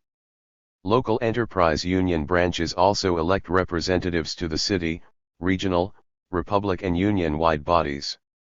The Union Factory Branch annually negotiates a collective bargaining contract with the enterprise administrators. These contracts are, however, not concerned with wages, since wage policies are set by the central plan and established through a national agreement between the Central Council of Trade Unions and the appropriate ministries and state committees. Soviet reasoning is that wage policy must be set for the country as a whole at one time, and coordinated with the establishment of output priorities in order both to realize the intentions of social justice, distribution of consumer goods, and to allocate resources rationally between individual and social consumption. Decentralized wage negotiations could result in inequities between workers' wages and disparities between wages and consumer goods available, with the consequence of either inflation or shortages of goods. The local collective bargaining agreements focus on the conditions of labor including work norms, productivity guidelines, retraining, Allocation and classification of workers, fixing workers' grades, promotional policies within the enterprise, the specifics of plan fulfillment and bonus policies and safety conditions.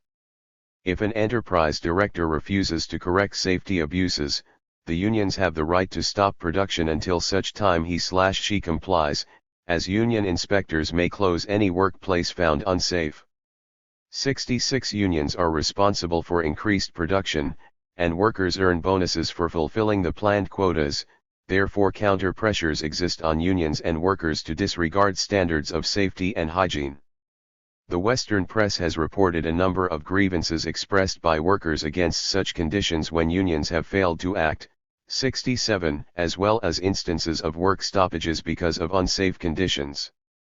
Labor dispute commissions, composed equally of enterprise administrators and members of the Trade Union Factory Committee, are charged with dealing with most disputes and grievances arising between workers and administrators.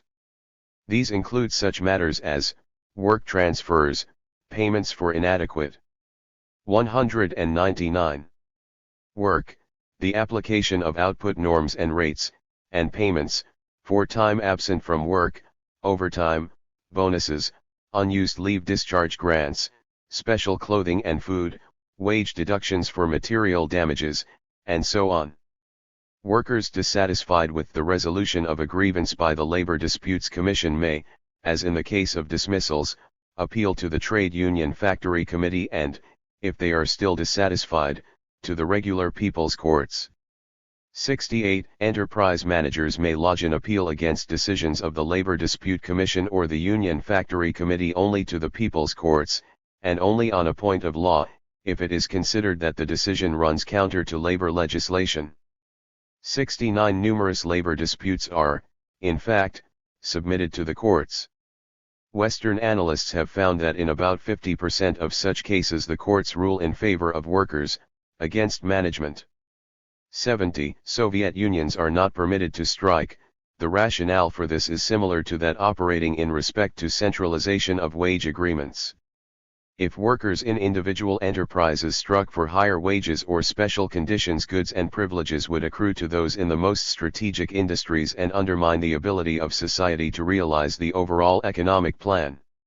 It is claimed by the Soviets that the economic plan is essentially democratically determined and operates in the interests of the working class, both as a whole, and in the long-term interests of all its major segments, and thus the no-strike rule is essential. On the assumption that the plan truly serves the interests of the workers, rather than of the intelligentsia, or some kind of new ruling stratum antagonistic to the working class, then clearly this principle does not operate to oppress the working class. Western observers agree that the role and power of Soviet unions have grown since the mid-1950s, and that collective agreements have become more important as mechanisms of establishing rules and determining allocations within enterprises. Grievance machinery has become more effective. Unions have taken on increased power to plan work quotas, to check on administrators and generally to participate in enterprise management. 70. The philosophy, and largely the practice of Soviet unionism is very different from either the class-conscious or the militant business unionism of Western capitalist countries. The underlying 200. Philosophy is that there is an essential unity in the workers' interests in increasing production, upon which their living standards depend, and in protecting the workers' interests on the job. Thus, although concrete antagonisms arise, the fundamental interests of the enterprise directors, e.g. to increase production, is not in conflict with the fundamental interests of the workers. The trade unions operate to increase production, fulfill the plan, guarantee workers' participation, safety, job security, fair treatment, and other rights.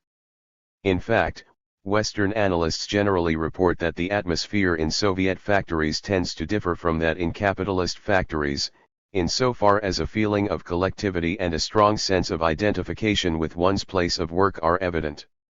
See the various sources cited in this section. The role of the enterprise branch of the Communist Party. The local enterprise branch of the Communist Party, composed primarily of production workers, but also including employees and directors, plays a major role as a mechanism of workers' participation in enterprise management. In industrial enterprises, not only does the substantial majority consist of party members who are industrial workers, but roughly 20 to 25% of industrial workers in major enterprises are likely to be party members. Members are recruited into the party after consultation with the other workers in the enterprise. It should be noted that, in the 1970 to 80 period, 58% of all new party members were workers, and the percentage was substantially higher in industrial areas. 71. The party has fundamental responsibility for general political guidance on all levels of enterprise activity, as opposed to concrete administration. Probably, in practice, the power of the factory party organizations is comparable to that of the enterprise directors, although focused in a different area. The general meetings of the enterprise party branches, as well as the party executive committees they elect, play a central role in guiding the operation of the enterprises. 72. General Branch. 201. Meetings of the party here reports on all aspects of the enterprise's performance, as well as suggestions and criticism of non-party workers. The party organization has access to all enterprise documents to aid it in its supervisory work. 73. Local party branches also exert considerable influence through their various specialized commissions in the factories. Such commissions include those on such matters as new technology, quality control, and fulfillment of the plan. 74. The party plays a central role in the selection and evaluation of the enterprise directors. Typically, the appointment of all administrative personnel has to be ratified by the enterprise party committee. This is the practice known as nomenclatura. The norm is that before there can be any appointments or promotion of people in authority, there must be a prior discussion with the workforce as a whole or with their representative bodies, usually under the guidance of the party's enterprise committee. 75. In the 1970s there was a significant debate in the Soviet Union about whether or not the workforce as a whole should have the right actually to elect their enterprise's administrators, rather than simply be consulted as part of the selection process. Further, the local party, together with the Young Communist League and representatives of the trade unions, form an attestation committee which monitors the administrator's performance. This committee is empowered to remove directors from their positions if their performance is unsatisfactory, as well as to have them transferred or rewarded. 76. Job rights in the USA. Workers in the USA have considerably fewer rights than workers in the USSR. Generally, the rights of U.S. workers are limited to 1. Organizing into a union and bargaining collectively with their employers, written into law in 1935 with the passage of the Wagner Act, a right exercised by less than 25% of the U.S. labor force in 1980. 2. A safe workplace, largely guaranteed since 1970 by the Occupational Safety and Health Administration. 3. Not to be subjected to discrimination on the basis of race. 202. Color, religion, sex, or national origin, guaranteed in the Civil Rights Act of 1964, and 4. Certain rights to wages, minimum wage, overtime, as well as some protection for money put into pension funds, mostly guaranteed by the Fair Labor Standards Act of 1938. Outside these four areas, workers have almost no rights, and can be dismissed, demoted, or otherwise reassigned or punished by employers at will, except when a collective bargaining agreement exists, signed with a union by an employer restricting the employer's rights. Workers in the USA are neither guaranteed employment, nor, once employed, do they acquire any rights in their particular job. An essential aspect of private capitalism is that the owners and managers of enterprises maintain fundamental control over assignment, hiring and dismissal of workers, in order to allocate their resources to maximize their profits. Even strong unions make few inroads into the basic management prerogatives, except in the areas of seniority and procedures for promotion or dismissal. Seniority establishes priority in layoffs, and often in promotions too. In unionized industries, seniority is the nearest equivalent to the Soviet statutory provision of guaranteed employment and vested rights in a job. U.S. workers have no statutory rights to participate in management, and only rarely do collective bargaining agreements significantly infringe on management prerogatives in running enterprises. Workers are considered the agents of owners and managers, and thus, as the means whereby to make profits for capital. Except in exercising the four types of job rights guaranteed to U.S. workers by law, there are no formal freedoms guaranteed to workers, as there is in the USSR. Workers can be dismissed or otherwise punished for their statements or other activities, on or off the job, if these should displease their employer. The only protected activities for workers in the private sector are those in pursuit of unionization or union activity, or in securing rights under the Occupational Health and Safety Act, Civil Rights Act or Fair Labor Standards Act. Workers in the state sector, however, do have rights of speech and association, even if these displease their employer. State workers cannot be dismissed for reasons of their beliefs, nor statements and political activities. In 1974, the U.S. Supreme Court extended the legally guaranteed right of free 203 speech to those companies deeply involved in work for the federal government. 77 Generally, U.S. workers may not refuse an employer's orders even if to carry through such orders is considered by an employee to be immoral, improper, or even illegal, with the exception of engaging in sexual relations, sexual harassment, against which protection does exist. The employer maintains his right to dismiss any worker who refuses to obey such orders. Even if an employer commits a crime, workers dismissed for refusing to participate in it will not necessarily be reinstated. 78 Employers are entitled to examine the contents of an employee's locker, desk, files, or other personal effects whether or not he or she is present and with or without their permission. 79 The National Labor Relations Board in the U.S. guarantees workers in most industries the right to have a union with which management must bargain in good faith, provided that a majority of workers in the appropriate bargaining unit vote for a union to represent them. 80 In the U.S. the state places restrictions upon what can be included in a collective bargaining agreement.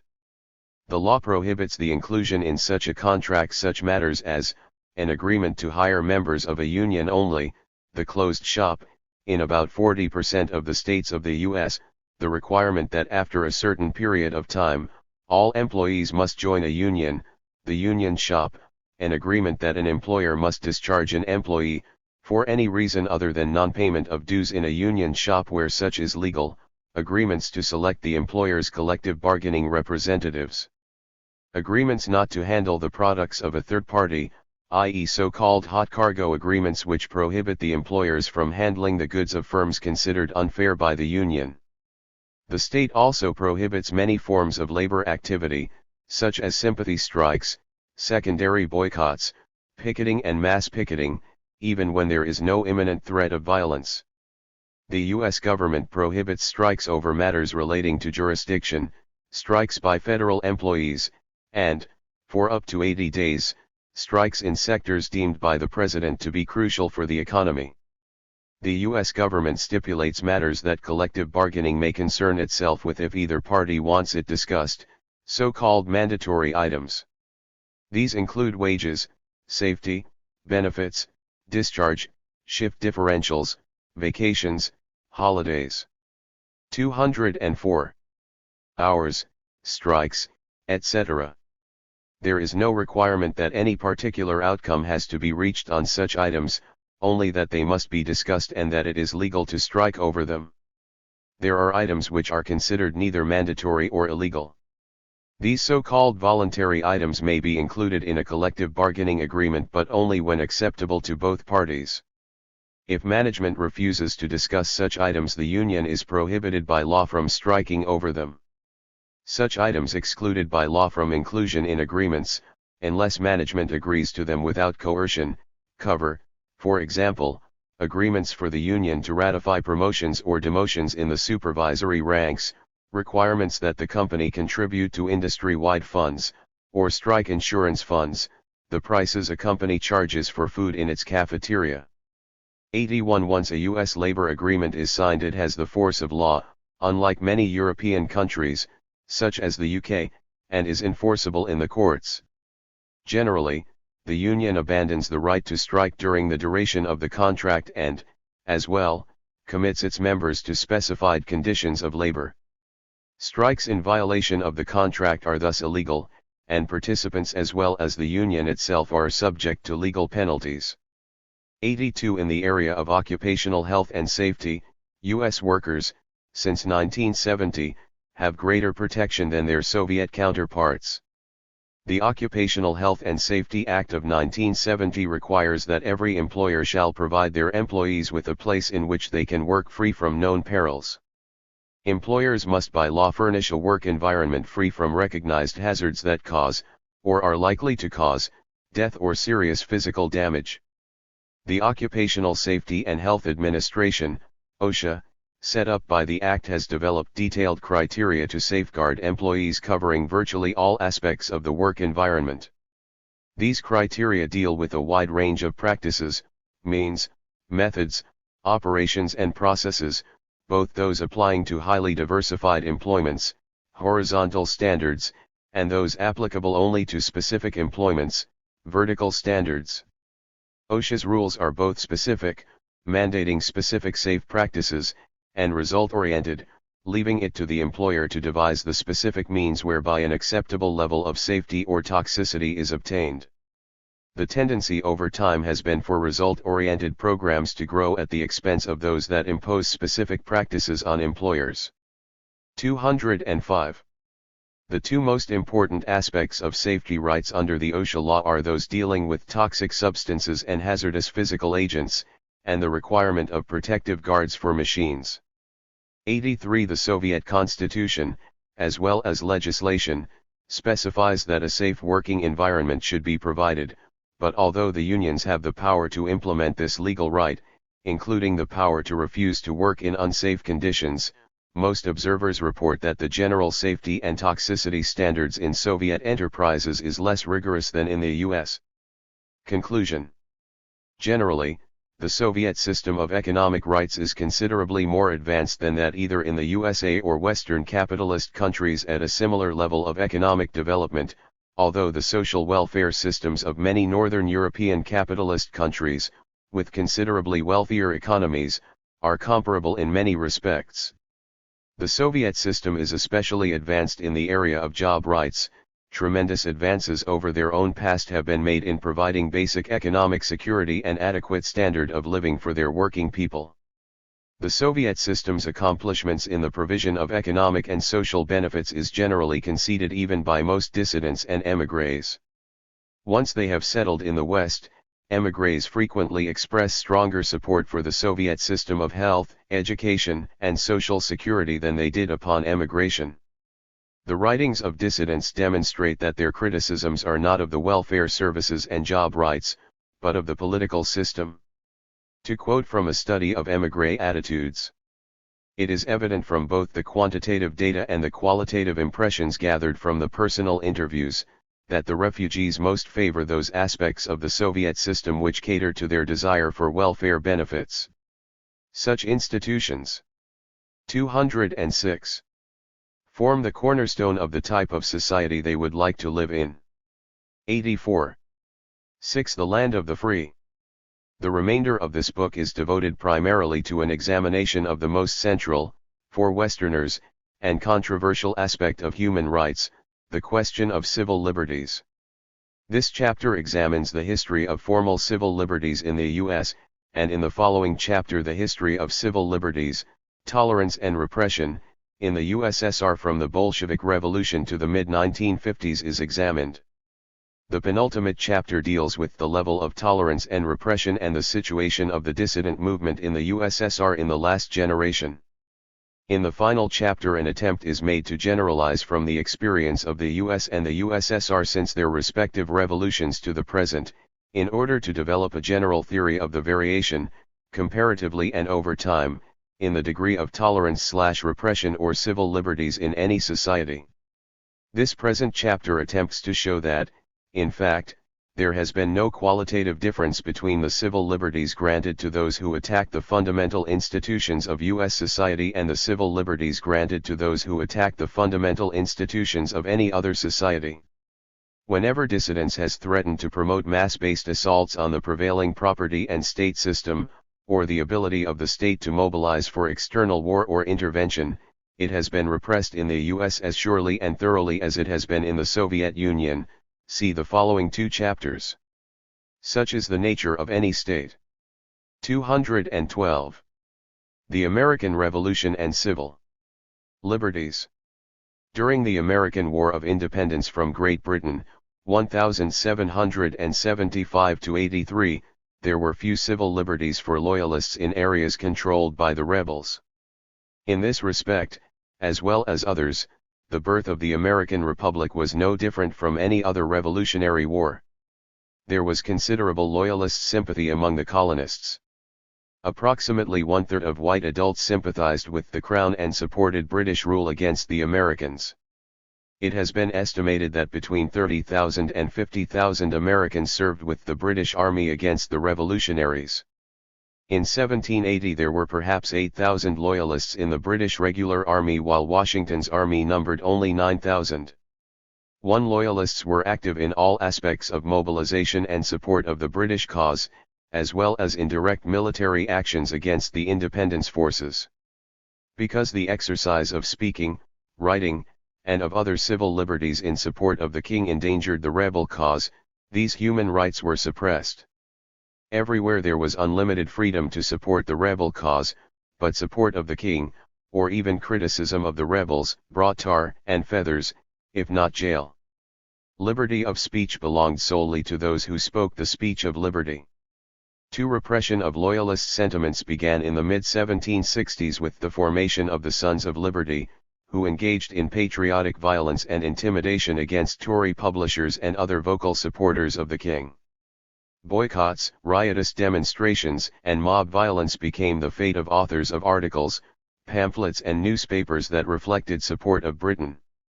Beginning in 1775, states started passing legislation making it a seditious act to libel or defame Congress or the state assemblies. By 1778 all states had such legislation. 8 states formally banished prominent Tories. In 1776, the Congress urged all the states to enact laws to prevent people from being deceived and drawn into erroneous opinion. 5 Loyalty tests and oaths became common. Those who refused to swear that the War of the Colonies was just and necessary and renounce all allegiance and 213.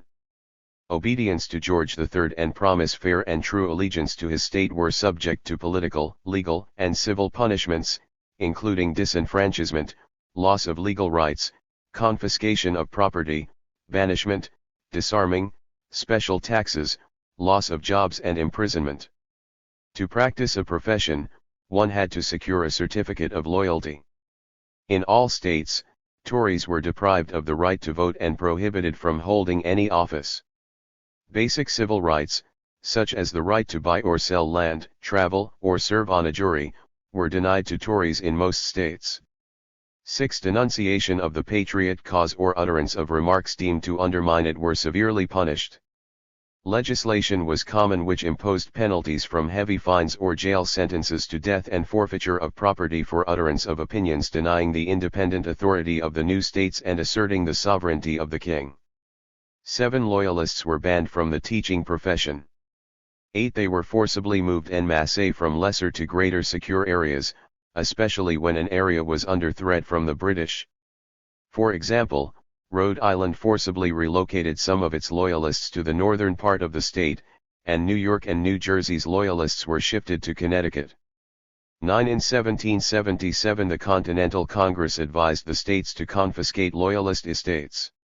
All the states levied special taxes on, or confiscated, considerable numbers of loyalist properties, including the large loyalist landed properties in the Hudson River Valley. 10 As the crisis between Britain and the colonies deepened after 1765, newspapers and printers came under increasing pressure to ban loyalist or even neutralist material. By 1774, only Boston and New York had a loyalist press, and in 1775 only New York.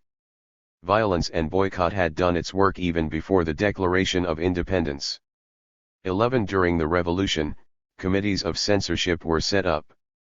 The Newport Committee of Inspection justified its suppression of Loyalist printed material by arguing that freedom of the press meant freedom to print liberal sentiments, but not wrong sentiments respecting the measures now carrying on for the recovery and establishment of our rights. 12 editors who dared to publish articles critical of the rebels had their presses destroyed and were banished and imprisoned. In early 1776 the printer of a Loyalist tract in New York City had his 214 press broken into and the plates and copies destroyed. Every printer in New York immediately received a copy of the following communique. Sir, if you print, or suffer to be printed in your press anything against the rights and liberties of America, or in favor of our inveterate foes, the King, Ministry, and Parliament of Great Britain, death and destruction, ruin and perdition, shall be your portion. Signed, by order of the Committee of Tarring and Feathering Legion. After this, there were no more Loyalist publications printed in New York City. 13. The American revolutionaries systematically employed revolutionary tenor to intimidate Loyalists and inspire revolutionary sentiments. General Nathaniel Greene, commander of the American Southern Continental Army from 1780 to 1783, instructed his commanders that the American partisans were to strike terror into our enemies and give spirit to our friends. Greene described a partisan raid against Loyalist supporters as follows. They made a dreadful carnage of them, upward on 100 were killed and most of the rest cut to pieces. It has had a very happy effect on those disaffected persons of which there are too many in this country. 14. Greene's scientific understanding of the role of terror in a revolutionary situation in intimidating counter-revolutionaries, while inspiring the morale of the revolutionaries, has been understood by other revolutionaries before and since. Not until after the War of 1812 did the various laws discriminating against Tories finally disappear from the statute books. 15. The conclusion of peace with Great Britain did not mean the end of persecution of the Loyalists. In fact, in some areas persecution increased. Loyalists who had fled or been banished, and tried to return to their homes, often met violence, public humiliation, imprisonment, deportation, and even death. Loyalists who were allowed to settle peacefully in their old home areas were often fined and denied political rights. 16. A great many Loyalists fled, or were forced out of, rebel areas. There was a total of between 80,000 and 100,000 Loyalists. 215. Refugees who left the 13 colonies during the Revolution, about 4% of the white population, compared to 0.5% who left France during the French Revolution. 17,000 fled New York City in panic when the British withdrew. New York had been a haven of Loyalist refugees from revolutionary persecution and terror throughout the Revolutionary War. In 1 month alone, 170 ships overcrowded with Tory boat people fled the impending occupation of the city by the revolutionaries. On their top-heavy decks were huddled a wretched throng of soldiers and refugees. 18. Some Loyalists returned to Great Britain, some other nationals returned to their original homelands, some settled in the Caribbean, but about half ended up in Canada, about 35,000 in Nova Scotia and 7,000 in what was to become Ontario. Until 1798, Loyalists continued to migrate to Canada, especially Upper Canada. By 1812 about 80% of all white inhabitants of Upper Canada had been born in the U.S., 80% of these having left the U.S. since 1783. Loyalist ideology, formed by the experience of persecution and refugee status, long remained a potent force in Canadian nationalism. 19. The Loyalist flight out of revolutionary America was comparable to that of the flow of anti-revolutionaries after many other revolutions since that time, for example, China, Russia, Vietnam, Eastern Europe. But it should be noted that of 20th century revolutions only the Cuban, as a matter of deliberate policy, has produced, relatively, a significantly higher number of permanent refugees than did the American Revolution. The percentage of refugees from China or Russia was lower than that reached after the American Revolution. There were, for example, about 2.5 million refugees from the Russian Revolution, almost 1.5% of that country's population. 20. Federalists vs. Jeffersonians, 1798 to 1808. In this period of American history there was sharp conflict between the forces that sponsored the U.S. Constitution, with its centralization of powers, aristocratic orientation, hostility to the interests of small farmers and favor towards the slave owners and wealthy merchants who were the backbone of the ruling. 216. Federalist Party, which was hostile to the democratic influences of the French Revolution, and the Jeffersonian Republicans supported by the small farmers who had resisted the implementation of the Constitution, favoring instead greater popular democracy. The Jeffersonians were generally sympathetic to developments in France. In the face of rising public support for the Jeffersonians and growing disenchantment with Federalist principles, the Federalist administration of John Adams attempted to repress criticism through the Alien and Sedition Acts of 1798. 21. The Sedition Act punished false, scandalous, and malicious writings against the government. The text of its most relevant section follows. Section 2. That if any person shall write, print, utter or publish, or shall cause or procure to be written, printed, uttered, or published, or shall knowingly and willingly assist or aid in writing, etc. Any false, scandalous, and malicious writings against the government of the United States, or either House of the Congress, or the President, with intent to bring them into contempt or disrepute or to excite against them, the hatred of the good people of the United States, or to stir up sedition in the United States, or to excite any unlawful combination therein for opposing or resisting any law, or any act of the President of the United States done in pursuance of any such law, or of the powers vested in him by the Constitution, or to resist, oppose, or defeat any such law or act, or to aid, encourage, or abet any hostile designs of any foreign nation, against the United States, their people, or government, then such person, being thereof convicted before any court in the United States having jurisdiction thereof, shall be punished by a fine not exceeding $2,000, and by imprisonment not exceeding 2 years. 22. President Adams eagerly urged its enforcement. An Associate Justice of the U.S. Supreme Court who presided over some of the 1808. 217.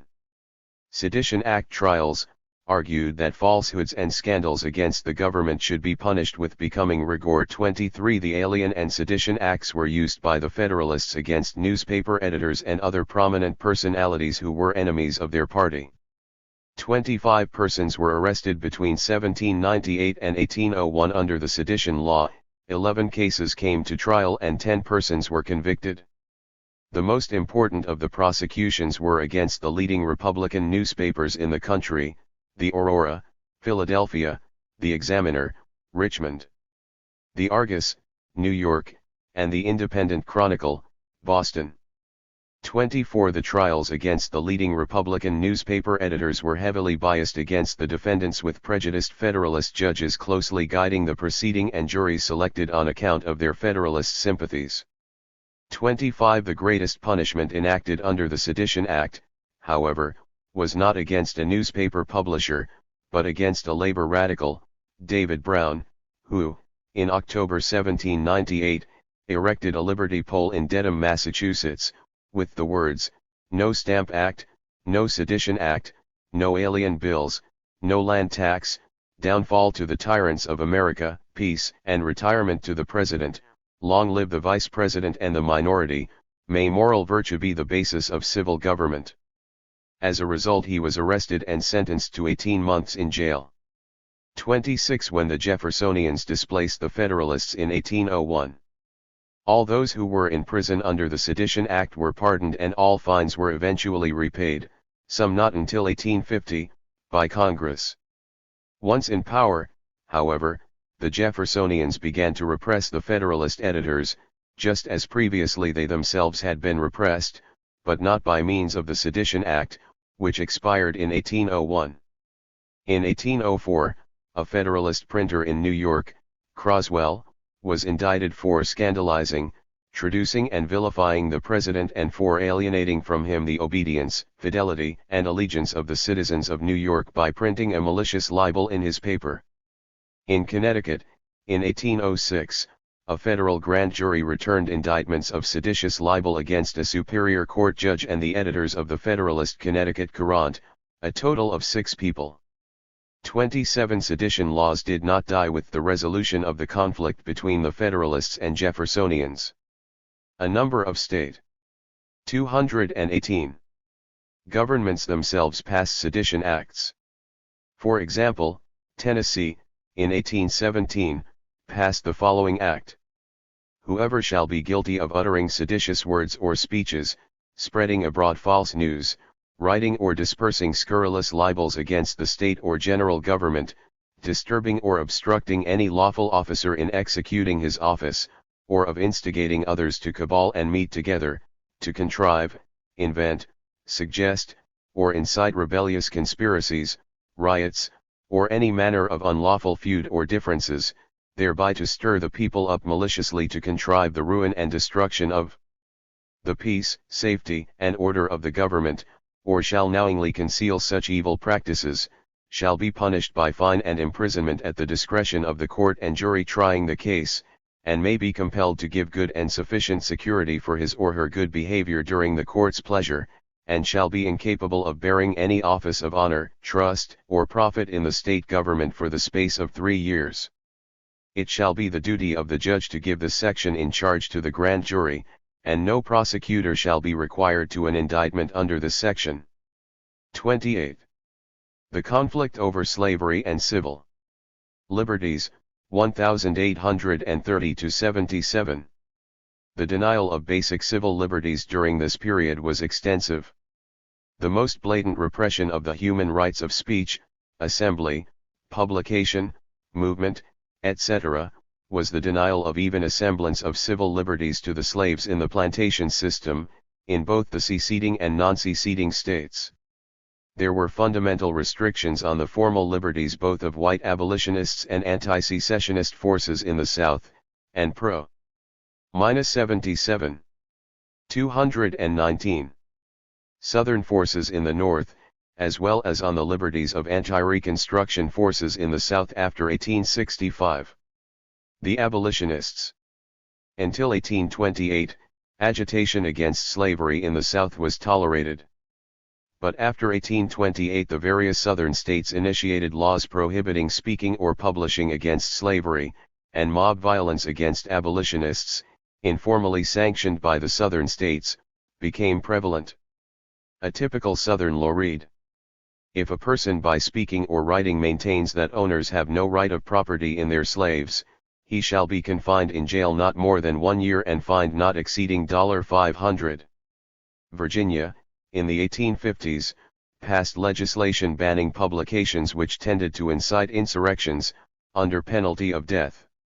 In the 1830s, a teacher of botany, Dr. Reuben Crandall, was jailed in Washington, D.C., for 8 months for possession and lending of anti-slavery papers. From 1828 to 1860, there were numerous examples of abolitionists being beaten and run out of town, their meetings being broken up, their presses smashed, and halls burned down both in the South and the North. 29. Anti-slavery literature was banned from the federal mails in the South through the actions of local postmasters.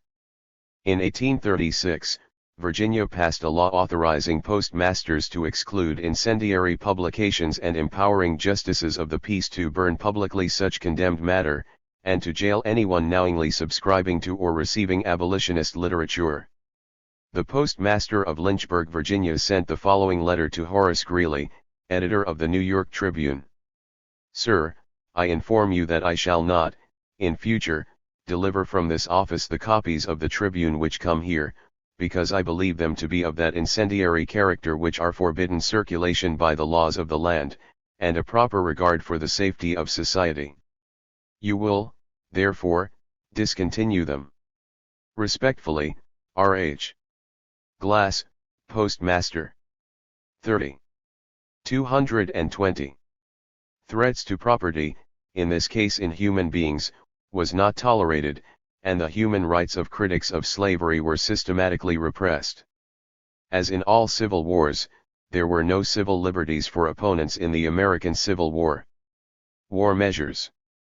Southern sympathizers, and even neutrals, were systematically repressed in the North. Habeas corpus was suspended by President Lincoln in April 1861 in the region between Washington and Philadelphia, and in July the suspension was extended to New York. In September 1862 there was a general suspension of the writ of habeas corpus because, according to Lincoln, disloyal persons are not adequately restrained by the ordinary process of law. Lincoln's writ, ratified by Congress in March 1863, read: During the existing insurrection, all rebels and insurgents, their aiders and abettors, within the United States and all persons discouraging voluntary enlistments, resisting military drafts, or guilty of any disloyal practices, shall be subject to martial law and liable to trials and punishments by courts martial or military commission. Second, that the writ of habeas corpus is suspended in respect to all persons arrested, or who are now, or hereafter during the rebellion shall be imprisoned in any fort, camp, arsenal, military prison, or other place of confinement, by any military authority, or by the sentence of any court-martial or military commission. 31. Thus, the Bill of Rights was suspended for the duration of the war for Confederate sympathizers and neutralists. Lincoln, towards the end of the war, justified suspension of civil liberties by arguing that it was necessary to protect the Constitution. My oath to preserve the Constitution imposed on me the duty of preserving by every indispensable means that government, that nation. -77. 221. Of which the Constitution was the organic law. Was it possible to lose the nation, and yet preserve the Constitution? By general law, life and limb must be protected, yet often a limb must be amputated to save a life, but a life is never wisely given to save a limb. I felt that measures otherwise unconstitutional, might become lawful by becoming indispensable to the preservation of the Constitution through the preservation of the nation. Right or wrong, I assumed this ground and I now avow it. I could not feel that to the best of my ability I had even tried to save the Constitution, if to save slavery, or any minor matter, I should permit the wreck of the government, country, and Constitution, together. 32. The commanders of the various military departments used their authority to suppress Confederate sympathizers by taking local measures, the most famous of which was General Order 38 of General Burnside, commander of the Department of the Ohio, which read in part, "All persons found within our lines who shall commit acts for the benefit of the enemies of our country will be tried as spies or traitors, and, if convicted, will suffer death. The habit of declaring sympathy for the enemy will not be allowed in this department." 33 newspapers with Confederate sympathies were suppressed throughout the North, through imprisonment of editors and denial of the mails, as well as executive orders and the military forcibly suppressing papers or forbidding their circulation in certain areas. Henry Reeves of the Greenport, L.I. Republican was sent to military prison for the treasonable character of his paper. James McMaster, editor of the New York Freeman's Appeal, was arrested in September 1861 and charged with editing a disloyal newspaper. F.D. and J.R. Flanders of the New York Franklin Gazette were imprisoned without trial. James Wall, a contributor to the New York Daily News, which was suppressed by banning from the U.S. mails, was arrested and placed in military prison because of the pro-Southern articles he had written for that paper. 34 Denial of the use of the mails, any class, became a tool to suppress. 222. Insufficiently patriotic papers.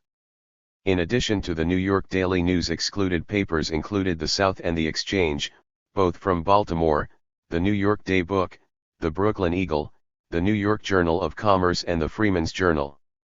35 The Postmaster General of the U.S. argued in defense of the banning of pro-Confederate or neutralist papers from the mails, as follows. The freedom of the press is secured by high constitutional sanction. But it is freedom and not license.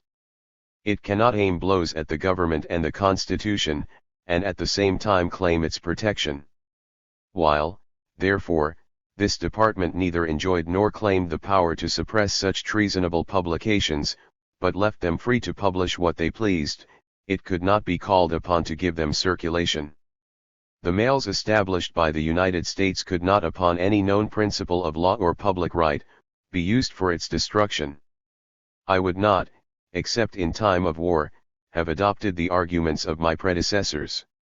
These citations show that a course of precedence has existed for 25 years, known to Congress, not annulled or restrained by act of Congress, in accordance with which newspapers and other printed matter decided by the postal authorities to be insurrectionary or treasonable, or in any degree exciting to treason or insurrection, have been excluded from the mails, solely by authority of the executive administration.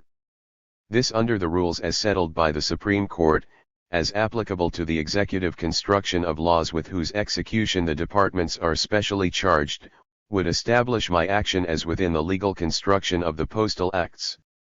36. The Army of the Republic directly suppressed pro-Confederate papers.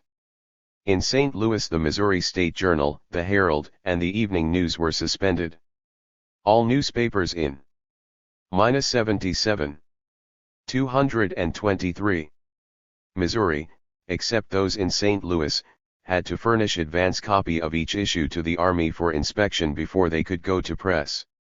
The Chicago Times was suppressed in June 1863 by order of the Department of the Ohio. In May 1864 the Baltimore Evening Transcript was suppressed and the Cincinnati Enquirer was forbidden to circulate in Kentucky, by order of the military. 37. From February 1862 to the end of the war, approximately 13,500 civilians were arrested and confined in military prisons for activities in support of the Confederacy. In addition, there were many imprisonments in state and federal prisons. The total number of Northern political prisoners of all categories was approximated 38,000. 38. Reconstructing the South. Between March and July 1867 the U.S. Congress passed legislation putting the South under military rule, the Reconstruction Acts. The rebel states were divided into 5 military districts with all civil and judicial power invested in the Army, either to be exercised directly or indirectly through supervising civilian administrations. Under Army supervision a general registration of voters took place, with only those able to prove that they did not participate in the rebellion eligible to register. The anti-rebel electorate so created was authorized to elect delegates to constitutional conventions in each state to write new constitutions, generally far more democratic than previous state constitutions, and elect a legislature. Once such reconstructed states satisfied the Army and Washington, they were readmitted into the Union. Until Congress had admitted those elected as representatives, the state governments remained provisional. 39. The electorate that came into being as a result of the Reconstruction Acts consisted of a total of 700,000 blacks and 660,000 whites. It is estimated that a total of almost 200,000 active Confederates were disenfranchised. 40. Those who participated in the Confederacy were also barred from holding office, both in the new, reconstructed states, and as their representatives to Washington. In 1872 an Amnesty Act reduced the number of disqualified Confederates, who were denied political rights, from between 224, 150,000 and 200,000 to between 300 and 400. In general, however, leading Confederates, although deprived of political rights, were treated leniently, certainly compared to the working class and peasant rebels who were repressed in other civil wars, e.g. the Paris Commune of 1871. Only one Confederate captain, Henry Wirz, the commander of the Confederate prisoner of war camp at Andersonville, Georgia, was executed. Many leading Confederates were jailed for relatively short periods.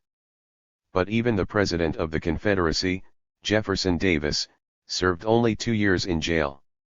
General Lee was not imprisoned at all, although his citizenship was not restored until the mid-1870s. 41. During the Reconstruction period the military government of the South limited freedom of the press. In many states newspapers were suppressed and pressured not to oppose Reconstruction policy. 42. In response to the organized violence and intimidation of the Ku Klux Klan during the Reconstruction period, the military intervened to suppress the organization.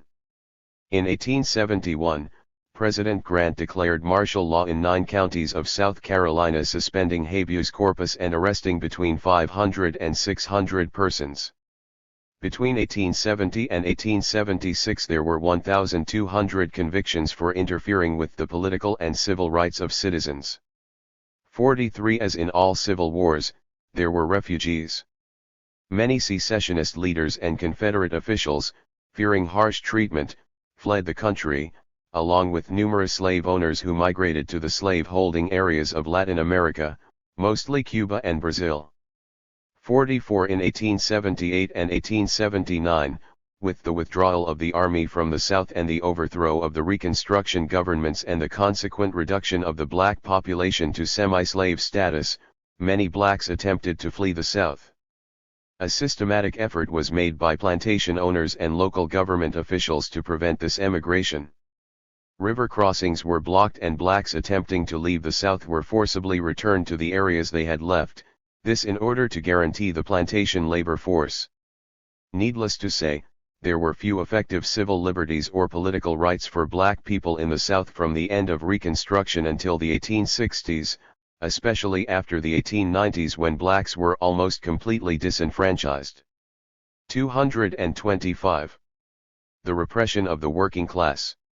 Movement, 1886 to 1914. With the rapid growth of the industrial working class, and the spread of anarchist and socialist ideas and organizations, as well as militant trade unionism in this class, repression, including the denial of basic civil liberties, exercised by the powers that controlled the U.S. state as a mechanism to contain the growing danger to their hegemony, grew in importance. In the U.S. state, militias had been used against strikes as early as 1828, but the first massive use of federal troops was to suppress the spontaneous strikes and large-scale rioting that occurred in working-class districts throughout northern cities in the summer of 1877. In America, the first Red Scare and general repression of the working class left occurred in 1886 and 1887 in the aftermath of a general strike in Chicago for the 8-hour working day. The strike, which began on May 1, 1886, together with the repression that followed, became such a cause célèbre in the worldwide socialist and union movement, that it became an annual one-day event throughout most of the world. Today its official commemoration is as a public holiday in all the socialist countries, as well as in many others. At a rally in Chicago on May 4, 1886, called to protest at the killing of strikers by the Chicago police, a still unidentified person threw a dynamite bomb into the ranks of the police, killing a number of them. In the anti-radical hysteria that followed, the leadership of the anarchist working class movement in Chicago was arrested and charged with murder, not on the basis of actually having any involvement in the incident, but for preaching anarchist ideology which, allegedly, inspired whoever did the deed. 2 of those who were tried, Albert Parsons and George Engel, were not even at the rally when the bomb was thrown. However, these 2 anarchist leaders, along with 2 others, were hung, having been convicted at various times in the past of having uttered and printed incendiary and seditious language, practically advising the killing of policemen, etc. 4. The arrest of the Chicago anarchists was followed by police raids on radical homes, headquarters, and presses all over the city. 226. Chicago's jails were packed, the presses of foreign-language newspapers were smashed, and the offices of trade unions and other working-class organizations were ransacked. Police in other cities soon followed suit as a national Red Scare hysteria spread. The entire executive board of the Knights of Labor in Milwaukee was arrested and charged with rioting and conspiracy. 4 officers of the Knights of Labor in Pittsburgh were arrested and charged with conspiracy, and the executive board of District 75 of the Knights of Labor in New York, which was engaged in a strike against the 3rd Avenue Elevated, was also arrested. The Knights of Labor suffered grievously from the suppression and hostile publicity generated by this first national Red Scare, and soon after folded as an effective labor organization. States began to use martial law to suppress strikes in 1892. Declarations of martial law allowed the imprisonment of hundreds of strikers without charges, and suspension of the writ of habeas corpus. In order to suppress strikes, martial law was declared in Colorado on 10 separate occasions. At Cripple Creek, Colorado in 1903-04, 1,000 troops were sent into the town. The militia immediately rounded up 600 strikers and held them for weeks without charge or trial, denying writs of habeas corpus. During the 1903-04 strike, a total of 1,345 people were arrested and held. General Sherman Bell, commander of the militia, was made famous by his response to lawyers' writs when he said, "Habeas corpus, hell. We'll give 'em post-mortems," and is equally famous to hell with the Constitution. We're not following the Constitution. 46 Coeur d'Alene, Idaho in 1892 saw a similar event. Martial law was declared by the government during a miners' strike and the militia arrested 500 strikers. 75, almost none of whom were charged with any crime, were held for months before being released. Again, in a second massive Coeur d'Alene strike in 1899, the militia went even further. This time over 1,000 miners were confined by the military. 47 The Federal Industrial Relations Committee, in its 1915 report, argued that strikers were regularly arrested without having violated laws, charged with fictitious crimes, held under excessive bail, and treated frequently with unexampled brutality for the purpose of injuring strikers or breaking the strike. In summarizing the arrest of 2,238 persons charged with unlawful assembly or disorderly. -1914. 227. Conduct during a strike in Paterson, New Jersey, the report found that the right of bail was generally denied, and when granted was set at the prohibitive level of $500 to $5,000, and that men were arrested for ridiculous reasons, as for example, standing on the opposite side of the street and beckoning men in the mills to come out. 48 In the Lawrence textile strike of 1912 there were 900 arrests with detainees denied bail. 49 Denial of freedom to speak in public or to distribute literature in public was frequently used by authorities to suppress radical activities. In response to being banned on the public streets of many Western towns and cities, the industrial workers of the world, from 1909 to 1912, engaged in a number of free speech fights in which their tactic was for one person after another to mount a speaker's platform and be arrested, until the jails were overflowing with wobblies. Nationwide calls would go out to IWW members from all around the country to hop a freight to the city where the fight was going on. The most famous of such free speech fights were at Spokane, Fresno, and San Diego. 50 socialist papers were suppressed during and in the aftermath of strikes.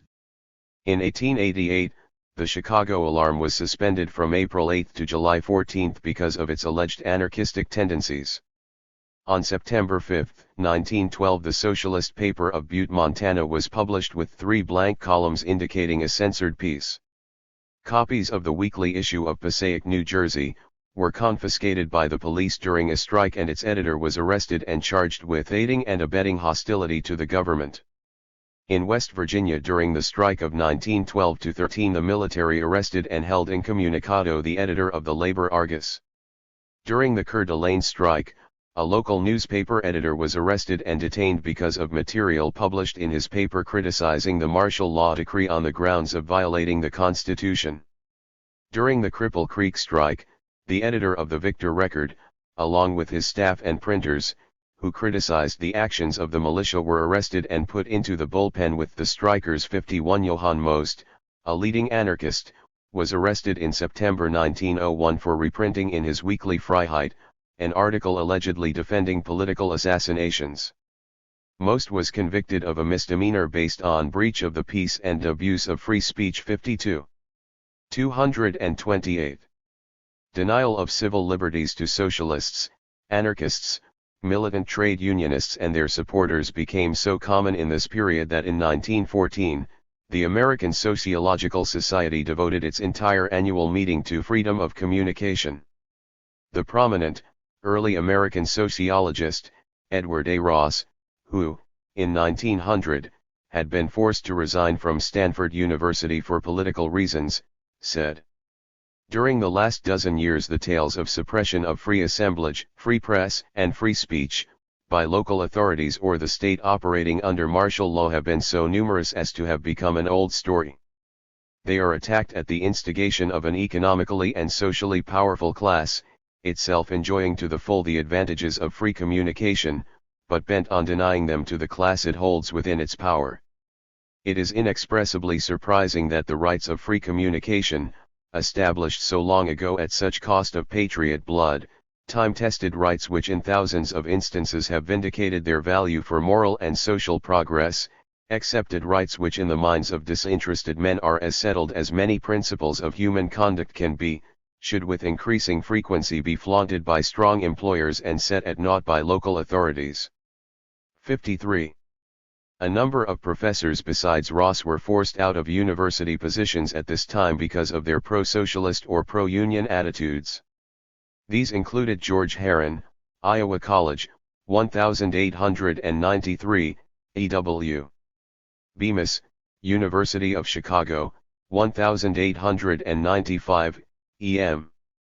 Banks, University of Florida, 1911, Scott Nearing, University of Pennsylvania, 1914, and Joseph Hart, University of Washington, 1914. 54. 229. Repression of the Left, 1917-24. Mobilization for U.S. participation in World War I, the neutrality of the American Socialist Party and the industrial workers of the world, followed by socialist revolution in Russia, a sympathetic response in certain immigrant workers' circles, and a wave of strikes in 1919, produced a repression as ruthless as any in U.S. history. The American left was systematically denied basic civil liberties in this period. In May 1918 the U.S. government passed a Sedition Act which made it a crime to utter, print, write or publish any disloyal, profane, scurrilous, or abusive language, or language intended to cause contempt, scorn, contumely or disrepute as regards the form of government of the United States, or the Constitution, or the flag, or the uniform of the Army or Navy, or any language intended to incite resistance to the United States or promote the cause of its enemies, urging any curtailment of production of any things necessary to the prosecution of the war with intent to hinder its prosecution or to advocate, teach, defend, or suggest the doing of any of these acts, and words or acts supporting or favoring the cause of any country at war with us, or opposing the cause of the United States therein. The maximum penalty set was $10,000 fine, 20 years imprisonment or both. 55. By 1920, the majority of the states had also enacted peacetime sedition or criminal syndicalism acts directed against working-class radical activity. The model of the state peacetime sedition acts was that passed by New York State in 1902 as a result of President McKinley's assassination. This act remained a dead letter until the first prosecution under it of a leader of the New York State Socialist Party, Benjamin Gillow, in 1919.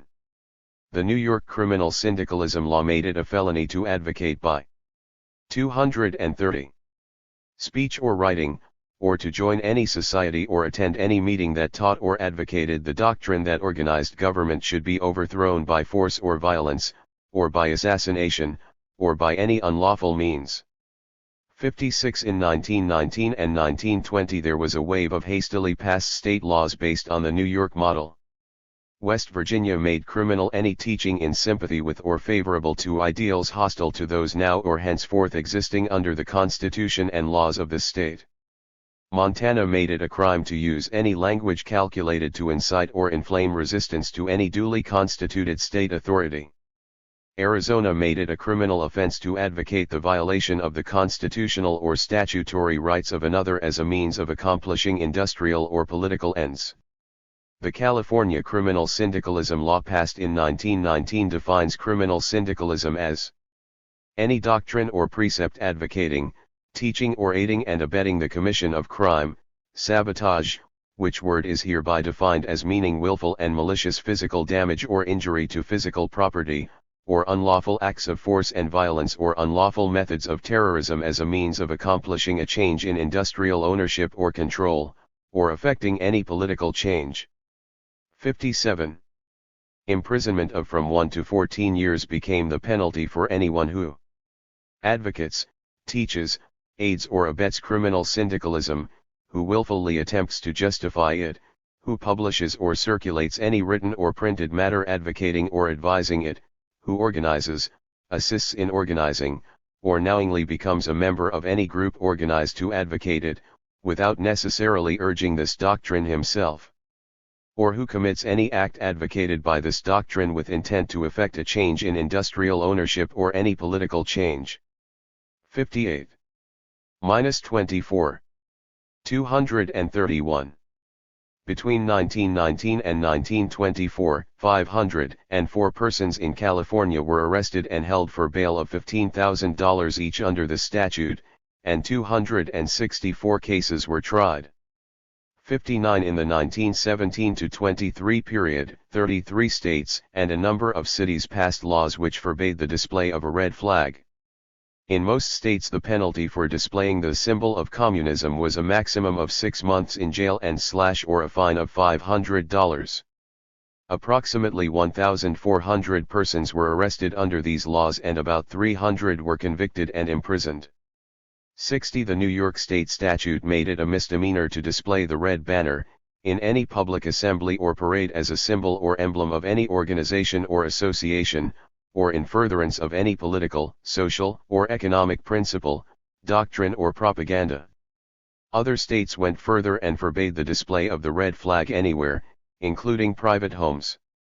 Some outlawed the wearing of red neckties or buttons or the use of any emblem of any hue if it is distinctive of Bolshevism, anarchism, or radical socialism, or indicates sympathy or support of ideals, institutions, or forms of government, hostile, inimical, or antagonistic to the form or spirit of the Constitution, laws, ideals, and institutions of the state or of the United States. 61 There were approximately 2,000 prosecutions under the Federal Sedition Act. During World War I and the immediate post-war period, people were tried for advocating heavier taxation instead of bond issues, for stating that conscription was unconstitutional, that the sinking of merchant vessels was legal, for urging that a referendum should have preceded the declaration of war, for saying that the war was contrary to the teachings of Christ, and for criticizing the Red Cross and the YMCA. 62 A Mrs. Stokes was convicted for saying to a group of women, "I am for the people and the government is for the profiteers." According to the judge of this case, what is said to mothers, sisters and sweethearts may diminish their enthusiasm for the war, and our armies in the field and our navies upon the seas can operate and succeed only so far as they are supported and maintained by the folks at home. 63 Mrs. Stokes was sentenced to 10 years in prison on the grounds that such a statement was false. Known to be false and intended and calculated to interfere with the success of our military and naval forces, that it was an attempt to cause insubordination in those forces, and it obstructed recruiting. 64. 232. In Connecticut in 1920 a salesman was sentenced to 6 months in jail for remarking to a customer that Lenin was the brainiest or one of the brainiest political leaders of the world. The state of Washington prohibited school teachers from answering students' questions concerning Bolshevism or any other heresy. 65. 27 South Dakota farmers were sentenced to more than a year in prison each for petitioning various state officers for a referendum on the war.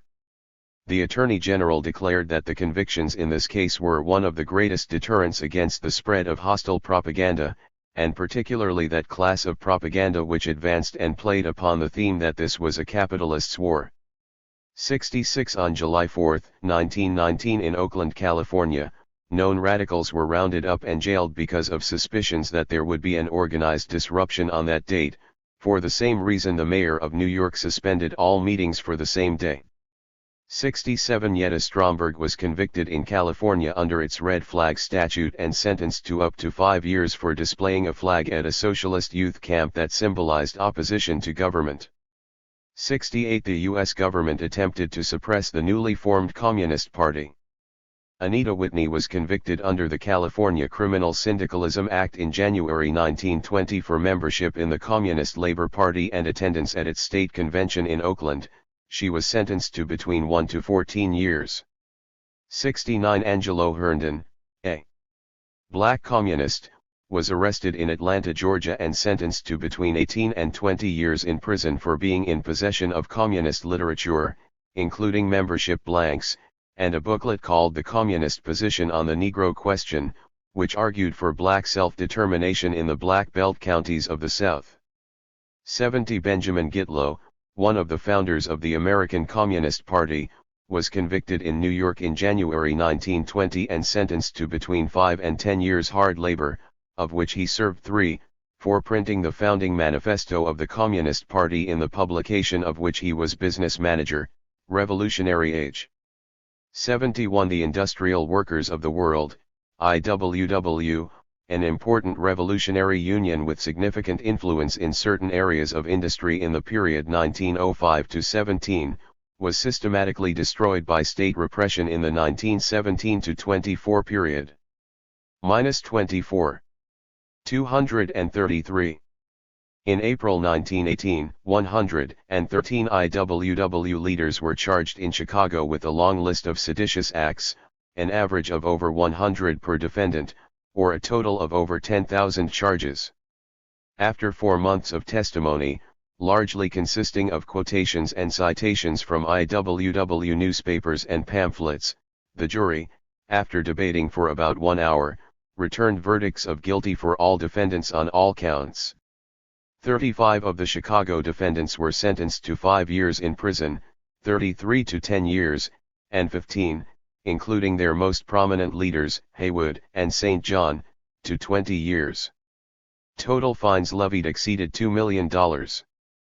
The majority served substantial terms at Leavenworth, although a few, including Big Bill Hayworth, skipped bail and fled the country.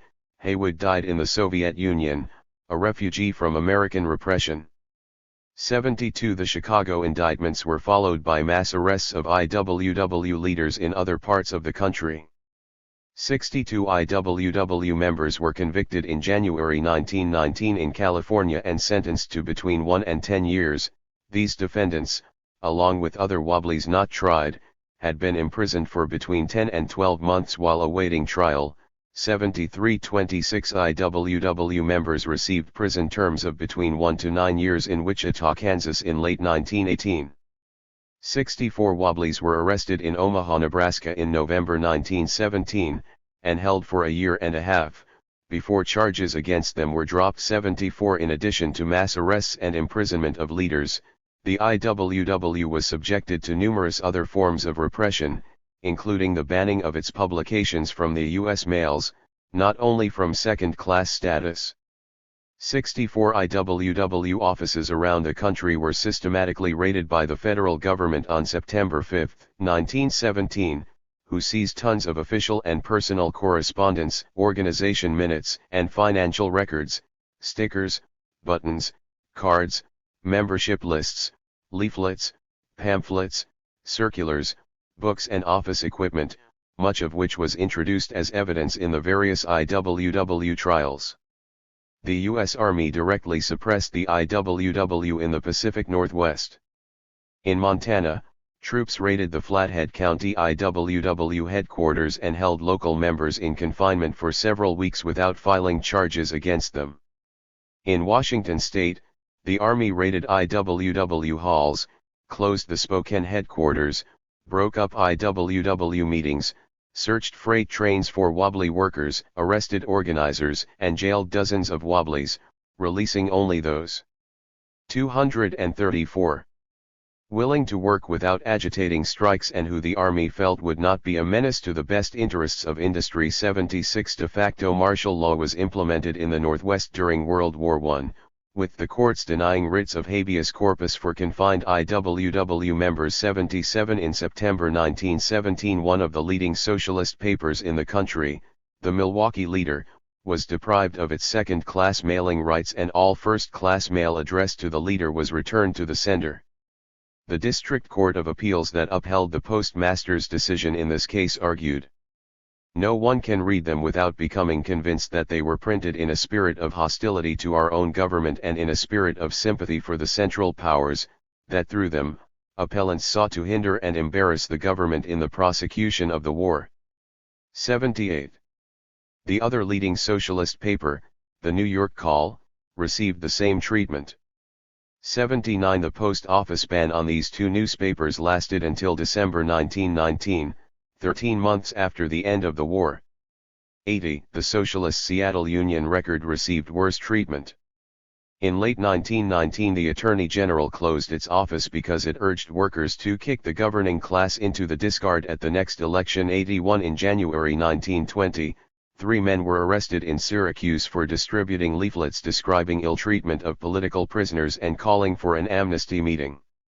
They were sentenced to 18 months in jail for disloyal language about our form of government and the military forces, language designed to bring them and the Constitution into contempt, inciting resistance to the United States, and obstruction of recruiting. 82. Numerous other left-wing publications were suppressed by the Post Office including The Nation of September 14, 1918, The Public, for an article suggesting higher taxes and fewer bonds, The Freeman's Journal and Catholic Register, for reprinting an article by Jefferson arguing that Ireland should be a republic, The Gaelic American, for suggesting that the Irish were not enthusiastic about fighting for Britain, The Irish World, for stating that the trend of French life and ideals had, for a century, been toward materialism. -24. 235. And the masses. After suppressing the August number of the masses, the postmaster refused to admit any future issues to the second-class mailing privilege on the ground that the magazine had skipped a number. Books such as Thorstein Veblen's Imperial Germany and the Industrial Revolution, Latsko's Men in War, and Lenin's Soviets at Work, were also banned from the mails. 83 films, too, were subjected to suppression. In 1917 the government confiscated and destroyed The Prince of the Spirit of 76, a film which had been completed before the U.S. entered the World War, and arrested and convicted its producer, Robert Goldstein, under the Sedition Act. The Spirit of 76 celebrated the American War of Independence and, as such, not surprisingly, was critical of Great Britain, a U.S. ally during World War I. The verdict of the judge in this case was as follows. Great Britain is an ally of the United States. This is no time, for the exploitation of those things that may have the tendency, of creating animosity or want of confidence between us and our allies, because so to do weakens our efforts, weakens the chance of our success, impairs our solidarity. And it is not at all necessary that it should be shown to have such effect, of inciting hatred of England. It is enough if it is calculated reasonably so to excite or inflame the passions of our people or some of them, as that they will be deterred from giving that full measure of cooperation, sympathy, assistance, and sacrifice which is due to Great Britain, simply because Great Britain is working with us to fight the battle which we think strikes at our very existence as a nation. 84. Goldstein was sentenced to 10 years, commuted to 3. Leftist teachers were banned from the schools. The New York Superintendent of Schools forbade the employment of teachers who belonged to the left wing of the Socialist Party. Some were fired for their beliefs. Not only Bolshevism, but also the League of Nations were banned as legitimate subjects for classroom discussion. 85. 236. On January 2, 1920, federal agents rounded up more than 4,000 radicals and alleged radicals in coordinated raids in 33 cities in 23 states, holding them for deportation or charging them with seditious acts. Almost every known communist organization was raided, and virtually every known national and local communist leader was arrested. The purpose of the Palmer raids was to destroy the newly formed communist parties in the U.S., primarily through seizing and deporting their alien members, who were a substantial proportion of their membership. Deportation was an especially efficient process, because deportation proceedings did not require the due process safeguards of criminal proceedings, no indictments, no judge, no jury, no lawyers. Deportation was a purely administrative matter handled by the Department of Labor. 86. Attorney General Palmer's instructions to his Secret Service men throughout the country began. Instructions. Our activities will be directed against the radical organizations, known as the Communist Party of America and the Communist Labor Party of America, also known as Communists. The strike will be made promptly and simultaneously at 8:30 p.m. in all districts. The meeting places of the Communists in your territory, and the names and addresses of the officers and heads that you are to arrest, are on the attached lists. You will also arrest all active members where found. Particular efforts should be made to apprehend all the officers, irrespective of where they may be, and with respect to such officers, their residence should be searched, and in every instance all literature, membership cards, records, and correspondence are to be taken. 87. Many of the arrests were made without warrants, and of those detained many were held incommunicado and denied the right to counsel, many were not even radicals. Of the 800 incarcerated in -24. 237. Detroit, 300 were released after 6 days when it became clear that they had no connection whatsoever with radical causes. 88. The Palmer raid of January 2, 1920 was by no means the only one directed against seizing and deporting non-citizen radicals.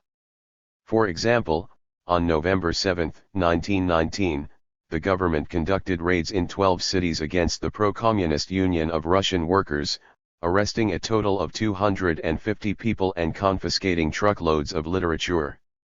State and local officials followed the federal example. 89. From 1917 to 1921, a total of 900 leftists were deported. 90. The most famous persecution under the Federal Sedition Act was that of Eugene Debs, leader of the Socialist Party and 5 times its candidate for president. He received 6% of the national presidential vote in 1912. On June 16, 1918, Debs made a public speech in Canton, Ohio, which included the words, "The master class has always declared the war, the subject class has always fought the battles. The master class has had all to gain and nothing to lose, while the subject class has had nothing to gain and all to lose, especially their lives." On June 20, Debs was indicted and charged with 10 separate violations of the Sedition Act for 10 different statements in his speech, including this one. On September 14, 1918, he was sentenced to 10 years in prison, of which he served 3 before receiving a presidential pardon. While in prison, Debs was the presidential candidate of the Socialist Party in the 1920 elections, receiving over 1 million votes. The Socialist Party was systematically repressed, its leading papers were banned from the mails, its elected representatives were denied seats in state and federal legislatures. The entire National Committee of the Socialist Party was indicted under the Sedition Act. Scores of leading socialists were imprisoned, including Charles Ruthenberg, Alfred Wagenknecht, Kate Richards O'Hare, J.O. Bentel, Scott Nearing and Rose Pastor Stokes. 91 socialists were denied their seats both in the U.S. House of Representatives and in the New York State Assembly. Victor Berger, a leading socialist, was indicted under the Sedition Act in 1918 on the grounds of 5 anti-war editorials in the Milwaukee Leader, of which he was editor. In November 1918, before his trial began, he was elected to Congress from Milwaukee. In December 238. 1918, he was convicted and sentenced to 20 years imprisonment. Berger was released on bail while waiting an appeal. His conviction was overturned in January 1921. In the spring of 1919, at the opening of the new Congress, he was declared ineligible for seating and, after a committee report, his seat was declared vacant in November 1919. In a special election in December, Berger received 25,802 votes against the combined Democratic-Republican candidates' 19,800. But for the second time the House of Representatives refused to seat him, even though the war had been over for more than a year. Only 6 representatives voted in favor of his seating. 92. In January 1920, 5 elected members of the New York State Assembly were denied their seats on the grounds that they were members of an organization that had been convicted of a violation of the Sedition Act. The Speaker of the Assembly addressed them arguing, "You are seeking seats in this body, you who have been elected on a platform that is absolutely inimical to the best interests of the state of New York and of the United States. 93 The day after their expulsion, the New York Times commented it was an American vote altogether, a patriotic and conservative vote. An immense majority of the American people will approve and sanction the Assembly's action. In September, all 5 socialists were re-elected, but were again denied their seats. In April, the Assembly went further, passing legislation which made the Socialist Party an illegal organization and barred its candidates from the ballot. 94 Governmental complicity with organized violence and intimidation of radicals was also an important repressive force in this period. For example, in 1919, a citizen of Indiana, in a fit of rage, shot and killed a man who had yelled "to hell with the United States." The jury deliberated for 2 minutes before acquitting the killer. A man was mobbed in the Waldorf Astoria Hotel for shouting "to hell with the flag." Highly effective repression of the left was effected by organized groups, especially the American Legion and the Ku Klux Klan. The American Legion, founded in May 1919, by December 1919 it had over 1 million members, was founded as a patriotic paramilitary organization of veterans committed to suppressing manifestations of un-Americanism. The Legion's first commander ordered his men to be ready for action at any -24. 239. Time, against the extremists who are seeking to overturn a government for which thousands of brave young Americans laid down their lives. Legionnaires in some areas ran suspected radicals out of town, tarred and feathered aliens suspected of left sentiments, and beat up socialists. In Detroit, a local post prided itself on being called 1,000 Bolshevik bouncers. In Denver, legionnaires had a pact that they would reply with their fists to any malcontent who talked of revolution or anarchy. Anti-socialists throughout the country took up the slogan "Leave the Reds to the Legion." 95 The Ku Klux Klan was revived in the northern industrial states in areas with high concentrations of European immigrant workers, and were centers of working-class unionism and radical agitation. In 1924, its membership peaked at 4,500,000. The second Klan was committed to 100% Americanism. It was against unions, which it considered a manifestation of communism, Roman Catholicism, the religion of the majority of the new immigrant workers, and Jews, whom it saw as behind the Bolshevik conspiracy. Temporarily, the Klan dominated politics in Indiana, Ohio, and Oregon. Like the early Legion, the Klan was a paramilitary organization designed to terrorize, intimidate, and suppress all manifestations of working-class radicalism. And like the Legion's early vigilante activities, the authorities, in many states Klan supporters, turned a blind eye to most Klan activity directed against the left. 96 Systematic repression against the left had a devastating effect. Membership of the Communist Party, IES, decreased from about 70,000 at their founding to about 12,000 in 1922. Membership in the Socialist Party, which was decimated both by defections to the Communists and government repression, fell from 110,000 in 1919, to 12,000 in 1922. The IWW was virtually totally destroyed. Its membership of more than 100,000 in 1917 was reduced to less than 10,000 by the mid-1920s, a mere shell of its former self. The Union movement was likewise decimated with a sharp decline in membership and influence between 1919 and 1923. 97 Systematic government repression succeeded in isolating, greatly reducing the influence of, and demoralizing the American left, through the denial of basic civil liberties to its organizations, publications, and leaders. 240. Depression, War, and Civil Liberties, 1930–45. Social instability, the consequent rise of militant movements challenging the system, war, and the consequent need to mobilize the people, of necessity, produce restrictions on civil liberties. Such was the case in the U.S. during the Depression of the 1930s, and World War II, exactly as has been the case in other countries and at other times. After 1923 the repression of socialists and communists relaxed since, 1. conditions of economic prosperity returned and, 2. The left movement had been fairly effectively destroyed through governmental repression. The Communist Party, the Socialist Party and the IWW had all been reduced to ghosts of what they had been in the 1917-19 period.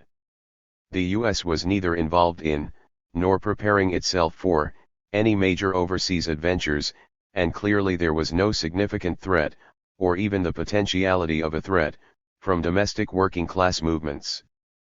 But with the economic collapse of 1929, conditions for the growth of an opposition working-class movement once again returned.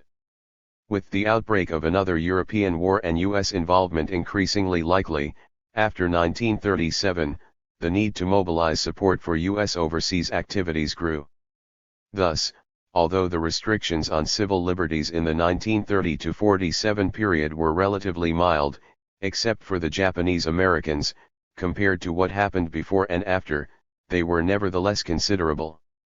Throughout the 1930s there were examples of the continued application of state criminal syndicalism laws against members of the Communist Party, as well as prosecutions of communists under other legislation, both state and federal. For example, in Oregon in 1930 Ben Boloff, a construction laborer who had migrated from Russia in 1910, and could speak no English, was arrested in Portland for vagrancy and then rearrested and charged with violating the Criminal Syndicalism Act when a Communist Party card was found in his pocket. Boloff was convicted and sentenced to 10 years in prison, a conviction which was upheld in the Oregon Supreme Court. He was, nevertheless, released. At his trial evidence was offered that showed he attended local. -45. 241. Communist Party meetings where the red flag was displayed and literature was available which showed men bearing arms and engaging in violence. 98. In 1934 another prosecution was brought under the Criminal Syndicalism Act, against a leader of the Oregon Communist Party, DeJonge. DeJonge was charged with speaking at a public meeting in Portland, called to protest against the shooting of striking longshoremen and raids of workers' halls and homes during the West Coast longshore strike of that year.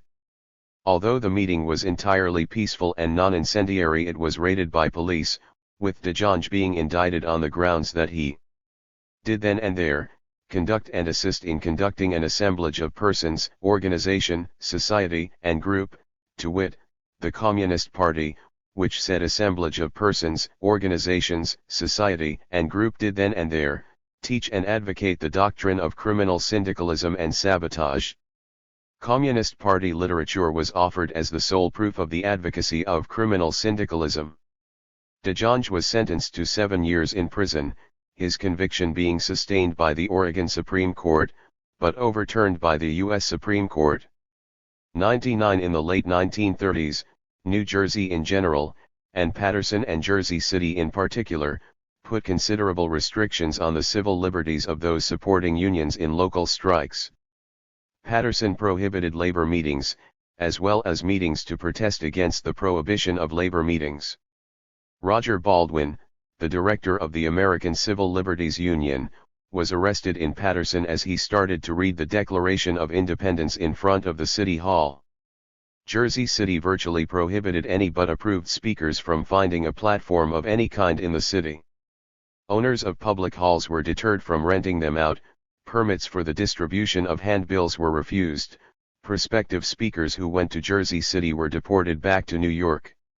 Speakers' permits were not only denied to such prominent socialists as Norman Thomas, but also to several U.S. congressmen, including Senator Borah, on the grounds that 242. Allowing them to speak would incite riots, disturbances or disorder.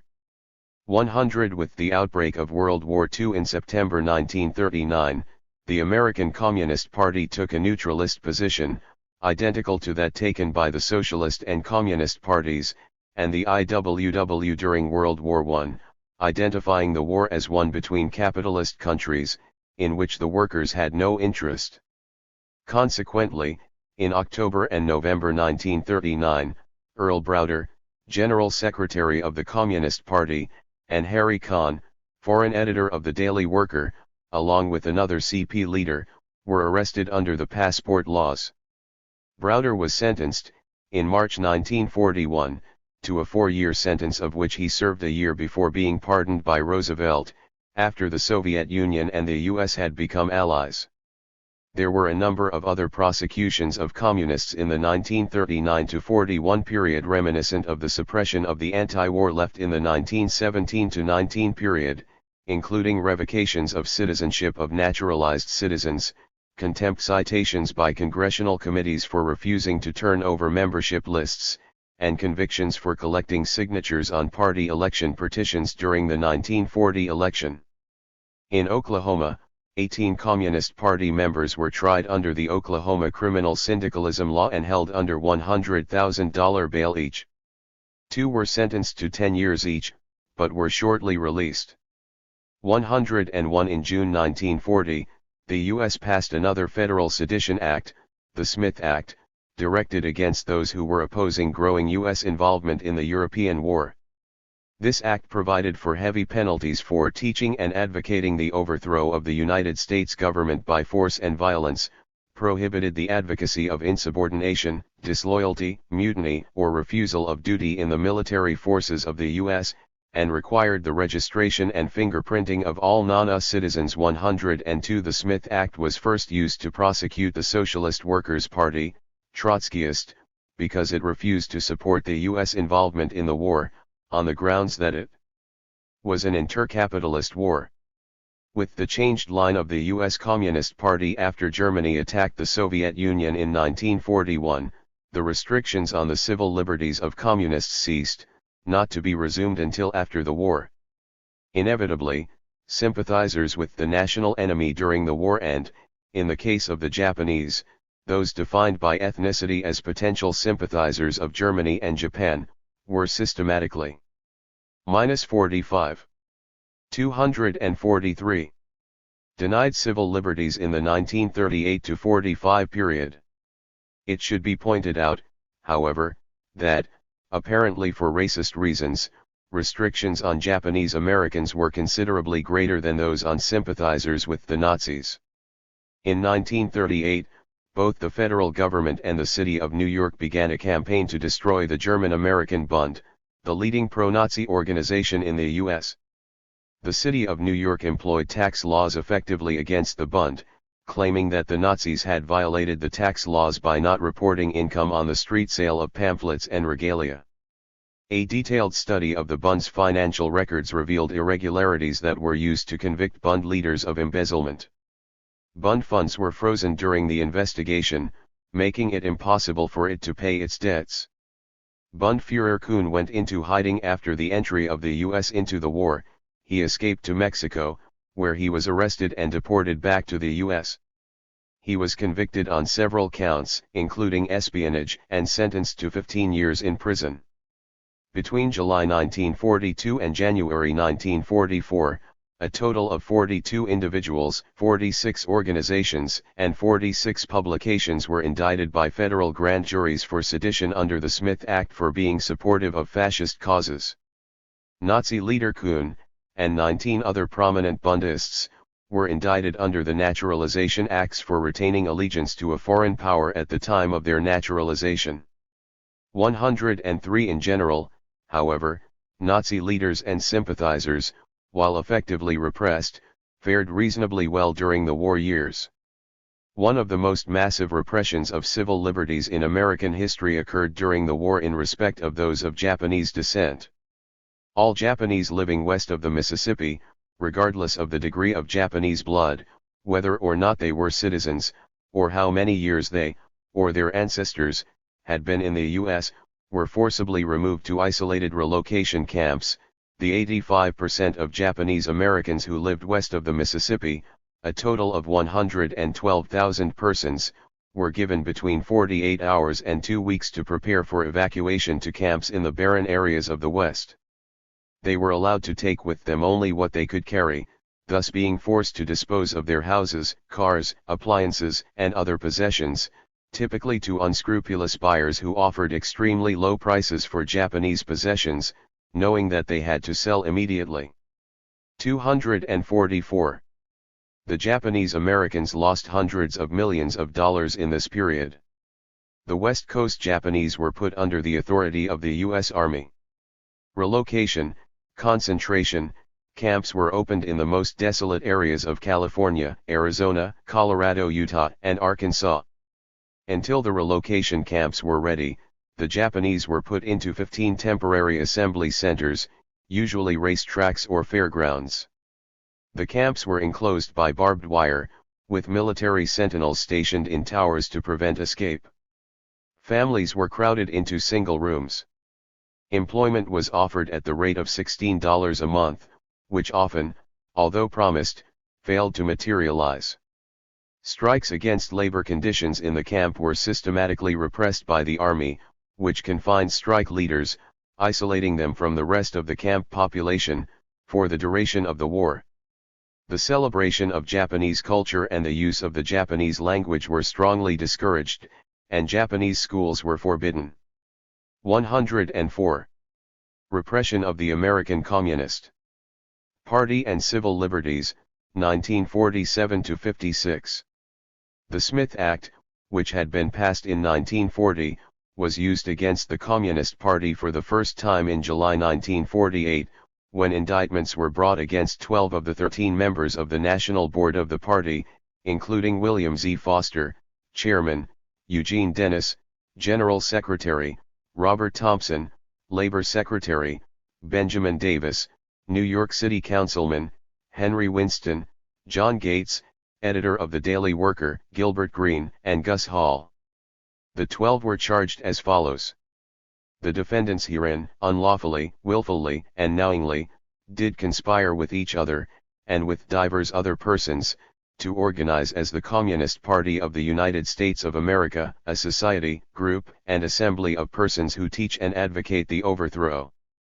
1947–56. 245. And destruction of the government of the United States by force and violence, and knowingly and willfully to advocate and teach the duty and necessity of overthrowing and destroying the government of the United States by force and violence. It should be noted that the indictment charged neither that the defendants actually attempted to overthrow the government, nor that they had actually taught the techniques of such an overthrow, merely that they taught the theory that a violent overthrow was justified. 105. The government's case in this and other Smith Act trials was largely based on reading and discussing extracts from the Communist Manifesto, The State and Revolution, Problems of Leninism, and other Marxist classics endorsed by the PUSA in order to prove its advocacy of violent revolution. All 12 defendants were convicted, 11 being given the maximum 5 years sentence plus a $5,000 fine. In July 1951, 8 of the 12 began serving their sentences, their appeals to the Supreme Court having been denied on the grounds that the Soviet and Communist threat was of such a magnitude that there was a probable, though not immediate, danger of revolution in view of inflammable world conditions. 4 of those convicted, Thompson, Hall, Winston and Green, went underground rather than surrender themselves for imprisonment. Hall, however, was soon captured and given an additional 3 years in jail. The others were never caught, but turned themselves in voluntarily 4 years later. 106. The 8 spent the full 5 years in prison, Hall spent 7 years. The conviction of the party leadership was followed by the arrest and trial of local communist leaders around the country. In California, in July 1951, 12 state leaders including Oleta O'Connor Yates, State Secretary of the party, Al Richmond, editor of the People's World, and Dorothy Healy were arrested. All 12 were convicted and given the maximum 5 years in prison plus a $10,000 fine. 107. 6 leaders of the Michigan Party were tried in October 1953, including Saul Wellman, the Michigan Party leader and coordinator for the automobile industry. The 6 were fined $10,000 each and given sentences of from 4 to 5 years. 108. In Philadelphia, 9 leading communists from Oregon and 246. Washington went on trial. This case was unique in that it was the first Smith Act trial in which any of the accused was acquitted. Kitty Larson, who could prove he left the party in 1946. The others were sentenced to the standard 5 years. 109 similar events occurred throughout the U.S., in Utah, Colorado, Connecticut, Ohio, Hawaii, Missouri, Cleveland, Baltimore, New York City, and Pittsburgh. Leaders of the Communist Party were also charged under the Smith Act with Communist Party membership, a crime which carried a maximum sentence of 10 years. 8 membership prosecutions were brought. The first was against Claude Lightfoot, secretary of the Illinois CP. His sentence of 5 years in prison and a $5,000 fine was upheld by the U.S. Supreme Court in January 1956. Junius Scales, secretary of the North and South Carolina CP in 1955, was sentenced to 6 years in prison, the heaviest single sentence in any Smith Act case, except for Gus Hall. 110 The Smith Act trials all followed much the same pattern, with the prosecution's cases being built around the combined testimony of ex-party members. Much the same handful of witnesses appeared in trial after trial, and the introduction of party-endorsed literature, both largely focusing on what the Communist Party in fact taught and advocated, and relatively little on what the specific defendants actually did. The prosecution would inevitably quote such phrases from Lenin as, "The proletarian revolution is impossible without the forcible destruction of the bourgeois state machine," and Stalin, "The law of violent proletarian revolution, the law of the smashing of the bourgeois state machine as a preliminary condition for such a revolution, is an inevitable law of the revolutionary movement of the imperialist countries." 111 witnesses brought by the prosecution testified to the content of books read, discussed, and taught by the defendants.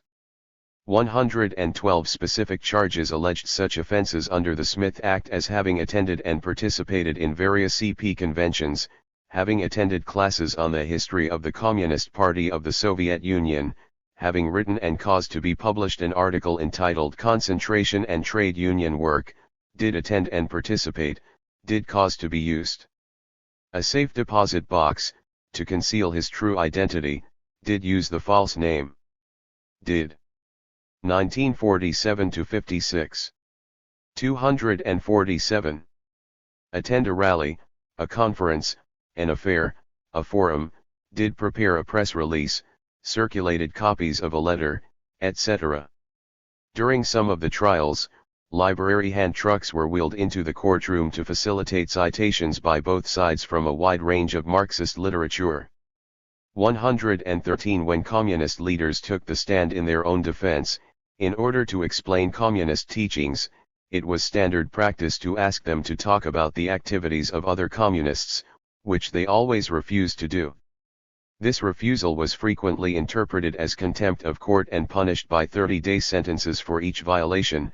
In the California trial, after the head of the California Party, Mrs. Yates, had given eloquent and lengthy testimony about the beliefs of the Communist Party, she was cited for 11 separate contempt charges for refusing to talk about other individuals in the party, and sentenced to a year in jail. This technique became a major inhibition to taking the stand in one's own defense and consequently leaving a bad impression on juries. It also served as an immediate sanction against communist leaders which short-circuit the judicial machinery.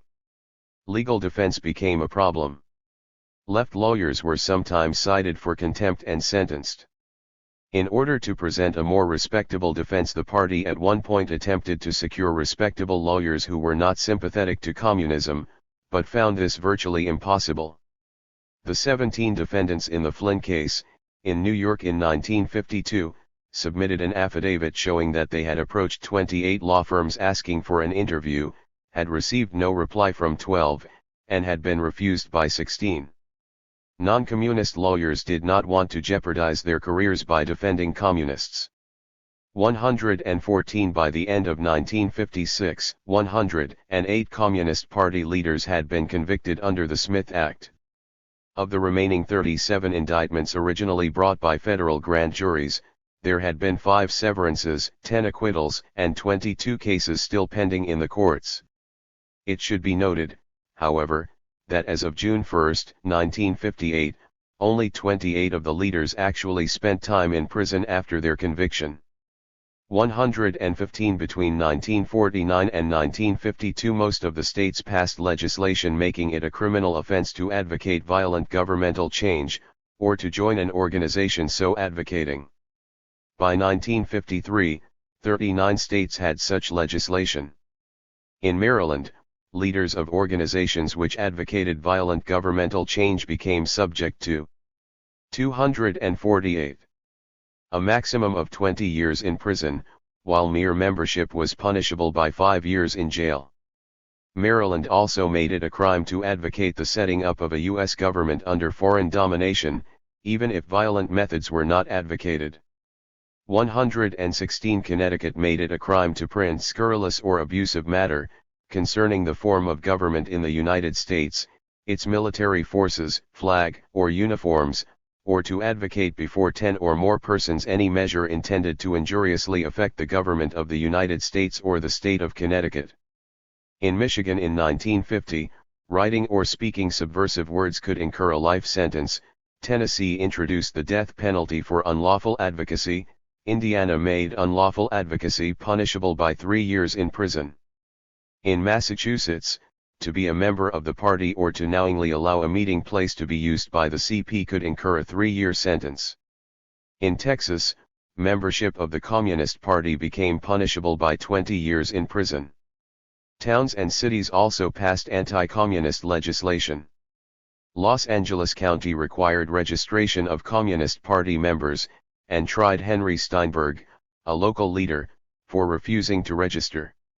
Similar registration laws were enacted in a number of local areas. The most severe sentence for refusing to register as a subversive was given in Alabama, when, in August 1954, Matthew No, a janitor, was sentenced to 2 years in prison on the basis of communist literature in his room. He did not admit to being a Communist Party member. 117 communists and other sympathetic leftists were prosecuted and jailed for contempt of Congress. Congressional committees, especially the House Committee on Un-American Activities, HCUA, would subpoena prominent leftists in cities all over the U.S. and require them to answer questions under pain of a prison sentence for contempt of the committee. From January 1945 to April 1971 there were 174 contempt citations issued by the HCUA and its successor, the House Internal Security Committee. Between 1950 and 1952 Congress cited 117 people for contempt, compared with a total of only 113 contempt citations in the entire period 1857 to 1949. Congress endorsed all the 226 contempt citations voted by its committees in the period 1945 to 57. Contempt citations stemmed from such things as refusing to reveal names of contributors or organizational records, or to name individuals involved in Communist Party activities. It should be noted, how 1947 to 56. 249. Ever, that the majority of contempt citations were eventually overturned in the courts. 118 communists were also jailed for contempt for invoking the Fifth Amendment right not to incriminate oneself before a grand jury. By July 1949, 16 California communists were thus convicted, with many being jailed. In September 1950, Eugene Brunner was sentenced to 6 months in prison in California for invoking the Fifth Amendment in regard to past party membership. Supreme Court rulings in 1950 and 1952, however, established the right to invoke the Fifth Amendment, thus invalidating these convictions. 119. The Communist Party was banned as an electoral organization. It was prohibited from entering candidates in elections. New York State banned the Communist Party from the ballot in 1938, Communists thereafter ran as candidates of the American Labor Party. California followed suit in 1940 with legislation which prohibited from the ballot any party which uses, as a part of its party designation the word communist or any derivative, and any party which is directly or indirectly affiliated, by any means whatsoever, with the Communist Party, the Third International, or any other foreign organization, government, etc., or which advocated the overthrow of the government by violence. 120 Indiana, in 1945, passed legislation requiring that each candidate's party must insert a plank in its program proclaiming that it did not advocate any subversive doctrines. Local electoral boards were given the authority to determine the character and nature of the political doctrines of the candidates. Every candidate for office in Pennsylvania had to file an affidavit that he or she was not a subversive person. By the end of 1952, approximately one-half of the states had barred as candidates individuals and organizations advocating the violent overthrow of the government, sedition, or a foreign-dominated government in the U.S. The state of Washington required that all elected officials swear under oath that they were not members of any organization listed by the U.S. Attorney General as subversive. 121 In 1954, the federal government effectively banned the Communist Party from participation in federal elections. The Communist Control Act of 1954, an act to outlaw the Communist Party, stripped the Communist Party of all rights, privileges, and immunities attendant upon legal bodies. 122. 250. The right of assembly was severely abridged for the Communist Party and its sympathizers. As already seen, the state of Massachusetts made it a felony to knowingly allow the use of premises for Communist Party meetings. Beginning in 1947, public meeting rooms and halls were more and more frequently denied to the Communist Party, Henry Wallace supporters and other progressives. In August 1950, Madison Square Garden refused to hire its hall to the Council on African Affairs, an organization included in the Attorney General's list. San Francisco denied the use of its city auditorium for public meetings organized by the Committee to Save the Rosenbergs. The New York Board of Education barred left-wing organizations from school buildings. The town supervisors of Hempstead and Oyster Bay, New York in 1956 refused to let W.E.B. Du Bois speak in Levittown Hall, because of his reputed Communist Front affiliations. The mayor of New York ruled that organizations listed on the Attorney General's list were barred from soliciting funds in the streets. In 1953, the annual May Day parade on 8th Avenue in New York was banned because, as the police commissioner put it, the marchers were puppets of the Soviet government.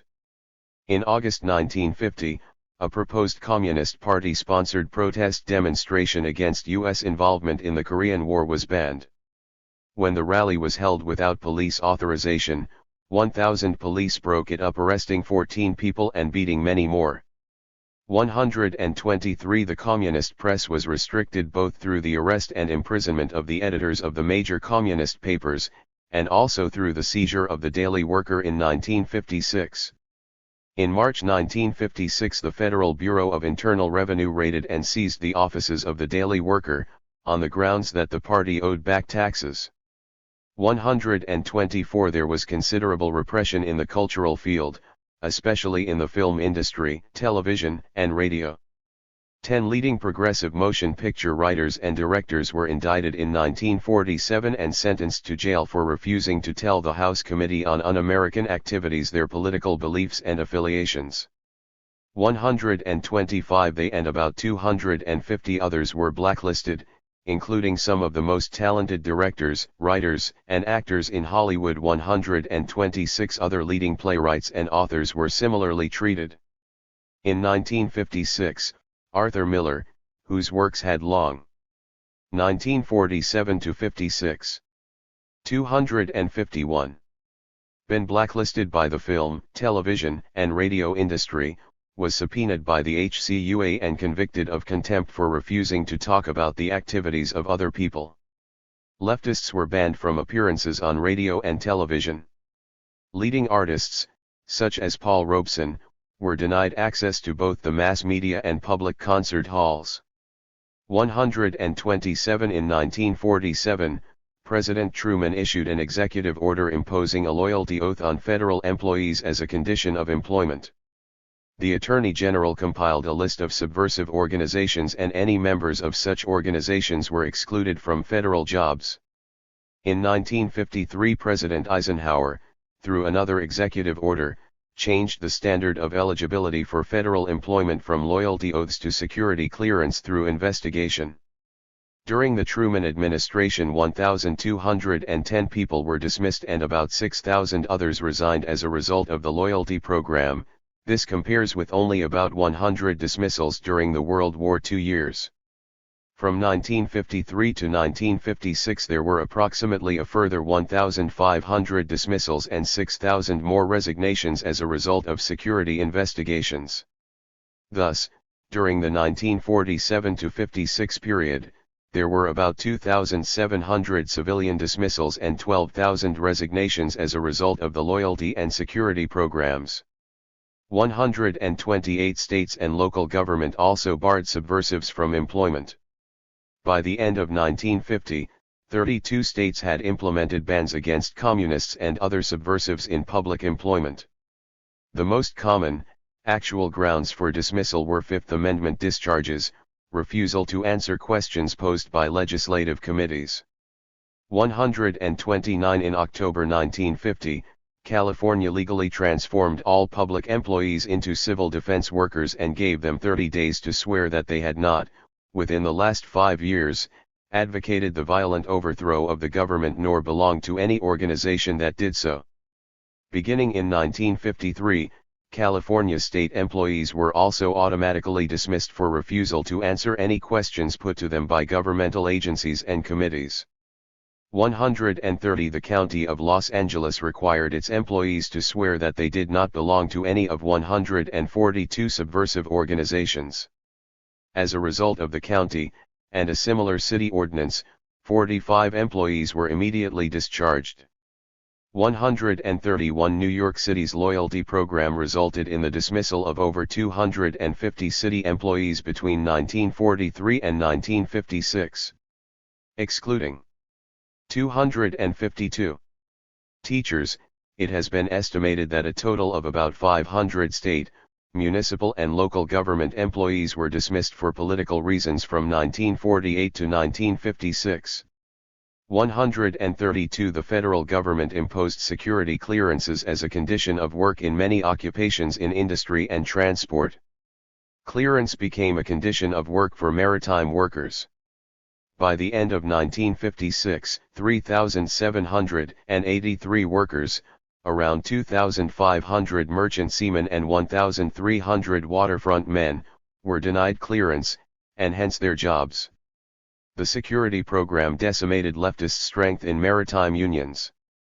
133 Under the Federal Industrial Personnel Security Program, approximately 4 million private employees were screened for access to confidential, secret, or top-secret information from 1947 to 1956.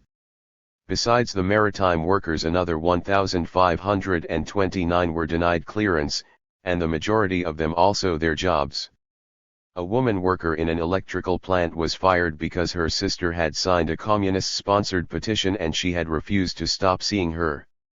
A Navy Yard employee, temporarily living with his grandmother who was a friend of Mother Ella Bleuer, a veteran communist, was fired. 134 HCUA systematically acted to ensure that radicals lost their jobs. Frequently witnesses were fired as soon as they were subpoenaed. It was a standard practice to sack anyone who refused to testify before a congressional committee by taking the Fifth Amendment. In June 1954, Roy Cohn, Senator McCarthy's chief aide, stated, "The way to get results, sir, is to hold our hearings, get these people in public session, have them claim the Fifth Amendment, have the witnesses name them as communists, have them fired from the defense plants. The employers have adopted an arrangement that they will not act against these people unless and until we hold these hearings." 135. Many leading corporations were subject to political pressure to discharge any employee who invoked the Fifth Amendment. Some employers even fired those who had merely been mentioned unfavorably before congressional committees. Bethlehem Steel fired a half-dozen workers in 1954. In 1957, 15 of 22 witnesses who invoked the Fifth Amendment in Baltimore. 1947 to 56. 253. Before the HCUA lost their jobs, including 7 at Bethlehem Steel, the United Steel Workers refused to support them. A number of workers at the Buick plant in Flint, Michigan were fired after the HCUA exposed them as college-trained militants. General Electric announced that it would discharge all employees who refused to testify. A number of workers lost their jobs in Seattle after the HCUA arrived in town, including a 19-year-old dishwasher whose husband and father had been named before HCUA. A member of the molders union who was identified by HCUA was dismissed after a woman phoned his company every day for several weeks demanding his dismissal. 136A captain in the Seattle Fire Department lost his job just a few days before he was due to retire, thus losing his pension rights. 137 employers often fired workers on their own initiative, without waiting for prompting from the HCUA or government pressure. A worker was fired by Firestone for expressing provocative comparisons of the US and the USSR during company time. A worker was discharged for signing the Stockholm Peace Petition. In 1946, Lockheed fired 18 workers on the grounds that it lacked sufficient proof of their loyalty. In 1947, Curtis Wright fired a worker for distributing communist pamphlets. A witness for the defense in the first Communist Smith Act trial lost her job as soon as she testified. 138 In 1955, the Supreme Court of California ruled that membership in the Communist Party was in and of itself sufficient grounds for dismissal, as well as for the termination of any collective bargaining contract. The California court's ruling was upheld by the U.S. Supreme Court in 1956.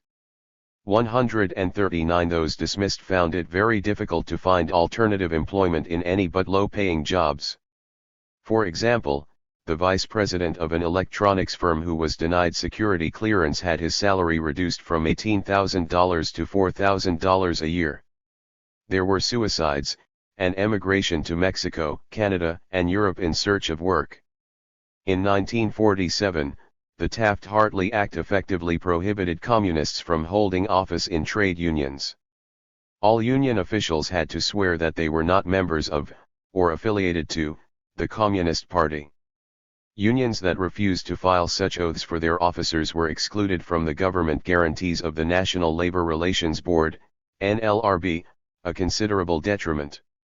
In 1954, the Communist Control Act declared that any 254 union which was found to be communist infiltrated was denied the services of the NLRE, and the right to sue in federal courts to enforce collective bargaining agreements, as well as the right to complain about unfair labor practices.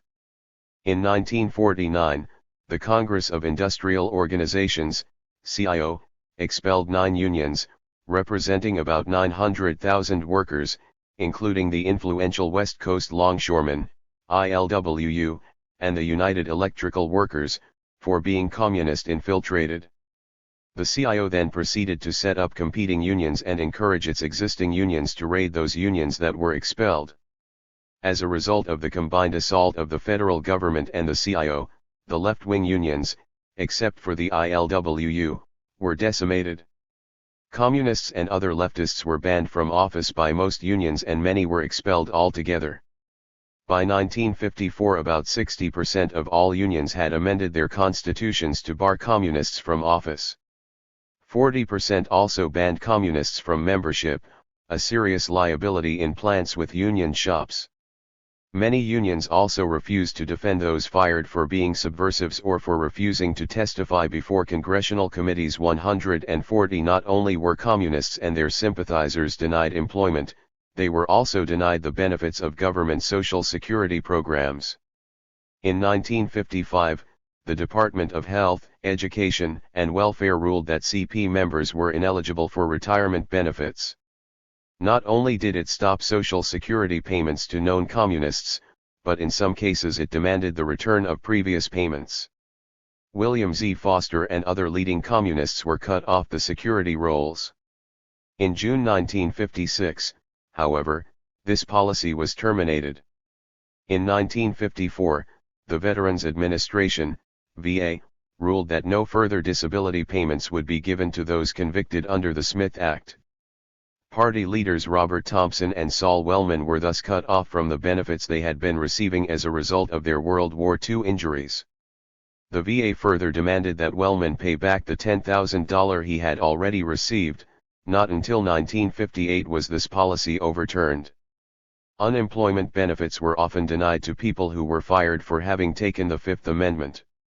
In 1952, the U.S. Congress passed legislation stipulating that no federally financed housing could be occupied by members of organizations listed as subversive by the Attorney General. Local housing authorities. 1947-56. 255.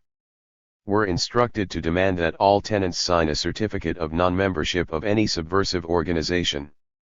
141. Numerous universities and school districts dismissed professors and teachers for leftist organization membership and sympathies. In 1948, 3 tenured members of the University of Washington faculty, Herbert Phillips, philosophy, Joseph Butterworth, English, and Ralph Bundlach, psychology, were fired without severance pay, on the grounds that being members of the Communist Party implied neglect of duty. 3 other faculty members were put on probation conditional upon them formally renouncing all connection or sympathy with the Communist Party. None of the 3 dismissed, tenured faculty members were ever able to find another university position. 142 faculty members were also dismissed for communist ties at other schools, including Massachusetts Institute of Technology, MIT, Harvard, and New York University, NYU. Many tenured and untenured faculty members were dismissed simply for taking the Fifth Amendment before a congressional committee, e.g. for refusing to reveal names and activities of others. Such occurred at the University of Kansas City, Associate Professor H.B. Davis, Ohio State, Professor Byron Darling, the University of Vermont, Dr. Alex Novikov, Temple University, Professor Barrows Dunham, and the University of Michigan, 3 faculty members. In 1949, Oregon State fired 2 faculty members, 1 tenured. One of those, Associate Professor of Chemistry Ralph Spitzer, was fired because he wrote an article in the Chemical and Engineering News that supported the theories of Lysenko, this being decisive evidence, according to the OSU president, that he goes right down the party line without any noticeable deviation. 143. The University of Wyoming inspected the textbooks used by the faculty for un-American material. Courses on the Soviet Union were likely to be closely examined by administrations and modified or cancelled as a result. Faculty members grew fearful of recommending radical readings or appearing to be sympathetic to radical ideas in their lectures. The entire U.S. teaching profession was intimidated. The dean of the Columbia School of Journalism said, "Today the vast majority of teachers have learned that promotion and security depend upon conformity to the prevailing concept of devotion to the public welfare." 144. 256. At the University of California in 1949, a loyalty oath was required of all faculty members, who were required to swear that they were not a member of the Communist Party or any other organization which advocates the overthrow of the government. 6 faculty members were immediately dismissed for refusal to sign, or to cooperate with a special committee on tenure. Another 39 who refused to sign, but who told the committee that they were not communists, were also fired. 145. In June 1952, 28 California public and private schools including Stanford and the University of California system decided to collaborate with the state's Un-American Activities Committee and employ on each campus a representative of the committee, all of whom were former employees of the FBI or military intelligence, whose job it would be to investigate the loyalty of both current and prospective faculty. Within a year the system had resulted in over 100 dismissals and resignations, and in the prevention of approximately 200 appointments. Professors were also dismissed for refusal to sign disclaimers about Communist Party membership at San Francisco State, 7 were fired, and San Diego State College. 146. In New York State alone, 58 college and university teachers lost their jobs. 147. In June 1949, The HCUA demanded from 81 colleges and high schools lists of the books used in social science, political science, history, government, economics, literature, and geography. The Defense Department demanded the right to examine the curricula of approximately 200 colleges and universities engaged in classified work under military contract. 148 colleges and universities systematically banned Marxist and other controversial speakers. In 1955, the University of Washington prohibited J. Robert Oppenheimer from speaking. Leftists who did speak were intimidated by congressional committees. Paul Sweezy was subpoenaed by the HCUA to talk about his speech at the University of New Hampshire. His refusal to answer some questions resulted in a contempt citation. 149 The dismissal and intimidation of public school teachers became common in this period. Most states imposed disclaimer oaths as a condition of employment. Kansas had a typical oath requirement. 1947-56. 257. I___, swear that I do not advocate, nor am I a member of any political party or organization that advocates the overthrow of the government of the United States or of the state by force or violence. 150. 13 states required disclaimers of membership in any organization on the Attorney General's list. 6 specifically barred membership in the Communist Party. 151 By the summer of 1953 it was estimated that more than 100 school teachers had been suspended or fired for non-cooperation with congressional committees. In February 1954, 32 teachers were suspended in Philadelphia, the majority of whom were soon fired. In New York City about 320 school teachers were fired. A total of at least 600 dismissals or forced resignations of school teachers for political reasons can be documented during this period. 152 communists, sympathizers, and other leftists, including those hostile to the Communist Party, were systematically prohibited from traveling overseas, even to Canada, after 1947. Members of the Communist Party were unable to obtain passports after 1947, except for accredited members of the press. Periodically, Daily Worker correspondents were denied the right to travel abroad. The passport of the Daily Worker's European editor, Joseph Starobin, was revoked in 1953. The Internal Security Act of 1950 made it a crime for members of organizations designated as communist action groups even to apply for a passport.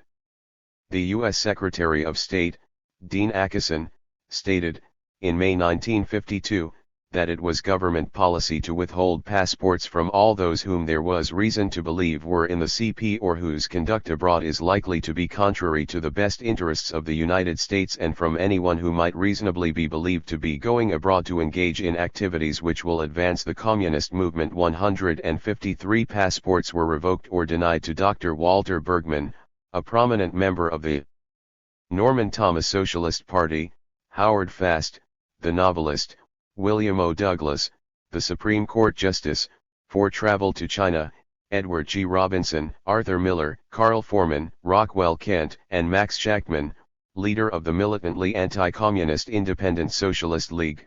Paul Robeson, the prominent black entertainer, was not. 258. Only denied a passport, but was prevented from entering Canada. For the benefit of thousands of Canadians, Robeson gave annual concerts at the Peace Arch Park on the Canadian border with the aid of loudspeakers, from time to time from 1952 to 1955. 154 foreign communists, and others whose potential visits to the U.S. were considered to be not in the best interest of the United States, were prohibited entry into the country. The Subversive Activities Control Act of 1950 barred from entry into the U.S. all those who advocated the economic, international, and governmental doctrines of world communism or, of any other form of totalitarianism. Past or present membership in the Communist Party was deemed sufficient to prohibit entry. Moreover, for purposes of this act, past membership in Nazi or fascist parties were not considered to be included under the definition of totalitarian. Prominent leftists were systematically denied entry into the U.S., even to attend conferences. Those excluded included leading British communists, Harry Pollitt and R. Palmatude, Professor J.D. Bernal, Pablo Picasso, the Dean of Canterbury, Salvador Ocampo, the Secretary of the Latin American Federation of Labor, Oscar Niemeyer, the leading Brazilian architect, Ernst Mondel, a leading European Trotskyist, and André Gunder Frank. The State Department's policy of banning entry to those considered hostile to U.S. interests was not waived until 1978, in the middle of Carter's human rights campaign. Because of its obvious hypocrisy, 155 Reagan reviewed the practice. Deportation of non-citizens for affiliation or sympathy with the Communist Party was another technique used by the government to repress oppositional sentiment. In 1940, the Immigration Act of 1918 was amended to allow deportation on the basis both of present and past membership in any organization advocating violent overthrow of the government. In 1950, the Internal Security Act permitted the deportation of anyone who, at the time of their entry, had been an anarchist, communist, or a member of any group required to register as a subversive organization. From 1947 to 1953, approximately 300 political non-citizens were arrested and held for deportation. In California alone, 190 subversive aliens were arrested for deportation between 1948 and 1956. Between 1945 and 1954, 163 people were actually deported for political reasons. A principle. 259.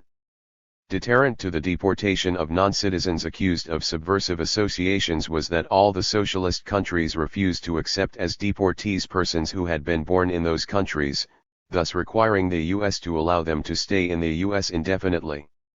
Non-citizen communists who had been born in Western Europe, Latin America, or Canada were more likely to be deported than were those born in Eastern Europe, as their countries of origin refused to accept them.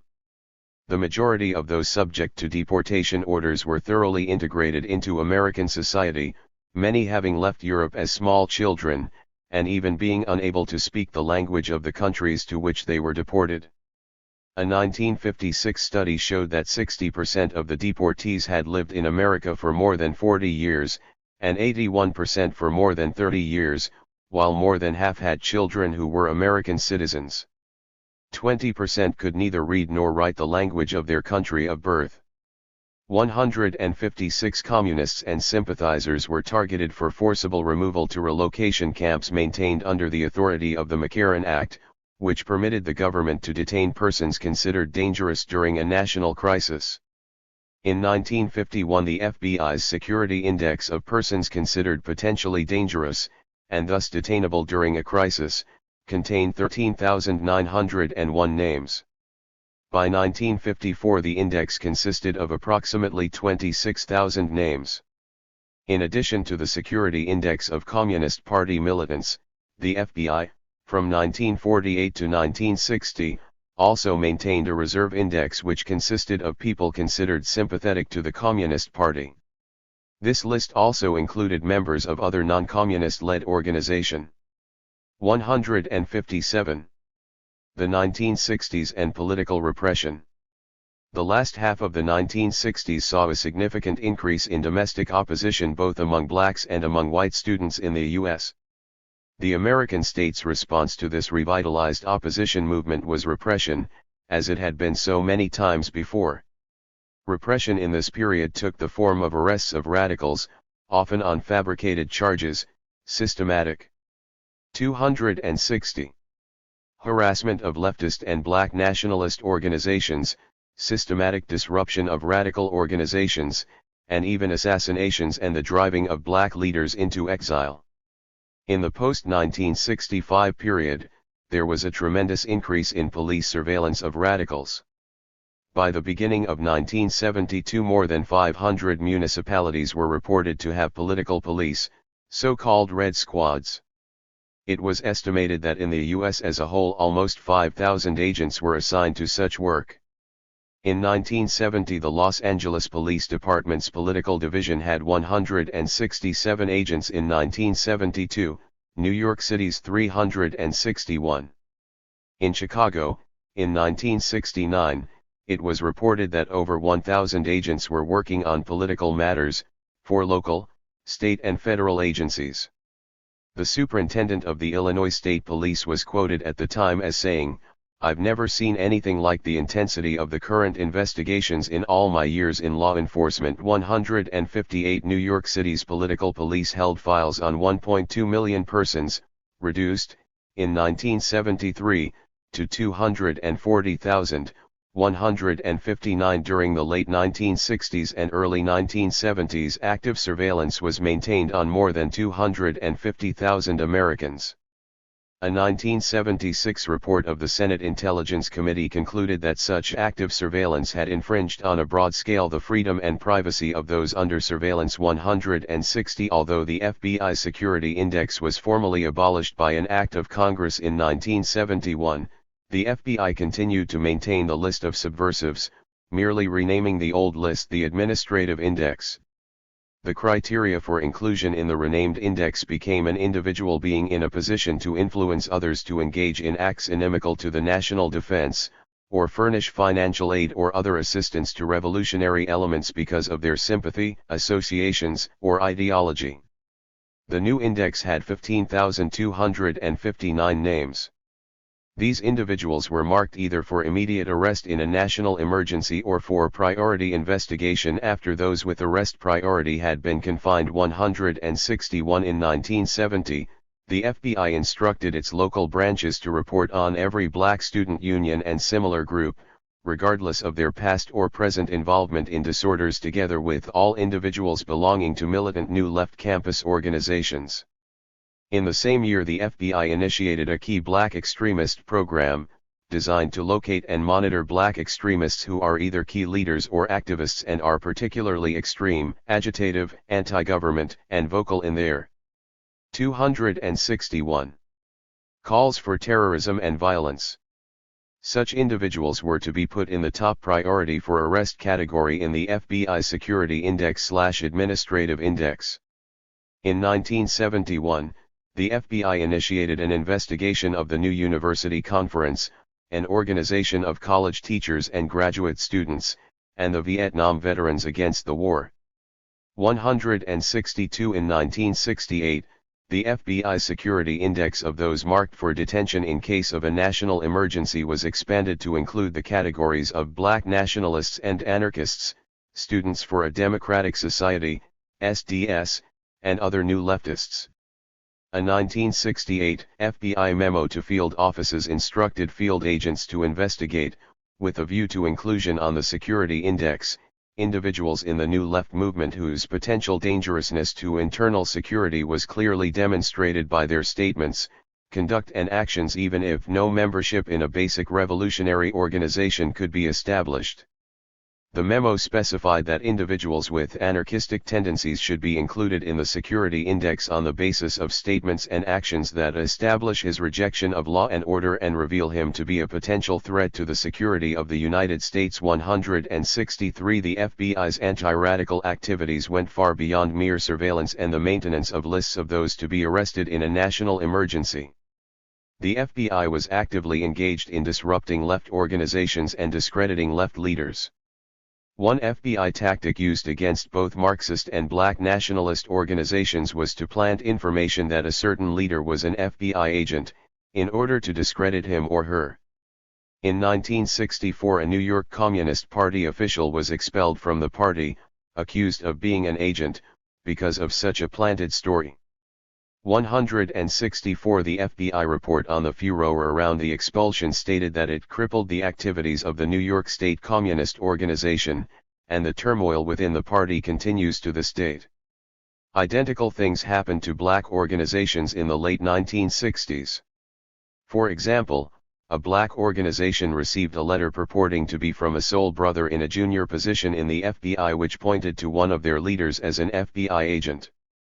In 1969, an FBI informant originated a story that a local draft counselor was an FBI agent.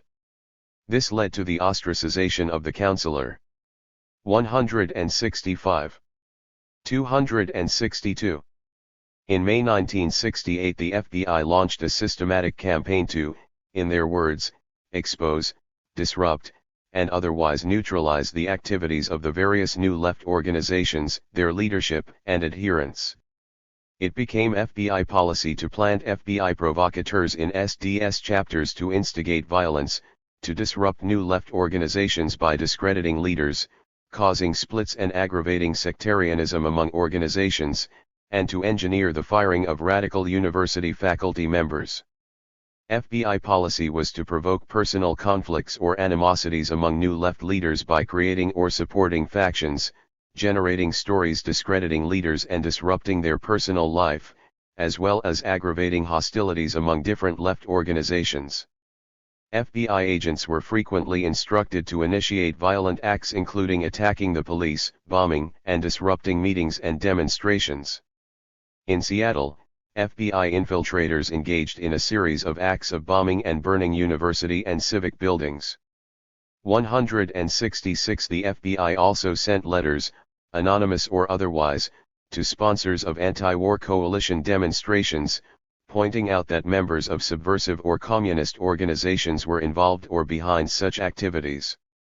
Such letters were sent to owners of meeting places in order that the use of such facilities would be denied to anti-war meetings, or to liberal participants in such activities, to cause them to drop out by red baiting, and to the press, to give them material to run exposes about communist infiltration of the anti-war movement. 167 The tactic of turning competing groups against each other, i.e. originating or exaggerating sectarianism, was also an FBI ploy, exercised both with the Marxist left and within the black movement. In 1966 the FBI's Operation Hoodwink was initiated to set the Communist Party and organized crime against each other by sending forged threatening letters to both. Later, in California, a similar technique was used to provoke violence between the Black Panthers and non-Marxist black nationalists. 168 In 1968 the FBI stirred up factionalism in the Los Angeles SDS by having an informant accuse two leaders of embezzling funds. According to the FBI report on this incident, these accusations culminated in fistfights and acts of name-calling at several of the recent SDS meetings. 169. 263. Documents obtained from the FBI through court action by the Socialist Workers' Party, SWP, revealed infiltration of the strong Bloomington, Indiana SWP youth group chapter in order to bring about a split in philosophy. These documents also revealed that, by means of provocative anonymous letters, the FBI intervened in Atlanta in January 1970 in order to reopen a split between the SWP and its allies and the Revolutionary Youth Movement. 170 Such actions reflect a central tactic of the FBI campaign of systematic disruption, sowing sectarianism in order to weaken and divide the left. This tactic worked extremely well, and although the evidence is not decisive, it undoubtedly played an important role in the destruction of the SDS and its disintegration into many small, ineffective, and mutually antagonistic factions in the 1969-73 period. The FBI was especially concerned about the threat from black organizations and directed much of its energy into both disrupting and discrediting them and sowing dissension between black and predominantly white organizations, as well as animosities among blacks and white members of the same leftist organizations. In March 1968 the FBI put into operation its COINTELPRO strategy against what J. Edgar Hoover labeled, black hate groups. Hoover's March 1968 memo, which outlined the objectives of this program, included the following points. 1. Prevent the coalition of militant black nationalist groups. In unity there is strength. An effective coalition of black nationalist groups might be the first step toward a real Mau Mau in America, the beginning of a true black revolution. 2. Prevent the rise of a messiah who could unify and electrify the militant black nationalist movement. 3. Prevent militant black nationalist groups and leaders from gaining respectability, by discrediting them to three separate segments of the community: the responsible black community, the white community and Negro radicals. 264. 4. Prevent the long-range growth of militant black nationalist organizations, especially among youth. 171. In addition to the FBI efforts to sow discord between black Marxist and non-Marxist nationalists, the FBI emphasized preventing unity between black and white radicals. It was deeply concerned, in 1964 and 1965, when the followers of Malcolm X were becoming close to the Socialist Workers' Party. 172. Documents obtained through court action by the SWP revealed that the FBI made concerted efforts to stir up racial antagonisms within that organization by anonymous letters, often racist letters sent to blacks allegedly from white comrades, and arguments about racial imbalance in favor of whites in leading bodies. One such letter sent to black SWP leader Paul Boutel stated, "Some of us within the party are fed up with the subversive effect you are having on the party, but since a few see your presence as an asset, because of your color only, not much can be said openly. Why don't you and the rest of your fellow party monkeys hook up with the Panthers where you'd feel at home?" 173. Another anonymous FBI letter, attempting to disrupt the new mobilization committee to end the war in Vietnam by stirring up racial antagonisms and race-baiting, argued, "Over the past several years the Trotskyites have literally taken control of the body proper and have repeatedly resisted efforts to recruit black brothers into NMC leadership. I have been sickened, on more than one occasion, by the promises made to the Black United Front, promises not kept, promises made with the mouth and not the heart. In the main, NMC leadership has been no better than the racist politicians and phony liberals who give lip service to the black community and turn their backs on any positive action. The NMC leadership has 265 demonstrated an appalling lack of sensitivity towards the largest minority in the country. The situation must be rectified immediately." This letter ended, "Just for the record, I am not black." 174. This two-pronged effort by the FBI to drive blacks out of multinational Marxist organizations by the use of racism, and to disrupt and discredit predominantly white organizations through false claims of white racism, especially by not having a high proportion of black leaders, also appears to have been very successful.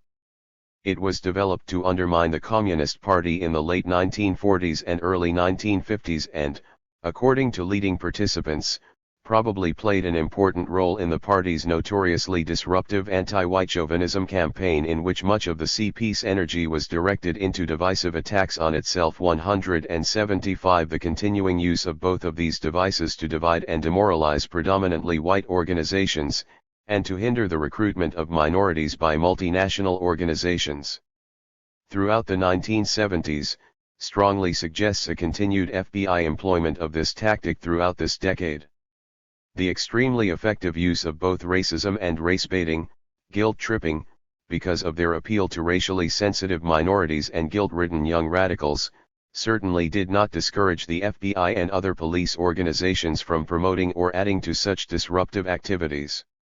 The FBI also attempted to disrupt the personal lives of leading leftists by writing letters to spouses of activists, claiming that their partners were engaged in extramarital affairs. Martin Luther King was the subject of such harassment by the FBI. Other COINTELPRO operations included attempting to get radical teachers fired from their jobs by writing anonymous letters to employers, mailing abusive anonymous letters to radicals, circulating false information about events, canceling reservations for meeting places made by leftist groups, distributing phony right-wing campus newspapers attacking local leftists, actual physical assaults on dissidents, burning or disabling of cars owned by radicals, stealing mail, kidnapping of militants, and widespread use of illegal bugs. 176. 266. The FBI was instrumental in the dismissal of Assistant Professor Morris Starsky from the University of Arizona in the late 1960s, because it is apparent that new left organizations and activities in the Phoenix metropolitan area have received their inspiration and leadership almost exclusively from the members of the faculty in the Department of Philosophy at Arizona State University, ASU, chiefly Assistant Professor Morris Starsky. FBI tactics used against Starsky included sending anonymous and slanderous letters to those members of the faculty committee who heard the charges against him. 177 From May 1968 through to the spring of 1971, the New Left was the target of about 290 separate disruptive actions by the FBI. More than half of the 73 individuals who were on the FBI's key activist list of New Leftists between 1968 and 1971 were subject to some type of prosecutive action by local or federal officials. Approximately 40% of COINTELPRO activity directed against the New Left was devoted to keeping left leaders from speaking, teaching, writing or publishing. 178 State repression of the New Left and the Black nationalist movement went considerably beyond disruptive tactics and spreading discord.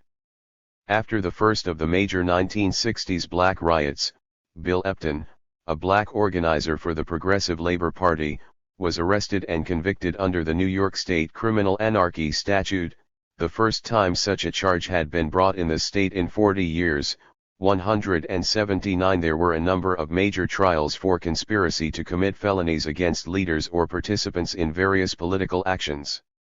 The most famous of these was the so-called Chicago 8 trial against a number of national anti-war leaders who were involved in organizing demonstrations at the Democratic National Convention in 1968. They were charged with conspiracy to cross interstate lines with the intent to incite a riot. 180 other major conspiracy trials took place in Seattle.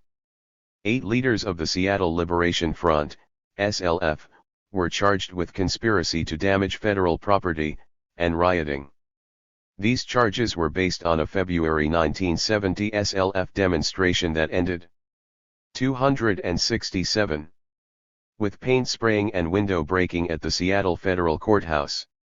Although the demonstration was organized only 10 days in advance, the indictment charged 4 of the defendants with crossing state lines the previous December with intent to incite a riot.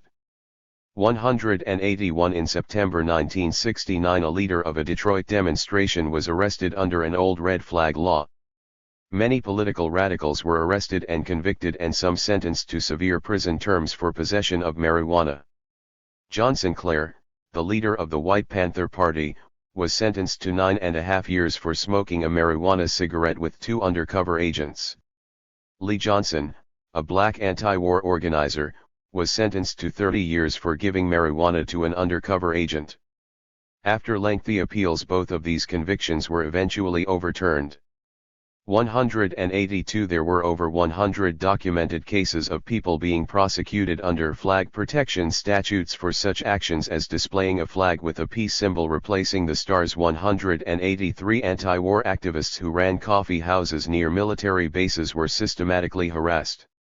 3 operators of such a coffee house in Columbia, South Carolina were sentenced to 6 years in prison, eventually reduced to a year of probation and a suspended sentence, and their coffee house padlocked, on a charge of keeping and maintaining a public nuisance.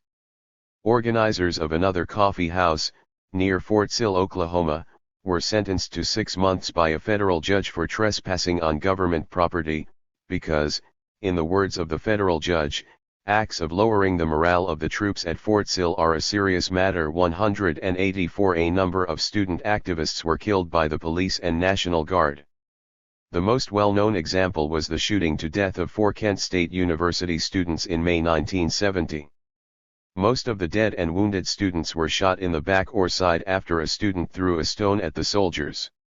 While the local grand jury absolved the National Guard, they indicted 25 students, faculty members, and ex-students on felony charges stemming from the incident. 185 A less publicized but equally significant event occurred at the same time at Black Jackson State College in Mississippi. In July 1970, a student activist was killed by police in Madison, Wisconsin, as were 2 students in Lawrence, Kansas. 2 students were also killed by the police at Southern University. 268. In Louisiana. The local grand jury investigation concluded that there was no justification for the shootings. 186 The grand jury system during 1970–73 was employed as an instrument for intimidating and harassing leftists. Coordinated by the Internal Security Division of the Justice Department, grand juries went on what came to be called fishing expeditions, In the 1970–73 period, over 1,000 people were subpoenaed before over 100 grand juries to testify about their own and other people's radical activities. Those subpoenaed were required to testify in secret, without legal counsel, under threat of jail for contempt. In 1970 a new federal law was passed that denied the right of those subpoenaed to refuse to testify on the grounds of the Fifth Amendment right not to incriminate oneself.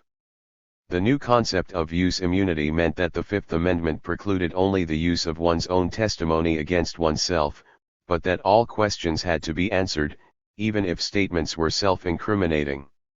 187. As in all repressive periods, leftists were dismissed from teaching positions. At San Francisco State 3 professors were dismissed and 2 others denied tenure.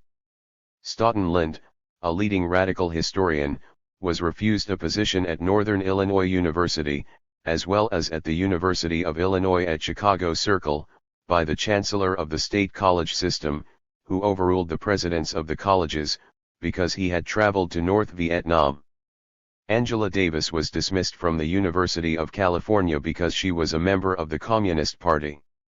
A political science professor at the University of Vermont, Michael Parenti, an economics professor at San Diego State, Peter Boehmer, and a philosophy professor at Arizona State, Morris Starsky, were all fired for their anti-war activities. Other dismissals occurred at the University of Connecticut, the City University of New York, Oklahoma State University, and the University of Wisconsin at Milwaukee. 188 Again, as in other periods, the state censored literature and other media it considered subversive of the existing order. In May 1967, the Postmaster General banned a journal published in China from the U.S. mails on the grounds that it encouraged black soldiers to sabotage operations in Vietnam.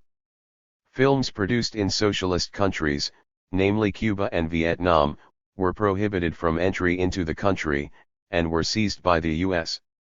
269. Government at scheduled showings when copies were obtained in spite of the federal ban.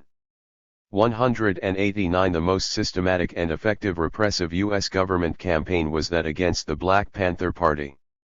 Unlike the white student New Left, the Panthers, an explicitly revolutionary Marxist-Leninist organization, were, in the late 1960s, in the process of acquiring a mass base among working and lower-class groups within the black community.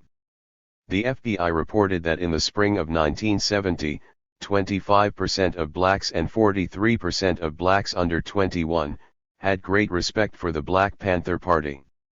The FBI, in a special top-secret report to the President, in June of 1970, described the party as the most active and dangerous black extremist group in the United States. 190 A systematic national campaign organized by the U.S. federal government in coordination with state and local police and intelligence units in order to destroy the party, included sowing dissidents, mass arrests, political trials for conspiracy, and assassinations of Panther leaders. Such techniques succeeded in suppressing the Panthers everywhere except in its original home, the Oakland area. In 1968 and 1969 Black Panther offices were raided 18 times by the police, 3 Panthers were deported from the U.S., and 21 cases of police harassment of individuals were documented. During this period 768 members of the Black Panthers were arrested on a total of 1,003 charges, including 178 charges of possession of weapons, 96 of disorderly conduct and disturbing the peace, 92 of attempted murder, or conspiracy to murder, 38 of conspiracy to bomb, 16 of rioting or conspiring to riot, 36 of illegally selling newspapers, 11 of unlawful assembly and 1 charge of setting up an unlawful table. A high proportion of the charges were eventually dropped, which suggests that many arrests were for purposes of harassment. In those cases where data exists, there was a conviction rate of 88%. 191 Black Panther leader Huey P. Newton was charged with the murder of a policeman and spent 22 months in jail before being released. The other most prominent Panther, Bobby Seale, was tried as one of the Chicago 8, for conspiracy to cross state lines with the intent to riot, although he had participated in the events only at the 1968 Democratic Convention as a substitute speaker at a rally.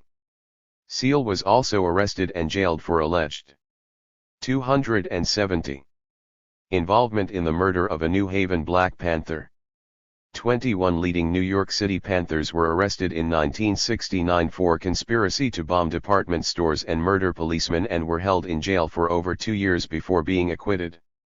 The climax of the nationally coordinated police suppression of the Panthers occurred in December 1969 when Chicago police raided the apartment of Fred Hampton, head of the Panthers' Chicago section, and killed him in his bed.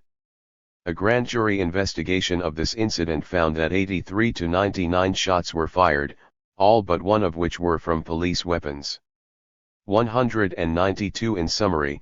The U.S. state in the late 1960s responded as it had in any comparable period when there was a growing threat to the dominant system of property and privilege. Repressive measures grew in harshness parallel with the growth in numbers and the radicalism of the left. Repressive measures were focused on what was seen as the most important danger threatening the black movement and the possibility of black nationalist white Marxist unity. Repressive measures were cancelled and even publicly repudiated in the mid-1970s after both the black nationalist and New Left movements had been decimated. Between 1974 and 1980, there was no challenge of any consequence to the dominant system of property and privilege and no effective movement opposed to U.S. foreign policy, and thus it was one of the most tolerant and least politically repressive periods in U.S. history. When there is no need for repression, there is no repression. In the early 1980s, at the beginning of the Reagan administration and with the imminent probability of a revival of U.S. imperial intervention overseas, cutbacks in social programs at home, and the consequent probability of a rebirth of the anti-war, student, and national minority movements, it can be expected that the state will once again resort to the appropriate measures to ensure law and order, privilege and property. 271. United States support of repressive regimes overseas in the 1960s and 1970s. In the 1965-80 period there was a systematic denial of basic civil liberties in most U.S.-supported client states of the Far East and Latin America. Suppression in these countries was qualitatively greater than anything experienced in the Soviet Union or in other socialist countries, Kampuchea aside, in the same period. The most brutal suppression of civil liberties at this time was probably in Uruguay, Guatemala, and Indonesia, where political opponents were systematically killed on a massive scale, without benefit of even a formal trial. Amnesty International, in September 1979, announced that since 1966 more than 20,000 Guatemalans had been killed for political reasons by the military government and its supporting death squads, mostly off-duty policemen, 2,000 between mid-1978 and the end of 1979.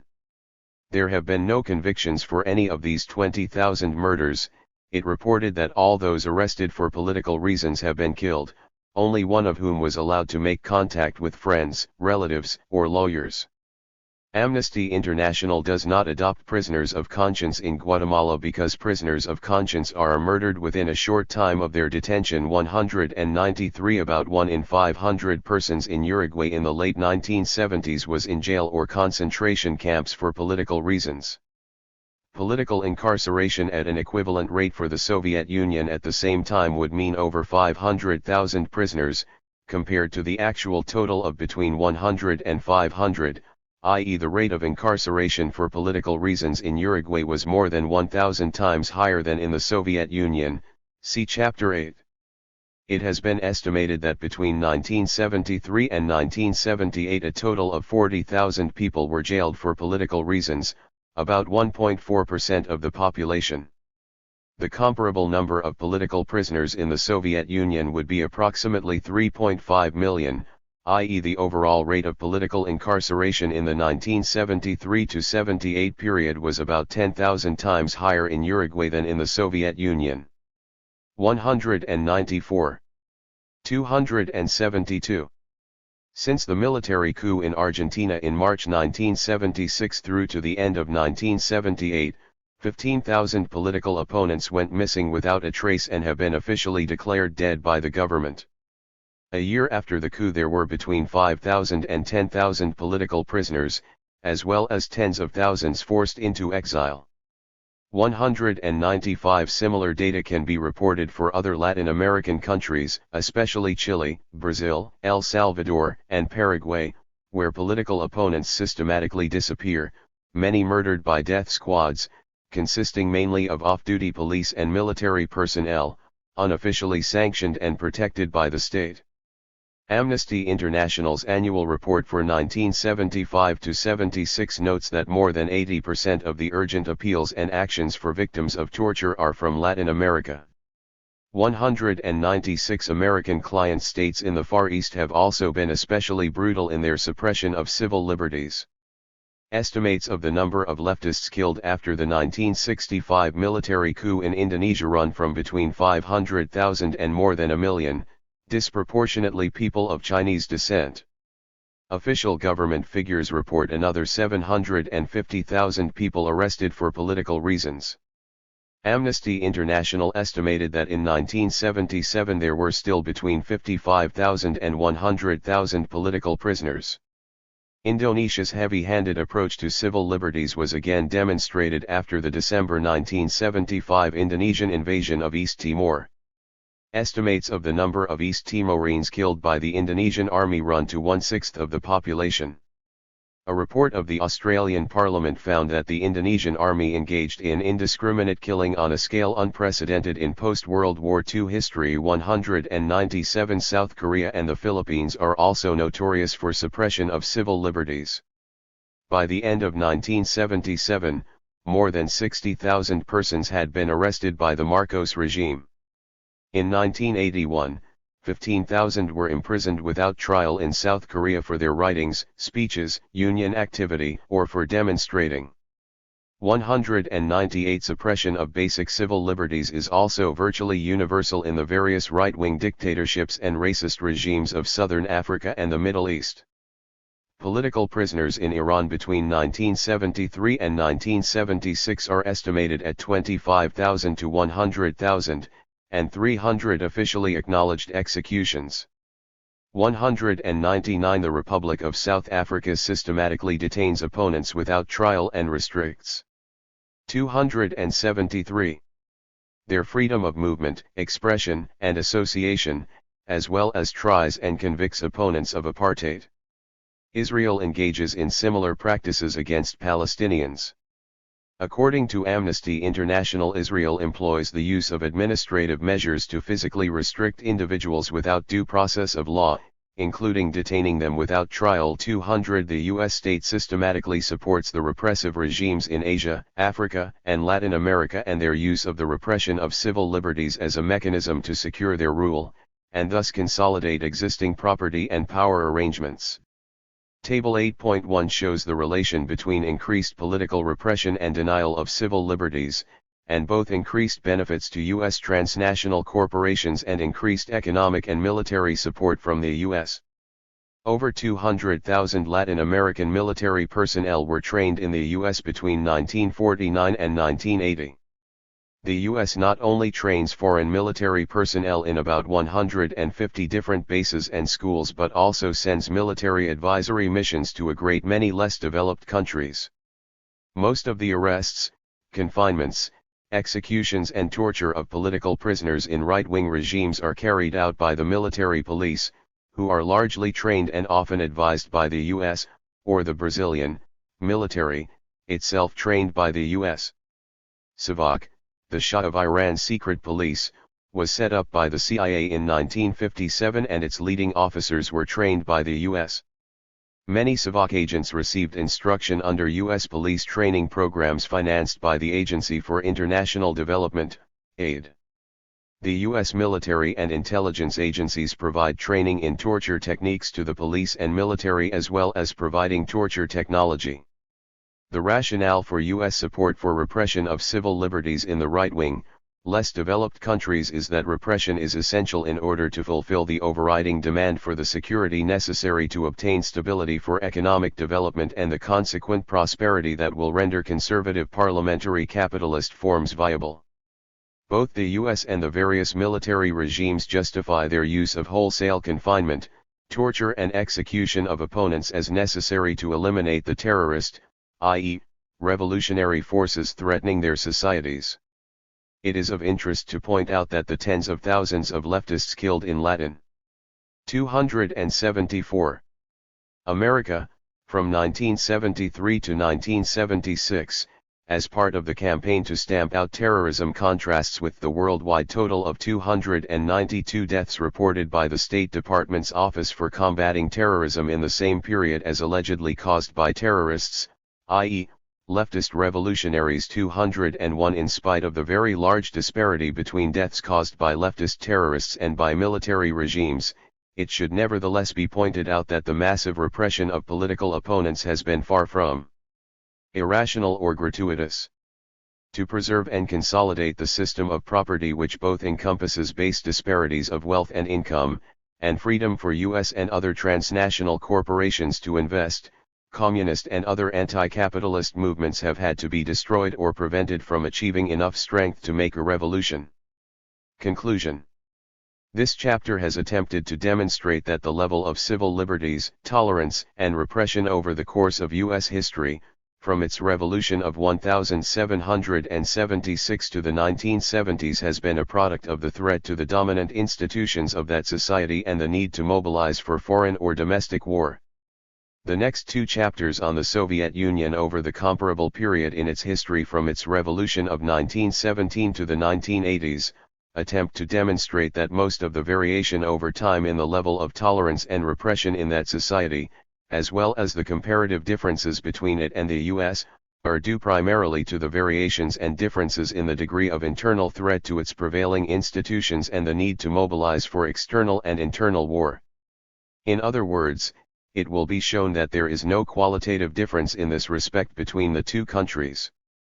7. Toleration and repression in the USSR, 1918 to 54.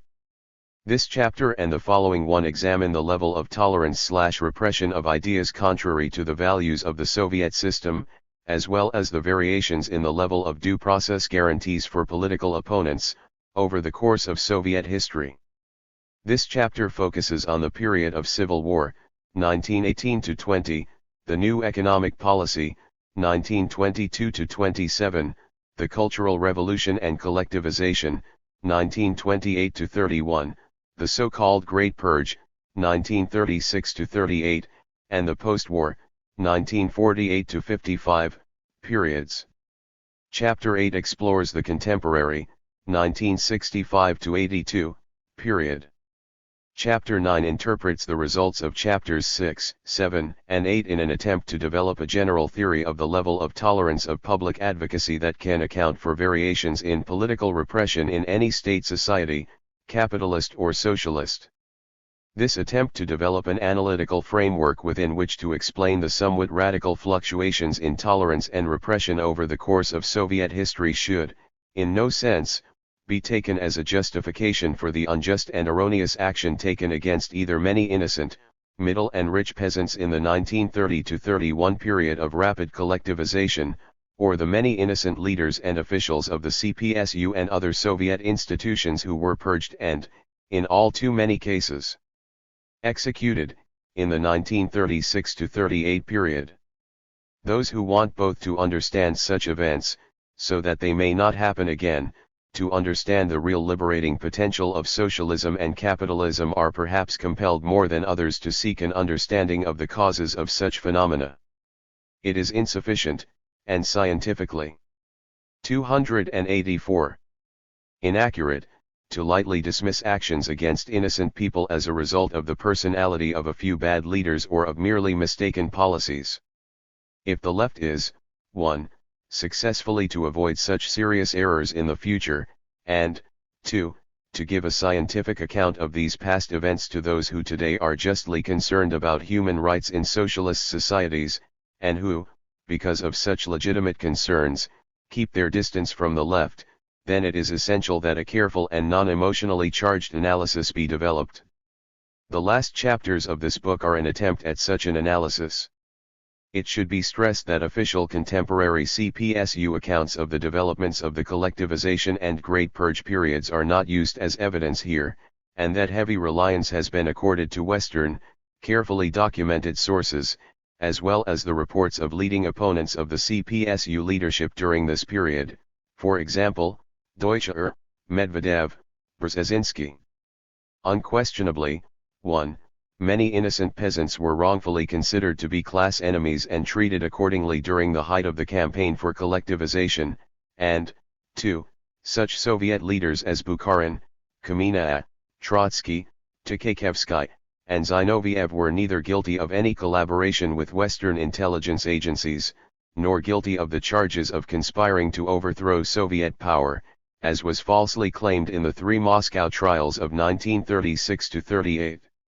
This chapter attempts to show that the considerable variations in the level of tolerance/repression during the 1918–54 period of Soviet history were essentially a result of the considerable variations in the level of domestic conflict and threat of external invasion.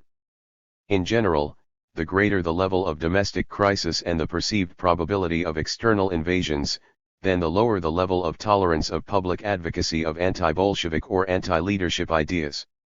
The more secure the international situation, and the higher the level of domestic legitimacy, the greater the tolerance of alternative perspectives, as well as the more secure are due process guarantees, such as that of a fair trial. The variations in tolerance/repression over Soviet history are accounted for without reference to personalities, megalomania, or inherent tendencies to bureaucratization, that is, repression is analyzed in materialist terms. 285.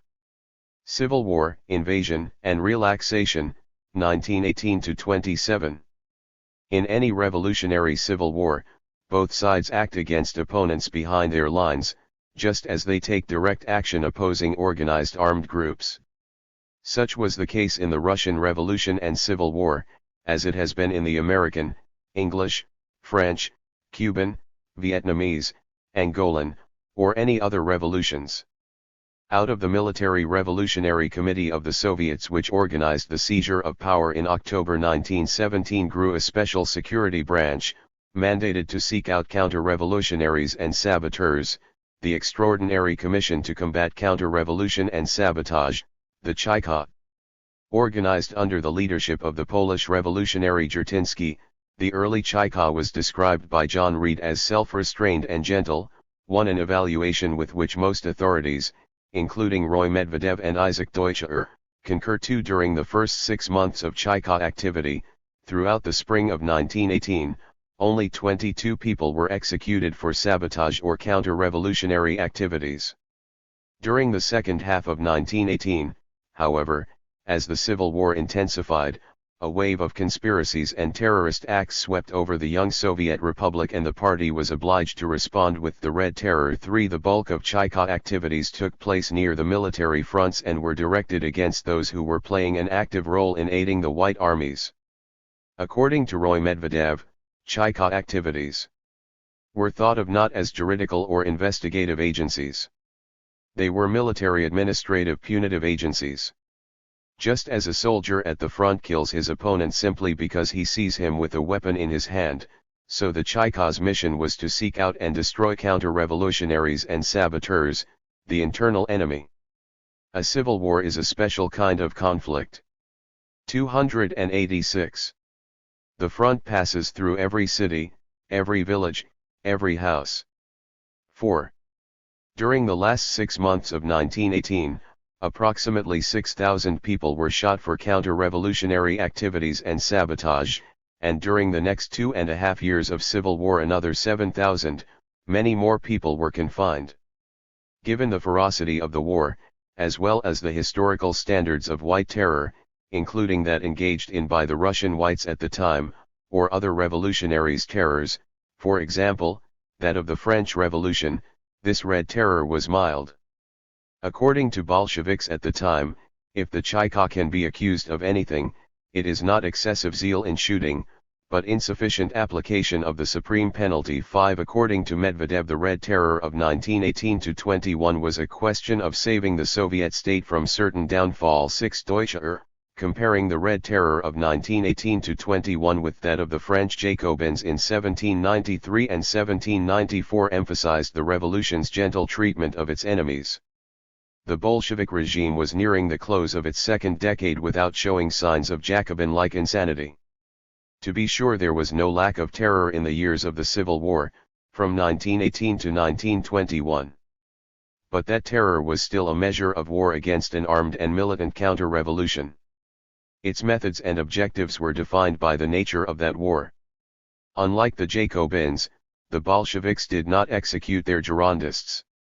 The most eminent spokesmen of Menshevism, Martov, Dan, Abramovich, were either allowed to leave or were exiled from Russia after their party had been banned. A handful of those who stayed behind were imprisoned, but most Mensheviks, reconciling themselves to defeat, loyally served in the Soviet administration and even on the staffs of the leading Bolsheviks. 7. During these early years, not only did other revolutionaries, Mensheviks, social revolutionaries, etc., receive liberal treatment, but workers and peasants were treated with considerably greater -27. 287. Leniency than those of other class backgrounds, especially landlords and capitalists. 8. Once the tide turned in the Civil War, the extraordinary measures that had been necessary to secure victory in the 1918-19 period were greatly limited. After the Red Army defeated Denikin in January 1920, Lenin instructed Chertinsky to cease using the death penalty and other extraordinary measures. In his report to the All-Union Central Executive Committee on February 2, 1920, Lenin argued, "We were forced to use terror because of the terror practiced by the Entente, when strong world powers threw their hordes against us, not avoiding any type of combat. We would not have lasted 2 days had we not answered these attempts of officers and white guardists in a merciless fashion. This meant the use of terror, but this was forced upon us by the terrorist methods of the Entente. But as soon as we attained a decisive victory, even before the end of the war, immediately after taking Rostov, we gave up the use of the death penalty and thus proved that we intend to execute our own program in the manner that we promised. We say that the application of violence flows out of the decision to smother the exploiters, the big landowners and the capitalists. As soon as this was accomplished, we gave up the use of all extraordinary methods. We have proved this in practice." 9. The regime of political prisoners during the Civil War, throughout the 1920s and in many respects until 1937, was both lenient and oriented to rehabilitation. To quote Roy Medvedev, "They received extra food, were exempt from forced labor, and were not subject to humiliating inspections. In political jails self-government was allowed, the politicals elected elders, who dealt with the prison administration." 288. They kept their clothes, books, writing materials, and pocket knives. They could subscribe to newspapers and magazines. Torture was prohibited until 1937. A Chayka special order issued in December 1929 reads, "Information received by the Chayka establishes that members of various anti-Soviet parties arrested in political cases are being kept in very bad conditions. The Chayka points out that the above-listed categories of people must not be regarded as undergoing punishment, but as temporarily isolated from society in the interests of the revolution. The conditions of their detention must not have a punitive character." 10. The year between the time when it was clear that the Bolsheviks had won the Civil War and the 10th Party Congress was a period of intense public debate among different factions of the Communist Party about how the institutions of socialism ought to be shaped, and what policies of socialist transition ought to be implemented. Perhaps the most controversial debate occurred around the role of unions. Different factions and individuals put forth a wide range of proposals. For example, Trotsky argued there was no need for them, the so-called workers' opposition that they should directly run the enterprises, Lenin for a middle position. Just 6 days before the 10th Party Congress was to convene, the Kronstadt Mutiny broke out, convulsing both the country and the party. In addition to developing and adopting the new economic policy, involving major economic concessions to the peasants, as a way of dealing with the crisis, the party also tightened its internal discipline. It was considered that the extent of public disagreement during the previous year, especially around the question of the role of trade unions, which centered on the recurrent debate among socialists regarding whether workers' councils or a central plan should be primary, reduced both the party's public and internal effectiveness, and incited the demands of the Kronstadt sailors, who adopted a program of workers. -27. 289. Self-management very similar to that of the workers' opposition within the party. In response, the party Congress passed a resolution which, for the first time, banned organized factions in the party. The resolution called for the dissolution of all party groups with separate platforms and provided for expulsion from the party for continued factionalism. The resolution criticized party groups with separate platforms and with the determination to a certain extent to become self-contained and to create their own group discipline as being incompatible with the party's social role. It went on to insist that, everyone who criticizes in public must keep in mind the situation of the party in the midst of the enemies by which it is surrounded. 11. At the end of the Civil War, and once the new economic policy had diffused the discontent manifested in the Kronstadt Rising, there was a regularization of the judicial and police system. In 1922 a new system of civil and criminal courts was created to replace the revolutionary tribunals, while socialist law codes were promulgated for the first time. The Chayka was abolished in February 1922. The Bolsheviks, however, realizing that there was a continuing need to investigate, and for limited actions against, both domestic opponents and foreign agents, created the GPU, the State Political Directorate of the Commissariat of the Interior, to carry on such work.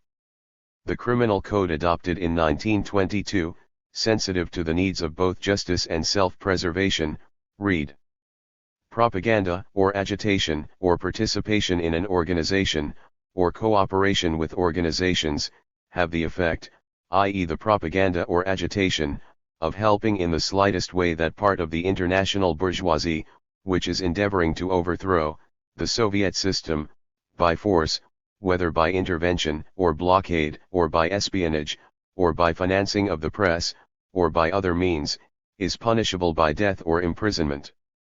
12. The courts were also given power to punish any socially dangerous act, which was defined as any act that menaced the stability of the dictatorship of the proletariat, was an obstacle to 290. The development of socialism, or disorganized social relations.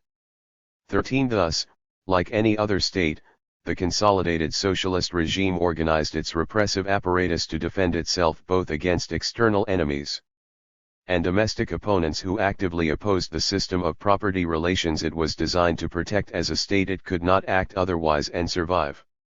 During the first 4 years of Soviet power, non-Bolshevik working-class parties continued to operate legally in the Soviet Union.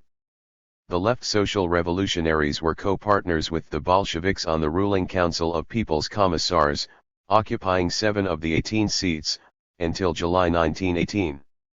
When, in July 1918, the left social revolutionaries declared themselves in opposition to the Bolshevik leadership of the Civil War, and actually organized an armed insurrection, they were temporarily banned from participation in the Soviets. Although they had not supported the seizure of power, the right social revolutionaries and Mensheviks were active in the Soviets until they were banned from participation. Also in June 1918, they were temporarily excluded owing to their failure to support the Reds in the Civil War. But even after their expulsion the three parties continued to operate as legal and active political organizations. The decrees banning Menshevik and social revolutionary participation in the Soviets were rescinded in the winter of 1918-19 after these organizations declared themselves opposed to foreign intervention and to collaboration with the bourgeoisie, i.e. had declared their support of the Reds in the Civil War. The right social revolutionaries were allowed to resume publication of their newspaper in 1919, and both groups legally held congresses during 1919. In 1920 the Mensheviks were still electing substantial numbers of representatives to the Soviets in a number of cities, including Moscow. In 1920, the left social revolutionaries decided to merge into the Bolshevik Party, as did the left wing of the Jewish Bund in 1921. 14 The right social revolutionaries and Mensheviks were banned only in 1921 during the deep crisis in Soviet society caused by the strains of war, communism and massive peasant, and to a lesser degree worker, discontent was brought to a head by the naval mutiny at Kronstadt. In March 1921 the Kronstadt sailors' mutiny issued a national call to overthrow the Bolshevik leadership of the revolution. The mutiny's main demands included, the release of -27,291 all political prisoners, the abolition of the special leading position of the Communist Party, the rights of the peasants to do with their land whatever they wanted, the immediate re-election of the Soviets by free and secret ballot, and the elimination of all restrictions on freedom of speech and the press. 15 In the summer of 1922 a number of leaders of the right social revolutionaries were put on trial for involvement in counter-revolutionary activities. The right social revolutionaries had led a number of uprisings of peasants in 1920 and, in the same year, formed an alliance with the Left Cadets, a middle-class-based liberal party, against the Bolsheviks. Additionally, at its 1920 Congress there were appeals for the use of violence against Bolsheviks. Roy Medvedev, who argues that the contemporary Soviet Union should establish a multi-party system, nevertheless argues, although the Bolsheviks' treatment of the other democratic parties was not beyond reproach, it should be pointed out that the Communist Party's monopoly of political activity was a product of history. In a certain period it was an important condition for the realization of the dictatorship of the proletariat. 16. The reason the Bolsheviks gave for the creation of a single-party state in 1921 is that a single cadre party is necessary in order to unify and mobilize the people for the difficult tasks of socialist construction and national defense. It is argued that if separate parties exist, even separate socialist parties based in the working class, artificial divisions and antagonisms will result, largely generated by the needs of organizations and candidates to find and magnify issues with which to provoke and aggravate discontent in order to attempt to win. A single cadre party, it is argued, can, after hearing all sides, aggregate popular sentiments, articulate them through the language of Marxist theory, and test the validity of their explicit formulation, bringing them back to the masses in the form of meaningful slogans, programs, and policies, the process referred to by Mao Zedong as the mass line, in such a manner as to avoid creating dissension and exacerbating discontent, and instead, generating the enthusiasm. 292. And solidarity essential for the effective realization of the socialist project. It is further argued that it is possible for a single party to be authentically democratic provided it maintains firm roots among the most respected members of the working class and peasantry, who transmit the sentiments and interests of average working people, through the party's apparatus, to its leading bodies and hence to all social institutions. This conception of democracy reverts to the original usage of the term as rule by the people, rejecting the contemporary notion, predominant in Western parliamentary democracies, that popular rule is possible only by the more or less open competition of different political parties in periodic elections. The Marxist analysis of such multi-party parliamentary forms is that they can be easily manipulated, through a wide range of instrumental and structural mechanisms, to serve the propertied class and their economic system, while single-party working-class-based systems are much more responsive to the needs of working-class people, that is, are authentically democratic in the original sense of the term. Thus, in 1921, the Soviets institutionalized both a one-party system and a monolithic communist party without organized internal factions. Both institutions remain in the Soviet Union until the present day. The model of the Communist Party established in 1921 has become the model for communist parties almost everywhere, while the pre-1921 multi-faction form of Bolshevik organization, which actually led the Bolshevik seizure of state power in 1917, is largely ignored by those interested in building a party of the Leninist type *. The Soviet model of a single-party society, however, has been adopted by only minority of socialist societies, e.g. Yugoslavia, Cuba. Many others, e.g. Poland, the German Democratic Republic, China, Hungary, Bulgaria, Czechoslovakia, institutionalized a multi-party system in which the minor non-communist parties are allied to the dominant communist party in some type of a national unity front which provides a common list of candidates in elections. The amount of autonomy and influence possessed by the minor parties in such systems varies from country to country and, over time, but in all cases they are subordinate to the Communist Party. The two major non-communist parties in Poland, for example, the United Peasants' -27. 293. Party and the Democratic Party, played a somewhat independent role in the 1956–81 period, especially in the year and a half after the summer of 1980, mostly in lobbying for the special interests of their constituencies, the peasantry and middle-class intelligentsia respectively. The bans on other political parties remained but, during the period of the new economic policy, 1921–28, there was a relatively high level of tolerance for diverse perspectives in Soviet society. Restrictions on the press were relaxed and scores of private printing houses and non-party journals were founded. In the 1924–25 period, nomination rules were relaxed in order to make it easy for candidates not approved by the Communist Party to win election to the local Soviets. In new electoral instructions issued in early 1925, party organizations were told to cease to impose their list at election meetings and no longer to insist that voters be excluded merely because they have been critical of local Soviet authorities. 17 As a result, the majority of those elected to the village Soviets in the rural areas of the Ukraine and Russian Republic were non-party. After the 1927 elections, about 90% of delegates and 75% of local Soviet chairmen in both republics were non-party.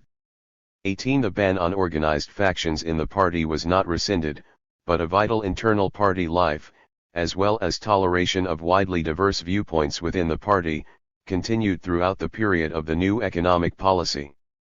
During the 1920s there was active competition among different leaders and groups within the party on the resolution of the problems facing Soviet society. The followers of Bukharin, Zinoviev, Trotsky, Tomsky and Stalin contended on questions of agricultural policy, industrialization, and foreign policy.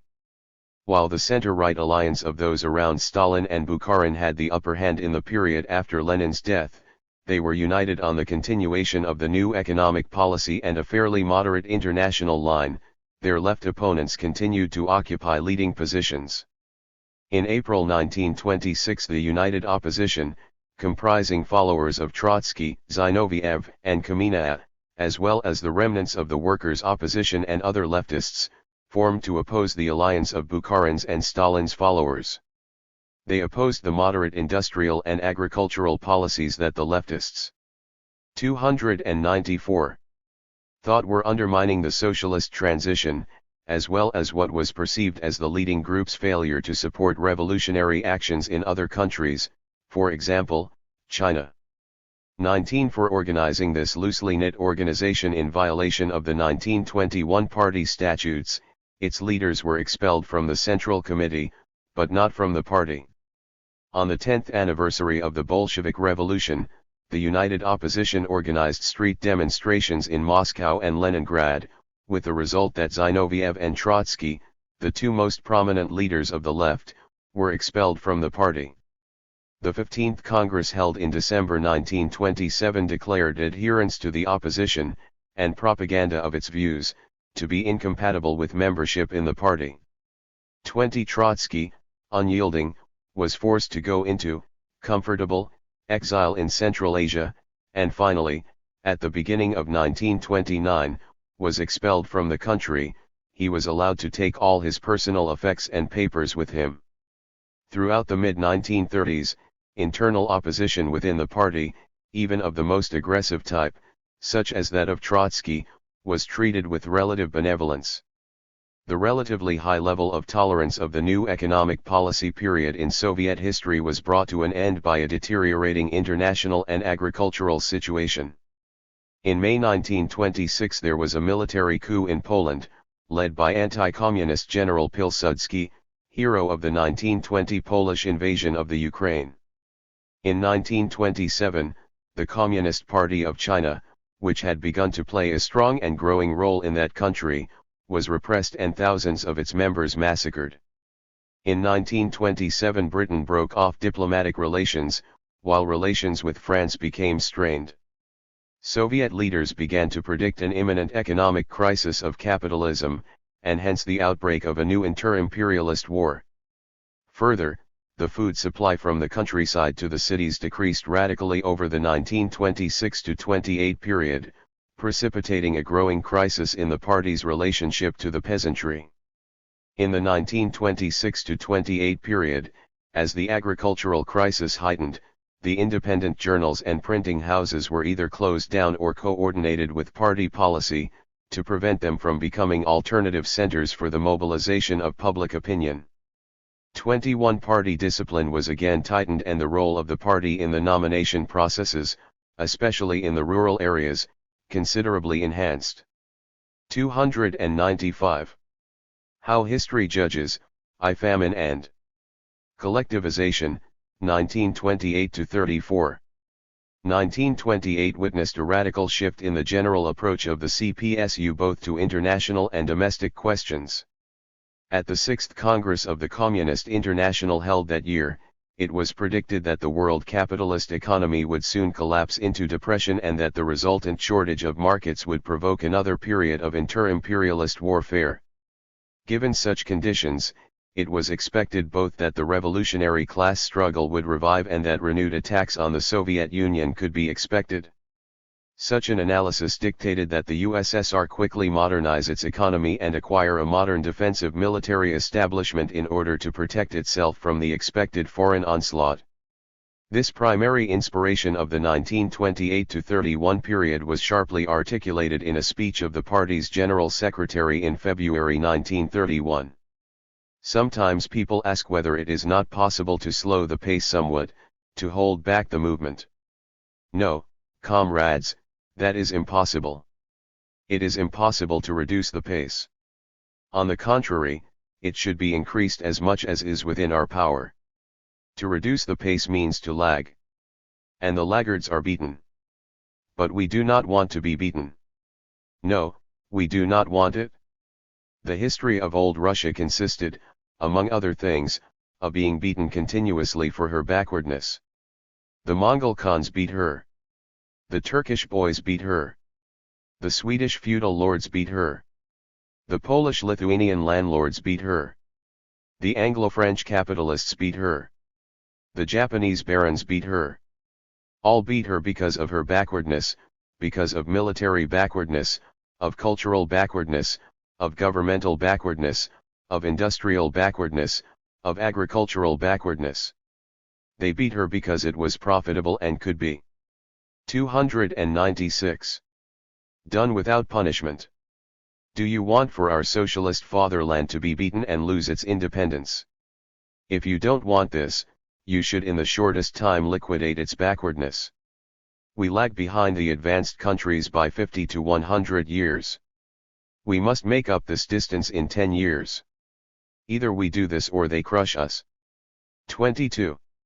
A central part of the radical shift in the CPSU's general policies in 1928 was the initiation of a cultural revolution which affected all aspects of educational, artistic, literary, academic, urban as well as industrial and agricultural policy.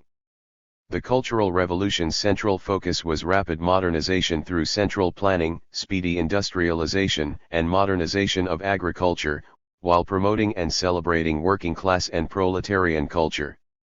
Social engineering, planning, rank and file attacks on bureaucrats, dissemination of the idea that science, planning, and dedication together could produce a great leap forward, rapid promotion of those from working class backgrounds, insistence that the arts and social sciences adopt a Marxist content, class war against the remnants of the bourgeoisie, especially in the intelligentsia, and the active encouragement of futurist projects, were all major aspects of this first cultural revolution.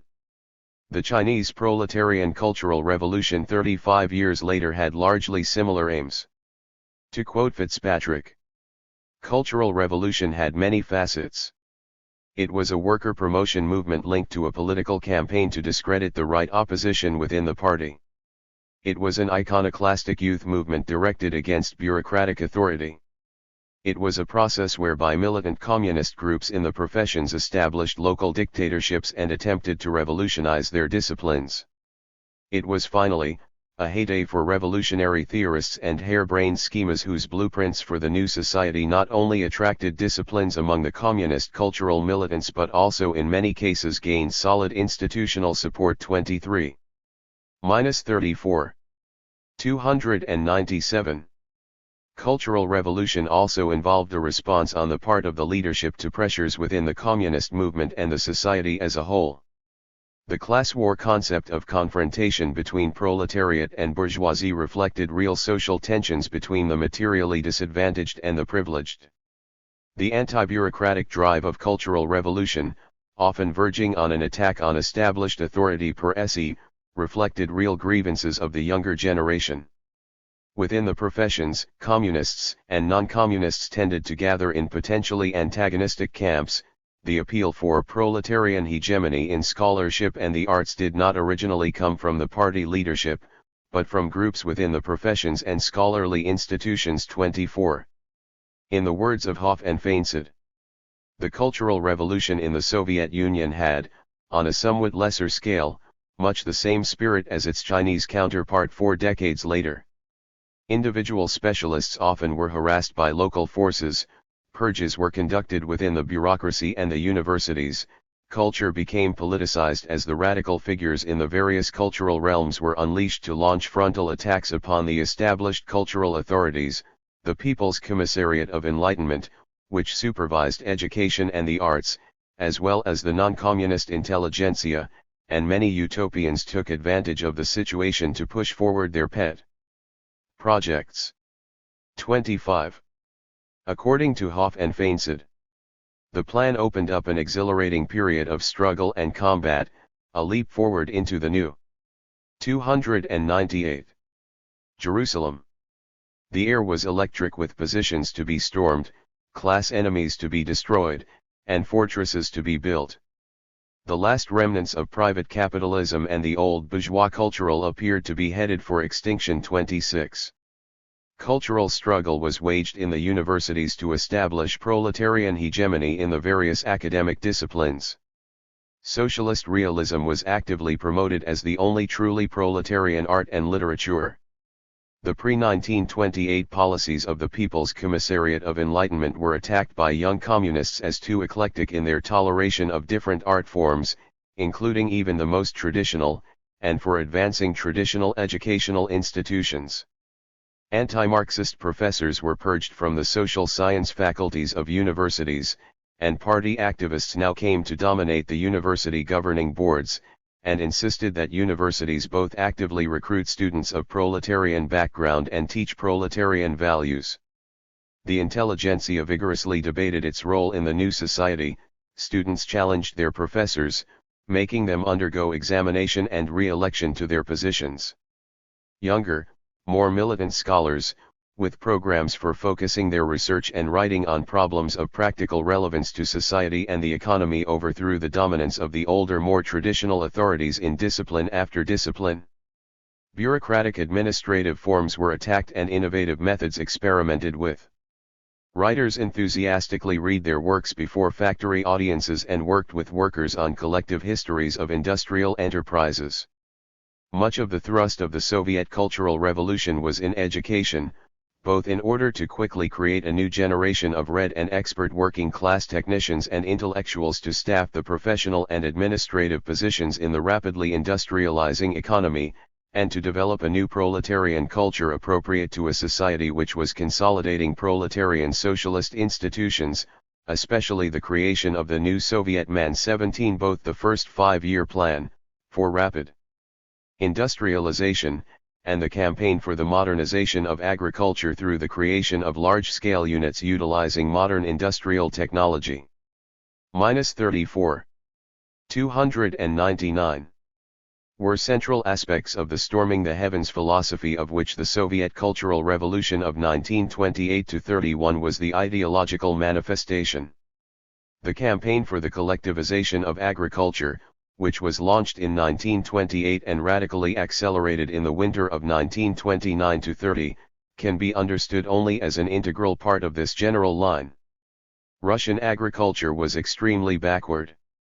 Not only had modern agricultural methods not yet made an impact, but 1/4 of the peasants did not even own a horse, less than half had a team of oxen or horses. Many poor dwarf peasants had to pull their homemade and inefficient wooden plows themselves. Further, small holdings in many areas were split by inheritance into tiny plots separated by significant distances both from the peasants' dwellings and from each other, as well as serving as a further obstacle to eventual mechanization. While about 25 to 30% of the peasants were dwarf holders using wooden plows without beasts of burden, i.e. poor peasants, and about 6% were kulaks, rich peasants, who employed the landless rural proletariat and dwarf peasants, part-time, to produce a significant surplus for themselves. The bulk of the peasantry in the 1920s were middle peasants, those who had more or less enough land as well as a minimum of equipment and beasts to maintain their families through their own labor. 28 In the 1927-28 period, Soviet society experienced an increasingly serious food crisis. Because the peasants were themselves consuming a much higher percentage of their output than they had done before the revolution, the quantity they sold to the towns from 1923 to 1928 averaged only 50% of that they had provided between 1909 and 1913. In the years 1927 and 1928 the percentage was significantly lower than in the 1923 to 28 period. In 1927 it was estimated that the grain provided to the cities was only about 2/3 of that required. In 1928 grain deliveries declined to 70% of the 1927 level. Richer peasants' attempts to drive the price of grain up by withholding it from the market coincided with the state's attempt to subsidize the consumption of the working class, while also generating funds for investment in industry. 29 This action by the rich peasants also radically affected the ability of the Soviet state to import Western technology to facilitate industrialization. Before the war, Russia, as one of the world's leading grain exporters, had exported 12.3 million tons of grain annually, and in 1926-27, 2 million tons. In 1928 the USSR had to import 250,000 tons. 30 By withholding grain, the richer peasants had produced a serious crisis for the socialist regime. The party and government's immediate response was to take extraordinary measures, including sending detachments of workers to the countryside to confiscate the hoarded grain. Class struggle was encouraged in the countryside. Poor and landless peasants were mobilized to struggle against the kulaks, e.g. 25% of confiscated grain was to be distributed to the rural poor. The party's popular mobilization of workers and the rural poor against the kulaks often led to crude and excessive actions. Further, the policy of forced requisitions produced only a short-run increase in food deliveries. The kulaks' response was to decrease production, thus reducing their confiscatable stores. 31 The party denounced the kulaks for disrupting the Soviet economic policy and, in July 1928, directed its cadre to strike hard at the kulaks, a radical reversal of the new economic policy of alliance with the peasantry, support which the party now felt the kulaks had abused. 32 At the same time, however, the party renounced the continuation of extraordinary measures.